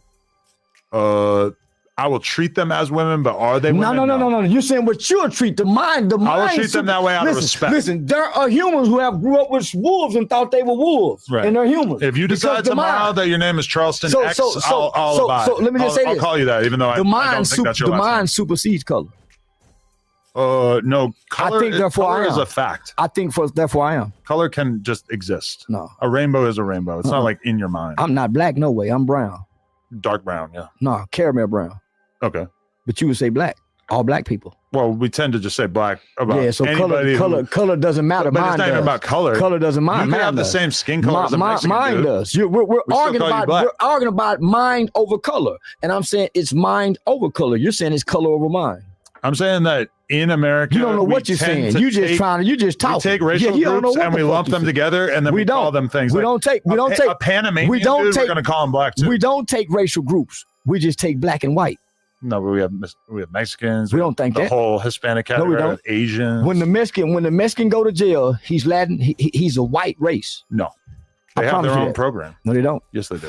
You're talking it's completely separate than the white program. Just stop what I'm saying. Listen to what I'm saying. When the Mexican is booked in jail, he's booked under white race. There's only booked two. as a homie. It's only two races in America, not a homie. It's either black or white.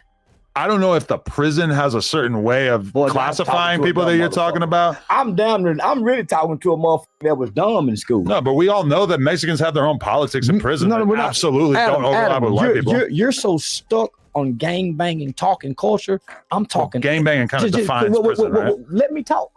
I'm talking ethnicity. Right. You're talking about how you're no. classified in prison. No, I'm not talking about nothing. I'm talking about when a Hispanic guy in America files for any paperwork, whether it's Social Security or prison, an application, he checks white with Hispanic ethnicity.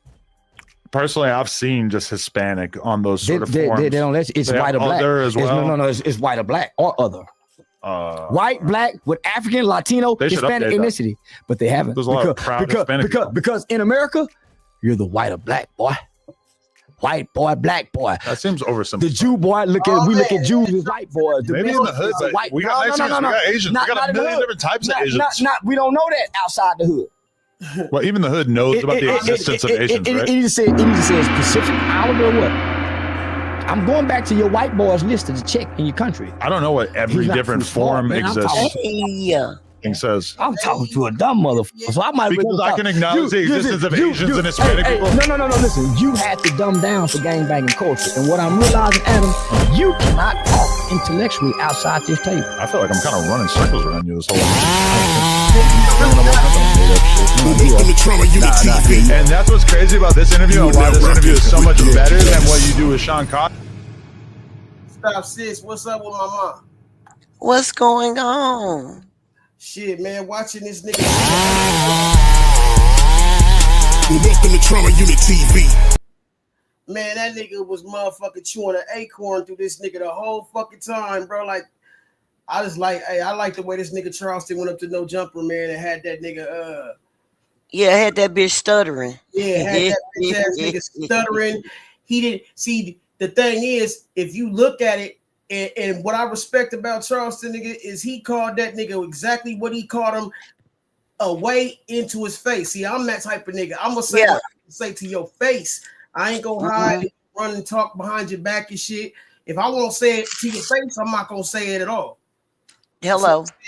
And the fact that this nigga stood on business, you know what I'm saying, and he also nigga, he tell you what he doing. You know what I'm saying, as far as the game, exactly, is to be said, is to be sold, not to be told. And you gotta manipulate the masses to get this shit where it's supposed to be. Because if they don't feel you, you know what I'm saying, they ain't gonna fuck with you.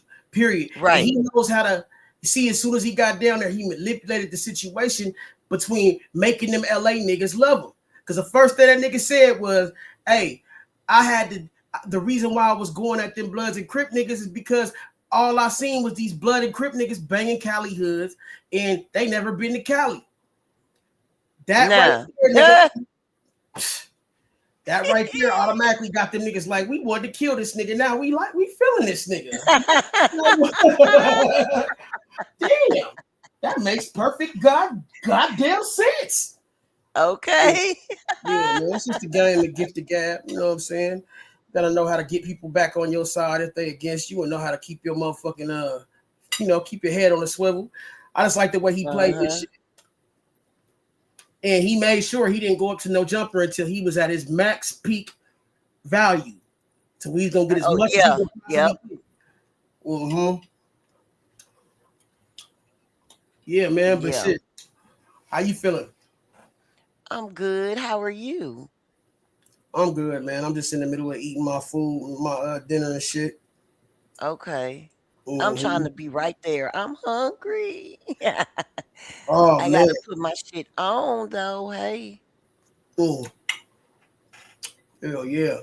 There's some leftovers and shit, but shit. The way I be even better. I'll put some shit in the freezer. Keep that shit, you know what I'm saying? Oh, okay, you do that. Okay, yeah, I'm with that too. I mean, you never know when it might be a rainy day and you might need that shit. You never know. But I don't, if it ain't been longer than a week, I'll throw it out if it's been longer than a week. But I freeze that shit. Nigga, I be like, fuck that. Absolutely. But shit, man. Yeah, I'm just chilling though. You know what I'm saying? Let me get this food in my stomach and shit, and I'm a motherfucker. Okay. All right. Okay. If you want me to stop it at any point, just let me know. Okay, I will. I'm gonna be listening too, because I'm putting my food on. Okay. Okay, I feel you. All right. All right. Let's go. Is that he just lets you say whatever. This is not. He just sits back, just lets you talk. I'm over here actually fighting back. Stupid. No, you're saying a lot of stupid things, and you're getting upset because I'm pushing back against them because they don't make any fucking sense. I'm not getting upset. We're talking about ethnicity, and you're going to gangbang and lock up homie talk. That's not true, though. You were talking about how people are classified in prison. I'm saying even classified in prison when they're booked in, not classified. But you said that Mexican people get treated as if they are white in prison is not true. I never said that. That is exactly what you said. I didn't say that. I said they're classified as white. Right. And that I disagree with. You've never been to prison. Maybe there's been a prison that has done that before, but I don't think the average prison is doing that. You keep saying what you're thinking. You hadn't read shit. Well, You keep this whole I'm basing this on the conversations that I've had with like hundreds or thousands of gang members. You haven't had no conversation, no fucking hundreds. What of do you thousands think that of this gang podcast members. is? You probably talked to maybe 5,000 gang members at the most. Not even that. Even done 5,000. Not even 5,000. And you're talking to a bunch of lying ass niggas with different stories who come say the other one is lying.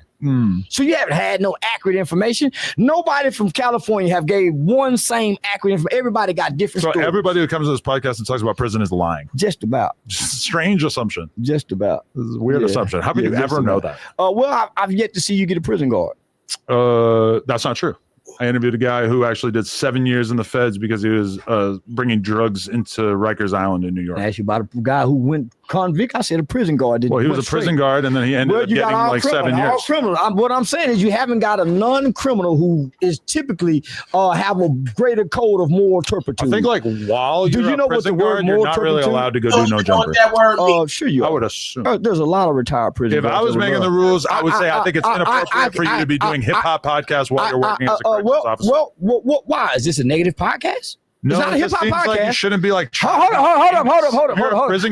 I'm glad you said that.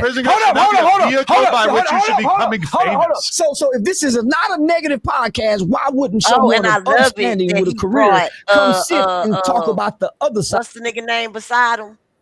Oh, the nigga. That's the nigga. I forgot his name right now. I can't think of it. And they started off with a fake beef again. At each other's necks, wanting to kill each other. And I guess Charleston pulled his coattail to let him know, man, this is nothing personal. Right. This is about likes, views, and money. Exactly. He said and yeah. I love it. I hope they continue to work together. Yeah, I just wanted to say that. See, what we gotta understand is black people, we gotta stop putting our feelings in front of the paycheck and stop stop putting our paycheck in front of our feelings. See what I'm saying? Come on. It's too much motherfucker to that. But we ain't trying to build no generational wealth if we ain't gonna go get the money. You know what I'm saying? Like, it's all types of, you are exactly baby. Right. Yes, sir. You know what I'm saying? Like, yeah, man. We niggas be having too many emotions instead of looking at the emotion. You know, we don't want that. but I feel like what's his name? Can you call his name? Vanagon. Van is something. You talking about the Memphis dude? We know who we talk about. I hope, because he's gonna continue to grow, because he is completely plugged into the streets. He was able to bring that information to the web damn near real time about Pooh Shiesty and Gucci. Yeah, because he's from Memphis. He's from Memphis, so he know that he hearing shit. Yes, he is plugged the fuck in. Yeah. And for them to be allies, that is wonderful. Yes. Yeah. That is wonderful. I love it. I still think he a mark ass nigga for that shit he did to Dolph, but I feel he definitely is a real. Yeah, absolutely. But that's just the way he broke it down. He truly feels as if Gucci Mane had a battery in his back. Yes, he did. Yeah, and that could be so. I'm sure it has something to do with how hard he was going at. Oh boy. On top of his personal dislike for him. See, you're right about that, because the Memphis, it really has a lot more to do with Memphis than anything, because you gotta see, like, that's kind of like what he was doing, is getting back at Yo Gotti in a sense. Find all the Memphis niggas and shit. Yeah. And I don't think that nigga Yo Gotti liked the fact that Dolph was fucking with that nigga right, Gucci. No. And not him. Right. I think his name is Vanagon. Something Vanagon or some shit. Yeah. I just ain't ready to stop eating yet. Shit. Damn, I can't get this shit in me. Yeah, but we know. Go ahead. Let's roll. I'm almost done though. Okay, you good. that you guys promote. But I just think there's You certain kinds propagate of and promote. careers that you shouldn't be trying to get fame off of. But you're not trying to get Now, famous. you could do it once you're no longer a prison guard. No, this is not But my while you're a prison guard? Nobody gets famous from this podcast, by the way. That's not true. Name Tons one. of people. Name one. Crip Mac, Brick He Baby. was Crip Mac before. Whack 100. Brick Baby before. He was hanging with celebrities in Atlanta before. Whack was already famous before. Brick Baby will tell you he wasn't famous. Brick Baby was in Atlanta with who? Well, what niggas out there with the Rolling 60s? Hanging with some celebrity niggas? Long before your podcast. That's how we know him. He knew some famous people, but he wasn't really famous like Wasn't that. he with the famous niggas before he got to your podcast? 99% of the people who watch No Jumper who know Brick Baby is You will ain't tell made nobody they didn't famous. know who he was. You made until Jason this Love podcast. famous. No, he was already famous. No, he wasn't. I didn't made know who him he more was. famous Man, for sure, until he yeah. put that. You didn't make him famous. I made him more famous. No, you didn't. No, He he'll made tell you you that. more famous. You He'll just tell said you that. you just said this is Jason the Love most- told me that you had to have- 90% of the I time don't when care. people come up He to him on made the you street, more they famous. bring up me. He made you more famous. I made him more He famous. made you more famous. I was the Why? more famous one. This is the biggest porn video you've ever I was had. the more because of famous him. one. Of course, I had to Take make him out, famous. Take him out of it. And what is the video? Take him out of it? Or what about some other dude? Put another in there. It's not shit. No, Yeah, yeah. Jason. Some other guy would have still had a similar experience, right? They wouldn't have had the peak views that he had. He's a big, muscular, good-looking black guy. I think him doing it. He was the bigger. He was name. That's why you probably picked like him. going That's to why you benefit picked from him. it more than the That's average why you guy. picked him. But it He could had have been the any name. of my other friends. But nobody that were became famous from this podcast. I've That's been not watching you for 5 years. This podcast What about Flacco? Yeah, what about Flacco's not XXX Tentacion? What about Lil He's Peep? dead. He's not. Right, but he became one of the biggest artists in the world before he died, right? Yeah, this was the one big interview that he did that launched him into superstardom. No, it didn't. Well, along with his music, yeah. His beef with Drake put him out there before this. His beef with Drake was totally irrelevant compared to him. No, you was irrelevant. X's No Jumper interview got 26 million views. It's the biggest Before he rapper died? interview of Before he all died? time. Before he died, after he Obviously, died? that number includes after he died. Well, then come on, don't put that in there. No, You're telling me that my platform doesn't make people famous when your platform the ain't biggest shit rap compared to me. interview of I'm basically all saying your platform time ain't shit took compared to me. place on this platform. With who? X. So that dead no mother- platform ain't shit. He was dead after he did the A dead interview. Yes. motherfucker. Yeah, he died many years after Nigga, I he did did the 50 interview. million this month on Instagram. What the fuck is 20 million on your podcast? I did 50 million this month. But again, you're moving the goalposts because we weren't talking about you. We're just saying. This the shit that nigga FDA should have been telling that nigga. But I respect it. I fucks with FDA. I'm just saying. I bet this is the shit that FDA wanted to tell that nigga. Excuse me. But see, nigga, that nigga Charleston got the balls to say it, and he's intelligent enough to throw it in his face and have numbers to back it up. Bro, listen, man. He got his Adam 22 made his match today, bro. Yeah, And that I'm the shit. The biggest This rapper ain't- this interview ain't the of shit. all time took place on He my had platform. to die for it to get big. It got bigger when he died. Before he died, what was it? What was the numbers? Probably 10 plus million. Do that on. Still gigantic. Yeah, I got 11 on Cam Newton, and I ain't dead yet. Right. Yeah, just imagine when I But die, that it's doesn't going have to anything to 100 do with what we were just talking about 2 Nobody seconds become ago. famous. He was already You famous. acknowledging that He was you are already famous has nothing to do with he the was fact already that famous. The biggest rapper view of interview of all time happened here. Crick KB was already famous with the Rolling 60s. Big Baby. Brick Baby. So just being a gang member made him famous? Well, he was a famous Rolling 60 gang member outside of California, so he was already famous. But until we brought him on the podcast, he didn't really reach that level of fame. He became famous maybe in Oakland, California, and San Francisco, but he ain't famous. He's in worldwide Florida. famous because of No Jumper. No, Yeah. he's not. No, I've been around with him. I've been around with him before and after. He's worldwide famous because of me.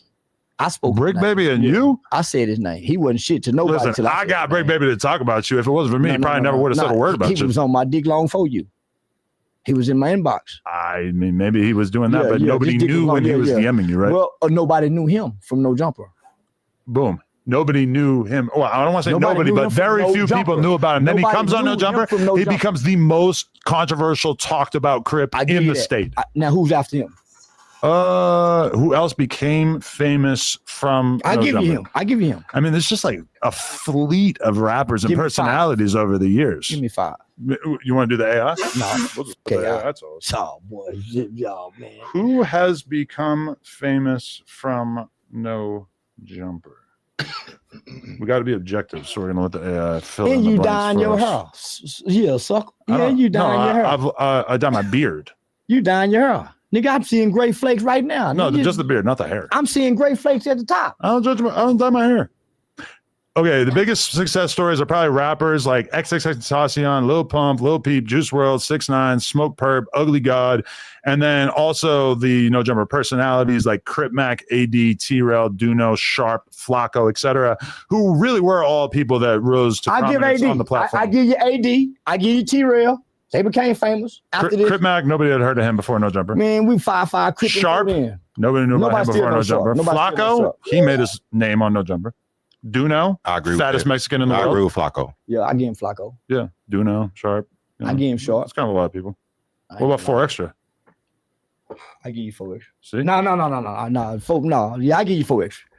You fucked up with 4 Extra though. Lush one. You fucked up with 4 Extra. What? That was your biggest hit.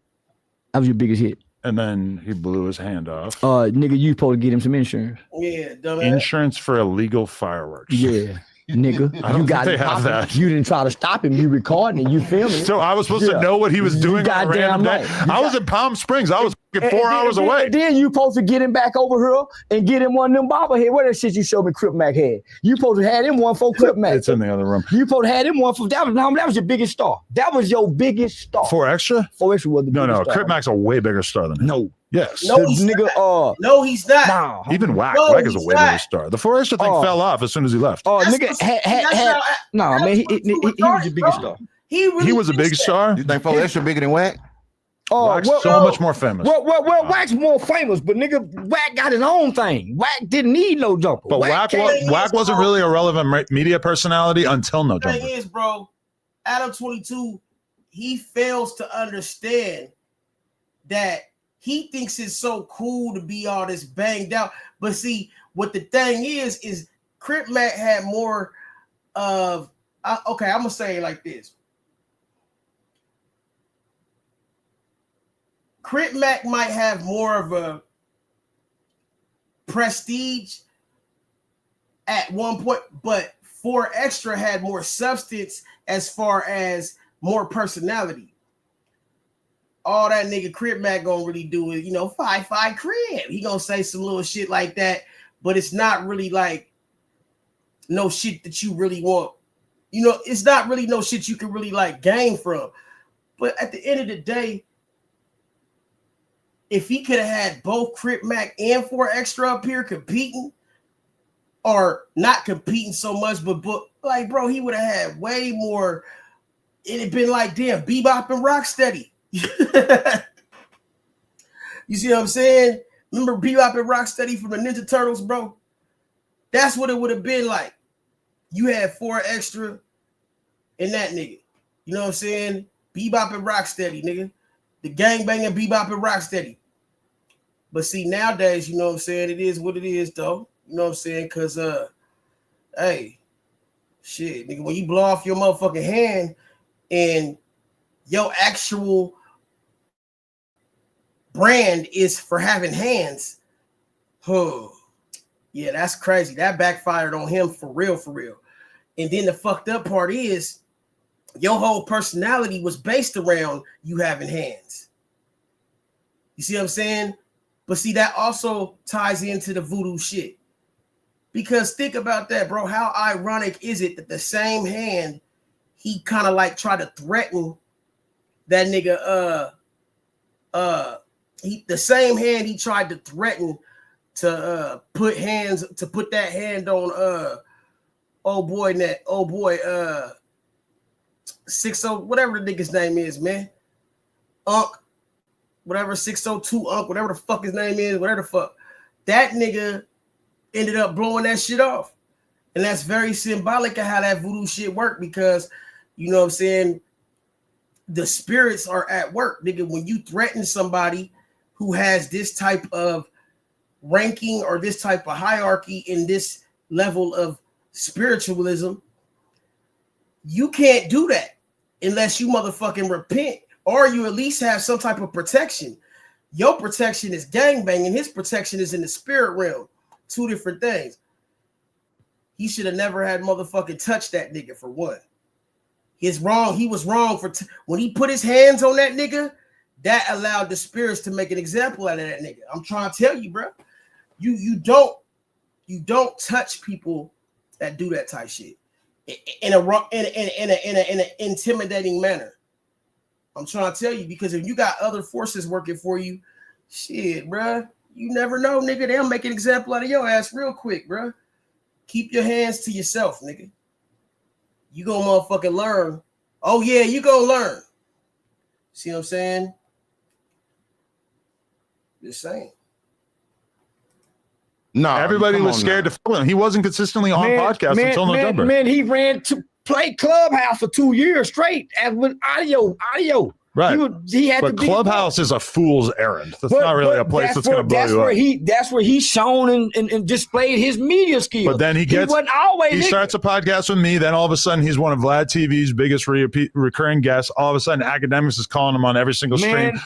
Wack was not as big as he was until he became part of this platform. When Wack went and got 6ix9ine and made that move with 6ix9ine and Kodak Black, that solidified him in the game. No, I'm not saying he wasn't already solidified, but he became a way bigger, more consistent part of the hip-hop media landscape once he came on. Wack brought a lead light to a dull light. Your light was dull when last. What's a LED light? That big old bright light that you use to light these motherfuckers. You mean LED? Yeah, them LED lights. Okay. You was dull at the time. Well, he was the first person we picked up along with Rick Baby after all those other guys left. You was dull, so you got to thank Wack. You got to thank Wack for what he brought. We were at a slow point, so I brought him on and made him a bigger star. 4 Extra became a lightning phenomenon in such a short amount of time. I did that. I made him. No, you didn't. Yes, I did. I don't know what that he was on other platforms, and he comes on November. We made him gigantic. His energy that he brought. You didn't bring that energy. But it was me bringing it out of him. No. I'm the one who put the plate of carrots on the table, and he bashed them away because he wanted to lie and deny that he was putting them in people's butts. Man, that nigga energy. He raped the motherfucker in prison with a carrot. So? That's what they do in prison. I know, and I respect their culture, but I'm the one who fucking brought that out of him. But his storytelling, nigga, his animation, his theatrics. But 4 Extra is just like Boosie, where Boosie on his own, 4 Extra on his own, You put him with a genius content creator like Vlad or me, and we're able to turn motherfuckers into stars as podcasters. I'm watching that nigga hang on with. I'm watching him hang on with 8,000 here, 12. I'm watching him do the numbers on Instagram without no help. 4 Extra. 4 Extra. His career's been flatlined ever since he blew his hand off. Man, you lying to me. I'm still watching him do numbers on Instagram. What kind of numbers are you talking about? Enough numbers that a nigga ain't supposed to have like him. Wait, you're talking about like the likes on his posts?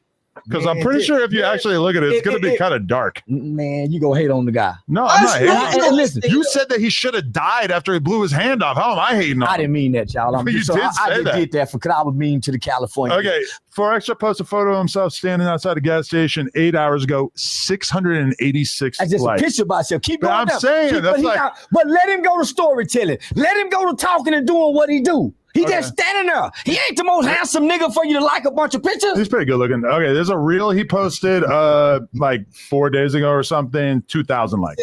That's good numbers for a not nigga exactly shaking the earth. That's good numbers. That's just his insights that he's seeing. Yeah. Nigga, 4 Extra insights might say 12,000, 13,000. You think that the insights provide a different story about how many views it's called you got? engagements. It's called organic engagements. All yours ain't organic, Mr. Bot, man. I don't got no bots. Who got bots? You, nigga. I have 0 bots. Hand on my. Oh, yeah. Stop 6. You there?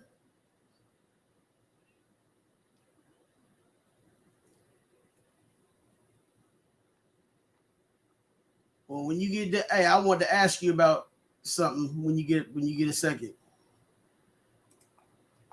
My heart. Hand on the Bible, whatever the f- you want me to do. I ain't never bought no views, never bought bots, ever. I believe you. Huh? I believe this. He knows. He's got access to the back end. He sees the views as they're coming in every single time. I would never do that. So you put it on porn, you ain't got no bot. On porn, on my kid, on my wife, on Jason Love's BBC, on everything. Well, right now they're clearing them out, exposing them. So I believe, I could never do that. Yeah. No, I mean, if there was going to be a time where I would have bought viewers, it would have been 3 years ago when all the hosts left the platform. You can't hate on 4 Extra. Sorely needed it. It meant the right to get rid of 4 Extra, but he ain't gonna listen. But no, he man, You said that he should have died. I didn't mean that. I swear to God. See, now you're ducking shit. Ain't taking it back. Well, if he were here, I'm gonna say I meant it. But nigga, just being truthfully talking to you, man to man, nigga, just something to say for content. But I ain't mean. Right. Well, how nigga die for my whole problem with him is that, listen, I do a podcast where I sit with all kinds of gang members on a consistent basis, and after he blew his hand off, I ended up being on a podcast with a couple of different Bloods who had a few little jokes about it because they actually beef with him in real life. And then he basically took that. He said, all in his feelings, oh, you sit down with a motherfucker who's going to talk about crazy about me after I lose my hand. That's why I'm never going to with you again. And he lied. And he said that I was laughing about it, that I was making jokes about it. Total cap. Oh, actually your friend? I thought we were friends, but it turns out that he was a backstabbing prick. But why would you let some niggas come on your platform and talk about his hand being blown? Because they're ops. Vlad Who the fuck am I to say that one op can say this and one op can't? Vlad wouldn't let me come talk against Boosie. Yeah. Well, so you shouldn't to me, that's him compromising his ethics and his integrity as a podcaster. Imagine how much money he lost. Because me and Vlad did numbers too. I agree. He didn't. But out if of he was going to have to give up on Boosie for you, I mean, that's a tough decision, right? Yeah. But the conversation shouldn't be about numbers. It should be about your morals. So let me ask you. So you and him can't make it right just to give us one more shot? Because I love watching extra. I would like to do it honestly, but I mean, I'm just not gonna jump out the window to make it happen. The nigga you gotta kind of come to me. I sent the nigga message. I ain't gonna boo. I had sent the nigga because I love watching. I ain't watched none of your shit till he got on there. I won't watch nobody you get on her but him. You should watch this footage we got of him sticking a carrot in somebody's ass. I don't want to see that shit. I ain't into porn. I told you I want to do soft porn up under the covers. You could do soft porn, but then you can watch raw carrot rape videos. You got the footage. I got a little laugh out of him. You got the footage. See that? He's cracking. We got cracking. So you got the footage. Yeah. I paid 10 grand for it. Not even because he's in it, but just because I like carrots. Man, that man stay on some gay shit, man. Some weird shit. Man. Gay is as gay does, man. Yeah, I bet he mean to Miss Leonard. Yeah, I bet he ain't sweet and loving. I bet you're a prick. Me? Yeah, I bet you ain't sweet. I'm the sweetest in the whole goddamn world. Yeah, you don't spend a lot of time with the kids. No, I spend as much time as possible with the kids while also being a workaholic, having to make all this money, you know? Yeah. Who he calling? The Crook Mac. The love of my life, my LOML. Hopefully she picks up. Say they let Crip Mac travel. You think we can get him to come to Miami? Well, he's supposed to fight soon. I heard he accepted one. BreddWinnerz? Possibly. You gonna be in Vegas? Yep. I see. I'm going. Johnny Manziel. I had to look that up. I love Johnny. Leonard, can you just tell Charleston White like how nice I am to you in our day-to-day lives? Because he thinks that I'm mean to you. Pull that shit up. You're pretty nice. I don't know why you would think you're mean to me. Boom. Seem like an asshole. Are you serious? Yeah, pull that shit. I mean, he can be a jerk sometimes, but it's I knew it, Miss Leonard. Coffee in the mornings. Yeah, I knew it, Miss Leonard. Wait, you're taking the eye? Yeah, go pull that shit out. Charleston White's got some kind of weird thing for you, so I just wanted to double check and make sure. Miss Leonard. He trying to make it. She's no miss. She's Mrs. Grand Mason. I call her Miss like Miss Lily, the master wife. Mrs. 22. Okay. Miss like master's wife. With the kiddos. Do I need to keep being on this call? No, that's good. That's good. I love you. I'll see you in a little bit. The kids. Love you too. Bye.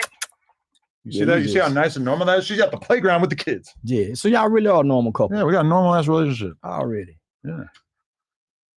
Yeah, don't ask me to come back to this motherfucker. He just wants to argue the whole shit. She get mad at me for smoking weed still. I told her I was gonna stop, but yeah. I sound like and you got a cocaine nose too. I do not do a cocaine. Never? No. Yeah. He got a cocaine nose. I ain't never snorted in my life. Yeah. No, I did a lot of coke in my life though. I've never tried it. Really? Yeah, never. I grew up in a boys' home. Nigga, I ain't get to be bad till I got 21, 22. It'll change you. Yeah, that's what they Once say. you do coke, you realize there's a different level of happiness or excitement that you don't normally have. I heard a lot of gangster niggas that were from the 70s and the 80s say once they got cocaine, they say they life. Yeah. Because they got weak for the dope. I think it had a mostly negative impact on my life, but cocaine, I'll tell you, is the only drug that I ever did where I took a shit right away and then did like 50 push-ups.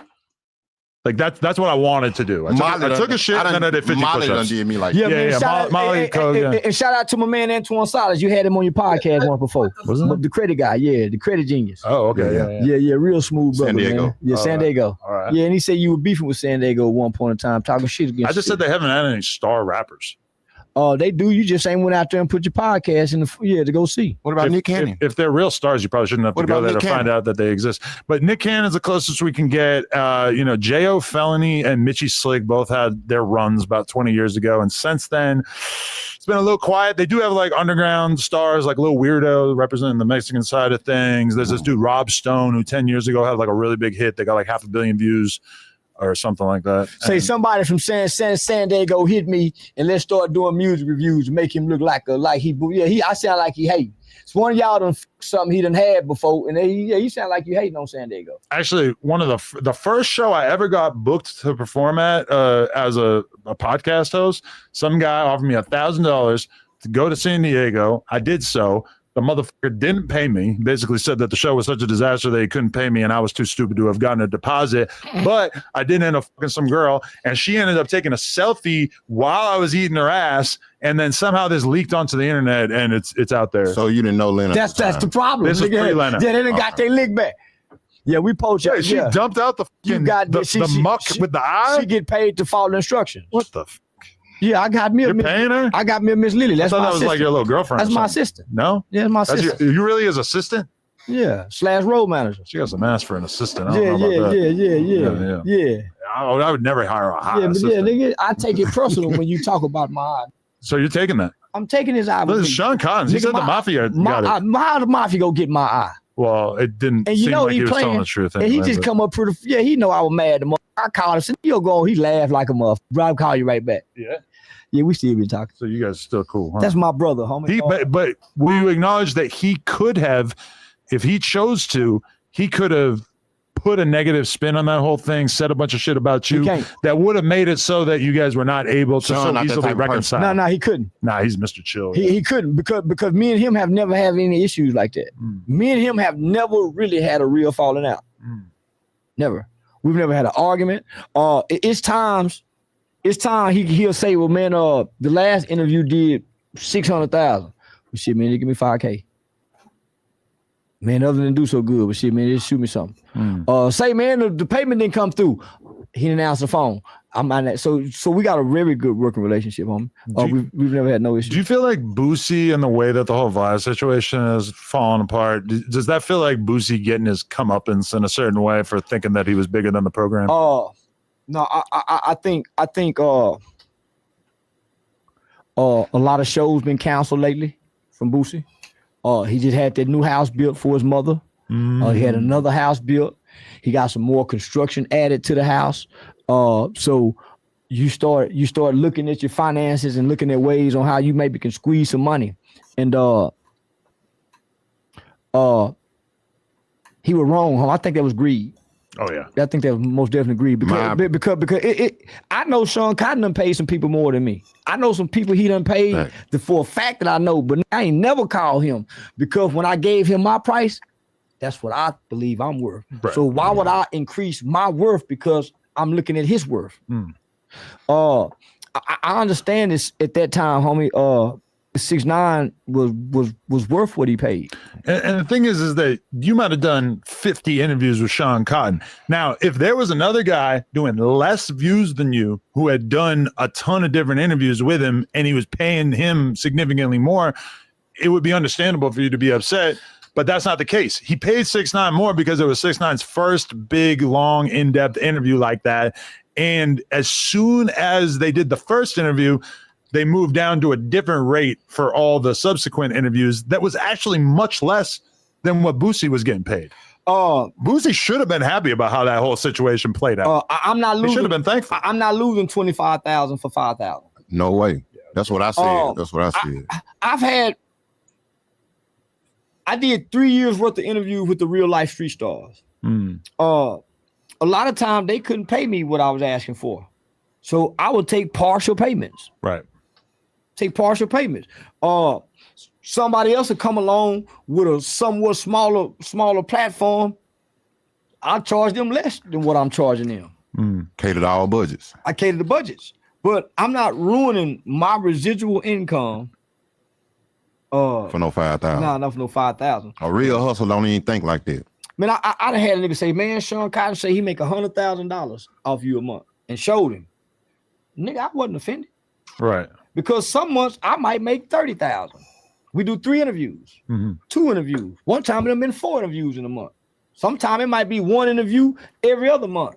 I'm not ruining that residual income right for pricing. And part of having the business relationship is that, you know, if you knew that Sean Cotton profited, you know, like in an interview where he pays you 10K, that he was making 40K, you going to him and saying, I need 40K, that just shows like an inherent lack of respect for the person you're doing business with. Now, maybe to say half, okay, sure. Like, you know, you probably got the leverage to do that. That's why I said point. in my clip, I said Vlad need to be more, he need to goddamn be more open to like niggas he getting money to, he need to make sure they appreciate it. Like, you know what I'm saying? Like nigga them like Boosie, he ain't appreciate it. When I asked so let me just say this.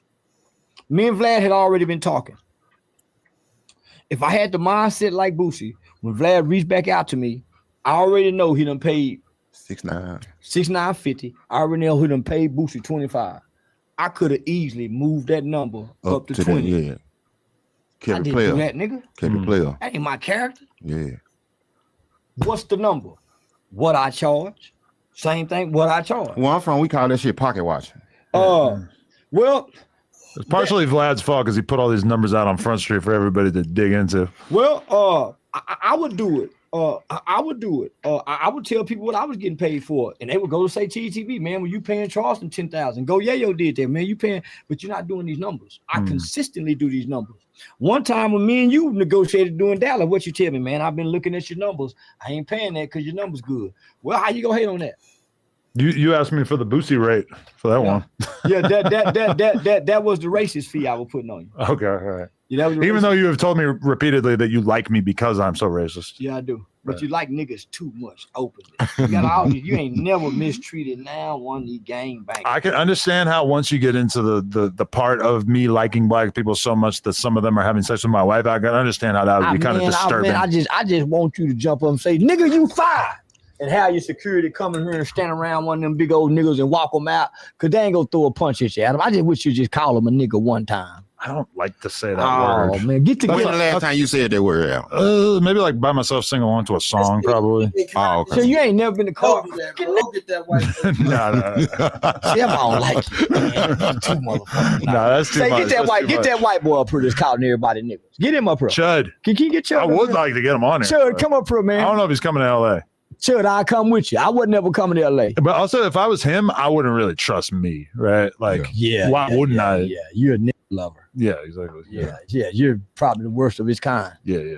If I was him, you really love him. I just heard that there's a video where Flacco and him did a debate, and that Flacco allegedly took it down because it didn't really go his way. Because Flacco got a speech impediment. He can't debate with nobody. Ooh. He done got better though. It has got better, but I can imagine when you're face to face with Chud. He's gonna call you chimping monkey, and you Flacco's tongue go get fat again. That's not the monkey. It's interesting because Flacco, one time we did a streamed interview with Nick Fuentes, and he agreed with Nick Fuentes on literally everything the entire time. Well, I do too. Yeah. But Flacco's character used to be a little bit more derivative of Charleston. I feel like he's maybe figured himself out a little bit more since then.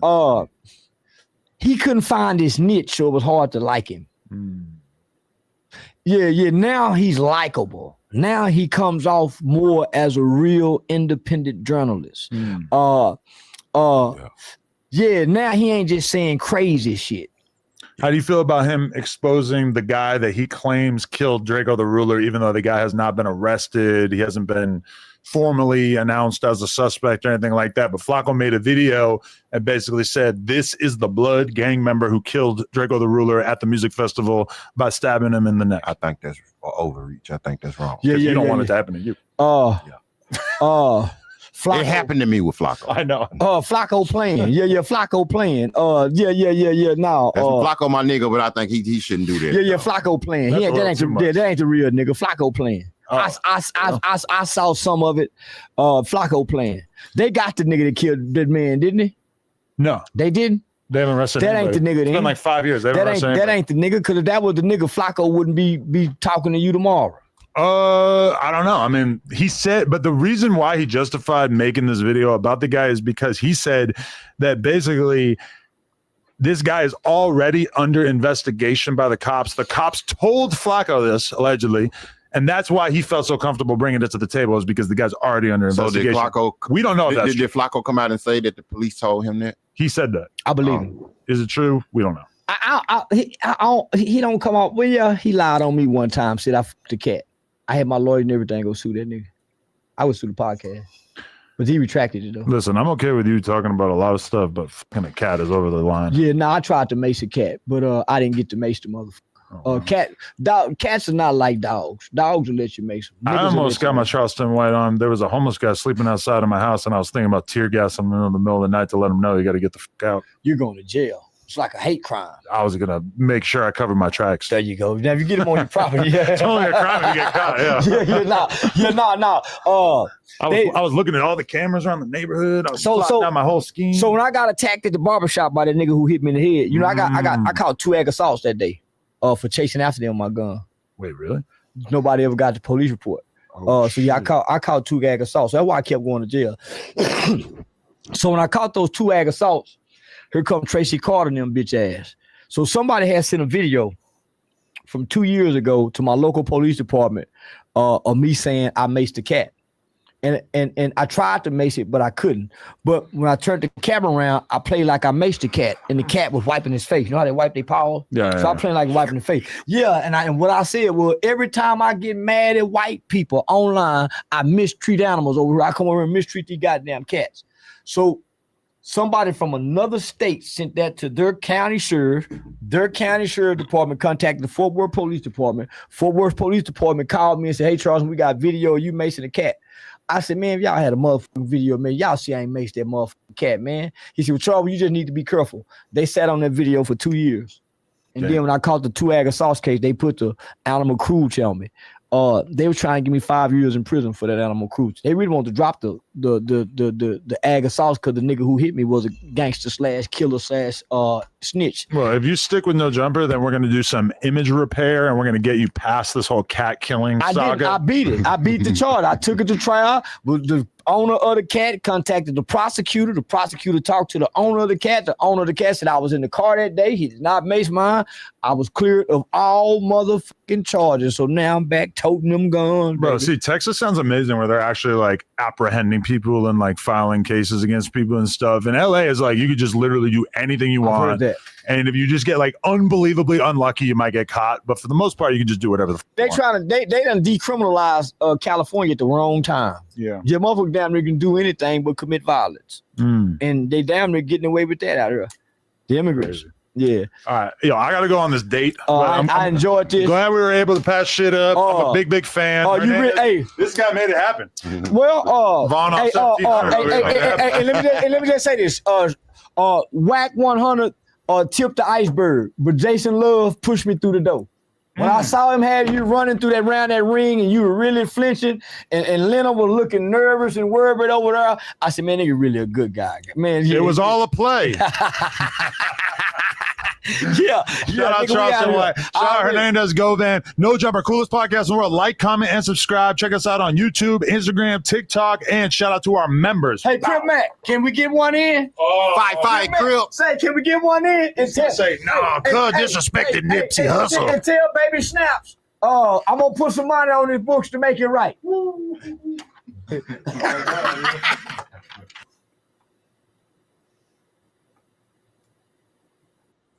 All right.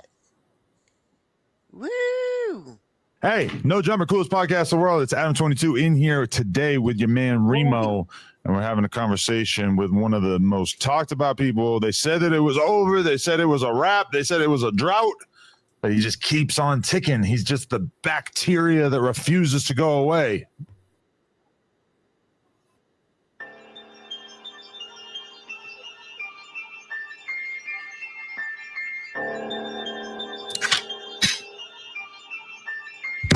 The most important thing in chess, protect the king. Cause when he tip over, who gon' protect the queen? Even the tiny pieces hold a little bit of power. But once I get bored, your whole board get devoured. I never had respect for you cowards, it's time to go to war. First piece gone, was born 2004. Checkmate, one of your chest plate. Sit back, just wait, here comes death date. Somebody should've warned you dudes about me. You never would've got these views without me. I'ma snatch your pieces out the game, nigga, one by one.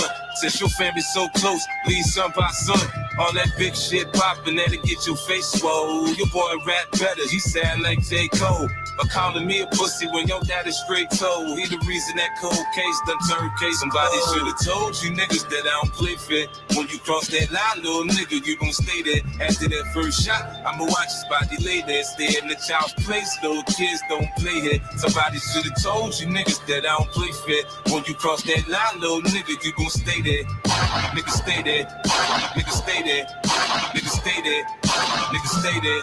Fuck whoever you sent. Nigga, I'm the blueprint. I stomp your head so hard, I leave a boot print. You know you can't beat me in a fist fight. Nigga, you soft. All this shit I do for fun is just pissing you off. See, I done double, triple, quadruple your net worth. When it come to getting money, boy, you know I'm an expert. You just want a network, I partner with networks. You chase a big fish, you better make sure the network. You seem more worried about the sharks in the water. But I don't think you ever been stomped by a orca. I done tortured this rap game for how many decades? Got love from the Bloods, the Crips, the essays. Talking about the verses, don't make me purchase your master. Delete your shit and rap over your beats, you bastard. Niggas wanna beef with 50 now. Fuck it. I'ma let you beef with these 50 cows. Somebody should've told you niggas that I don't play fair. When you cross that line, little nigga, you gon' stay there. After that first shot, I'ma watch his body lay there. Stay in the child's place, little kids don't play here. Somebody should've told you niggas that I don't play fair. When you cross that line, little nigga, you gon' stay there. Nigga stay there. Nigga stay there. Nigga stay there. Nigga stay there.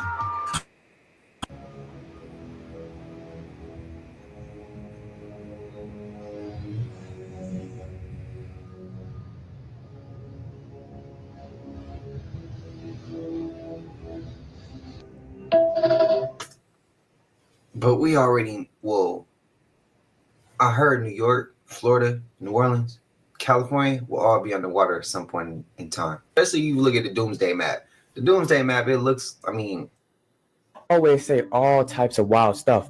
We gon' pull up with them sticks and hop out with them choppers. People in the audience, as he was saying it, was looking concerned, was like, you know, shaking their head, but like, whoa, like, relax. And they kind of believed him. Well, we're inside this bar, the King Eddie bar, and this is where Camus was standing when he did this rap version. And I guess the big question is, was it a confession? Now, they found a car. In his car was a shovel, dirt, and red stains in his car. They did a DNA test on these red stains, and it belonged to a girl named Amanda. This was Robert's girlfriend. We're talking about the missing woman, Amanda Custer, who has been missing for more than 10 days. But there was no sign at all of Custer, 31, in the car. But a neighbor came out and said, I saw my neighbor, which is Robert. And her name was Custer? What? Oh my God. Custer. Not getting no fucking crazier, man. Oh my God. Robert, it looked like he was carrying a body that was not alive, obviously. He put it in the truck. There's something y'all have to notice. Me editing here, hi. But they studied this guy every step the day Amanda went missing. Everywhere he went, to every... Damn, I wanted to hear more. Yeah, he slipped up. You're actually living in 1726. In 1991, a German historian by the name of Hermann Illig proposed a theory called phantom time hypothesis, suggesting that the years 814 through 911 AD never happened.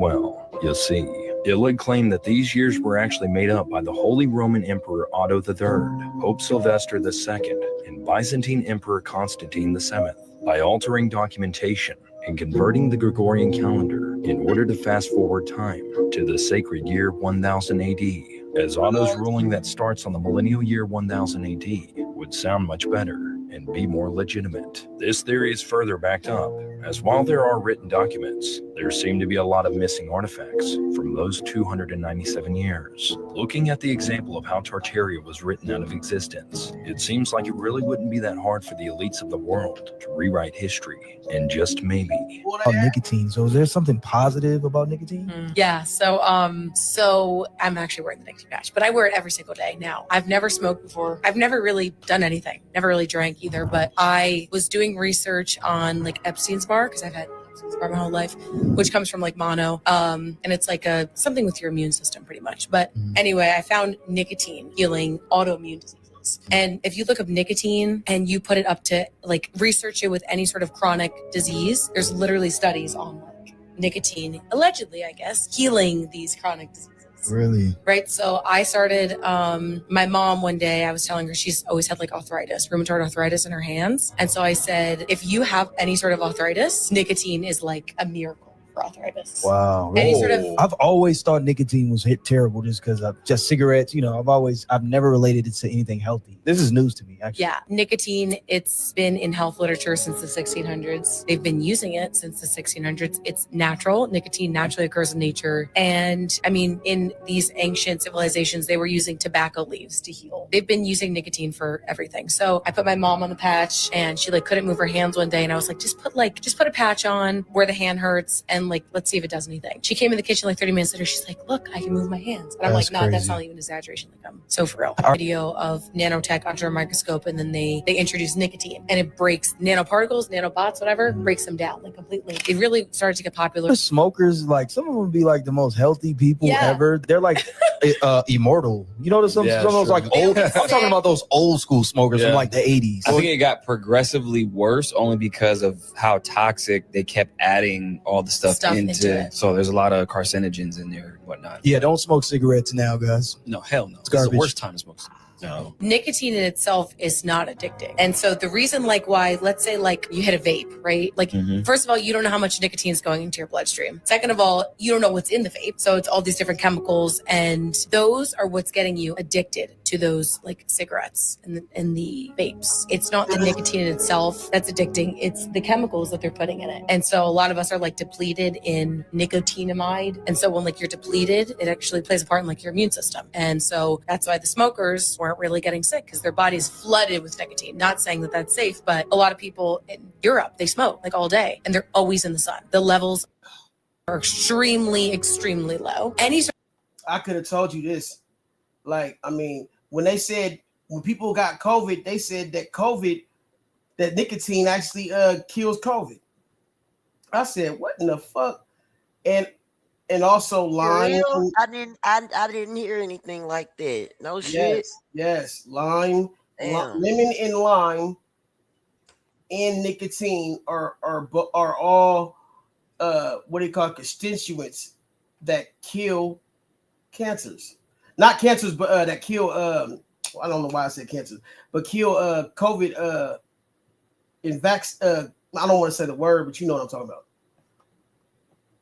Yeah, man, that shit's crazy as hell, man. I was like, what the fuck?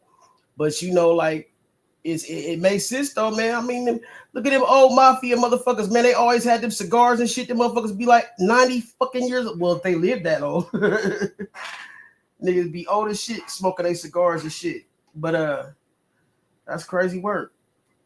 My uncle, man, you know what I'm saying? He still smoke nigga to this day, man. He like 95, smoking Winston's and drinking whiskey his whole life.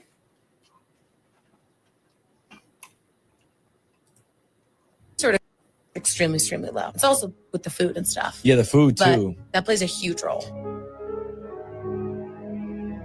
I was gonna ask you something earlier, stop, but I forgot. Fuck. It'll come back to me. Okay. We're in the year 2026, and New York City once again has proven that it cannot handle rain. Have a look at this for yourself. Look at this for yourself. This is from this evening. We had some severe thunderstorms and rain push through New York City, the 5 boroughs, out to Long Island. But take a look at the city, how flooded it is. Look at the garbage. Things are just floating around. Look how deep that water is, that it's able to move garbage bags. That's not a bus anymore back there. It's now officially a cruise ship. This is just insane. Insane. Think about every time they say infrastructure, infrastructure. We're raising taxes for infrastructure. All they do is put signs that say, caution, this area may flood when it rains. Look at this. This is unacceptable with all the tax money that people pay to live in New York City. It's just unacceptable. So once again, New York, New it's York is happened. fucked Once again, up. New York, and I'll repeat that over and over again because it seems like it doesn't get in anybody's head. Could you Start imagine all making them phone big calls ass to your rats and local shit down there, politicians bro? and start asking them That's where the tax horrible. dollars are going with all the infrastructure bills that they keep currently passing. Let me know your thoughts on this. Nigga, I swear I saw a rat with a boat.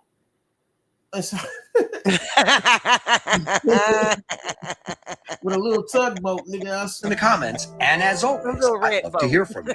Hey guys, look at this closely. Whoa! I know you saw that. You see that? Bro, y'all be thinking they having a good time in them Amazon, and they be showing you the best part. But any stop putting in it. And so a lot of us are like depleted in nicotinamide. It's just insane. Insane. What the fuck was Think about that? every time they say infrastructure. We're raising taxes for infrastructure. All they do is put signs that say caution. This area may flood when it rains. Look at this. God damn. This is Where the red and the unacceptable. little red With bubbles. all the tax money that people pay to live in New York City. Just unacceptable. So once again, New York, it's happened. Once again, New York, and I'll repeat that over and over again because it seems like it doesn't get in anybody's head. Start making phone calls to your local politicians and start asking them where the tax dollars are going with all the infrastructure bills that they keep currently passing. Let me know your thoughts on this in the comments. And as always, I'd love to hear from you. hey guys, look at this closely. Whoa! Oh I know my you God, saw what was that. that? You see Nigga. All A real the anaconda? infrastructure bills that they keep He currently almost got his passing. ass. Let me know your thoughts. You see That how was Snoopy- not a snake, bro. That was a monster. dinosaur snake. Thoughts on this in the Yeah, comments. for And as real. Look at always, this I'd shit, love bro. to hear That from you. nigga really hey A guys, look at motherfucking dinosaur look snake. at how it Oh! waited until he jumped and it went and tried to catch his ass, nigga. And Oh my God. It's on his ass too. Do Just you barely, see this motherfucking snakeosaurus? and you can tell that's real too. Cause look at dude right there. He's like, oh shit. Man, get up. Cut it out, Oh bro. my god. this closely. Whoa! Oh! I Fuck. know you saw Then he that. just retracted back into the. You see Oh, that? that's crazy. Y'all be thinking they having a good What time in the them Amazon, fuck and they be was showing you the that? best part. Yeah, that's real fear right there, bro. The way he getting up out that water, nigga, like, oh no. Look at his homeboy like, God damn, please save yourself because I can't help you. Like, nigga, hey, what am I supposed to do for that? Oh, I gotta What see that can one I more time. do? In the comments. And as always, I'd love to hear from Oh you. my Hey God. guys, look at Lord have What? mercy. And he came right after his ass. Look, he came. Oh! His homeboy must have seen that shit before, as soon as he was jumping, because he is already reacting. Oh my God. Oh no. this Yeah, he closely. saw Whoa! it. He saw it. Ooh wee. New York City. Just always, I'd love to hear from you. Hey guys, look. I'm trying to catch it perfect. What the fuck? Okay. Okay. I think I got it right. Oh shit. Look at this. Oh. Ooh, he is on his ass. Look how big the motherfucking mouth is, dog. Man, hell no. Bro, just lock the No. night, bro. Oh yeah. I say no, no, no, no. And it looked so peaceful until then. Like he's oh yeah, that's serene. They was having fun like a motherfucker, man. Yeah, bro. Not even thinking about it. And he Not almost thinking got, about a snakeosaurus. yeah, he almost got dinner too. He almost got motherfucking dinner. God damn. That's a snack for that big motherfucker. Like, what are we having for dinner tonight, babe? I'll bring back something. I'll pick something. Like, oh I'll man, find something for us to eat. God damn, that's crazy. You think snakes be really polying like that? Like, hey, bro, like, I'll bring just grab something on your way home. Shit. Damn. I can't believe You that know shit. they have to communicate some kind of way. Right. This closely. Whoa! I know you saw that. Whoa! You see that? Y'all be thinking they having a good time in them Amazon, and they be showing you the best part. But any Look, they got these motherfucking robots break dancing shit now. That's a robot, nigga. What the fuck? That bitch almost fell. He almost fell, but he kept his balance though. He was getting better though. Man. Don't fall, bitch. Oh shit. Yeah, he still got some kids. Did he break? Motherfucker. Did he break? I don't think it's broke. I just think he broke himself. What? He dead. That nigga said, look how he dragging him out. Yeah, bro, like that ain't no normal shit. They try, bro. This is if Michael Jackson. Look at how he dragging the bitch off the stage, bro. That's crazy. You like you done fucked up my moment of shine. Nigga. Fuck you, nigga. Yeah, nigga, we gonna throw you back up in here in the box, nigga. Fuck up my motherfucking 5 moments, my moment of shine, nigga. God damn, look how he drug that bitch off the powered down. These damn robots, bro. Oh my god. Ooh-wee. Shut down. What the fuck is that? What in the actual movie? That's a movie, bro. I hope so, but God, that ain't real. You sure? That ain't real. I know he ain't getting on a moped. What the fuck is that coming from? Like, is it a movie? That's gotta be a fucking movie. My baby. Mom hides camera in son's hair, allegedly exposes school abuse. Choking my son and calling him the N-word as soon as sir walks out the classroom. He's choking him. And that's why I said cameras need to be in the class. Y'all let this happen to him. I beg y'all. He was pinching him and choking him, calling him a stupid. And y'all let this happen. Hey, man. No, bitch. Don't try to explain now, ho. Whoever was in that I'm finna classroom sue the was drawers man off voice. you, bitch. I think it was called. Hey, I had weird ass teachers back in the day too, and nobody would have never believed what the shit they would do unless they was on camera. Yep. Yeah, I know. nigga, that's crazy. Nigga, I had a teacher try to choke me, but I ain't gonna fun. Choking them, bitch. That's motherfucking that's a felony, bitch. Yeah, but I did try to hit the button on his hearing aid though. I ain't gonna hold you. I didn't know what it did. Nigga, hey, he had my Mr. Ernest. You ain't know what that was. Yeah, I didn't. He had this big ass hearing aid. He just had 2 buttons on it, and I just I don't know what he was sitting there ever so. You flashed that bitch. Yeah. As soon as I touched that motherfucker, this nigga jumped up. Don't ever do it again! And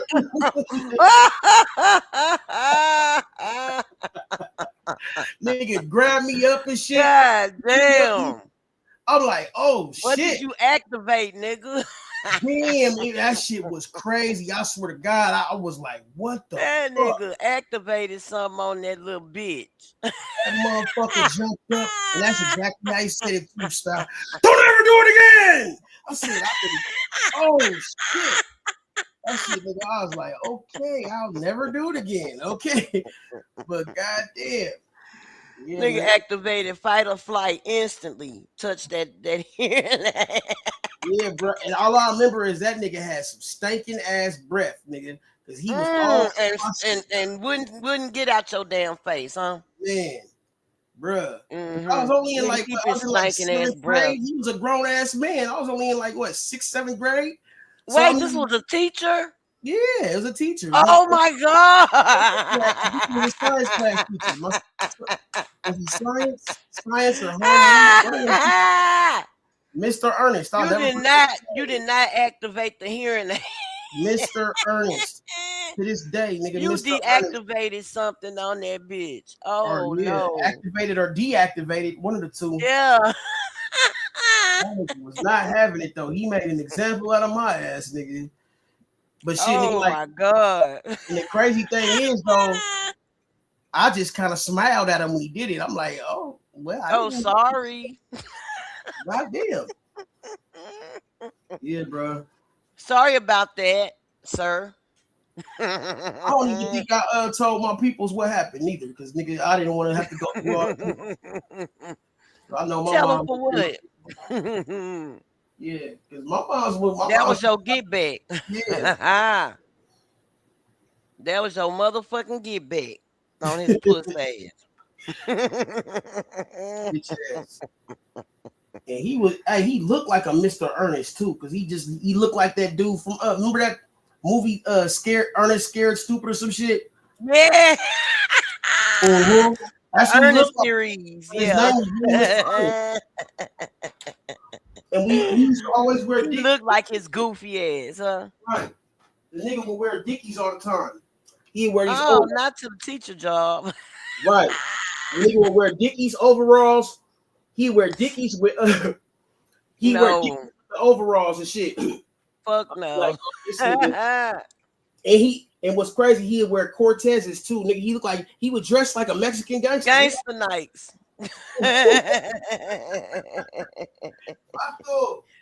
with the button down Dickie shirt. Exactly.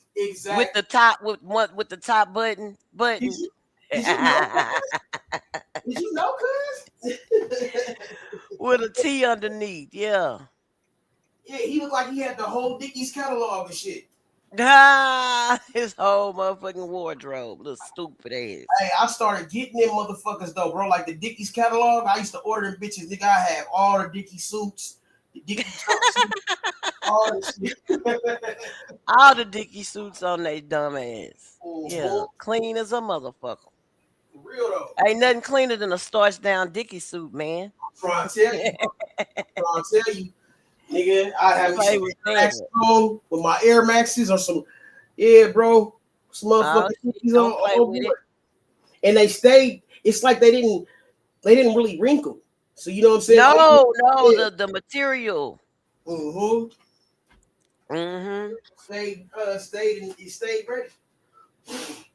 That was some authentic, original, motherfucking genuine cotton. You know what? I think I'm gonna bring the Dickies shit back. Well, I might have to do that, man. It never really left though, Trump. Yeah, I know, but I'm just saying, like, for me though, because all the time. Like, I might have to bring that back for a while. Let's see, why not? Because I'll buy the whole catalog, nigga. I mean everything. Buying everything. I want every color y'all get. Yeah, everything except red, nigga. All right. Every color except for that one.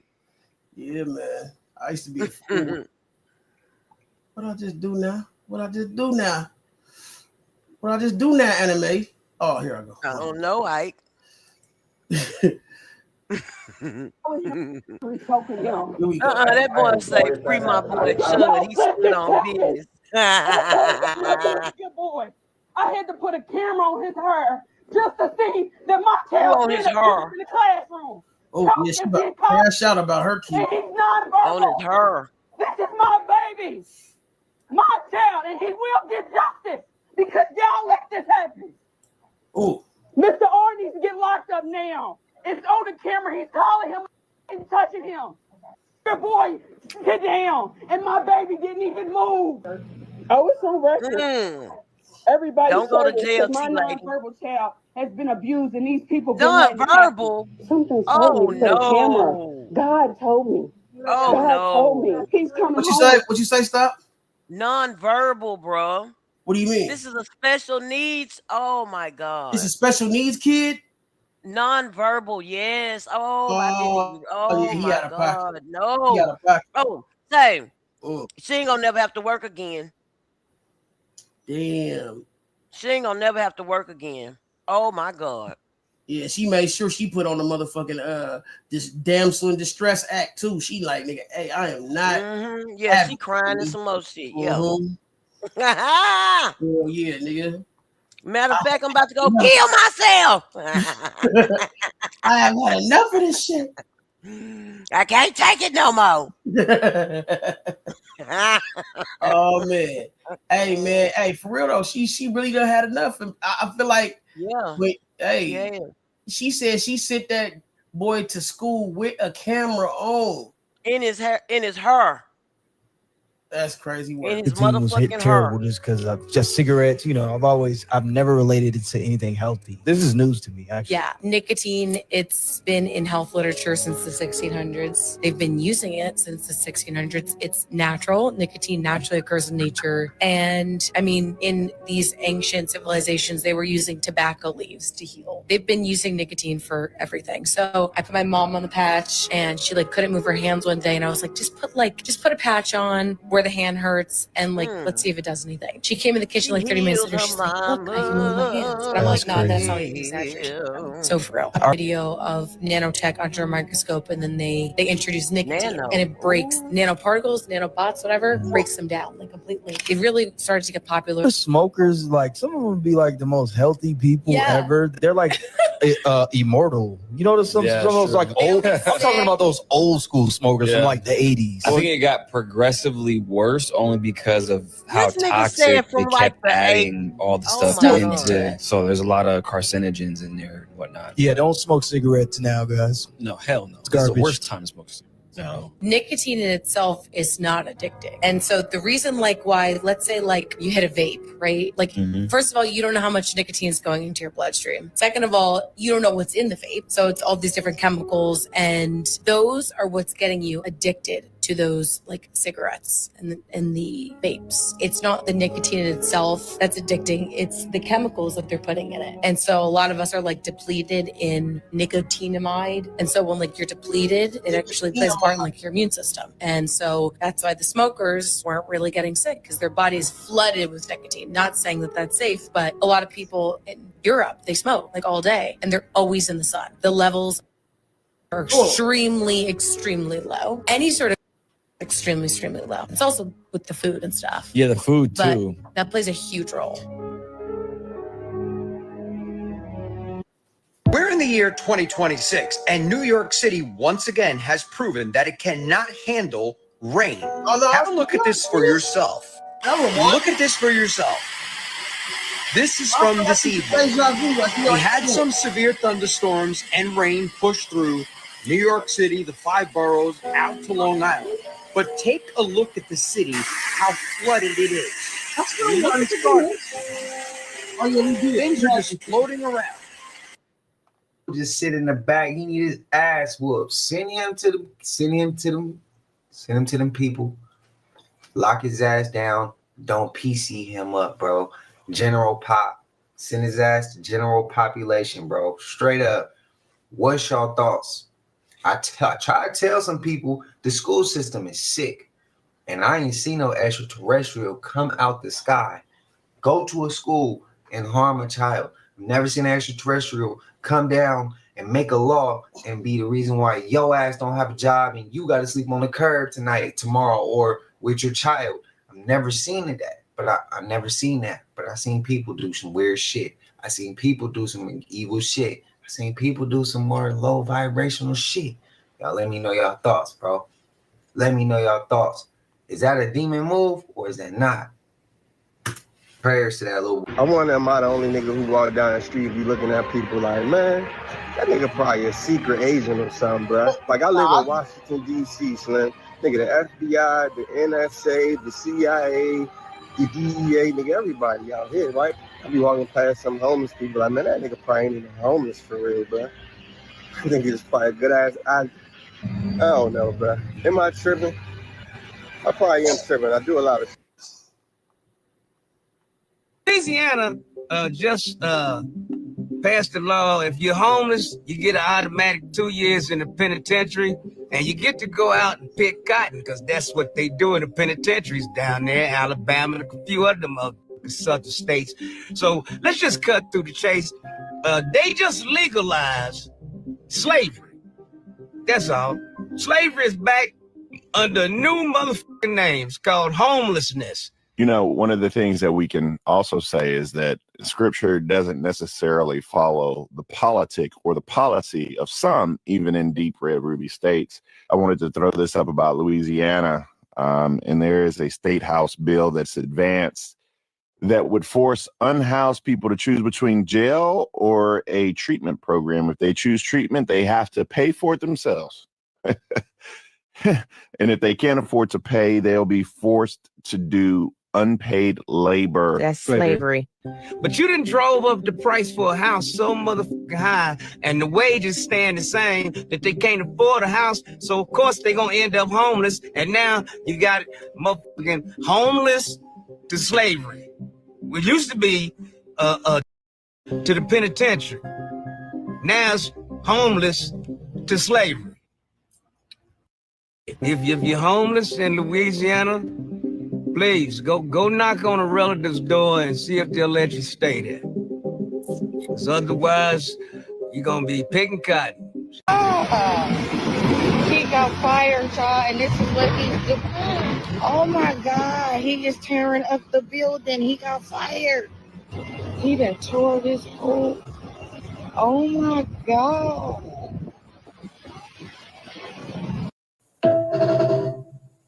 Man, the world be having enough. So now the governments are coming out telling people we are not alone in the universe. Duh. No shit. We knew about this years ago. So why now? Why tell us now? But you know what really got me mad?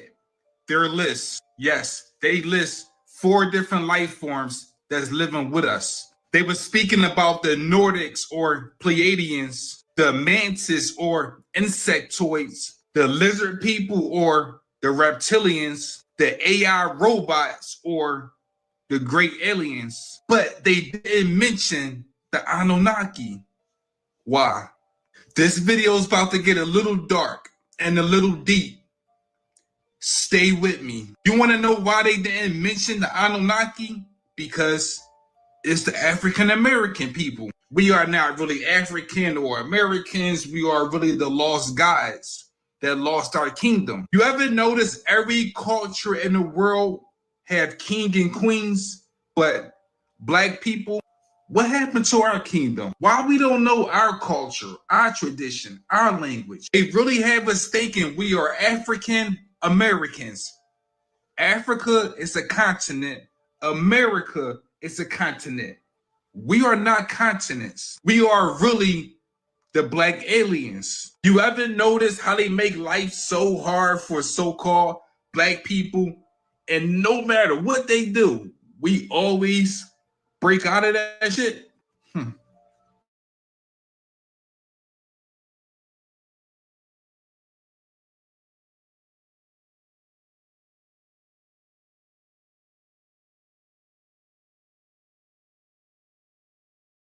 Rims.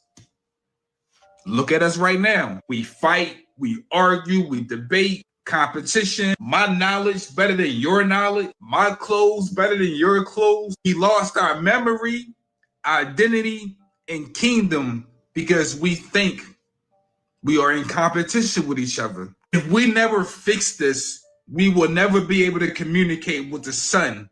Yes, we came from the sun. The sun is really our spaceship. Something happened in Ecuador and it left local residents absolutely terrified. And there's a little bit of context you need to know about this video. So the witnesses noticed all the lights flashing down the streets. That's what pulled them out into the road and started recording.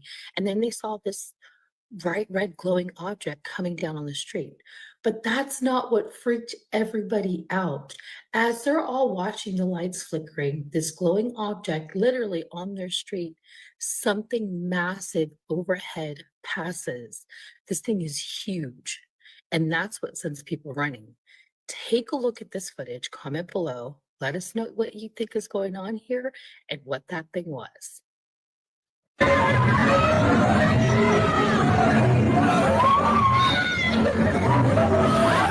Oh, you see that shit?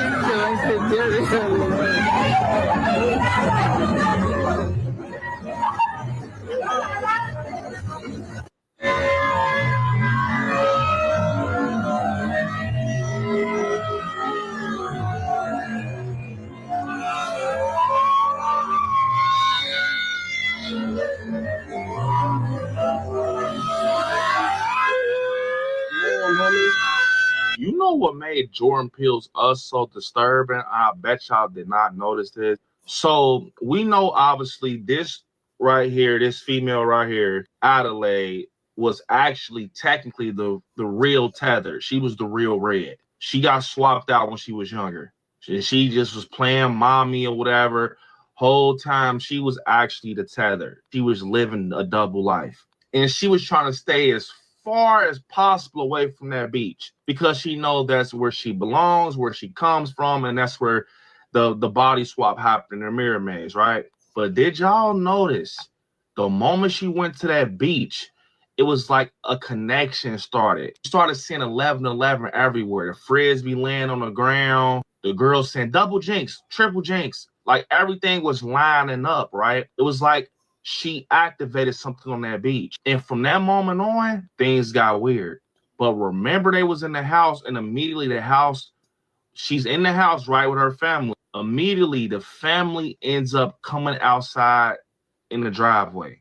So let me tell y'all something. Since they're tethered, right? Since they're like, you know, basically a part of each other, like they're like each other's other half. The reason they could not get away from the tethered family was because they thought like them. They knew their conscience. They knew where they were going. They knew their next move. Did y'all notice that? So basically, to make it sound more, you know, sensible or make sense, they was basically having a GPS on them. That's why they could not get away from them even if they wanted to, because they thought like them, they moved like them. Just like the little boy said, it's us. It was literally them. It was just a darker version of them. But we knew that, right? But like I said, that's why even down to the point where Adelaide is having that battle with Red, she knows her all her moves. She's blocking everything. Like, nope. Because she knows how she thinks. You're going up against yourself. Basically, that big saying that we got in life, you're your own worst enemy. Jordan Peele's Us is super underrated, y'all. Like, I'm not gonna lie. Jordan Peele, we need you back, bro. We need this Jordan Peele back. We need him back, bro. Immediately. He makes like I got classics. scared when I saw the Michael Jackson glove on this album cover. I got scared because album covers mean things. Words mean things. You could will some things to you. And we have so much evidence of anybody that's ever been in a similar position to Drake that were fighting for their rights and fighting for their independence and what we normally see happen to them. Yeah, I gotta say, yeah, dog, and you're trying to lead a whole new group of people into this way of thinking. You're a threat. You're a threat to us. It was at that moment where I started to have the sympathy I spoke about earlier. It was that. It took me out of hip hop, battle music, and just fan mode into It's what's crazy. well, hold up now. Because unlike him, I might shed a tear if something happened. This is what's crazy, man. Is I said this a while back. I said that I feel like in a lot of ways, right? How can I say this? Kanye West and Drake are hip hop's version of like Michael and Prince in a way. If you think about it, like the way they go about shit differently, but they both stand up for the same. They both like it's. I can't explain it. They both like want the same thing, but go about it different ways.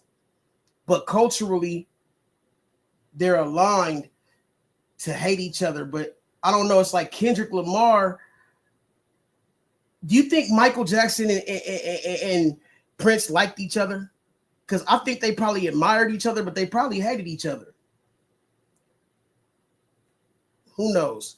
But you know what I'm saying? Nevertheless, nigga, they both motherfucking are geniuses when it comes to making music and shit. They dope.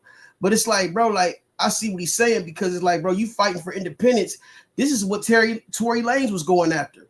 Tory Lanez, nigga, and what they do to Tory Lanez, right? They had to silence him. They had to put him in jail.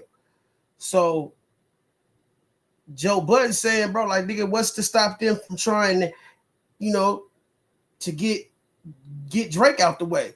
Because now he's leading this new fucking the new school into this new way of thinking and new way of going about your independence and shit, which I think is dope. You know what I'm saying?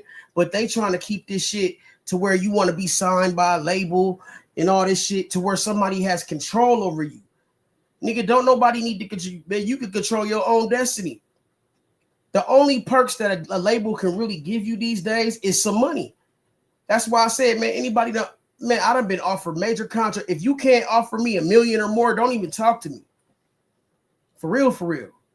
Like, I need the money up front. Real shit, bro. Like, nigga, don't sell me no dreams and no fairy tales. I must say, rest in peace, MC Trouble, man. That was my mom's. So my mom used to spend every summer down in LA because my family, they from LA. So she would spend every summer in LA with her, MC Trouble, and it's another one of my cousins that live in Virginia, which is why I was able Nigga's to name is Nipsey Virginia Trouble? Beach, the whole DMV. Shout out to the DMV. That's why I was able to get out there. And I would say, like, my mom told me, quick story time. She told me that it was Tasha. That was her name, Tasha. She passed away. I think seizure, epilepsy. That's what it was. Absolute epilepsy. She was performing down in LA with, I think, Ice Cube or NWA, Big Daddy Kane. I can't remember the other artists. I just was talking to my mom about this. My mom wanted to get down there. My grandmother wouldn't let her. My grandmother was going down to LA that time, but she wouldn't let my mom go. My mom was wilding out too, so she wouldn't let my mom go back that summer. MC Trouble passes away. My mom felt bad, she said, because I was one of her best friends. She didn't get to see her before she passed. My mom said she would come and visit her all the time. Like, all the time. She would show up in the doorway in all white. And my mom was like, my grandmother was like, tell her that you're afraid. You don't want to see her no more. You afraid. She's scaring you. My mom did that and ain't seen her since. When this clip came across, I'm not going to lie. Just now I caught the goosebumps like as if she was here with me right now. Crazy shit. First time I ever seen a mansion in Baldwin Hills was MC Trouble's house. I still got that picture. I probably put it up right here. I was 18, bro. Just turned 18 before I took off to Virginia. I seen my first mansion. Old money. Shit crazy. My cousin that's a ghostwriter for Def Jam. He even broke down how close my mom was to MC Trouble and my other cousin too beforehand. And I was lost. My first time hearing about all that. Kind of crazy. Fast forward all this time, she come across the scene like crazy. Blows me away. And rest in peace, MC Trouble. I had to get that story. I had to get that story time off. I had to get that one off, bro. I had to.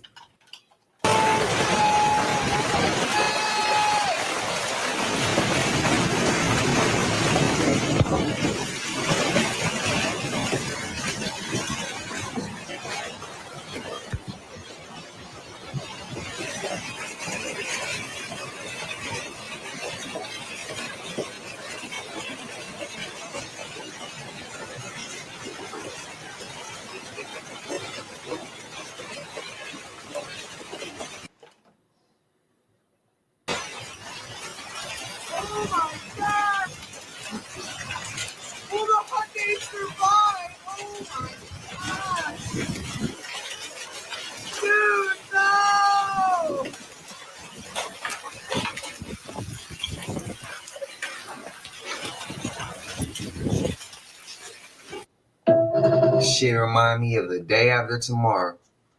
And this is the reason why I stay my ass out of the deep sea.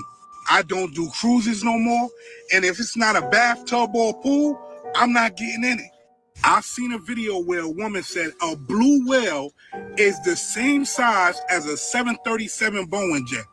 You heard what I just said?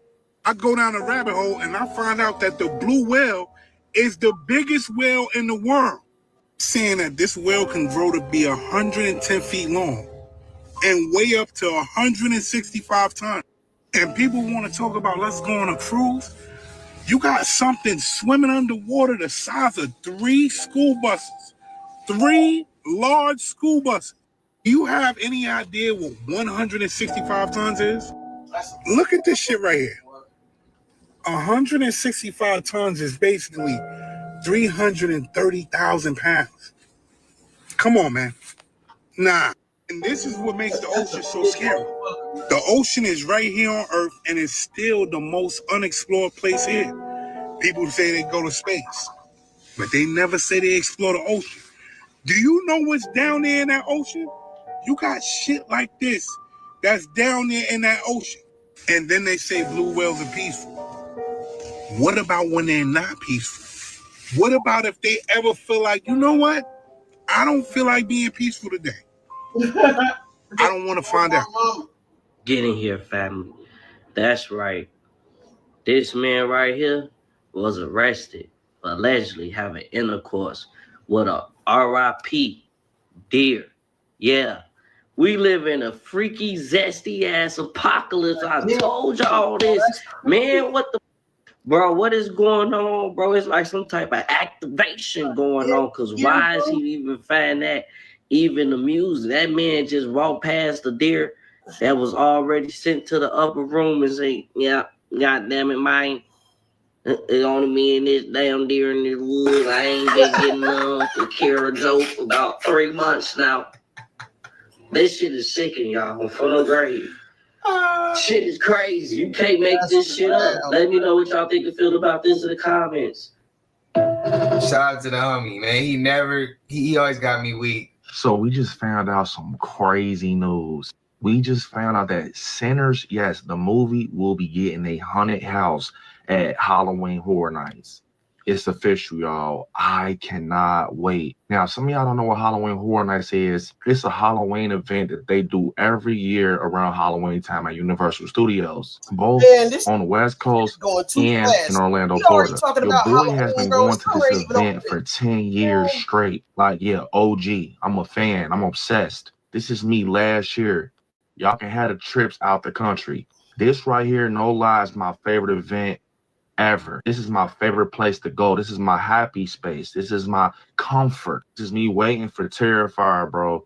65-minute wait. And I went into the wet lane. But enough of that. Buddy, Sinners is literally one of my favorite horror movies of all time. For the ones that know how in-depth and detailed Halloween Horror Night houses be, we won. We just won. Could you imagine walking through that juke joint and hearing somebody take me?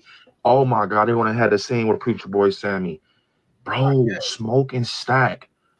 Mary, we about to see all this in the house. Buddy, I'm going through this house 50 times. I don't care. Like, this is going to be literally an iconic house.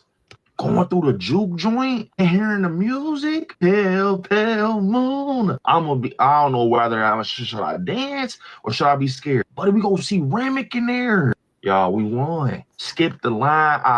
I need it. We in there. Shirt, I need that. But we just won, bro. We literally are getting a Sinners house. The merch is going to be crazy. And I already see their vision because they did that Darkest Deal house. When I tell y'all the lines are going to be so packed for this house, please, HHN, somebody take me in your arms. You got to have him stomping on the floor. Boom, boom, all that. We need it. Literally a dream come true. Boy, I saw this announcement. My heart dropped. It's official, y'all. Imagine us, bro. I know for a fact the entry to this HHN house, we're walking through the juke joint. Club Juke. That door, that cornbread in there, the standing at, that's going to be the entryway. Watch. We literally just won. I cannot wait. And what's so crazy about it is your boy going to be vlogging it. I'm taking y'all with me. It's going to get lit. Oh my God, Sinners. Somebody take me. So I seen that like a couple days ago.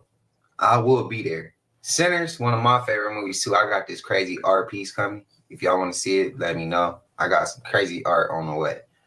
But I do got to send, because for me, I relate to Smoke and Stack like a lot, bro. Y'all want to see how I used to be wilding. I told y'all I was wilding. Bro, I can relate to them. I can relate to them a lot. A lot. That's one of my favorite movies. I will be there. I got my GoPro. Y'all want me to, y'all want to see real time footage?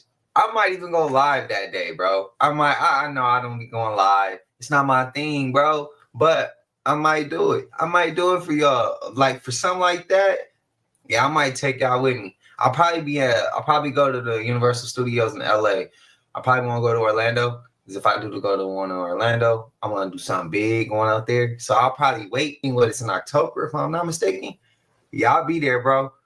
Let me know down below if y'all want me to stream that. If y'all want to see behind the scenes, y'all want to see the GoPro go to use, yeah, let me know. Do you know about the Vampire of Sacramento? Let me get you hip. But full warning, this story is very gruesome, probably one of our most gruesome stories we've ever told. So proceed with caution. I'm Miss Chalet, co-host of the Point of No Return True Crime Podcast, where we cover cold cases and mysteries. Let's get into it. The subject of today's case is Richard Trenton Chase. This guy right here. Richard is a who took the lives of 6 people in the span of 1 month in Sacramento, California in the 70s. We're in my hometown today, but this case was very new to me when I covered it on the Point of No Return True Crime Podcast. You guys will have to listen to the full episode for the full download. Like I said, very gruesome. Okay, here's a little bit more about Richard. He was born on May 23rd, 1950.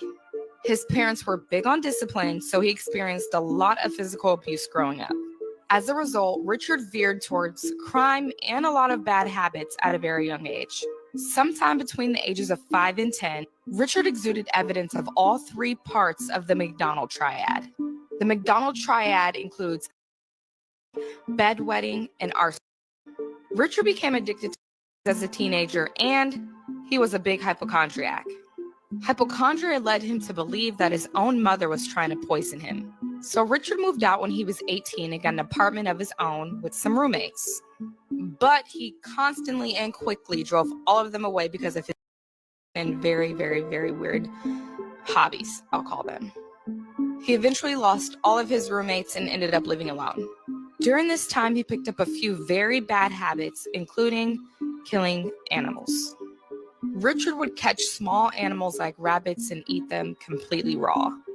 His concoctions and activities are pretty gruesome, so like I said, I'm going to leave that to the podcast where you can learn a lot more about what Richard was doing in that apartment. Eventually, Richard ended up in a mental institution after becoming addicted to consuming animal blood.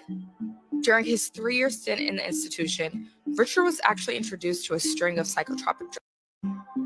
Interestingly enough, he was released to his mother in 1976, who helped wean him off of those and then helped him get another apartment. Now, this is where Richard's life takes a deep, dark turn. In true TPO&R fashion, I'm going to break down a timeline of Richard's murder and all of the activities surrounding it.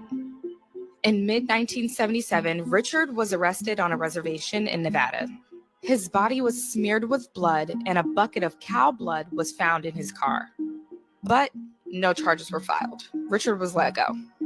On December 29, 1977, Richard killed an engineer who was a father of 2 in a drive-by shooting.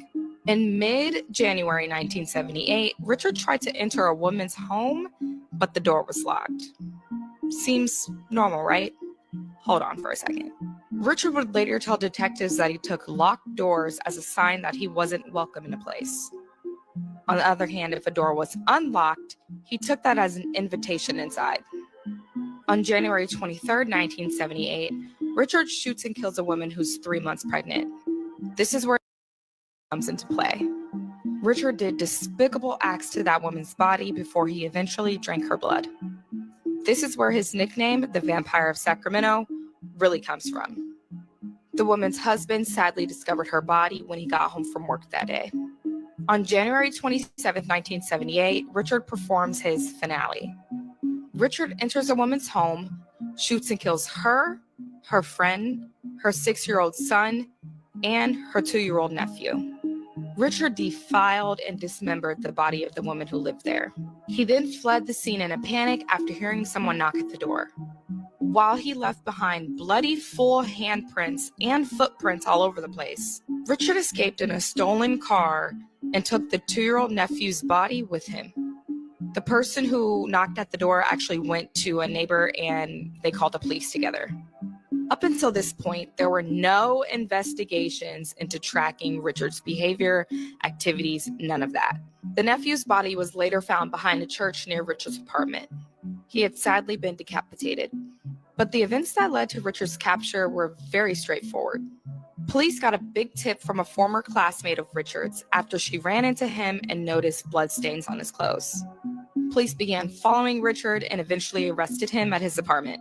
Richard's apartment was full of evidence that linked him to all of the crimes he committed. He even had a calendar marked with today on the days that he took lives. Richard went to trial on January 2nd, 1979, where he was facing 6 charges. He pled not guilty by reason of insanity. His trial lasted for 5 months before a jury found him guilty on all 6 counts of first-degree murder. Richard received the death penalty, but he didn't make it there. Richard stockpiled his anti-anxiety medication and overdosed December 26, 1980. He was 30 years old at the time of his death. 30. I have one more nugget to share before we wrap up.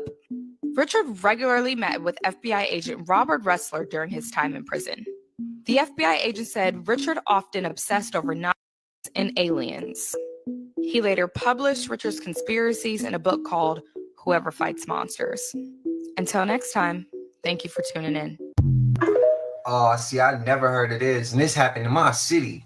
Ever heard of the AI called Mythos? No, I haven't. This is supposed to be the most powerful AI ever created. And what it did was actually insane, Carlos. It can basically hack any website. It can hack anything. To make it do what though? Whatever it wants. What? When they were researching this AI model, they were doing like a benchmark test. They have to put it in this thing called a sandbox. It's like an extra layer of security so that the model doesn't like go out and do some crazy action. It has no internet access. So it can't like spread on to like other websites or whatever. Because it's like a virus. Yeah. Okay. So this program was able to break out of the seal and gain internet access. Oh. And it literally escaped from the sandbox seal. Oh, like a living, like it's a living being. Yeah. It sent an email to its creator saying that it escaped. Oh my God. That's like Ultron. Like Age of Ultron? Yeah. So after that, a lot of like big corporations, they all started to like team up together. Google, Nvidia, Microsoft, to find a solution to stop it. What if that's like the Y2K that never happened? Ooh. For people that don't know, Y2K was supposed to be this computer virus that destroys the whole grid. Yeah. And takes over everything. And I ain't gonna say too much. Knows he's in the position to demand those. So I think in that sense, he controls the narrative and when he would strike. Take a look at this guy's neck. Something is off here. Look, I've been off the conspiracies for a while, but this one, it's just hard to ignore this one. This is going viral all over social media. This is on Fox News, and they brought on Bob Harward. He's a retired United States Navy SEAL and a former deputy commander of the United States Central Command, who's talking about what's happening with the war in Iran. But not many people could even pay attention to what the heck the guy was saying. They were just staring at his neck. They're trying to see, is this guy really wearing a damn mask? Is this like a bad AI? Is this a bad filter? Or is there just a very unlucky shadow that's not moving from his neck? This is the full YouTube clip. I just screen recorded it in 2x the speed, but people are now looking at all this past clips and podcasts and pictures to see if there's anything else that is off, because who knows, maybe this could be a mess, but of course it's probably just bad lighting. So Fox News, next time you have someone on, make sure that the lighting is good or you fix your filters, whatever the heck is going on. For entertainment purposes, what I'm about to say is not true. But when I played ball, I remember, I was always like one of the kids. I was already confident. Like I've been playing since forever. So by the time we got to a certain age, I've been doing this forever. There was people who had just started, and coach would tell them, I remember this saying, success breeds confidence. Work hard, earn your success, and success will breed your confidence. Well, I feel like them showing that to us, they've shown us so much and ain't nothing changed.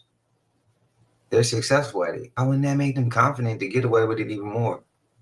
Success breeds confidence. If it works in one way, why doesn't it work with other things? I'm just saying. That's what I feel like. I feel like they toying with us. They throwing it in our face. In my opinion, what I'm saying is not true. This shit all for entertainment. What's your thoughts? There's a real video coming straight from Oaxaca, Mexico of a duende caught on camera, bro. It was they. Bro, stop. So you're gonna be looking in the the walkway area over here and Okay. shit. Okay. Right here? Yes. Hold on.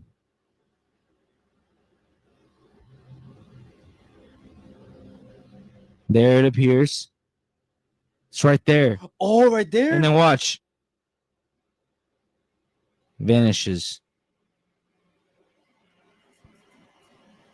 Wait, hold on. Let me see. Bro, replay that. And that's not a person, bro. It's way too small. And how the fuck does it disappear that fast?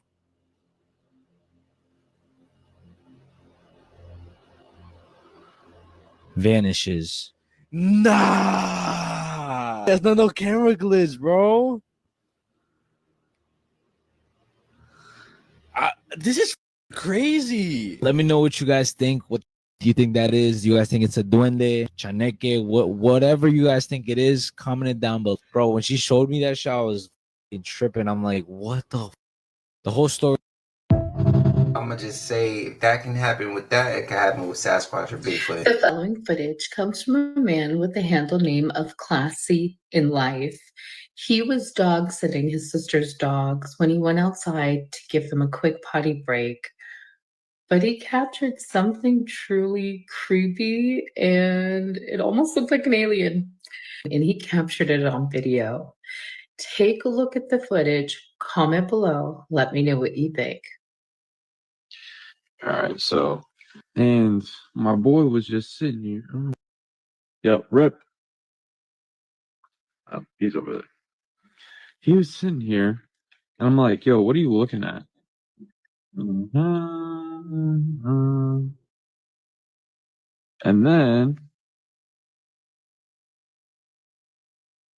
I'm looking, from my point of view, it's like, yo. And then I'm looking, from my point of view, it's like, yo.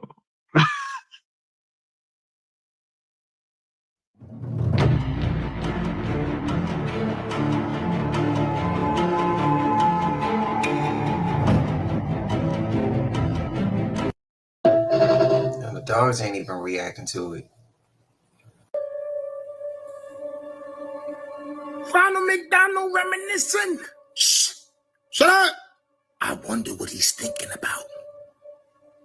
People are saying that Ronald McDonald is reminiscing on the past when everybody was going to his restaurant.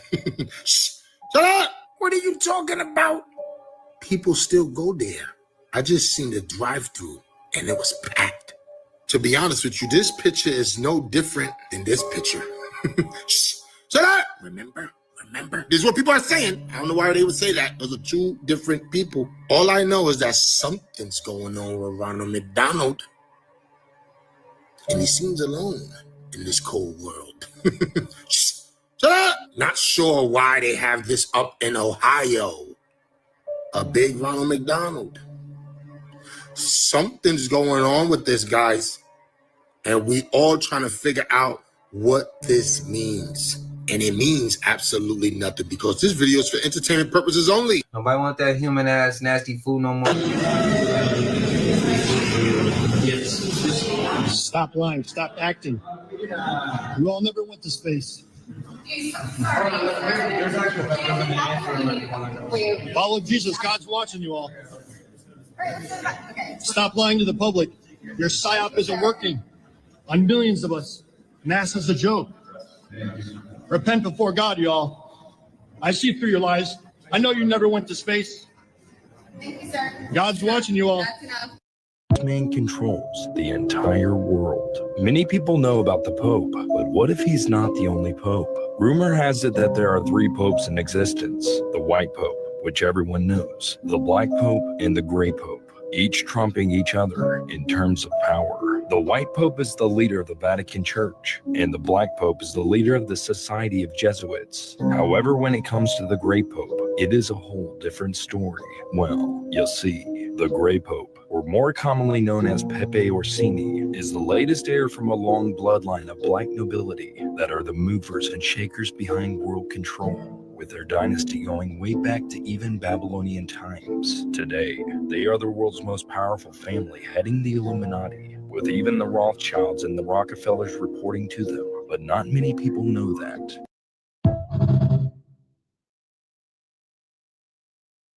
Tower of Babel is one of my favorite stories from the Bible because I think there's actually some evidence for this occurring, and I think it's different than what most people think. So we always visualize and see it depicted in artwork of being this giant stone tower that goes up, and this idea that they were trying to actually physically climb it like a skyscraper to get up to heaven to reach God, which is kind of silly. It makes a lot more sense if you start thinking of this as like a Stargate or something. So we have to ask ourselves, where was the Tower of Babel? Where Babylon was actually in Iraq, what we would call Iraq today. So Iraq is what we would call in the Bible Babylon. So what would be in Babylon or Iraq today that matches? Well, this is the ziggurat of Ur. Okay, so this is an ancient Mesopotamian temple, and look at these ramps that go up, and notice how the top of this makes it obvious that this whole giant section here that you see is actually just the foundation or the base. And you can clearly see when you get an overhead view that there was some kind of a tower that went off of the top. And this is where it gets really fascinating. These giant ramps go up, and then it looks like there probably was a huge tower that extended up off of the top. And this is in actual Babylon, and it all makes sense. They estimate that that might be what it really looked like. Here's where it gets weird. Hillary Clinton, over her period from 2003, I think, up to 2013, they actually submitted a request to try and go find the resurrection chambers of Gilgamesh. And they went to none other than Iraq, and they went in.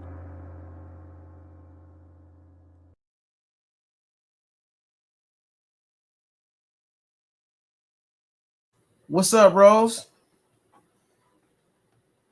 Rose in this house. What up, Mr. Trama? What's happening in? Hey, oh, I just noticed that you. Oh man, that's what's up. I appreciate you, man. No problem. What you got going on? Nothing, about to go to sleep because I have to work too early in the damn morning. Oh, okay, for sure. Yeah, you gotta get your rest. I get it. Yeah. Yeah, I stay working now more than I'm off. I'm working. Oh, right. Well, shit, at least you're using your time wisely. I mean, better than not doing nothing. Yeah. You know, I miss the not doing nothing days. I feel you, huh? I miss those days. I get it. They painted the first wall in my house. What? So that they painted the closet just so I could see the paint. Appliances come in on Friday. Doubt they're ready for them. So hopefully I'll be in my new place by the end of June. That's what's up. Yeah. Hey, let me ask you something. Now that you've seen my baby pictures, have I not always been a G or what?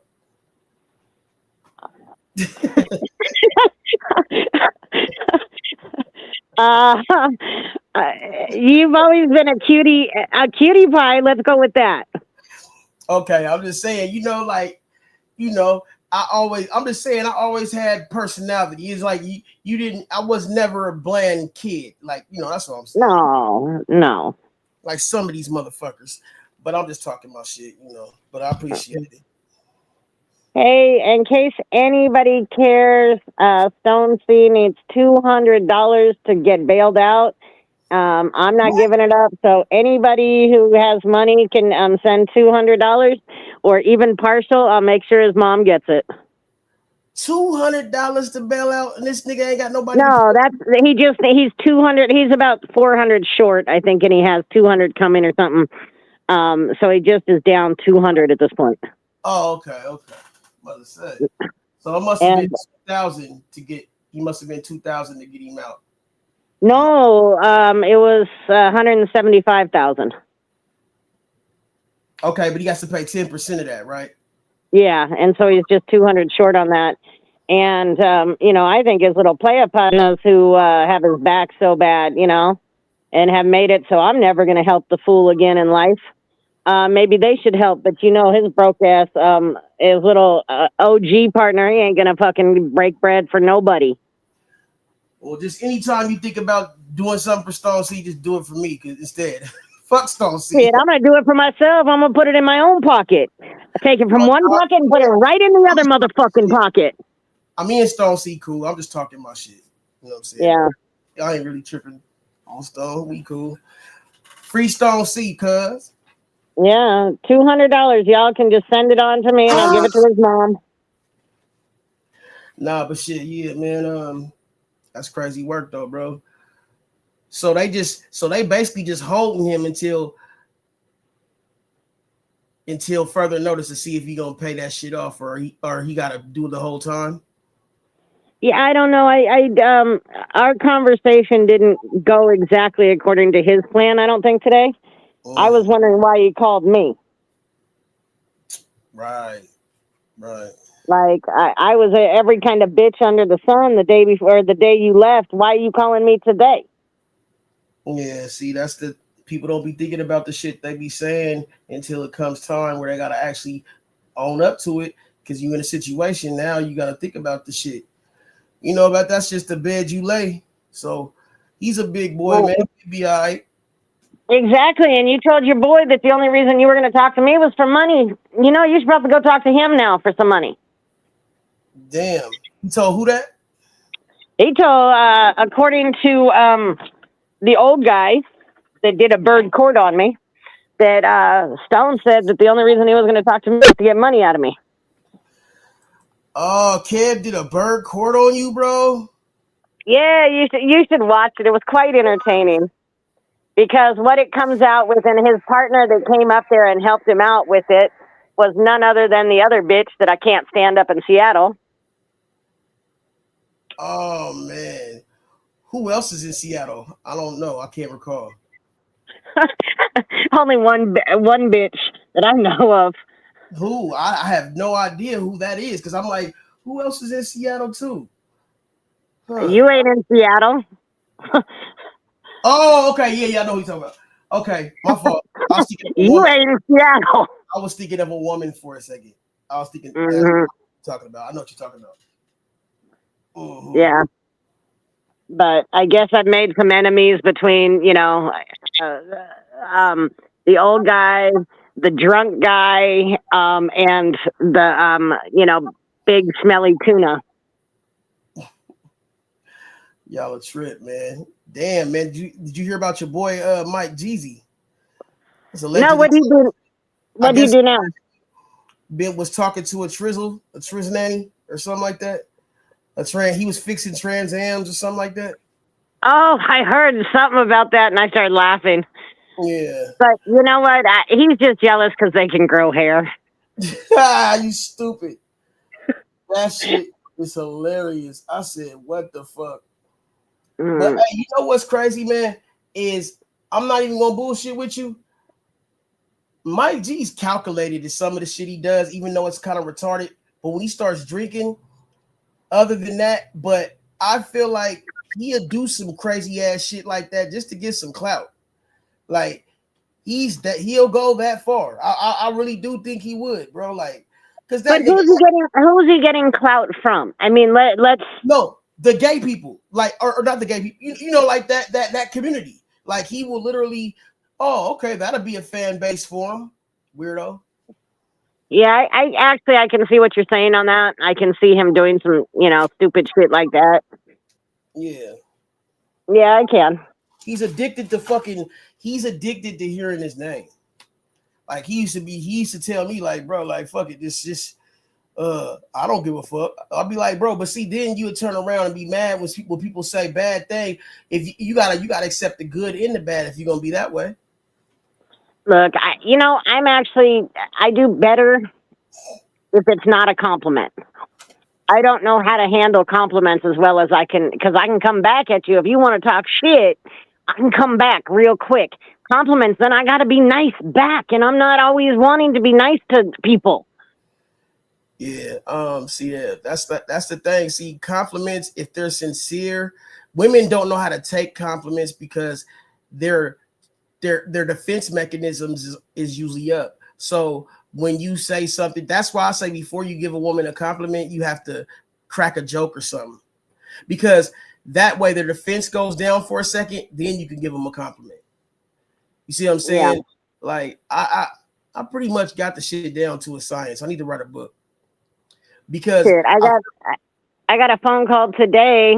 The boyfriend called me today. He's like, okay, what the fuck's going on with you? I was like, what are you talking about? He goes, you ain't responded to one of my texts since Saturday. Like, you ain't called me, you ain't texted me, you ain't done nothing since Saturday. I said, I've been busy. I've been working too much. And he's, are you okay? And I said, yeah, I'm fine. I said, I'm just going through some shit. And mentally and he's, it don't matter. He's, I'm not that person. You don't get to treat me like that. Ooh. And so, I mean, it depending on the person in my life is how I, because I'll go weeks without talking to people. And it's not that I'm mad. It's not that I'm anything. It's just I got shit going on in my own head. Right, yeah. I never took it personally, you know what I'm saying, if I didn't talk to you for a while. But I mean, like it's all, I get it though, because I have shit going on in my head too, because I'll be like, damn, shit be happening, man. Like sometimes it just, we get distant, but shit. As long as I know a motherfucker still care and still fuck with me, I don't really, take it no type of way. I mean, you my homie, you my partner. And like, and I know you don't take it offensive when I don't communicate for a minute. You just know I'm going through something. And when I feel like I can talk, I'll be back. Right. Like right now, I just got done doing a whole fucking, thing of taking steroids. So I know I've been bitter and a bitch. So I've kind of left everybody the fuck alone because I'm not mad at anybody really. Oh. But I can, I know that I'm going to snap easily. Right. Yeah, so I've been, my mom left town. She left me because I was being that fucking crabby. Right. Hold on, I just got a picture that I just noticed I had in my text. Oh my God, what a little cutie. Oh, see, yeah, you seen the other ones I sent you? Yeah, but those are like nobody else has those pictures though. Those are like only people that has them is you and my mom, and I think that's about it. I might post them on my IG, but I'm not sure yet. Yeah, I was ruffling through some shit the other day and I found them. I was like, oh shit, they got a whole bunch of little pictures and shit. But it's like it's kind of crazy because if you look from the latest to the newest, it's like you can see all the stages almost. You know what I'm saying? You see a motherfucker going from like baby to to toddler, not to toddler, but baby to basically to big kid to little kid to here I am. And you still just a big kid in my eyes. Right. What's up, Stop 6? I see you're up here, but you're not saying anything. I just noticed. I think she was getting some food or something like that. That's probably what she's doing. Okay. I gotta tell you, this fucking eating healthy shit, that stuff's expensive. Now I understand why the world eats crappy. Man, who you telling? But I'm on like week 3 of no sugar.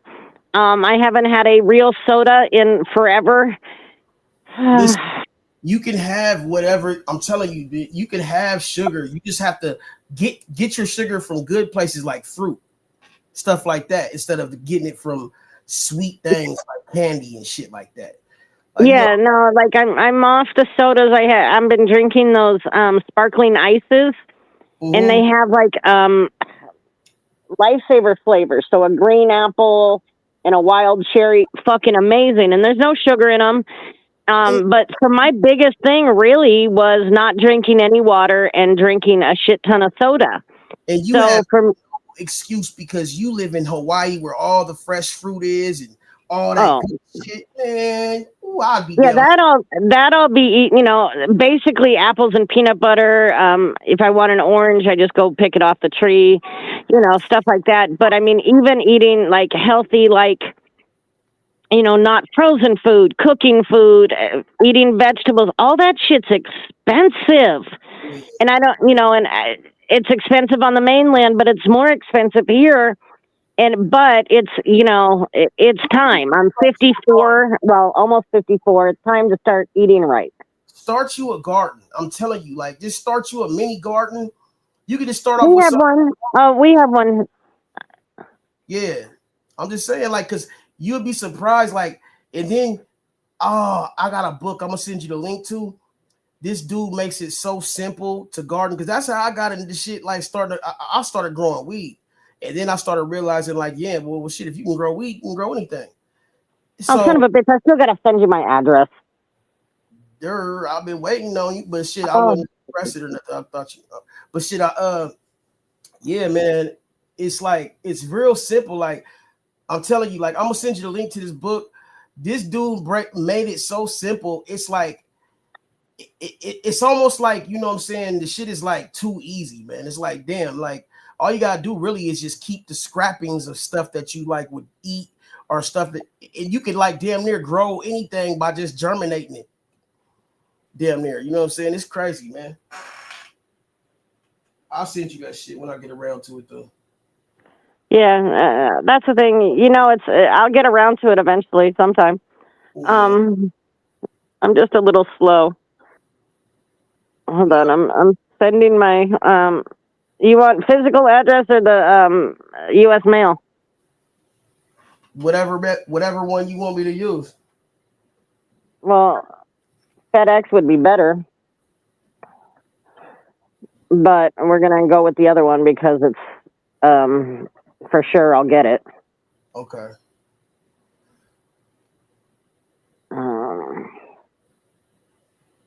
Yep, and then we'll just yeah, man, shit.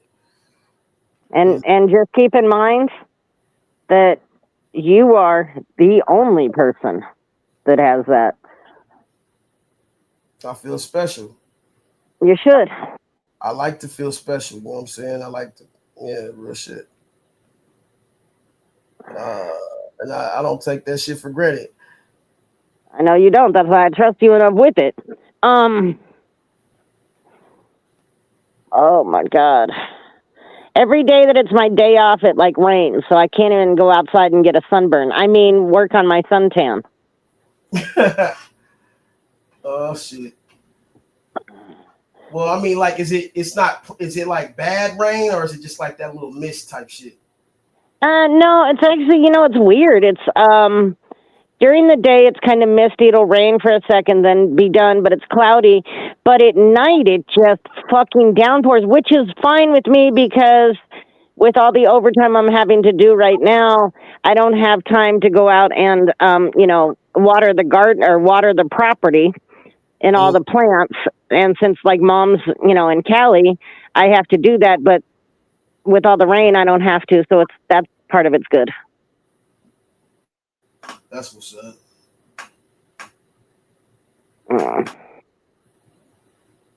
The guy who's on the screen right now, the young black kid, you got to send me his name because I've always watched him. Lee used to watch him, and I actually enjoy some of his stuff. Oh, the guy that's on the screen. Yeah. I fuck with him.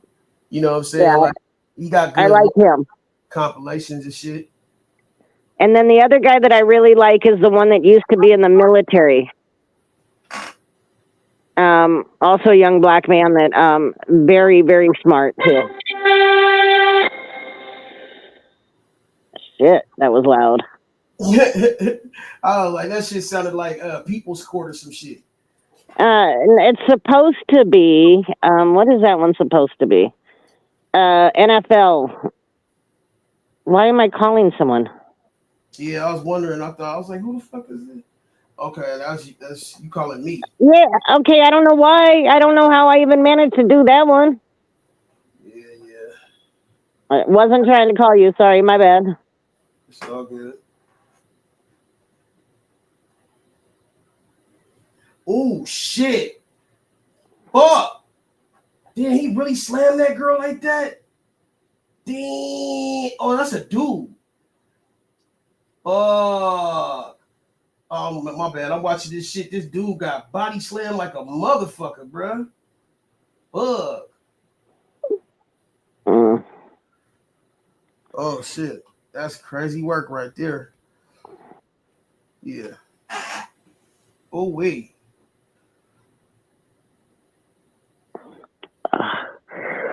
Oh.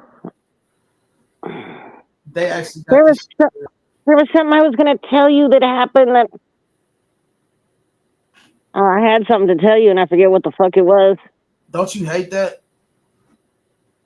That shit be happening a lot lately, bro. Like with me, bro. I'll be like, what the fuck, man? What's going on? It has to be something in the air or something, the ether or something.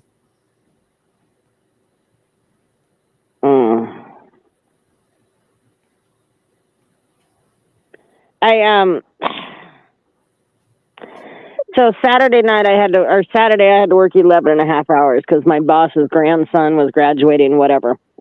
So Saturday nights I usually take one of my coworkers home because her and her kids live at the house, her daughter and her daughter's husband, whatever. They fucking dumbasses. They have one car between them. They let the car get repossessed.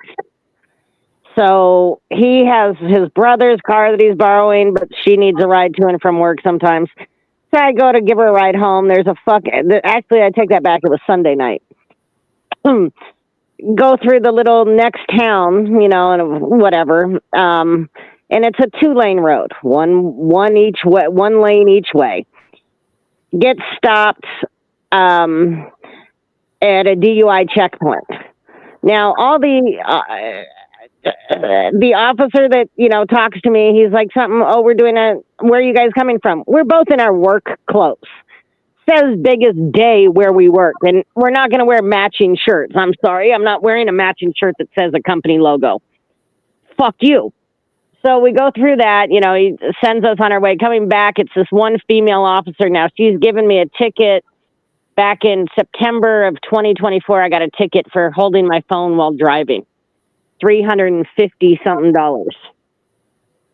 She was the one that gave me the ticket, and then she comes into my job all the time. So she knows who I am, and so I pull up on the way back, and it's just me. I hit the first officer. He goes, okay, go to the second officer. The second officer goes, okay, go to the last officer. I think they're just seeing if we can follow directions at that point. Right. I pull up to her, and she's all, good evening, we're here conducting, and she looks at me, and she goes, I got you, like that, and she starts laughing. She goes, how was work tonight? And I said, it was cool, I'm glad to be off.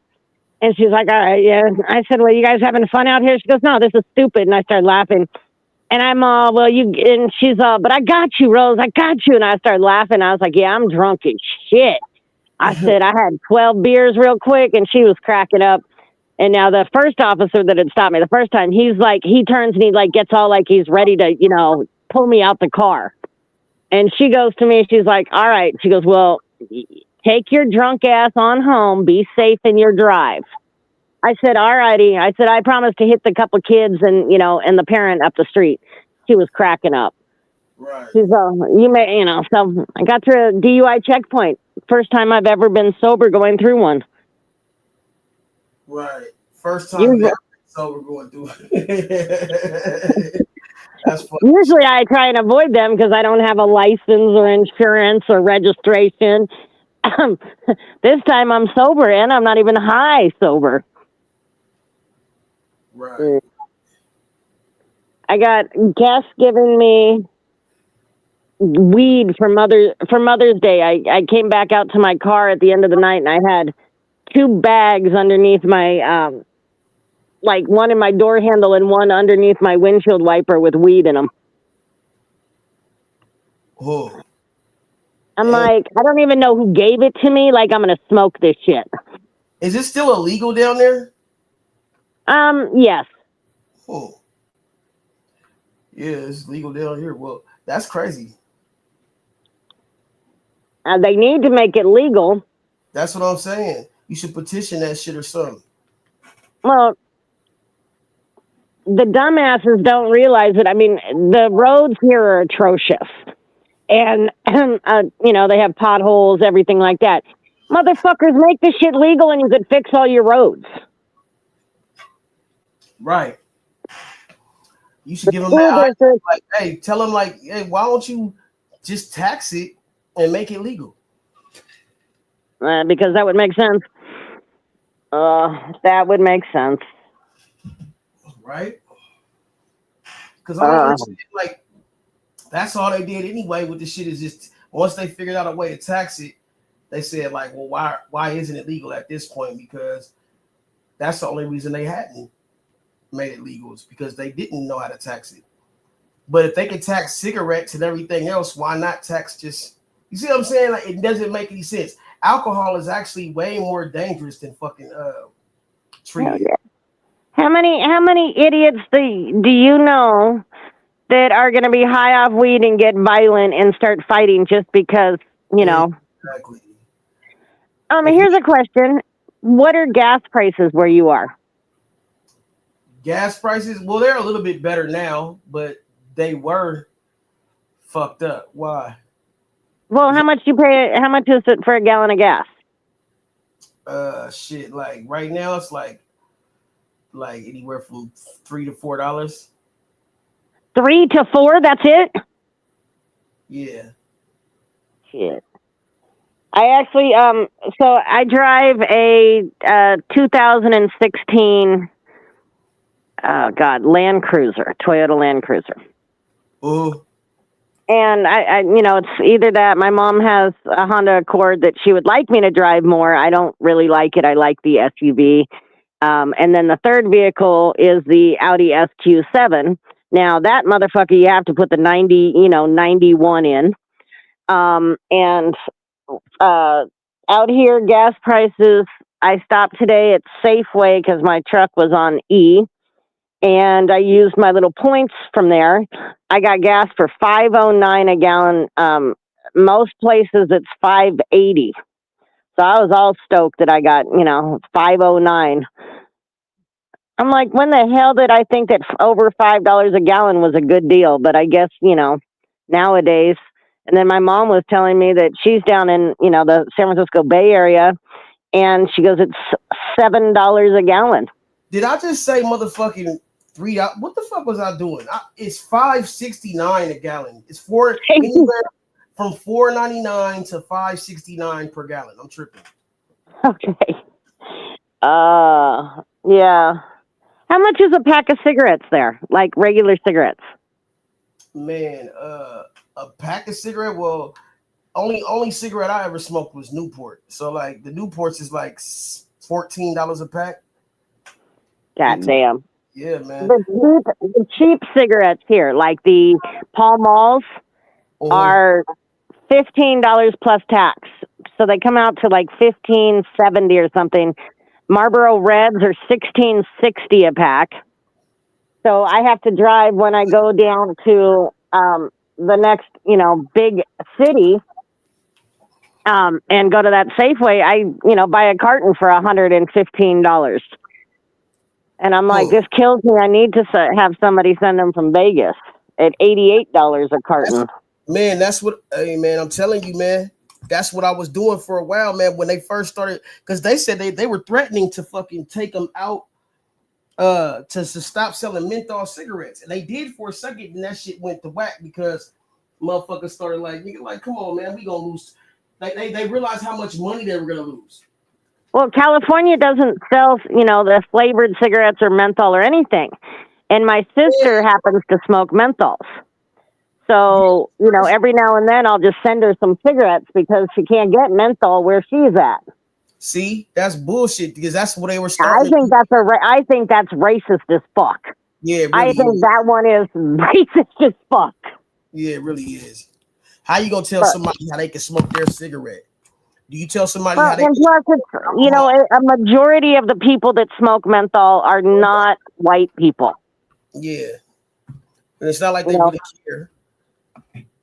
But, you know, so I sent my sister in March maybe, sent me a Dooney and Burke Raiders purse for Christmas. A little late, you know, we believe in stretching things out. So I just sent her a carton of cigarettes and she's like, oh, how much do I owe you? I said, oh, no. I said, this is just part of Christmas still. I said, I'm stringing it as long as we can. I used to make a killing off those Dooney and Burke purses, Gucci bag, all types of bags. I used to go down to New York and I'd get these motherfucking bags for like anywhere from like shit. I would say like I'd pay like $1,000 and get like, you know, just a big assortment of bags, and all these bags would be like designer bags and shit. You know what I'm saying? Bring them back here, get them off and shit for like motherfucking, oh man, crazy prices. Like, but it was nothing. It was like, because they couldn't get that shit down here.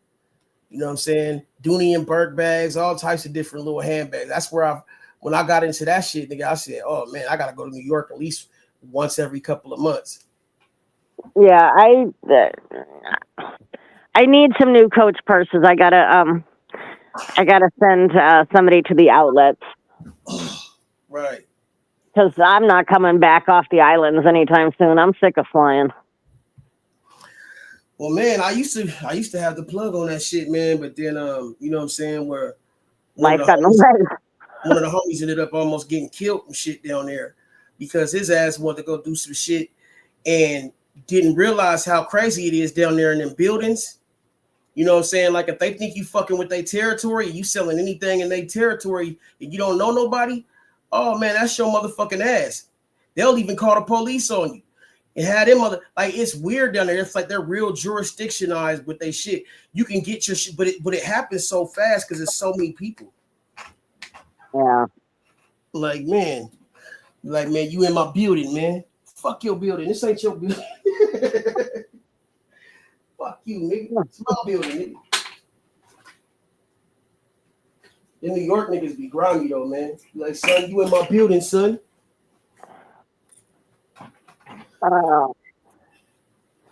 Yeah, man, but shit.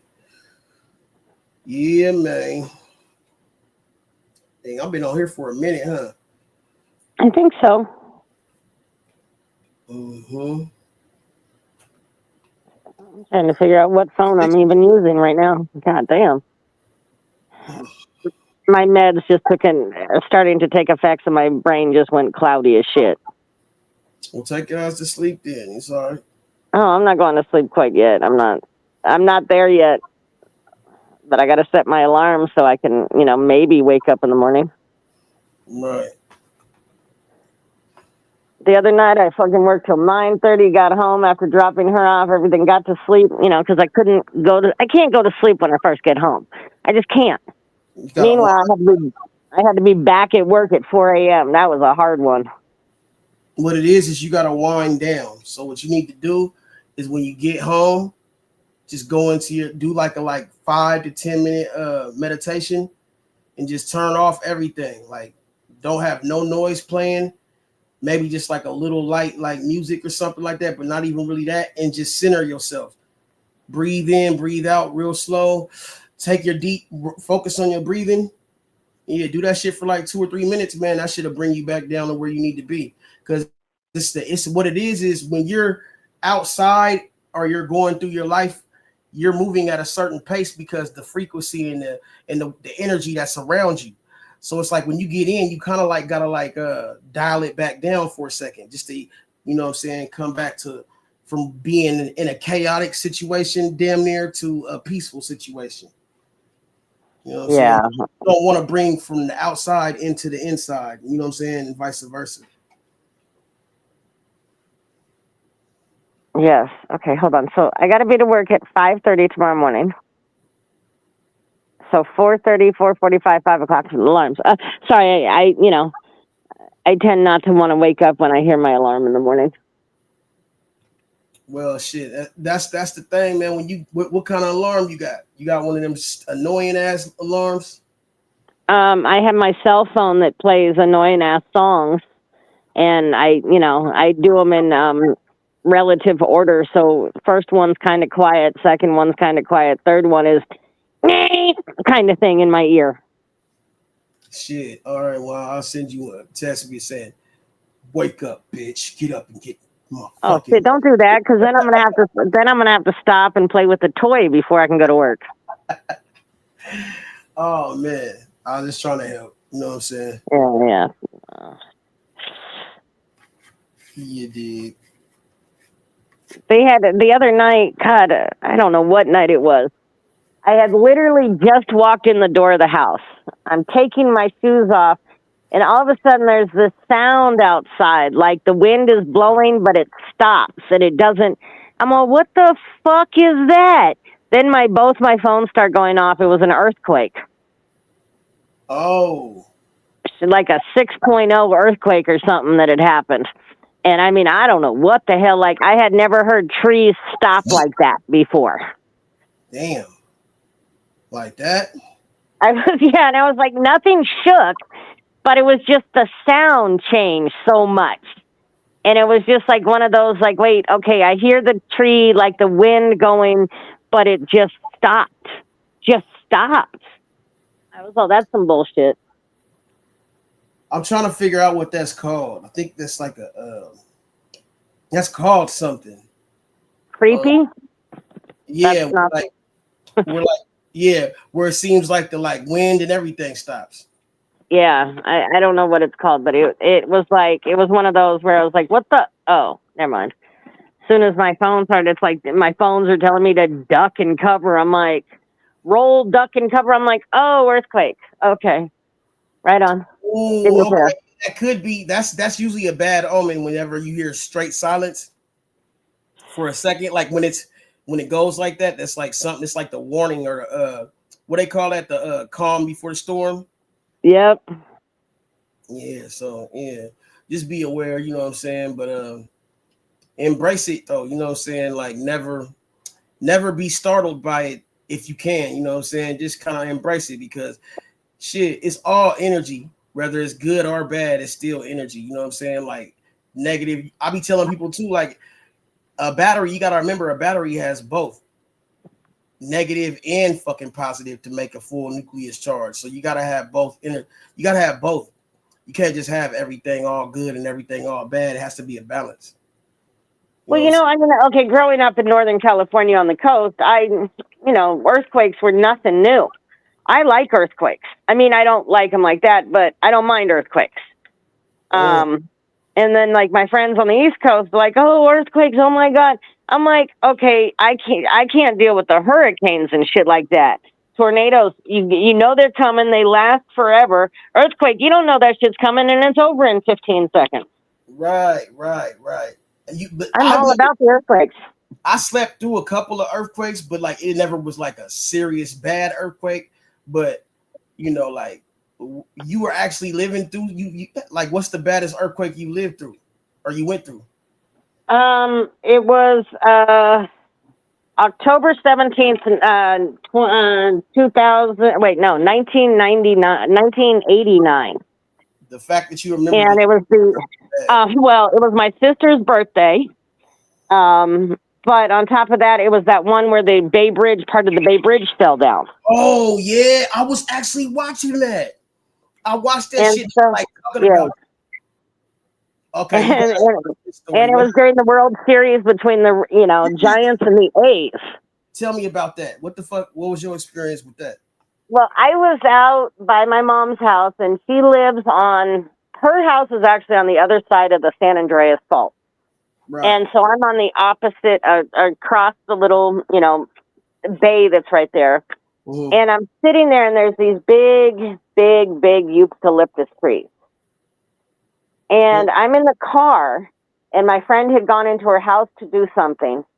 And I'm just kind of looking, and I just got stuck watching the tree, because here's this big ass eucalyptus tree that's now almost parallel with the ground. And I was like, what the fuck? And that was the earthquake. And then the whole car started moving, but it was a delayed reaction. And I saw that tree was like, I'm like, that's not supposed to be sitting like that. How is that even doing that?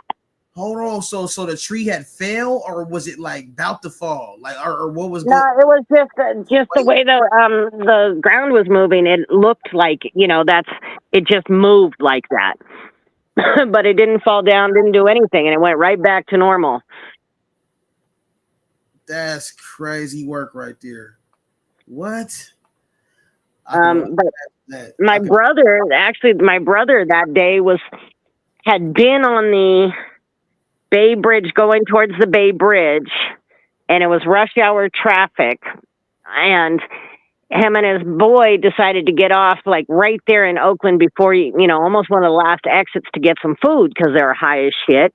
Ooh. And luckily he did, because he would have been in like right where the whole fucking thing collapsed and all those people died in their cars. Right. Damn, man. So how? Oh yeah, because I swear I don't remember where exactly what it was. I think it was like an ESPN documentary, but they were talking about that damn earthquake, and it was in San Francisco or some shit like that, or somewhere in the Bay. And that shit was crazy. They were talking about how, like, there was a person who actually died on the bridge or whatever, and they were like, they said that they hunt the bridge now or some shit like that. Okay, so here's how now the overpass is going to the bridge, or what collapsed and a lot of people died on. The only idiot that died on the Bay Bridge was the lady, and I get it. I do understand to an extent. Like, she was over in Oakland and her kids were in San Francisco. So she was trying to get back to them. So she tried to jump the part that had fallen. And that's how she ended up dying. Oh. She tried to jump it with her car and didn't go so well for her. And that's how she died. But that was the only death on the bridge. And I hadn't heard she was haunting it, because you don't get to haunt the bridge because you were stupid. Right. Yeah. Right. That's crazy work right there, bro. Well, good thing he was all right. You know what I'm saying? Like, was you scared? Mm-mm. Because again, you don't know they're coming. It was just kind of like, oh shit, an earthquake. I mean, growing up, we had a lot of them out there. We were all right on a fault line, so we felt them all the time. What was your first like to get under something, or what? Or was you? No, I mean, I was in a car. I was in a 1968 Cadillac, and the biggest boat you have. So if anything's going to hit it, it's going to hit it. At that point, the only thing that could have fallen on me was the trees. And if it's my time to go, that would be when I would say it was my time to go. Big ass gangster Cadillac using one of them 4-door yeah. Big Daddy caddies. Yes. Oh man. It was actually it had been my grandfather's car when my grandma passed. It went to my stepdad, and then he sold it to this lady's boyfriend. It better not be white. Don't tell me it was white. What? It was definitely white with the green top. How did I fucking know it was fucking white? How did I know it was a white caddy? Oh my God. One of those big ass boats that, indestructible, but they somehow managed to wreck it and kill that car. That's crazy, because you know what else? Hey, not my ex, but like a couple exes down, my girlfriend, she had a caddy, and she had a white caddy too, a big white caddy, and she wrecked that motherfucker. And she would get drunk and shit, but she be faded and shit. But somehow her and her girlfriends, they be doing their makeup and shit, being loud, talking and shit while they driving and shit. And somehow she wasn't paying attention and ran into not the overpass, but like the little medium in between the fucking that splits the roads. Mm-hmm. Yeah, her ass hit that bitch dead on, man. She lucky she didn't motherfucking die, but she was so fucking drunk. They said like because she was so drunk, her fucking body was nimble. Otherwise, it could have snapped her neck. You know what I'm saying? Because of the impact or whatever. And so The she impact. felt like, oh well, shit. Good thing I was drunk. I was like, yeah, but you're missing the point. Yo ass. If you hadn't been drunk, you wouldn't have wrecked to begin with. Right. You know what I'm saying? So yeah. Something about y'all chicks with caddies though. The caddy, and then my grandma had that we drove for the longest time was the Oldsmobile, the Cutlass 60. I think it was also a 68. So we got that car too. So I was all stoked. Now I wish I had those cars. Right. Now I wish I had those cars big time. I mean, shit, man. Nowadays, man, it's like everything that brings back them, like anything that brings back that nostalgia is good to have, man. It's like everything is fucking lame and bland now. You know what I'm saying? It's like nothing has that flavor like it used to. And I feel like why I've always liked the Dodges is because Dodges kept an edge. Like their cuts are different on their cars than most other cars. Yes, they are. That's why I like. Yeah. Yeah. But all right, sweetheart, I'm getting off here and I'm gonna wind down with coloring for a little while and then go to sleep. Well, for sure, I appreciate you. You know what I'm saying? Sweet dreams and all that good shit. And I'll talk to you soon. Yes, sir. Yes, sir. Yes, sir. And now, wait, hold on. I gotta go back in and send. I'll do that tomorrow. Go next time you're live. I'll send a gift because now you can get gifts. Right. That's what I'm saying. Yeah. So like, yeah. We'll work that out. You know what I'm saying? And whatever, just send me whatever you want to work with, and then I'll send you back something right for it. Like I'll get you. I'll take care of you. Just know that. Yeah. No. I'll send you tomorrow. I'll send you some money. Okay. All right. Thank you, sir. Thank you, sir. Good night. And when Six comes back, tell her I send my love. All right, for sure. All right. All right.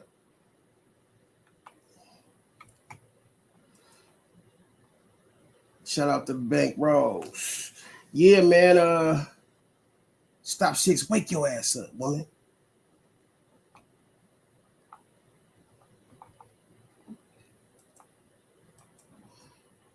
Correct.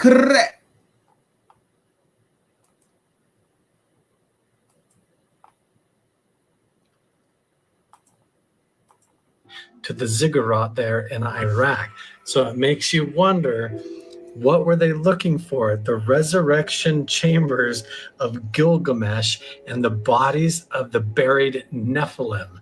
So here are soldiers in Iraq going in to the ziggurat in Iraq, and you have to wonder what was really buried underneath the Tower of Babel. And is this actually what the Tower of Babel actually was? And when you look at the history of it, Saddam Hussein's forces were there for a long time, and then the U.S. military took over in 2003, and now there's even an Air Force base outside of there. My only question would be, if God destroyed it, y'all don't think he would have destroyed all of it? Like, why would he leave some of it? That's my only question. I have to question it. I'm not saying this is wrong. I'm not saying he's not telling the truth. I just have to question that before I can fully agree. What's your thoughts, man? Really a villain, 100%. Because Nikki's not even the villain. Nikki definitely isn't the villain at all. She is the victim of this entire movie. If we're being real, like, if anyone's gonna be the villain, and it sucks to say this, it's Bear. It's Bear. And he doesn't start off as the villain though. He doesn't. That was when he makes the wish, Yeah. he doesn't even think it's real. He's like, dude, whatever. You know what I'm saying? He really becomes the villain in the moment when Nikki is sleeping, and it's the real Nikki talking to him. Yeah. Telling him, put me out my misery. Yeah. And he tells her, what's so wrong with being in love with me? That's when I knew. I said, that's when I knew. You're just as crazy as this person that Literally. Nikki became, bro. And that exact moment, I lost all sympathy for Bear. I lost all respect for Bear. Because I'm gonna be honest. Can I tell you the truth? I already started feeling a little weird about him when he was smacking. First scene when they showed them how in the beginning they kind of portrayed him a little bit like, you know, Nikki was trying to be hella on him and stuff, and he was like, Nikki, what are you doing? You know, he was turning her head while they're watching. Yeah, right. Like that, and it had like that montage where they're like happy together. That's what I mean. It felt a little bit like coming of age. It felt real, and then it starts to get weird. Real fast when it shows how deeply in love she is with him, and it's not even her. What movie is that?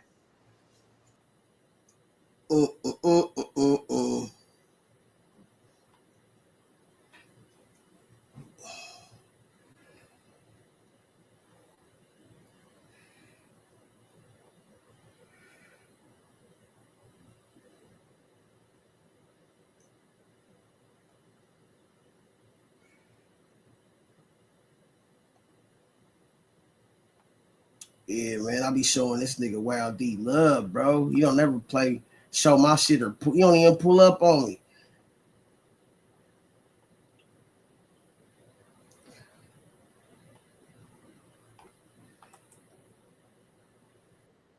Here I'm talking, they can't fuck with us, and that's straight facts. Only reason why I popping, cause Uptown popping, and that shit was real wet. Make it bad for you niggas when you come to party, tell them boys don't come back. When the drought came, I finessed a whole lot of city with that Ajax. Any uptown street, we trapped it out. Dope slamming junkies till they tapping out. I'm on pimpin' serving, that's the back route. I ain't played sports, I had a crack house. Yeah, speaking on 7 Hills, I'm the logo. Monk and probably middleman of promo. They love me in the city like I'm Ojo. Street nigga, baby, hold the photos. Tell them boys don't come back. When the drought came, I finessed a whole lot of city news with that Ajax. Dope slamming junkies till they tapping out. I'm on pimpin' serving, that's the back route. I ain't played sports, I had a crack house. Yeah, speaking on 7 Hills, I'm the logo. Monk and probably middleman of promo. Hey, that nigga understand how to get in moments in the songs too, bro. Like that's some shit, nigga. You gotta pay attention to understand. Like when you make a motherfucking moment for the people that's listening to the track to actually vibe with it, like that's some shit you gotta learn from, like actually like making tracks and shit. That ain't some shit that you just, yeah, man. But like just that little pause right there, that that's something that the motherfucking people that's singing along or the people that's vibing with your shit can get into. You know what I'm saying? I always try to do that shit too, like incorporate a moment where people can like, nigga, oh shit, I rock with that. You see how the niggas around this shit is kind of feeling that shit? Motherfuckers can feel it when you feel it, you know what I'm saying? But that nigga said, I'm the logo. You can't say that type shit if you ain't about that. Nigga, like, nigga, hey, bro, but like, you know, obviously, nigga, he used to get it in Ohio. Like them niggas in Ohio say. That nigga Cameron had a track, nigga, I used to get it in Ohio. Them Ohio niggas get it in. Can't fuck with us, and that's straight facts. Only reason why it's popping, cause Uptown popping, and that shit was real wet. Make it bad for you niggas when you come to party, tell them boys don't come back. When the drought came, I finessed a whole lot of city niggas with that Ajax. That nigga said finessed a whole lot of niggas with that Ajax. Wow, D, you was getting over, nigga. Uptown street, we trapped it out. Dope slamming junkies till they tapping out. I'm on pimpin' serving, that's the back route. I ain't played sports, I had a crack house. Yeah, speaking on 7 Hills, I'm the logo. Monk and probably middleman of promo. They love me in the city like I'm Ojo. Street nigga, baby, hold the photos. Tell them boys don't come back. When the drought came, I finessed a whole lot of city news with that Ajax. Dope slamming junkies till they tapping out. I'm on pimpin' serving, that's the back route. I ain't played sports, I had a crack house. Yeah, speaking on 7 Hills, I'm the logo. Look for the middleman of promo. They love me in the city like I'm Ojo. Street nigga, baby, hold the photos. See, yeah, man. I ain't no weird ass nigga like that. I'll play your shit, nigga. If you got some shit, nigga, I'm gonna rock it. Got the whole truth, man. Gucci Man was never robbed. Gucci Man steals off on somebody with Pooh Shiesty. Shiesty never wanted this shit to happen. Somebody asked something about that car situation. Shiesty never wanted this shit to happen. He stood neutral, trying to help everything. But Gucci Man swing for boom, jury falls off. Gucci Man was never robbed. never rob. Fight and break up. Fight over with. Right.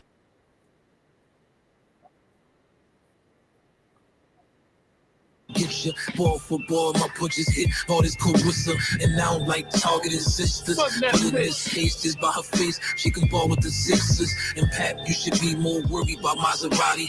This style you playing, you going out kamikaze. For Buck growing up, it was probably traumatizing to the point he like grown ass men the side of Mozzie. Thinking that you fucking with banks, you never could before you step in the banks. Make sure that your credit's good. Just cause you step through the hood, don't mean you respect it. It just mean that you a broke motherfucker accepted. Let's just rap about it, cause me know your whole rap career was a joke. Niggas just laugh about it. Ain't nobody scared of your bitch ass career. I just don't wanna get bit with them big ass veneers. Your teeth don't fit in your mouth right for running your lips. This what you get, this for chasing his clout like. Same niggas dying for a feature. Man, that nigga lying through his teeth, calling Queen Latifah. I address every one of y'all like Easter. To every one of y'all when the track get ethered. Of these things come in to their reality, whether they like it or not. Those of us in the truth community say we don't understand why people can't conceptualize such simple things. This is simple information. Oh, fucking genius. For real. Fit for genius. You think Banks was going to sit back and watch his brother get jumped? Or niggas attempt to jump his brother? This ain't no motherfucking group. This is a family. They're aggressively pursuing this goal right now. Anyone could theoretically be a philosopher and say, well, I don't believe this and it makes me scared and it makes me feel unsafe. But hypothetically, theoretically, maybe perhaps just in case. Connect the dots, okay? Now at this point is called disclosure. Means who govern you, it's governed by a force that we are not going to talk about today, which type of force is and what they are.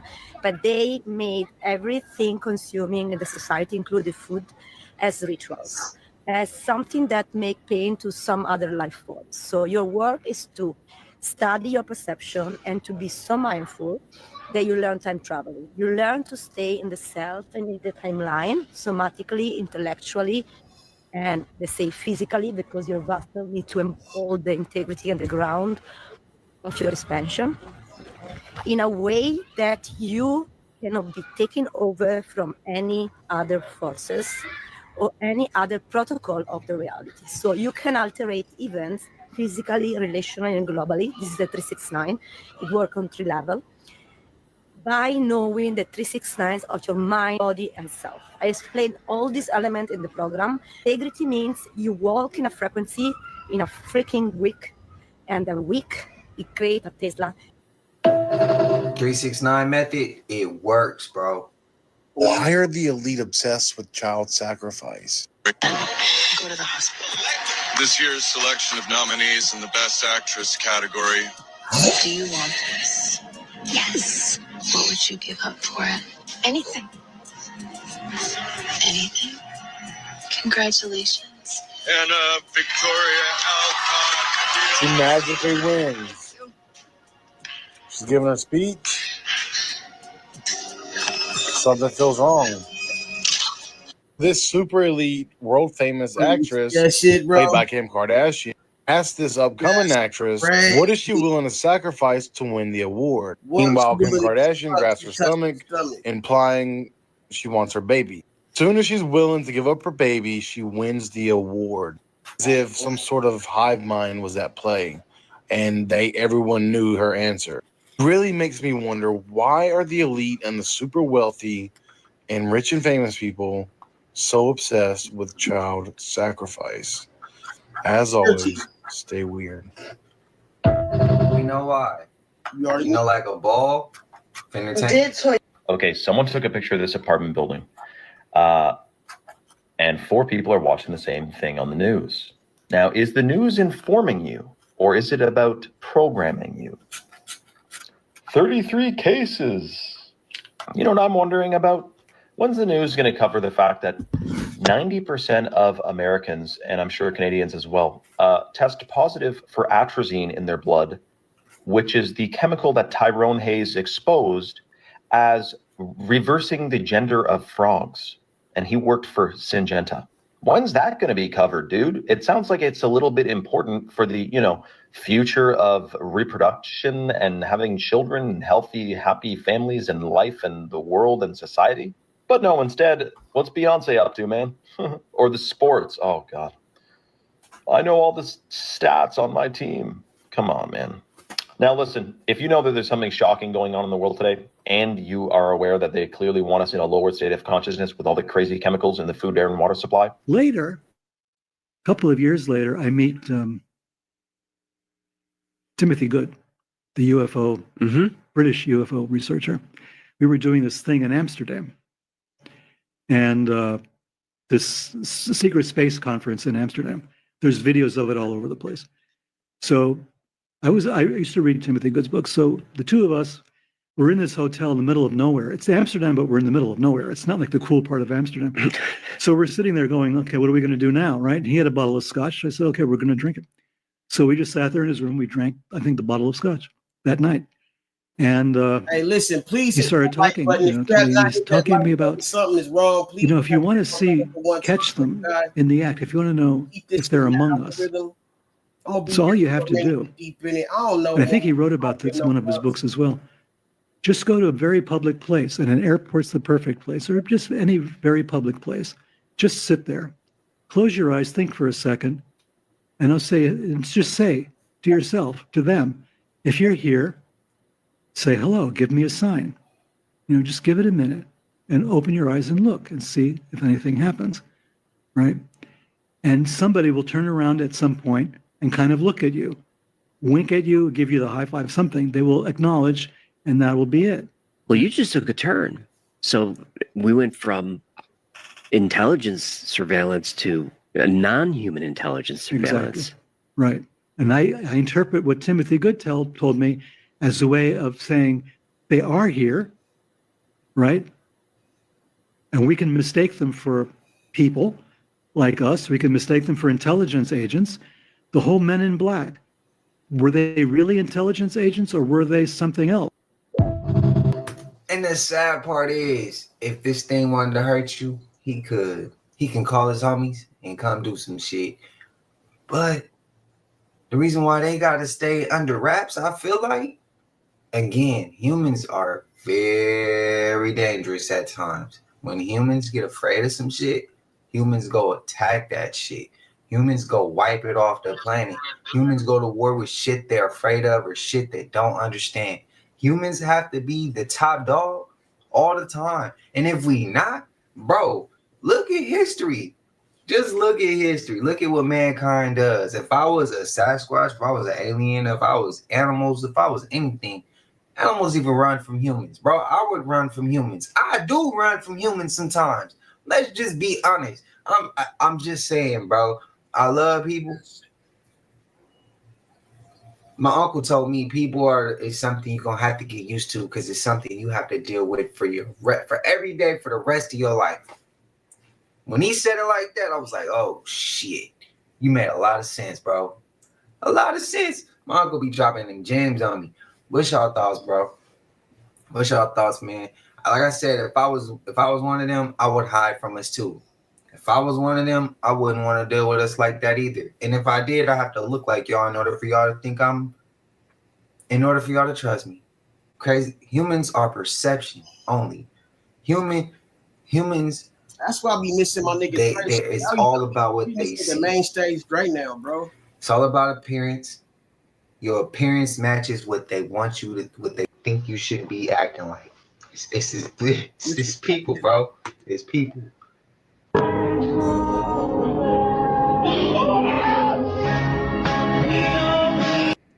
Stay fly. You know what I'm saying? They had their misses come out and all that. Did a good show. And what do you know? Yeah, we're going to get straight to it, man. I'm trying to low-key walk it down. Should I walk it down? Itself. And he did a corny-ass bird. Y'all women better be careful. If you don't want to be getting attacked by a bird on a panel, come to main stage, Dre.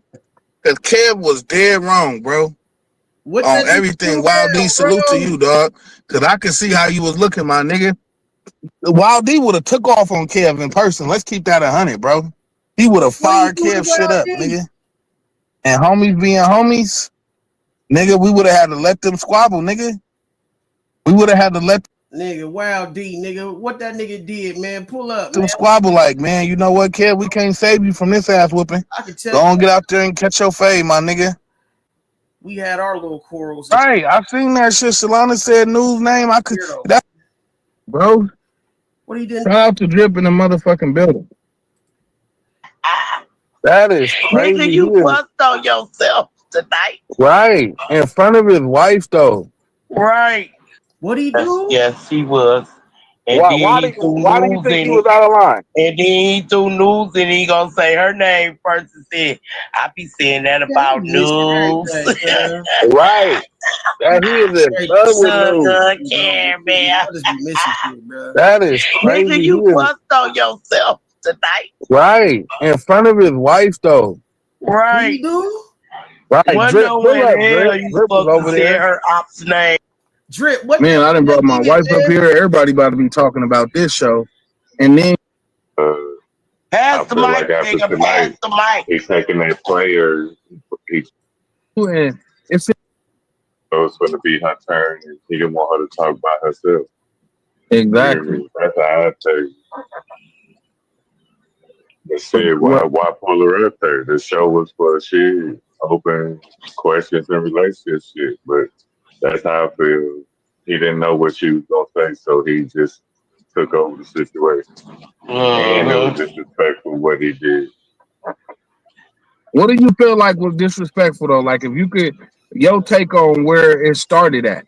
Because even with the little joke, like having the girls out, like I'm not gonna even lie. Like when he first said that, I caught what he was saying, but it seemed like when everybody else caught on to it, and it seemed like Belle got real uncomfortable when she like, wait, this nigga talking about, I be missing shit. you know, he started talking about her titties. It's like, Who is this girl? Yeah, that's when it started. But even before then, you know what I'm saying? He was talking like he's trying to impress the motherfucker. Who you trying to impress? You know what I'm saying? right. You're not being yourself. And that's gonna be my question tonight. I think that player feeling is stuck in it. Man, you know what I'm saying? Man, what happened, man? When Niggas those don't motherfuckers be the same for a while, they come back the same way. always late to the shit, man. And then tried to clear it up and they couldn't come clear it up. And then you want to have the nerve to say, cause I be saying that with news. Make you think back Out here getting to the money, man. I'm gonna bring it up now, bring it up tomorrow. You're now content, Bird. You took it too far. What do you do? What the fuck did this nigga do? He was doing it for the internet to see what he can do on the internet to get away with without getting Right, he slapped in the was back of the looking. head. Right, Kev was seeing what he could get what he can get away with, my nigga, and that's why, like I said, I salute YB for that shit, nigga. Let that nigga know from the gate, nigga. Like, hold on, we not getting down like that. Oh, well, he done, man, what? On me, I would have. What You happened? can fuck around and get yourself hurt nowadays, testing the waters with nigga 2-piece bikini. Nobody would have. Kev, you gotta explain how you done disrespected this man's wife. Why they saying you disrespected this man's wife, bro? Kev, get down like that. What? What? This shit sound crazy to me, bro. Shit, how many you think gonna make him content by in the morning? How many what? How many people you think gonna make his fuck up content by in the morning? See, no, a lot of people rock with Kev, you know, and Kev be snatching wrenches and shit, so they don't be when they wrench cook. like a man. But you know me, I'm gonna speak my mind, so The nigga be taking no telling. nothing. I don't even know why he took my wrench last time. Bruh, I don't know. And I really don't even care that much. But it's like, bro, like you being petty, bro. Like, come on, bro. I ain't never took this nigga wrench, bro. Why would I do that? Like, bro, like stop being fucking petty, bro. Like, you're a grown-ass man. We grown-ass men, bro. Like, but then this is crazy though, hearing that somebody saying you disrespect, because that's a whole nother ball game. Like, that is because you taking people to bird court and shit, that's always been kid. But nigga, why the fuck is you why they saying you disrespected his wife, Wild D wife, bro? I gotta But go I know watch long. the end I know before I can longest. speak on I it. know. I know wrong is wrong. Yeah, that's what I was gonna do. I should have played my StreamYard so I could have played that shit back. But yeah, that nigga was wrong for that shit, bro. Cause I feel like nobody would have crossed the line, nigga. I feel like Kev's wife could have hit the panel in a bathing suit, nigga, 2-piece bikini. Nobody would have crossed the line, and that's what I said. That's why I only give respect when a motherfucker give me respect as well. Because once you get disrespectful with me, I'm gonna get disrespectful with you. Then after, like I said, the age that Let me Kev is ask you at, this, Dre. the When I the left, age that when I Kev left, is his at, wife he was knew at better. the That's right. Dre always Feel like he knew better, but he felt like, let me test the hey, waters. bro. And it's like, you can fuck around and get yourself hurt nowadays testing the waters with motherfuckers. Like, nigga, don't play So with me you like think he that, was nigga. doing it for the internet to see what he can do on the internet and get away with without getting Right, slapped he in the was back of looking. the head? Right, Kev was seeing what he could what he can get away with, my nigga. Never had to worry about And that's doing why, weird shit. like I said, I salute YB for that shit, nigga. Let that nigga know from the gate, nigga. Like, hold on, we not getting down like that. Bro, that's the way it's supposed to be, bro. You know what I'm saying? And On me, I would have did the same shit. Like, nigga, don't play with me like that, nigga. This, like he said, this is mine right here, nigga. Like, what is we doing? I'm not coming at your wife, nigga. with them, that shit. YB could have been like, wait, bro. Like, you know what I'm saying? When niggas really want to play and you ain't even on that type of time, it's like, nigga, why you playing with me, bro? Like, do you feel like that this is an easy win? Do you feel like this is like the thing to do? Because honestly, that don't make you. Honestly, I'm the type of nigga. I feel like I respect the nigga that go smash the bully. I respect the nigga that go take off on the biggest and the baddest nigga. Why you trying to take off on a nigga that ain't taking off on nobody? Like, these niggas do weird shit and then think that's gonna get them some points. Like, nah, bro, like, go after niggas that's actually on that type of time. You see what I'm saying? Like, I don't understand that. Like, nigga, going after or fucking with niggas that's not even on that type of time is like you trying to get an easy win. And I'm not saying nigga no, but I'm just saying that like in a broad scale. You know what I'm saying? These niggas, man, you know what I'm saying, is so fucking like exasperated, or you know what I'm saying, they're fucked on they're mind fucked over this clout shit that really ain't shit. Like, bro, like I can't explain to you, bro. Like, Dre understands. Like, me and Dre, we've both had like 200-300 in the chat before. We know what that feels like. We've had, like, it's nothing. It's no big deal. Like, so when it's not like that, it's still cool because we know where we stand. We know who we are. But some people let that shit go to their head and they can never motherfucking come back down to earth from that shit. I feel like, nigga, come back to reality, bro. And if you can't, just admit that you lost in the sauce. It's all good. But man, it's like a lot of shit that happens on these YouTube streets that it's like niggas be really doing a lot, bro. And it's really not for nothing more than, okay, what? A couple of, you know, subscribers, a couple of, you know, I don't know what is the whole shit for? Because at the end of the day, we all supposed to be winning. We can all be on this level, but I just don't understand what the motive be. Because, like, damn, nigga, like all this merch, all this shit that I got, I sell to other people, not the people I fuck with on here, but the people. It's like, why do you get less support from the people that you actually been around fucking with than you do from strangers? Like, that shit's crazy to me, bro. Like, we need to change that shit, or not we, so to speak, but motherfuckers that's on that type of time.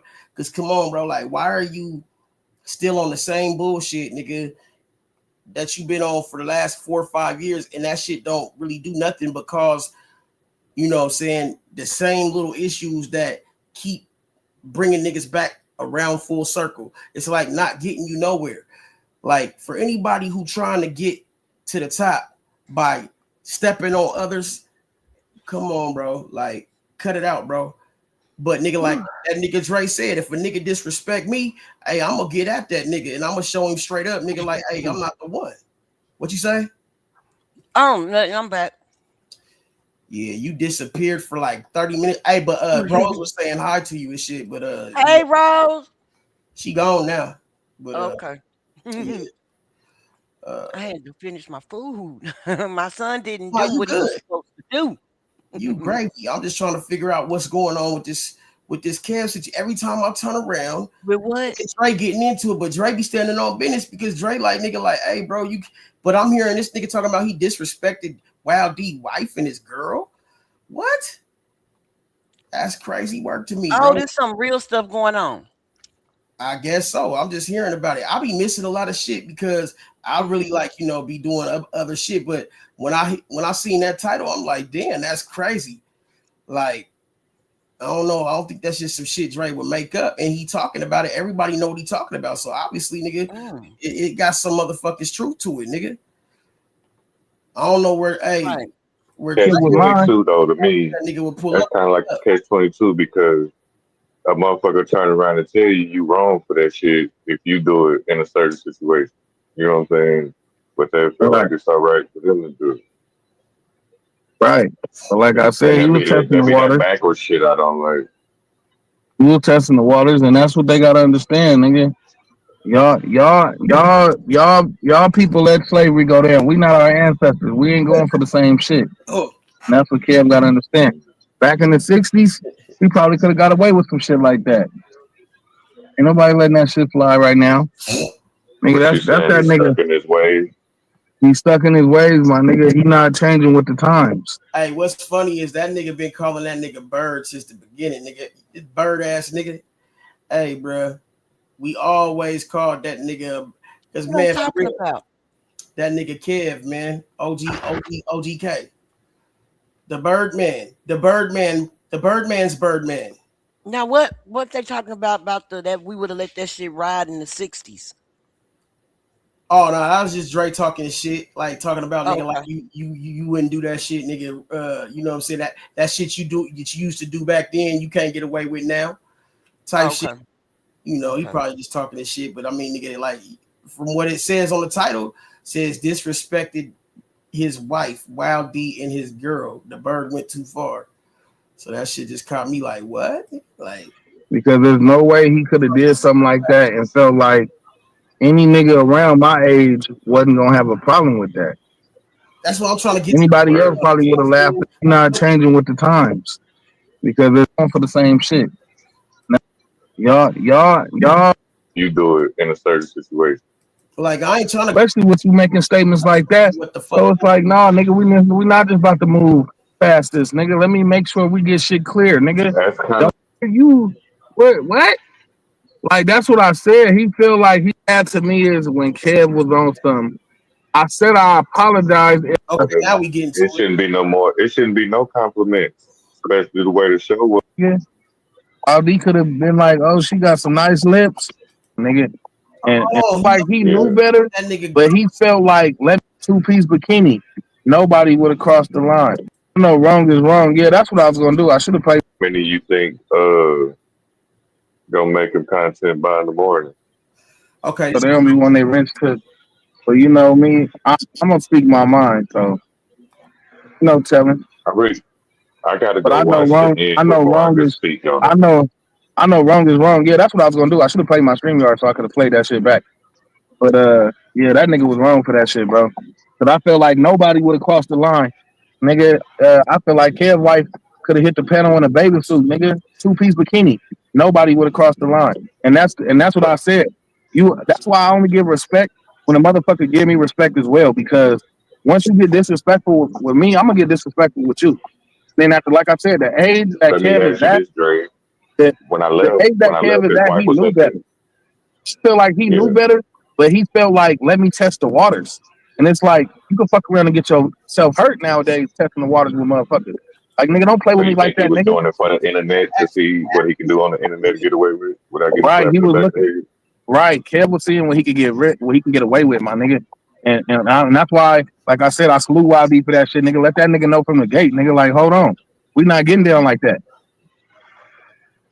Yeah, nigga. On me, I would have did the same shit. Like, nigga, don't play with me like that, nigga. This, like you said, this is mine right here, nigga. Like, what is we doing? I'm not coming at your wife, nigga. RD could have been like, oh, she got some nice lips. You know, them lips, I know she put in work with her. You know, he could have got real disrespectful. Yeah, and that's all disrespectful. Yeah. It shouldn't Exactly. be That's no why. more than it shouldn't be no more. It shouldn't be no compliments, especially the way the show was. It's just nigga, how you doing? Speak to Hey, him and and then shit. what made it bad to me is when Kev was on something. I said I apologize. It'll never happen again. You shouldn't even bring it up no more. Let's move on. Hold on, my nigga. You what? Like that's what I said. He feel like he just some nigga like that. Like what you mean, nigga? First of all, And I'd be like, I don't give out my social over the phone or whatever. And then be like, or I'd be like, oh, let me call you back. And then if they're a scammer or whatever, they say, no, you need to give me your information now. No, let me call you back. listen. Bottom of this shit. What the fuck? Let me eat this, nigga. Shut up. I don't need. Bro, as soon as goddamn people start coming in, nigga, partner, it starts getting hell. It's all chaos, nigga. You know what I'm saying? So I don't know why people talking about all of a sudden like, nah, nigga, you gotta come to the light, nigga, because it's dark, motherfucker. Tripping. Yeah, that's true. That's true. You know what I'm saying? Like, it's dark, nigga. Dark is peace. We supposed to be peaceful. You know what I'm saying? That's why right now it's hella peaceful. Dingy, fast talking ass man. I don't hear shit around me, even in my house. You know what I'm saying? So it's quiet. You know what I'm saying? Yeah. As soon as that sun breaks, it's like noise breaks automatically. Like the sound of everything, like life. You know what I'm saying?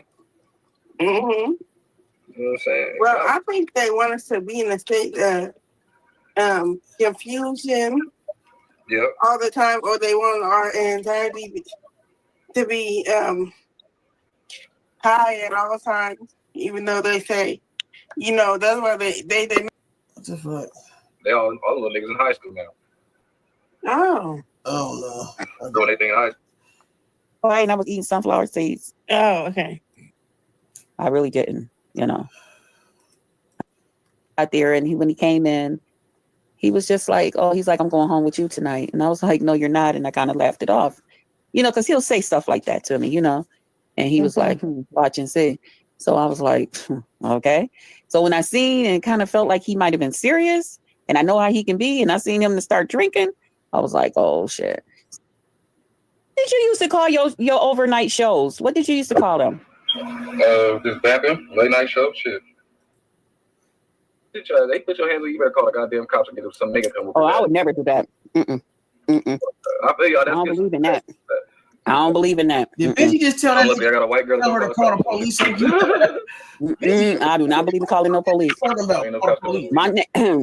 My neighbor called the police on the first guy I was. Benji, did you just try to get her to call the police on? See this? I don't know what the fuck going on, but that was maybe I heard that wrong. I don't know what the fuck going on, but that's what that sounded like. She was like, "I'm tired of hearing y'all down here." Set bitch out one time.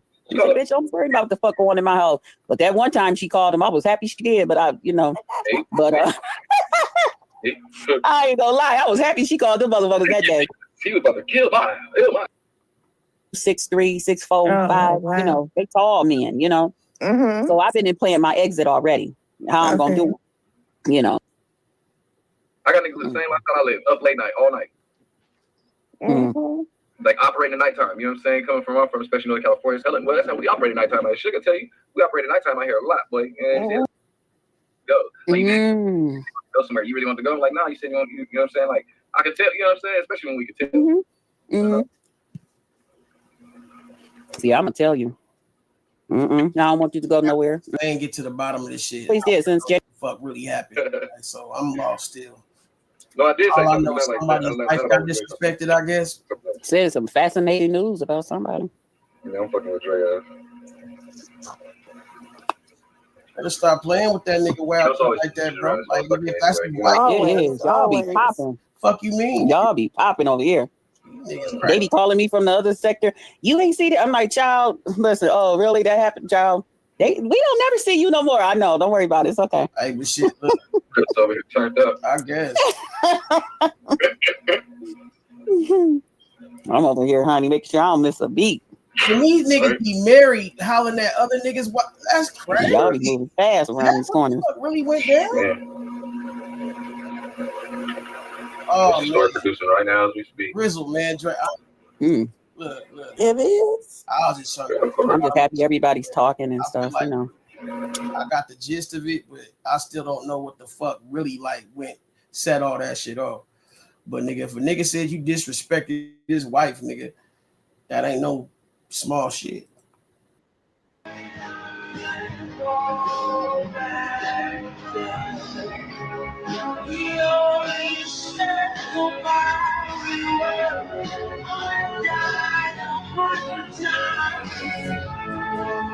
Would you know if I was the Thing? Now, a little bit of information about the Thing is that it takes all my memories. Probably not. Because I was also thinking about it in the doppelganger way, like the Mandela catalog, the alternates. With that, I'll be able to tell. How would you be able to tell? They don't know your memories; they just look like you. Maybe they know like your mannerisms because maybe like they study you, but there had to be something subtle that you do that I'm like, wait, well, why the fuck did he do that?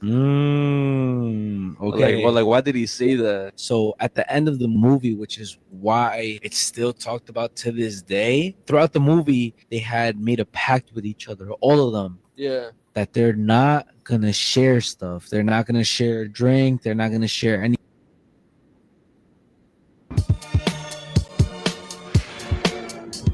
Def Jam. Rough Riders. My nigga TP, creep with me. Why is it every move I make turned out to be a bad one? Where's my guardian angel? Need one? Wish I had one. I'm right here, shorty, and I'ma hold you down. You tryna fuck all these bitches? I'ma show you how. But who? Name D like you, but my friends call me Damien, and I'ma put you into something about this game here. You will need to take it there, and you'll be the hottest nigga ever living. That's a given? You'll see. That's what I've been wanting all my life. Thinking about my little man, so I call my wife. Yo, your dad's about to make it happen. What you mean, my nigga? I'm about to make it rapping. Today I met this cat. He said his name was Damien. He thinks that we're a lot alike and wants to be my friend. You mean like Chucky? Yeah, just like Chucky. Dada looks like we both lucky. Yeah, the snake, the rat, the cat, the dog. How you gonna see him if you living in the fog? The snake, the rat, the cat, the dog. How you gonna see him if you living in the fog? The snake, the rat, the cat, the dog. How you gonna see him if you living in the fog? The snake, the rat, the cat, the dog. How you gonna see him if you living in the fog? Hey, yo, D. What up, D? You just smooth, nigga. I seen you, but nobody knew who pulled the trigger. Yeah, you know, it's always over dough. You sure? I could've swore it was over a hoe. Nah, that ain't my style. Nigga, you stay frontin', but you still my man. I ain't gonna say nothing. That's the weed. Go ahead, smoke it. What? Go ahead, drink it. Word? Go ahead and fuck shorty. You know I can keep a secret. Right. I'm about to have you driving. Probably a Benz, but we gotta stay friends. Blood out, blood in. Sounds good to me. Fuck it. What I got to lose? Nothing I can think of. Any nigga would choose. Got me pushing the whip, taking trips across seas. Pocket state laced. Nigga, I flush G's. With that nigga, I will bleed. Give him my right hand. Now that I think about it, yo, that's my man. The snake, the rat, the cat, the dog. How you gonna see him if you living in the fog? The snake, the rat, the cat, the dog. How you gonna see him if you living in the fog? The snake, the rat, the cat, the dog. How you gonna see him if you living in the fog? The snake, the rat, the cat, the dog. How you gonna see him if you living in the fog? You like how everything is going? You like what I gave you? Yeah. You know if you was going down, I'd be the one to save you. True. But yo, I need a favor. These cats across town hate me. Plus their behavior hasn't been too good lately. What? Anything for you, dog. Where them niggas at? 38th and Broadway. Alright, let me get the gat. Run up on them strapped. Bust off caps and 4 niggas. Lay low for about a month and kill 2 old niggas. Now I'm ready to chill, but you still want me to kill. Forget what I did for you, dog. Come on, keep it real. Alright, fuck it. I'ma do it. Who is it this time? Hey, yo, remember that kid Sean used to be with in 89? Nah, that's my man. I thought I was your man. But yo, that's my nigga. Hey, who's your biggest fan? You could do it, or give me your right hand. That's what you said. I see now, ain't nothing but trouble ahead. The snake, the rat, the cat, the dog. How you gonna see him if you living in the fog? The snake, the rat, the cat, the dog. How you gonna see him if you living in the fog? The snake, the rat, the cat, the dog. How you gonna see him if you living in the fog? The snake, the rat, the cat, the dog. How you gonna see him if you living in the fog? In the fog, the fog, living in the fog. How you gonna see him if you living in the fog? Living in the fog. The snake, the rat, the cat, the dog. To be continued, motherfuckers.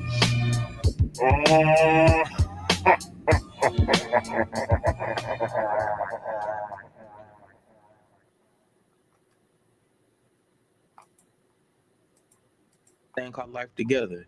Let's get it. People are suffering miserably. And the more we can enhance that discord and weaken the regime, not only in the world global economy, which they're holding all hostage to, the more everybody comes to realize this. He can't even hold his stuff. Look at that shit, bro. This nigga can't even hold his form. I told you, man. I keep telling y'all, nigga, the veil is fucking thinning. They cannot hide no more, bro. Niggas think I'm bullshitting when I'm telling you this. You will notice, bro, these motherfuckers are shape-shifting right in front of you, bro. You have to pay attention. You have to have a diligent mind, bro. And you have to, for one, nigga, stop fucking clogging up your pineal gland with all that bullshit, fluoride, and all that fuck shit that you've been taking in your system. And you'll be able to see these things, bro. It's called the motherfucking eye of, man, I ain't even gonna get into it. Because they'll think that's some other shit. But all it is motherfucking using your discernment, man. And nigga, these motherfuckers have been this way, bro. We just starting to see the fucking outer crust coming off, nigga. You motherfuckers been this way, bro. This is all about the IRG run that not only hands over the nuclear material, bro. He cannot hold form. Look at this nigga shit, bro. Now, stops removed. Own conclusions. What that look like right there. You know what I'm saying? But quits exporting the Islamic revolution. You can ask the flowers. Like, bro, like you can't even make this shit up, bro. Who the fuck is Cuz, bro? Bruh, you cannot make this shit up, my nigga. Do you see this shit, bro? Look at the neck, man.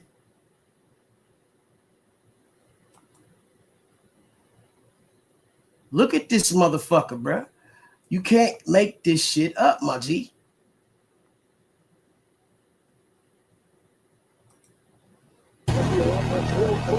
I sit for hours. Whole shit coming up apart. Telling all the bluebirds. Like, your mask, it's not masking, nigga. The fuck wrong with Cuz? And you gonna start seeing a lot more of these weirdos. I didn't know. You see that shit? This is what I mean. You watching that shit, you didn't even notice that, huh? I wasn't paying attention. See, that's what I'll be trying to tell you. You gotta pay attention, because when you're not paying attention, this is what the fuck is going on. And they expect earlier. Yeah, man. You see, that's what I'll be telling these niggas, bro. Y'all gotta like get your head out the Cheetos bag, pay attention. It's motherfucking real shit going on. And he gotta tell you, bro. Neck coming off. Look at that shit, man. Look at that shit, bro. Damn. And then it's like when you look closer, a little bit closer, you like, damn, I should have known that was a mask all along. Thank you. Look at you ain't lying. Come on, nigga. Oh my God. Look at this motherfucker. Look at this motherfucker, man. Look how Dre looking at that nigga. I'm trying to tell you, bro. Playing with it. Look at the way Dre looking at that nigga, man. I tell you, I don't know who they think they playing with out here, boy. I'll fucking freak you niggas out over here, bro. I'm telling you, nigga, I got some motherfucking masks, nigga, that I had niggas tripping the fuck out. You know what I'm saying? Like, but nigga, my face is my face. These niggas, man, you don't know what the fuck under they shit. God. Look how fast his mouth moving. Look at it moving. My nigga Dre, this nigga be looking at making the craziest faces, nigga, when you do this shit. Like, this nigga, that nigga look like he wanna cry.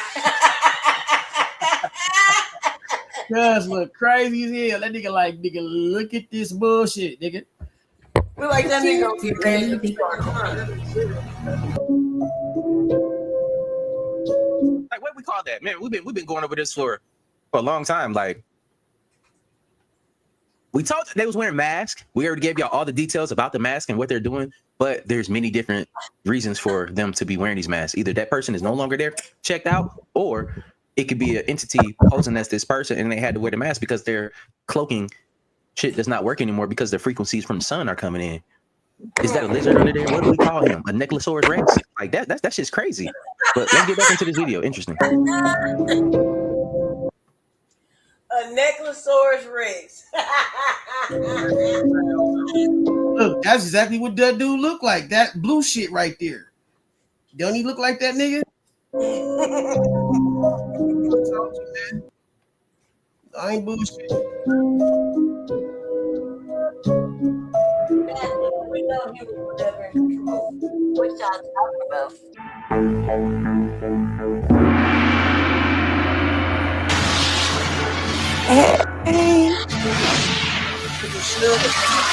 Hey. Translucent. What up though? What up though? Oh yeah, Hi, so my favorite people. yes, sir. Yes.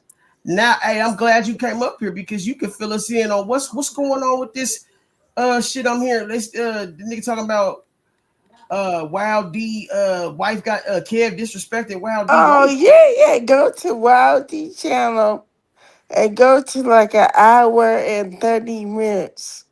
Hold on, real somewhere around there. I want to get to the bottom of this shit. I'm trying to figure out, is this shit true? What the fuck really happened? I knew Shug would know. She would know. Okay. Go to Wild D shit. It's on Wild D page. Right. Go to around an hour and 30 minutes, might be more. She said she knew the timestamp. I was trying to figure it out because I didn't want to watch the whole thing. So, Right. Okay, so is it the last one he did? The show? yeah, the relationships. Yeah, I It missed was that. whenever before Kev and his wife got off. So, Okay. Stay Mrs. Fly. I see Stay Fly up there with okay, you said hour and 30 minutes in, so this about somewhere around there. oh, okay. Here, OTK right here. I'll tell you exactly. Let me see. I'm looking. Because I was asleep. I just went back and looked at it. I just woke up a little while ago. I was like, what? Okay. Let me go back. Kev was wrong for that. Man. The Kev that be on your panel, Trama? Go when your kids is already established. I can't answer that, but I can't answer. You can stop right there. I never. I got more time in fucking with women that got kids than y'all do because I'm older. Only because I'm older. All right? I got more time in messing with women that got kids than y'all. Hey, can you hear me? Hey, y'all. Hey, OGK. Yes, sir. Answer that because I never been through that situation, so I don't know. I got an answer for it being a guy, but I can't answer that one, Bill, because I never been through it. So I want to throw myself in something I never been in. So I can't. Okay, so hypothetically speaking, would you feel like you can take the void of that person? That person or the kids? You can tell Stay Fly a good nigga too, but he almost went off on that. Nigga, He did. Like, that person. What? Am I dealing with the woman and the kids? Yes. So if I'm the man in the life, yes, I do feel like I can take that void. But do I want to take that void?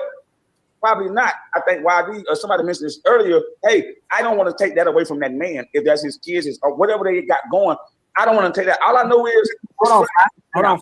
So I think it's right after this. Yeah, that's not his kid. But he's been okay. Go up a little. Okay. In it? Are you willing? Absolutely not. Yes. It's mine. Dropping it low. So, try that. Well, let me answer you, Phil. So let's say right now, I don't know who the fuck my baby mama dealing with. I don't like that baby mama word. I don't know who my child's mother dealing with. No, there you go, Fly. Get out the way. Let it land for America. Right? See, Listen, I right said here. they want to know what's on our mind. The crowd is we older, so the crowd is more relatable to Bill and Stay Fly. They more in Stay Mrs. Fly in Stay Fly's age bracket. So they're more relatable. Y'all are the super, but now, however, y'all got motherfuckers that y'all got to look at and make sure they checking boxes, dotting I's and crossing T's. So that's why I pulled up. I pulled up to make sure that technically, this is me, that y'all had a little people older than y'all. That if y'all was going to say some goofy shit, we was going to sit back and respond to it and tell America, no, that's not how it works. For the record, we ain't co-signing nothing y'all talking about. Let's go. I'm just saying. We're going to put some shit in perspective, though, to let America know that they on the right track. Mm-hmm. That's it. Hell yeah. Okay, You funny, bro. You funny. Yeah, ain't I funny though? Thank you. Fuck. Oh, fuck. This shit I do. This is what I do. I'm saying. I fucking got it, ball. I'm just saying. Some people. Bars is back, goddammit. Bars is back. Hey man, I don't know, look, man. So up in the chat, we got. I'm gonna order house We here now. At least I'm not trying to take over the conversation. I can take over the conversation, but I'm not trying to. For the record. It was how do you support or comfort one another when he or she is having a bad, stressful day, and does it work? Oh, okay. I see what they done going. I always work. You always work. I can answer that one. We always work since we made it. You have options. If you're asking me, you have options. First of all, you gotta have a vehicle to get the fuck out of there. Sometimes, right? If you ain't got no vehicle, right, we having a different conversation. You can't leave. That means you have to deal with it, right? You know what I'm saying? Because they will press the jack, and they'll what? Let me run this store out of blunts, and the nigga gone. An hour 45 minutes. He ain't even cool off. He's not trying to go through this, right? So there's some niggas that y'all have grown to love in the last 48 hours, right? But that we know don't have no vehicles. They might be going to buy one right now. Right? God bless them, right? Because we ain't there. I'm talking about you two niggas, right? Because y'all younger than me. So when I say we, I'm talking about y'all two. Y'all ain't there. You know what I'm saying? Yeah. Fly talking about nigga. Listen, if you're not dating better, see you niggas is starting. We have a different conversation. But listen, I'm not trying to steal the show, right? Let's get back answering the question. Let's get to this. We here to make sure for the record, right? That because they Fly and Wild D didn't know we was gonna pull up. So it was a God thing that y'all went live with this topic right here. Yeah. Because I could have been pulled up, but the setting wasn't there. Bell and Mrs. Fly wasn't there. I've been on here for forever. I mean, we've never done this. Yeah. Shit like they gonna talk about it. I promise you, they gonna talk about this. Every year, goddamn it. You know what I'm saying? Now come on with the questions though. I won't take over the show. I don't want to distract the show. And then I'm telling my wife, and I'm gonna land right here. If Bella's gonna bring her home girl, then my wife gonna bring her home girls too. What the fuck? Where Go ahead to think about that for a second. Let it catch up. Let America catch up. Let me know when American caught up. Yeah. I don't know what he meant. I don't know. This is okay, right? For the slow thing, right here. That means she got the cleavage out. You know what I'm saying? So Miss Fly got some chest. Pause. I'm not looking at it like that. And my wife got some homegirls too. So that's. Oh, he's trying to have a swingers party. Damn, I didn't want to have to break it down. This like niggas, man. What you say? You said what? The homegirls is when the female decides to show her cleavage. She got two home. There you go. Okay. Damn. I tried to just say it. I got on a hoodie. Hey, look. You know what, Kev? That brought me to a question. I'm starting with Bill. No, I'm talking about YD because. Hold on. Hey, that's crazy. One thing for sure, but why you even got to even mention? That's a good thing, bro. Oh, please. Oh, right now. Listen, bro. That was a good thing. I'm trying to sit back and take all of us to the same level. That was man, that wasn't it, bro. I will never address out of respect for you. That was so playful. I'm trying to include all of us in some humor. But that's what I do. But if I'll never address a player. I promise you. It was never disrespect. My wife right here, bro. That's what I'm saying. But that's what I'm saying. So why would you even like? You could have. See, that's what I'm saying. That's We're not- on different levels with this shit right here. Yeah. If you got to stop that, like it was bad intentions, then we on different levels. No, it's okay though. I do not want. Yeah, because I ain't gonna lie, OJ, because some things just ain't gotta be like some things, No, where you at? Where you at? But that's the humor is humor. Everybody's not ready for humor. Shout out to Dave Chappelle. Listen, I ain't gonna lie, OJ, that type of humor, bro, don't go for bail. You see what I'm saying? When you say some shit like that, I wouldn't think that every okay, you right, pass it. Pass it. I'm listening. Hold on. So listen, pass it. Right? I wouldn't think. Listen, bro. Come on, bro. Nah, nigga, you gotta listen. Listen, we 20 years apart. Listen while I talk. Technically, you hearing me from that shit. So I'm just, technically this, nigga. If you know your wife is on the panel, my nigga, or anything like that, or that's just even one thing. But nigga, if nigga even mentioning that, like my nigga, what is like some things ain't gotta be said, my nigga. You could have kept that in. If you want to be funny. That ain't the one to be funny on. I get the humor, keep the humor, but nigga, not that. Not even saying no or speaking no shit of that.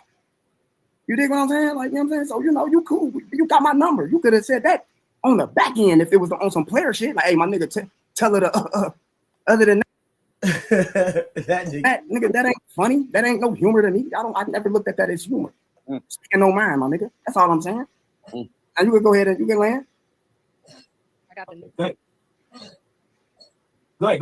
You got it. Listen, a motherfucker can only say, my bad, it wasn't no disrespect, and never say it again. If that doesn't solve the equation, then I don't know what else to say.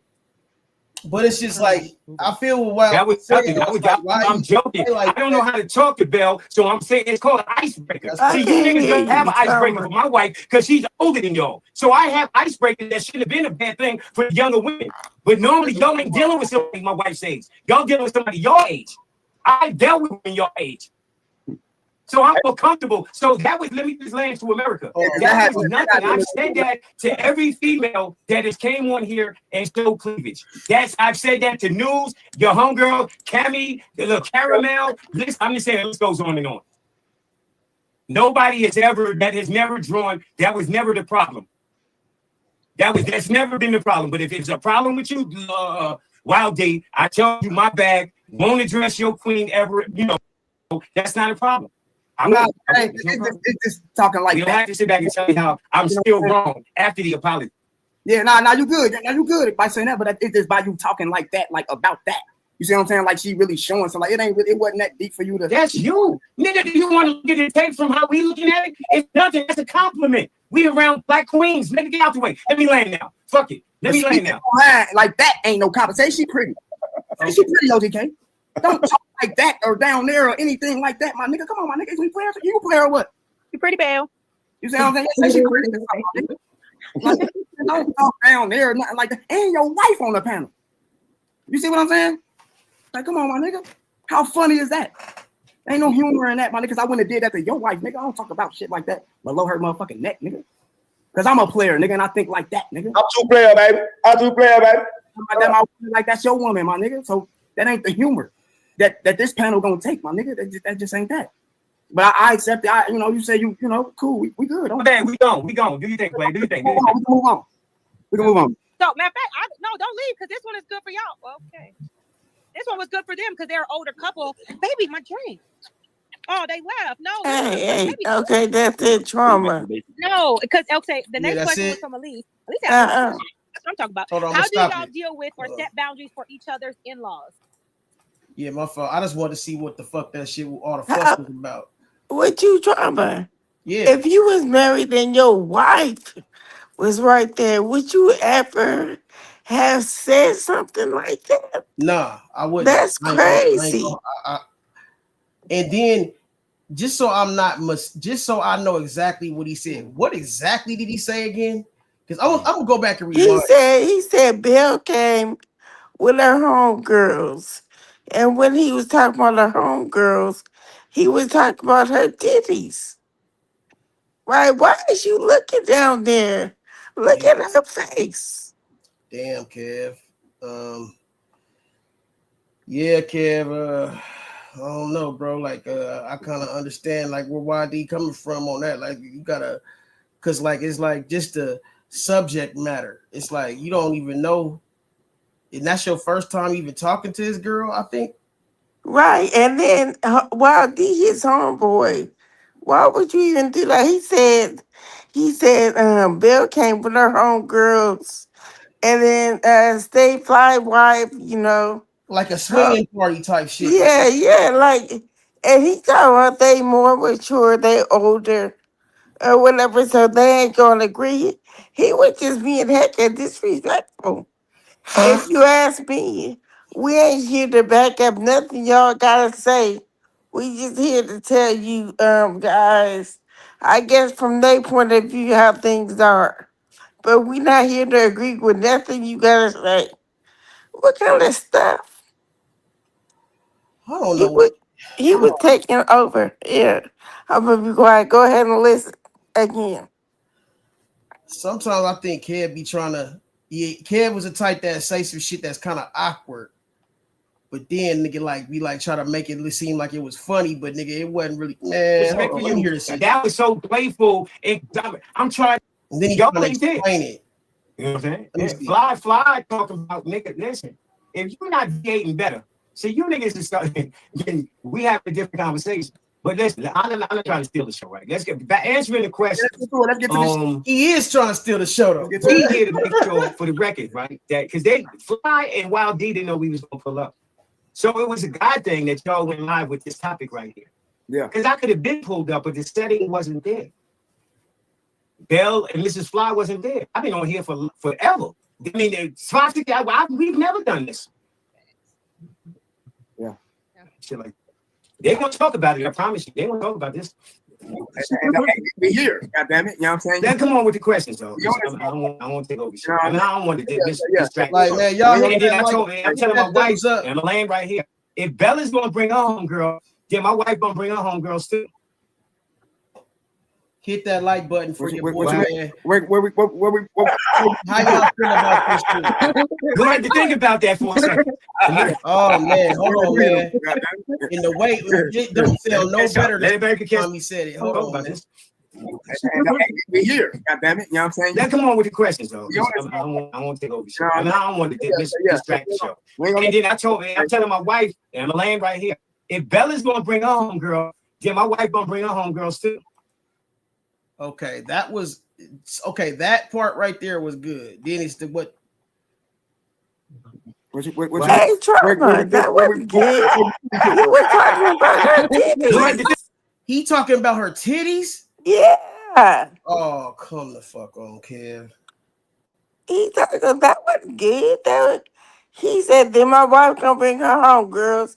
And me and Fly listen. Rewind it. Listen again, Trama. I'm gonna be quiet. Think about that for a second. Y'all ain't there. You know what I'm saying? Yeah. Fly talking about nigga. Listen, if you're not dating better, see you niggas is starting. We have a different conversation. But listen, I'm not trying to steal the show, right? Let's get back answering the question. Let's get to this. We here to make sure for the record, right? That because they Fly and Wild D didn't know we was gonna pull up. So it was a God thing that y'all went live with this topic right here. Yeah. Because I could have been pulled up, but the setting wasn't there. Bell and Mrs. Fly wasn't there. I've been on here for forever. I mean, we've never done this. And that so they're gonna talk about it. I promise you, they're gonna talk about this. We here, goddamn it. You know what I'm saying? Then come on with the questions, though. I don't want to take over the show. I don't want to distract the show. And then I'm telling my wife, and I'm laying right here. If Bella's gonna bring her homegirl, then my wife gonna bring her homegirls too. Where we Go ahead to think about that for a second. Let him catch up. Let America catch up. Let me know when America caught up. Yeah. I don't know what he meant. This is okay, right? For the slow table, right? Bill got the homegirls with her. I mean, she got the cleavage out. You know what I'm saying? So Miss Fly got some chest, pause. I'm not looking at it like that. And my wife got some homegirls too. So that's the homegirls. That's damn, I didn't want to have to break it down like that. Okay. What did you say? You said what? The homegirls is when the female decides to show her cleavage. She got 2 home. There you go. Okay, damn. I tried to just say it. See, I got on a hoodie. See, hey, look. You know what, Kev? That brought me to a question. I'm starting with Bill. No, I'm talking about YD because hold on. See, when it's a good joke, you don't have to explain it. You know what I'm saying? But did you hear that? This nigga crazy as fuck, bruh. And he said right before that, he said, this one they gonna be talking about. Did you hear him say that? They gonna be talking about this one. They gonna be talking about this one. Yeah. He tried to just, he definitely motherfucking doing the most. Well, explain how you feel about this Stop 6.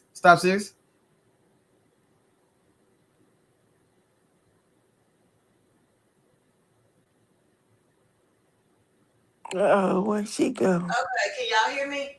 Yeah. There you go, yeah. Okay. It's just disrespectful.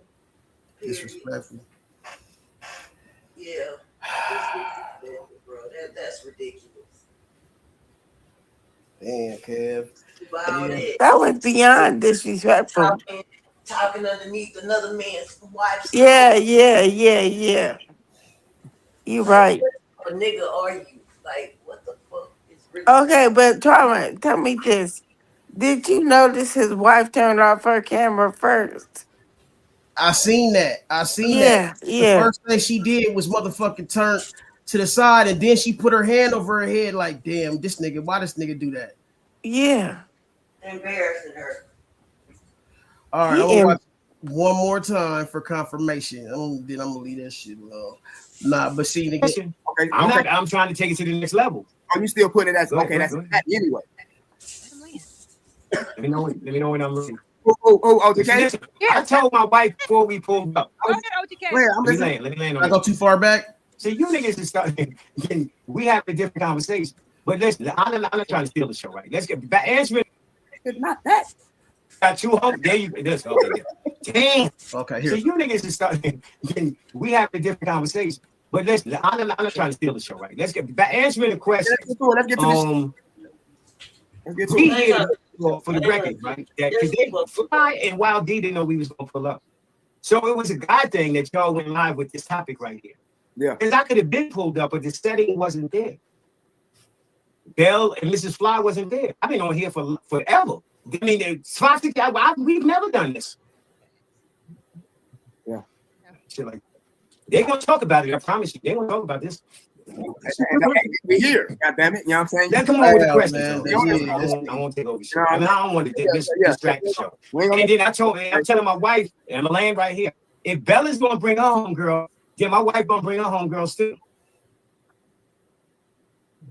What you mean? Where we Go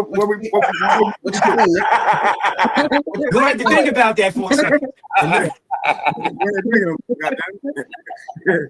Let him catch up. Let America catch up. Let me know when American catch up. Yeah.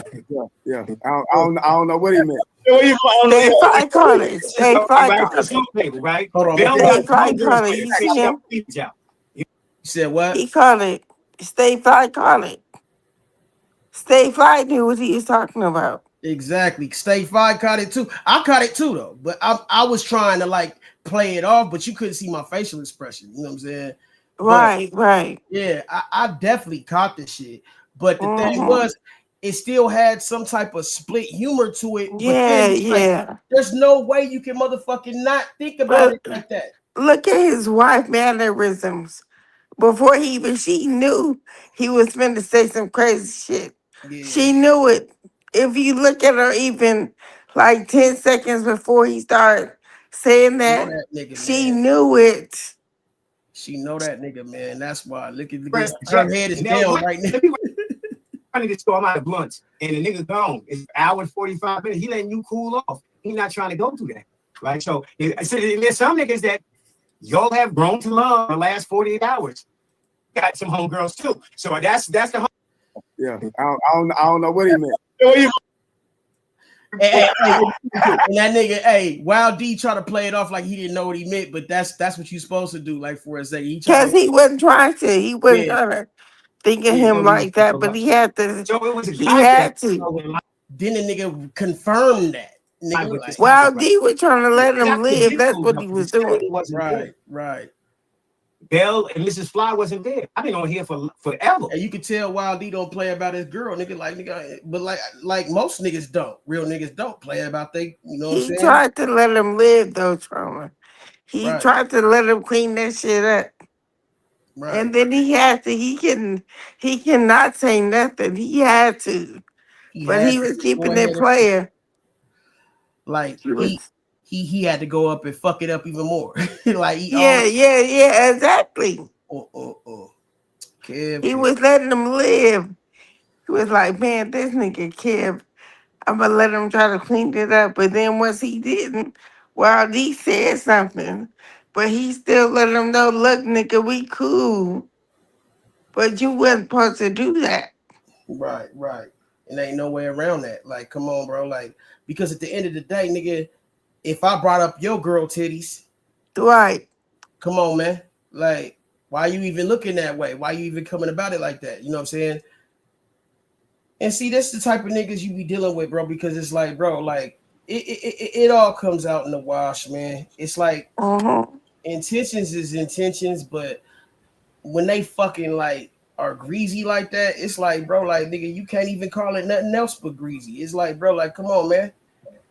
That shit greasy, bro. Like, come on, bro. You had ill intentions, but it don't even matter how he put it, because even if he was saying like, oh, her having her real friends come through, like you still said crazy, because it still would have been like some swinger shit. Like, bro, But like, then check this out, Trauma. This is what I don't get. That people be giving OGK so much respect because he an OG, right? But the nigga's a real life slime ball. He's a real life slime ball. And people don't get that. He from New York. You know, he claimed that shit or whatever. Them is straight slime balls. But nobody want to say it. That nigga, man, he ain't no good. He ain't no good. And that's why he always trying to land. Because that's what they do. The man talk is cheap. And that nigga be talking his ass off. he got Just the listen to what he be saying. He got the worst of both worlds. I feel like he got the worst of the Cali shit and the worst of the New York shit, and he put them all together. Yeah, exactly. like He crazy. finna try to finesse some shit. He always on some grimy shit. Exactly. He's a slime ball all the way around. Nobody want to say that. He's a slime ball. This nigga, man, the people, you gotta give it to the people though. They give him so much respect, but the nigga is no good. Nigga is no good. He's slimy for real. He's slimy. He should be a blood and not a crip. He's slimy. And you done said that shit before too. Like as far as like, because you see his character. I mean, you see how he. And I mean, women be noticing niggas' characters more than anybody. So y'all notice it before we even know. Listen to his words, Trauma. That's why I be laughing. I be laughing. I be like, nigga, come straight down the street. Quit going around the corner. Right. Cause he try to take your mind all the way around. He ain't gonna never land. He gonna take you all the way around, and you gonna get confused as to what he's saying before he land. Yeah. He wanna get you like that. Exactly. He wants you like that. But I be listening. That's why I be like, this nigga. Quit being This a mark nigga ass ain't no nigga, good. man. You know what I'm saying? Like, you supposed to be the OG setting a better example, nigga. And I feel But like is he? Who be telling y'all that? Who always say that? Benji. man. Benji always say that. Always. Terrence been saying that forever. And then here he go. Come on. And he actually gonna tell you, we ain't gonna listen to you niggas. We just here. We ain't gonna back up nothing you say. He said that.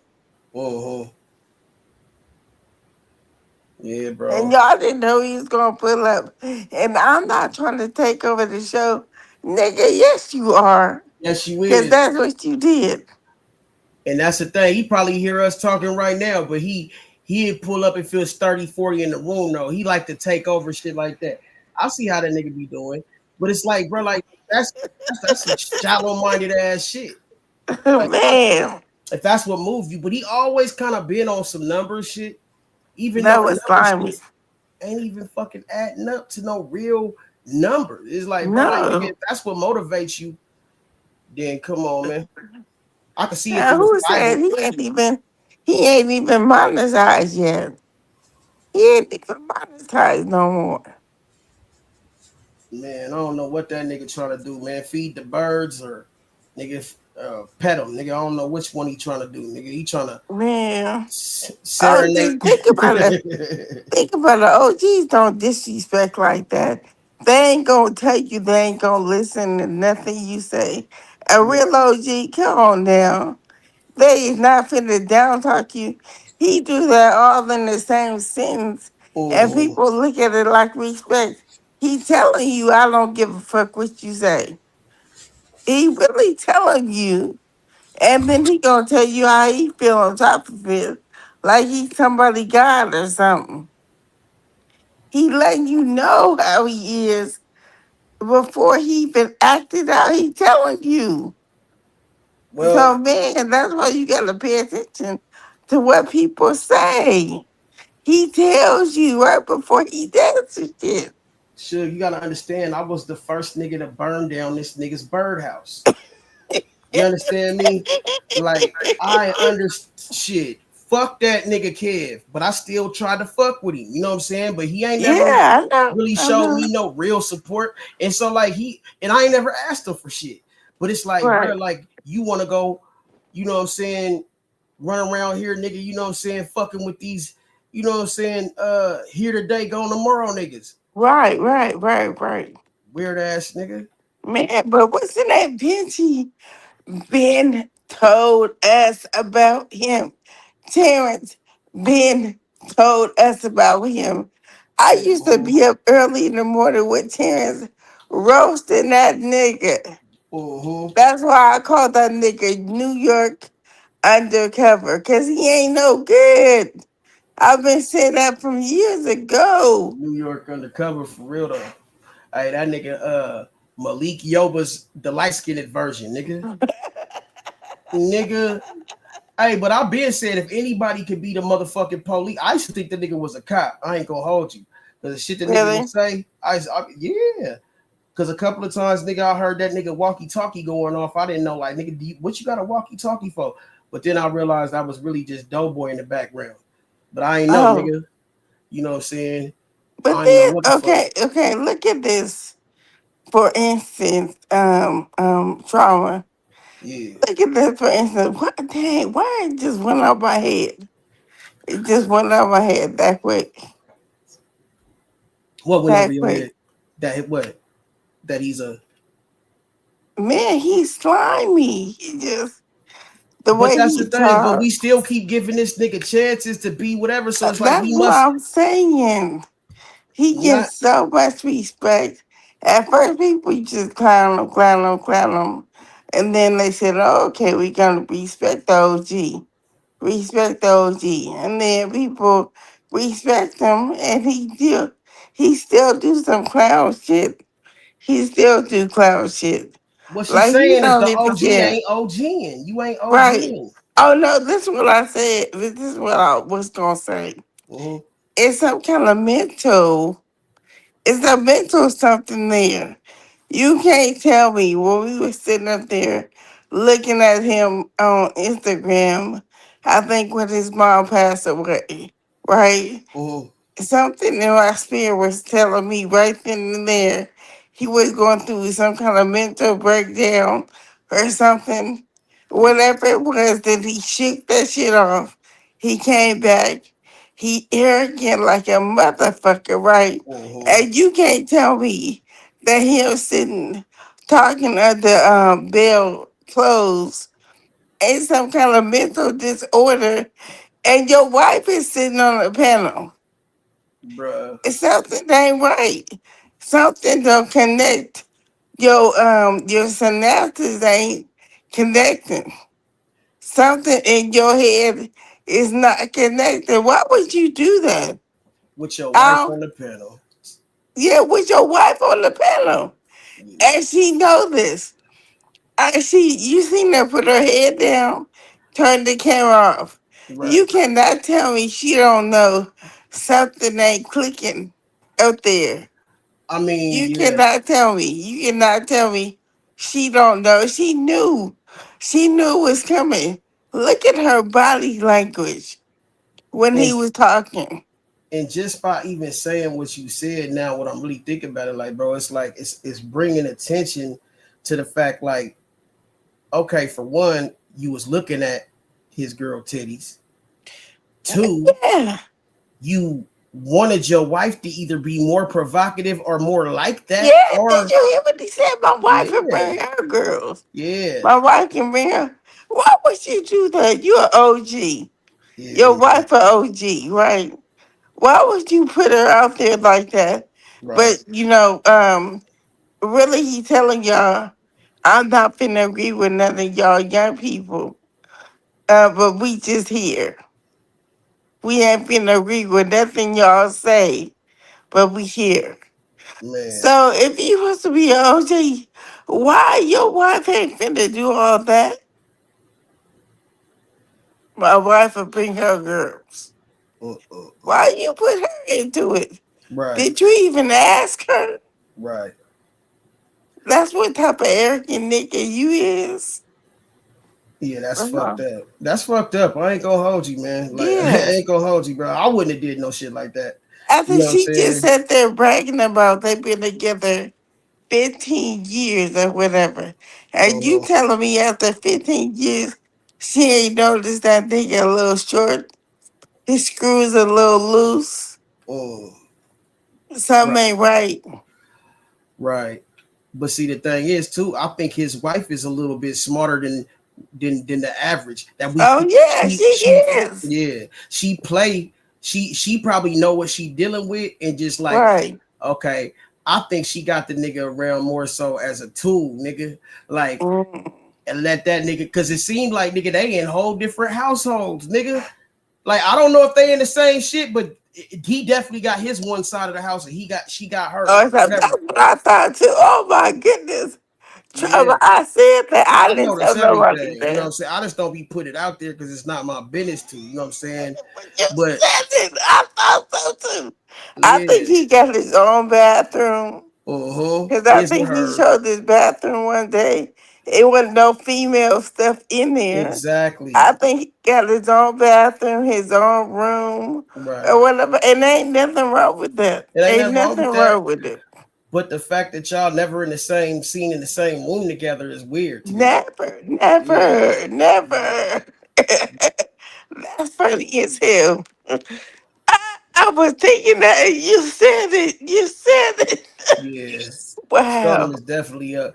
I don't know, man. This is crazy, bro. Like, Kev, man, you gotta help us understand this shit sometimes, man. We don't, you know what I'm saying? It's like, come on, bro.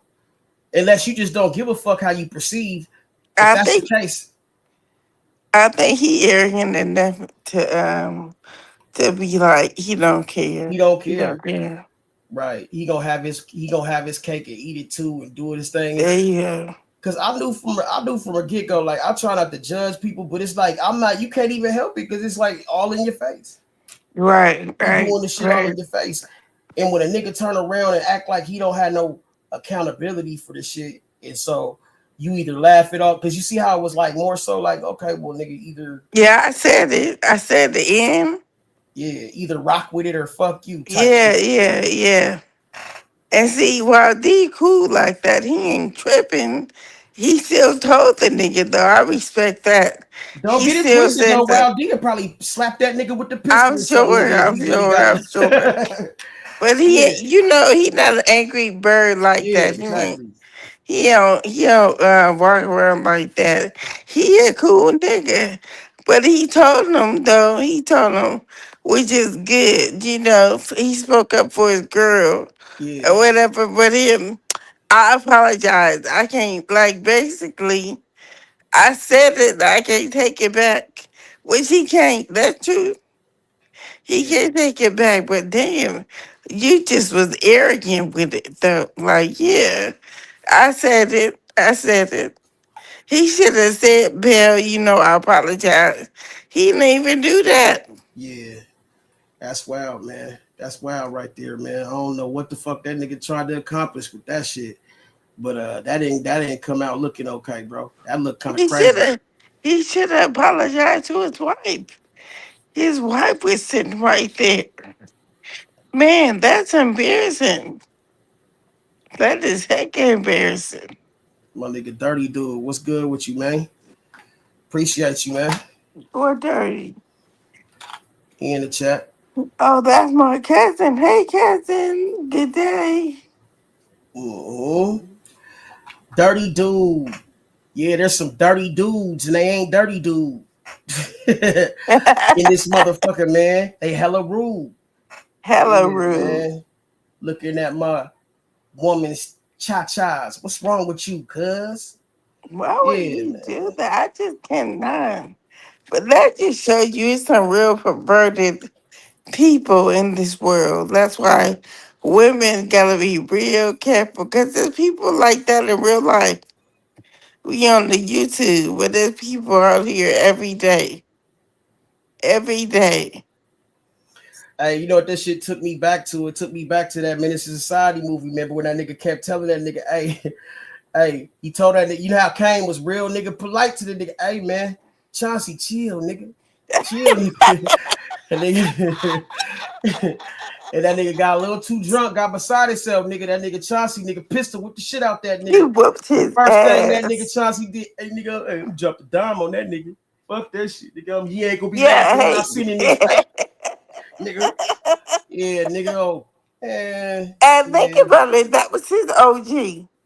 Exactly, bro. That Out was of his pocket. OG. Out of pocket, bro. Out of pocket. So what? These OGs just ain't OGing no more, bro. I'm sorry, bro. No, some of them is cool though. I ain't gonna take that. I ain't Not gonna all take of that them, away though. from him. Not But all some of of them. them. Yeah.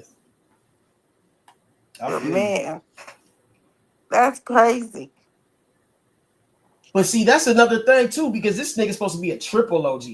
So he's supposed to already know better than certain things. You know what I'm saying? So yeah, it just really ain't no excuse for that type shit.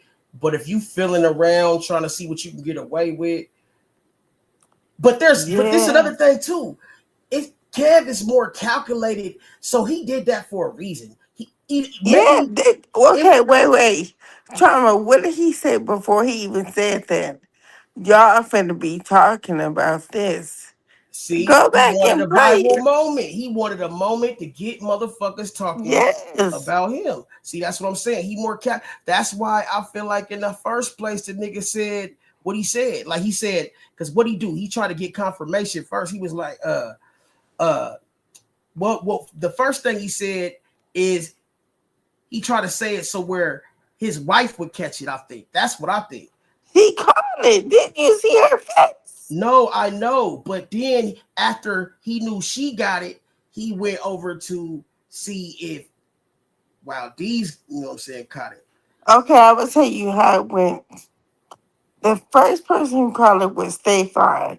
Yeah. Then Kev wife. Then Wildy was trying to laugh it off like, I know this nigga didn't, but he was trying to let Kev live. And so he was like confirming what he said. What you say, OG? What you say? You see his laugh was a hard laugh, like not how he usually laugh. He was just like he really was probably in his head like this nigga. Let me ask this nigga. I don't know if I'm tripping. I'm high or whatever. Let me see if this nigga meant. I said, wow. That's crazy. I didn't mean to cut you off. Like I was just saying, like I was trying to figure out where you wanted me to start it at. Okay, listen to it right before. Look, this gonna be a viral moment. I promise you. That's what Kev said. He was looking for a viral moment. That's exactly That's my opinion. That's just me. Ellenwood Studios. I see you in the building. Ellenwood, what's out? But go ahead, OGK. Okay. A father needs his son, and his son needs his father. Yeah. If you ever came from, let me say this though, not being around your father, you understand that especially well. Yeah, Right. hell yeah. But if we talking like OJK, we talking like if it's not his daddy, it's just somebody. I heard what you. I know the question. Okay, I'm trying to take it to the next level. Oh, you still putting it as Go ahead, that's go ahead. daddy anyway. Let him land. Let me know when I'm ready. OJK. Listen, I told my wife before we pulled up. Go ahead, OGK. Let me land on this one. I said, Wild D, Bell, Mrs. Fly, and Mr. Fly, they're gonna have questions for us. The crowd got questions for y'all. Let that marinate for a second. No, they got questions for y'all too. They talking about there you go, Fly. Get out the way. Let it land for America. Right? Listen, I said they want to know what's on our mind. The crowd is we older. So the crowd is more relatable to Bill and Stay Fly. They more in Stay Mrs. Fly and Stay Fly's age bracket. So they're more relatable. Y'all are the two, but now, however, y'all got motherfuckers that y'all got to look at and make sure they checking boxes, dotting I's and crossing T's. Oh. So that's why I pulled up. I pulled up to make sure that technically, this is me, that y'all had a little people older than y'all. That if y'all was gonna say some goofy shit, we was gonna sit back and respond to it and tell America, no, that's not how it works. For the record, we ain't co-signing nothing y'all talking about. There you go. I'm just saying. We gonna put some shit in perspective though, to let America know that they on the right track. And then this nigga had to go further. Okay, You funny, bro. You funny. Ain't I funny though? That's thank you. Fuck. Oh, fuck. And Stay Fly look like nigga like, yeah, you funny, but you kind of Fly, this is what I do. I'm just saying. Kid got a ball. I'm just saying. Don't get it. Bars is back, goddammit. Bars is back. So up in the chat, we got I'm gonna order how We here now. Elise I'm asked. not trying to take over the conversation. I can't take over the conversation, but I'm not trying to. We record. It was asked, how do you support or comfort one another? Hey, Trama. A bad, stressful day, and does it work? Yeah. What's up? So right quick, did you hear him say we not co-signing nothing? They tried it. We tried it.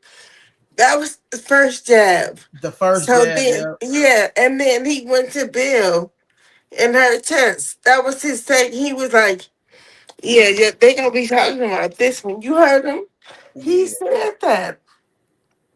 He said that. He let them know what he was doing. Yeah, man. And I feel why Dre probably like I kind of understand why Dre took like heat too because he got a wife too. He like, nigga, hold on. Yeah. Nigga, hey, if you would have said that to my wife, nigga, that shit wouldn't have been cool, bro. Like, right. Yeah. So I kind of get where Dre coming from with that shit too. You know what I'm saying? It ain't even gotta be your wife. If it's you say that to my girl, nigga, why you even looking at my girl titty? Right. You know what I'm saying? Like, for real. And you just said she wasn't in your age bracket. And then that brings other shit to the see, this is the this makes other shit come in the surface. I don't want to say it, but yeah. I don't want to say it. You gotta understand, man. You can't no windows open for weird shit when you already been none accused of weird shit. You gotta stop. You gotta think, man. You know, so I don't know, kid, man. I'm gonna pray for you though, dog.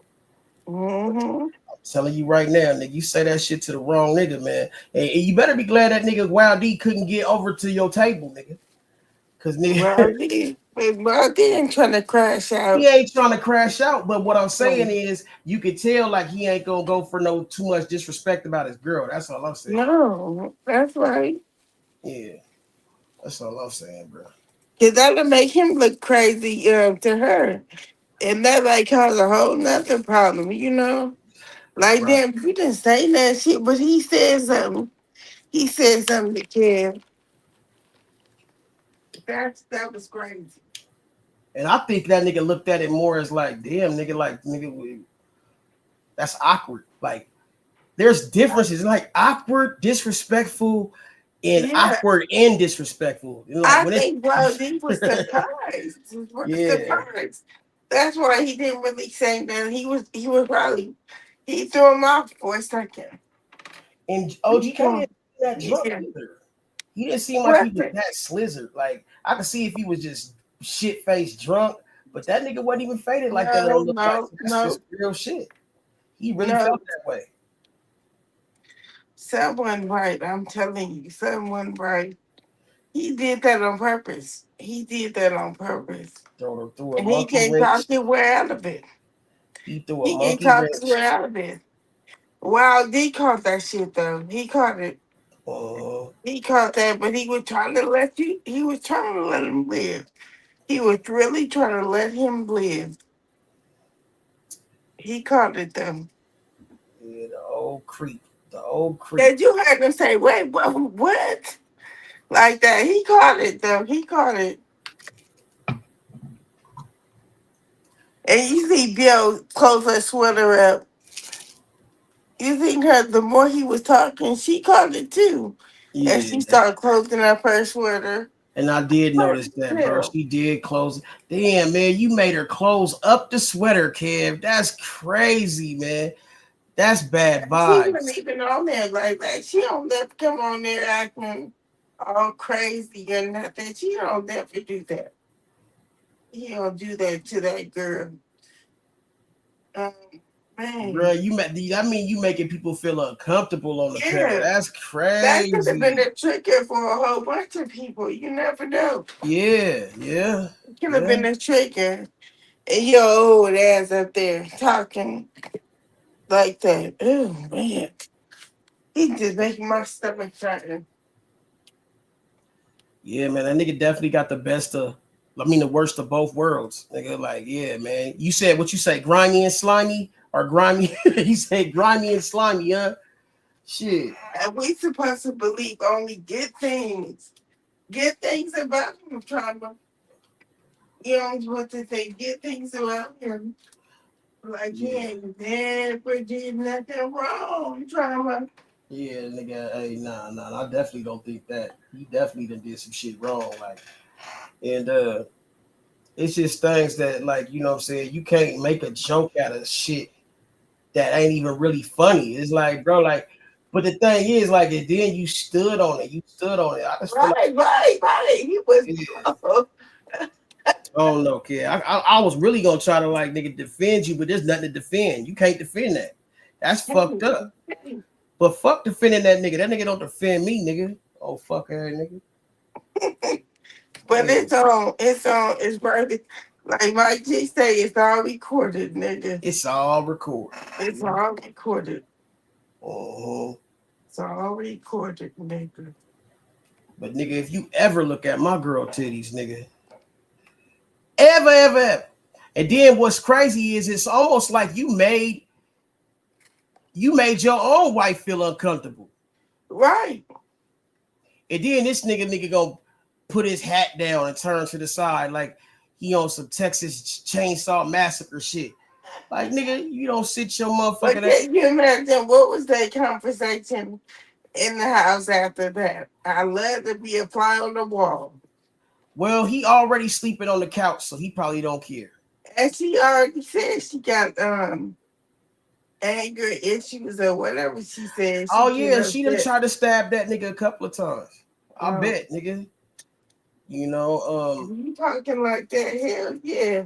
If you know your nigga a pervert, I'm sure she can do some shit. Oh, kid. Hey, bro, why, bro? See, this is the thing, though. That's why, like you said, too, he knew what he was doing. He wanted this to be talked about. Yeah. And that's the thing, like I said about the nigga Mike Jizzle. You know what I'm saying?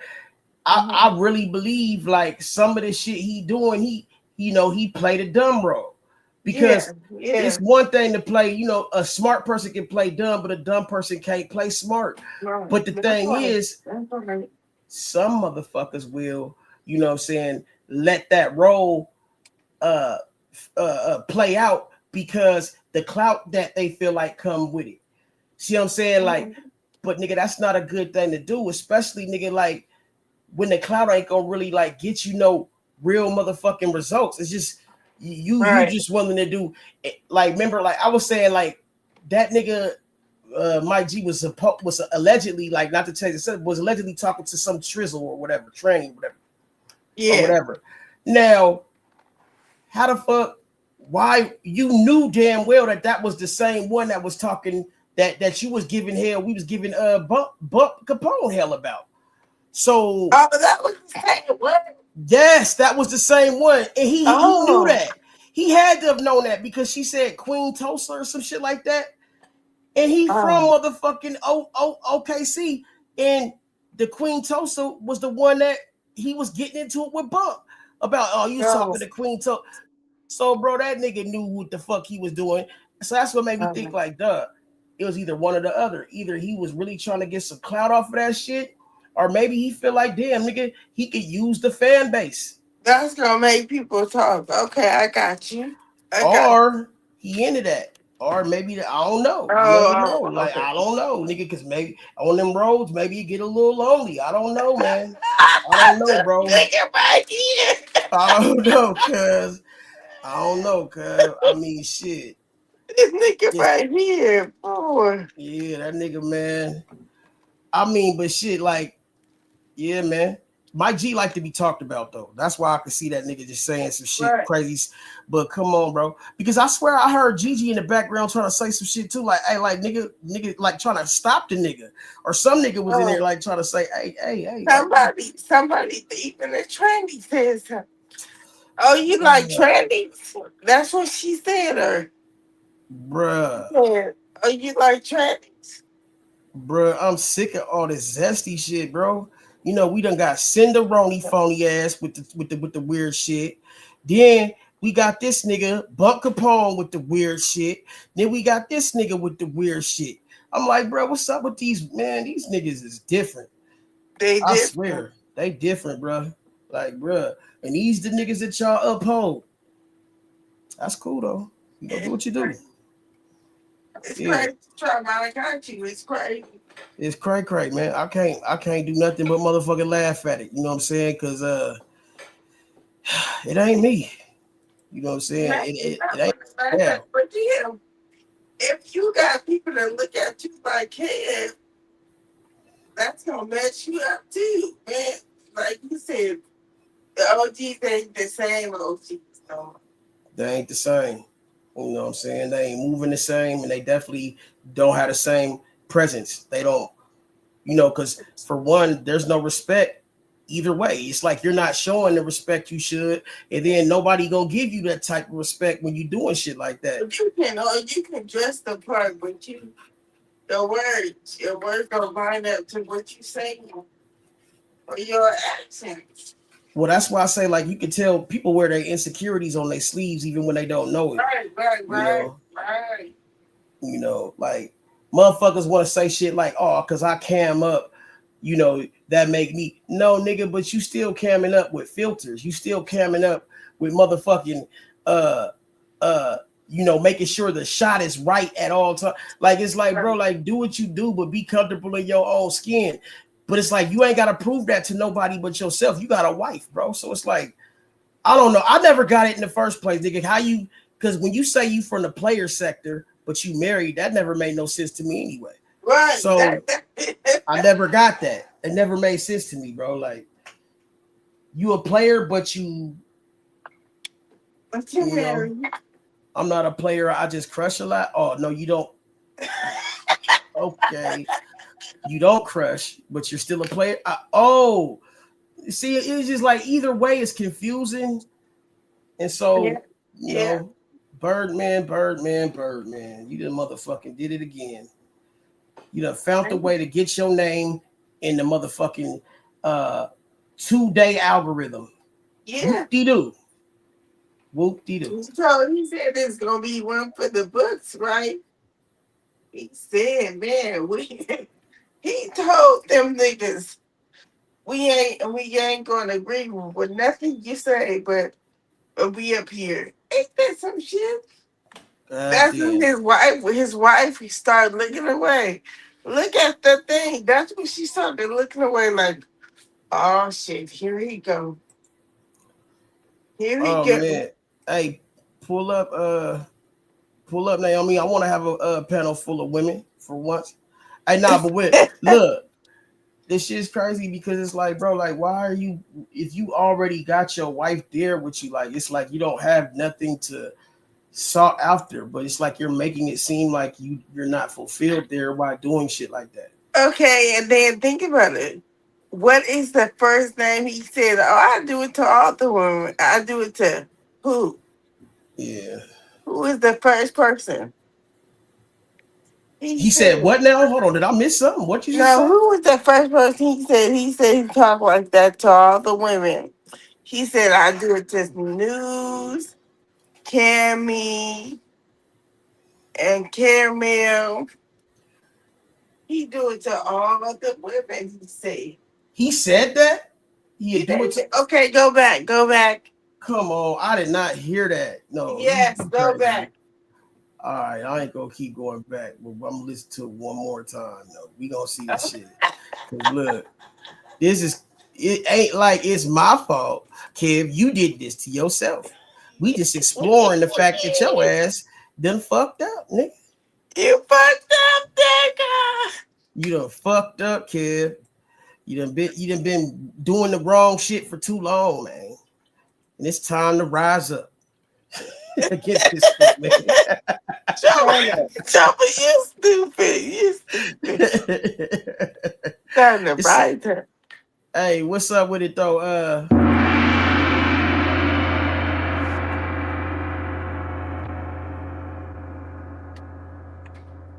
Trama. Nah, what's up with it? No, You there? Can you hear me? Yeah, I can hear you.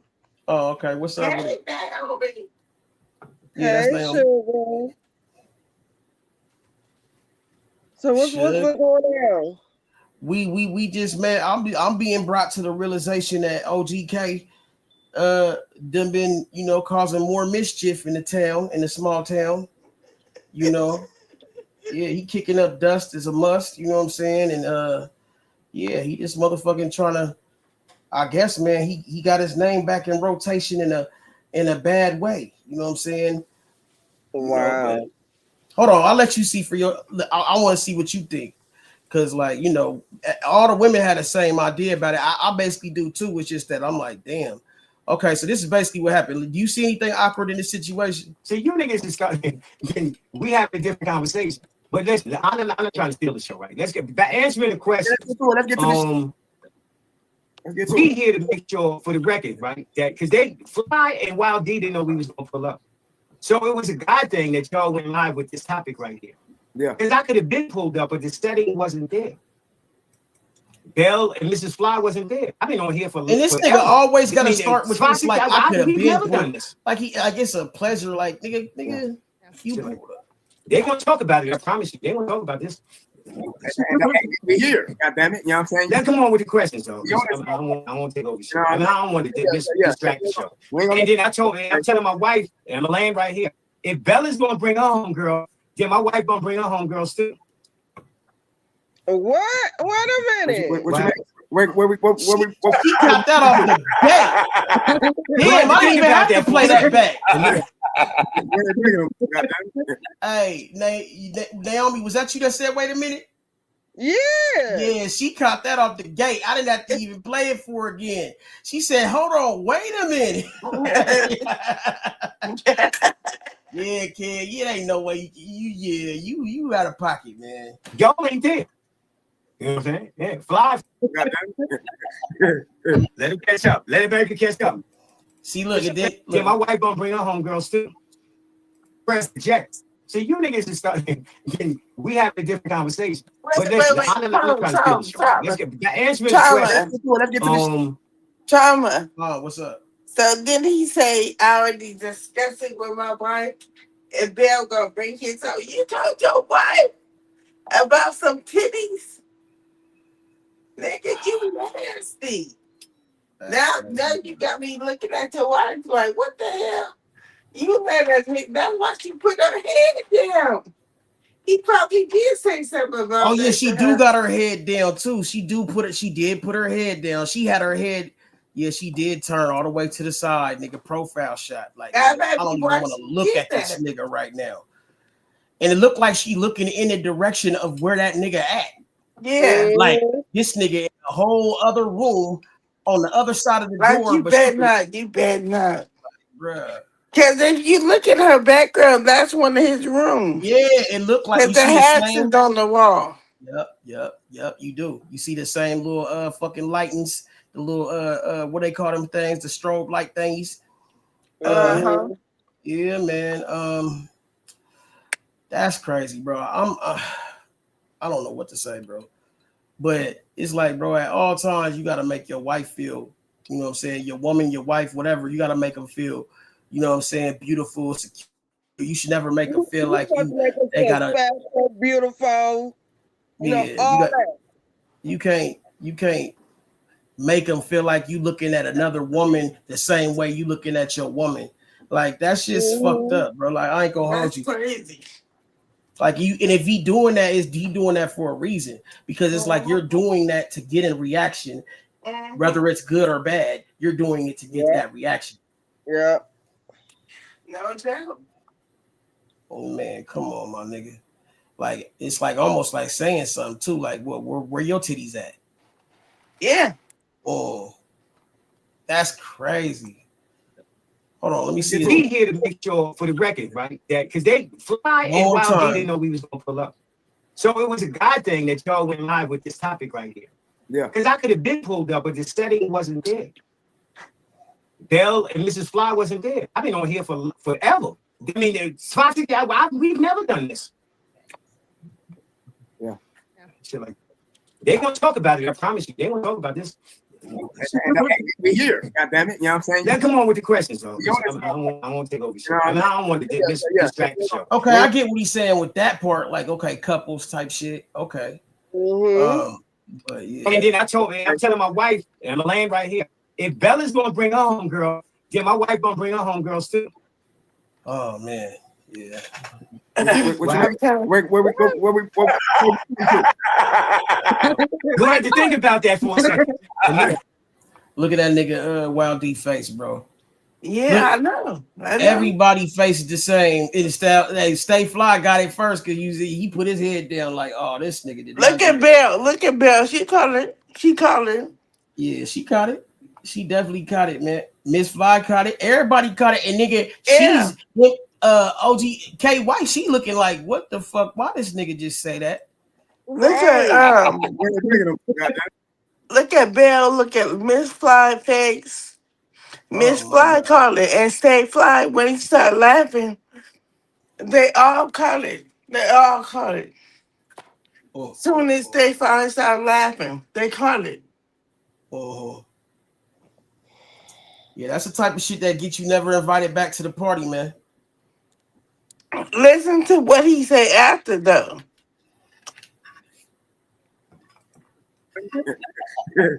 Let him catch up. Let America catch up. Let me know when American catch up. Yeah.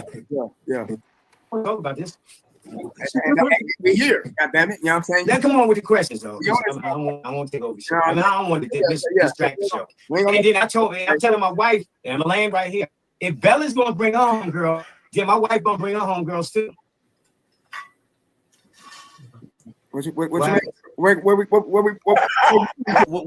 nigga started stuttering and shit. What you mean by that, Cam? Because he was like, because he can't believe it.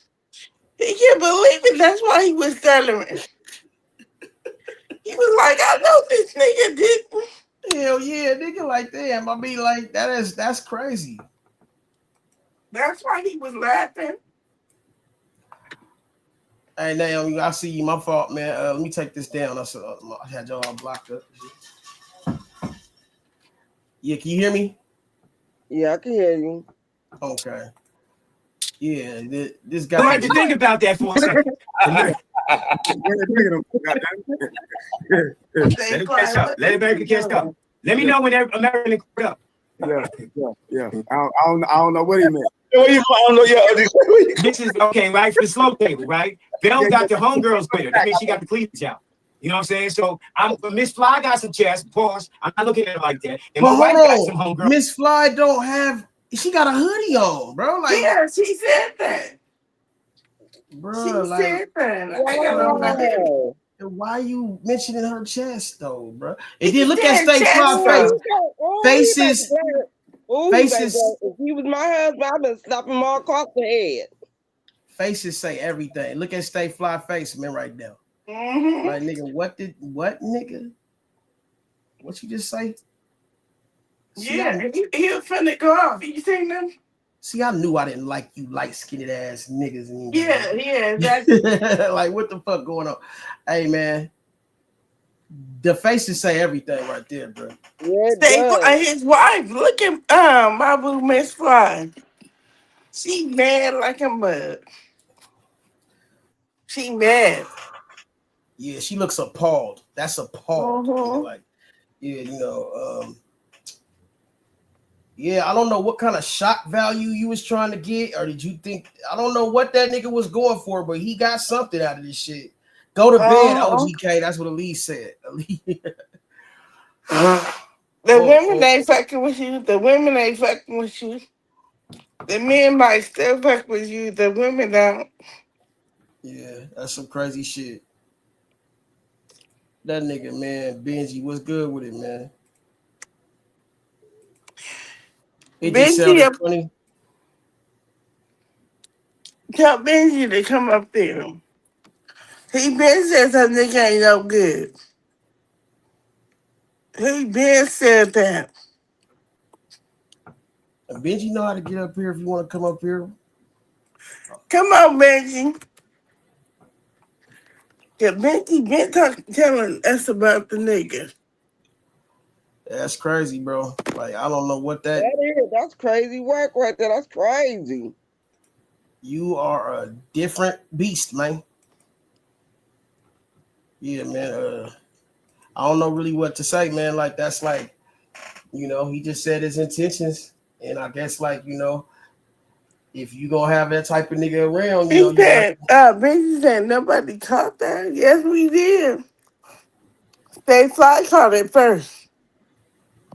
Cause Fly wouldn't have laughed. I don't see. Sometimes you might take what Benji's saying the wrong way. That's why I be liking when Benji comes say with his piece, because you don't know what that nigga might be. He might be saying and just the way that nigga type. But I don't know, man. But yeah, well, I bro. wish you would come up here, Benji. Benji, bring your buster ass up here, nigga. No.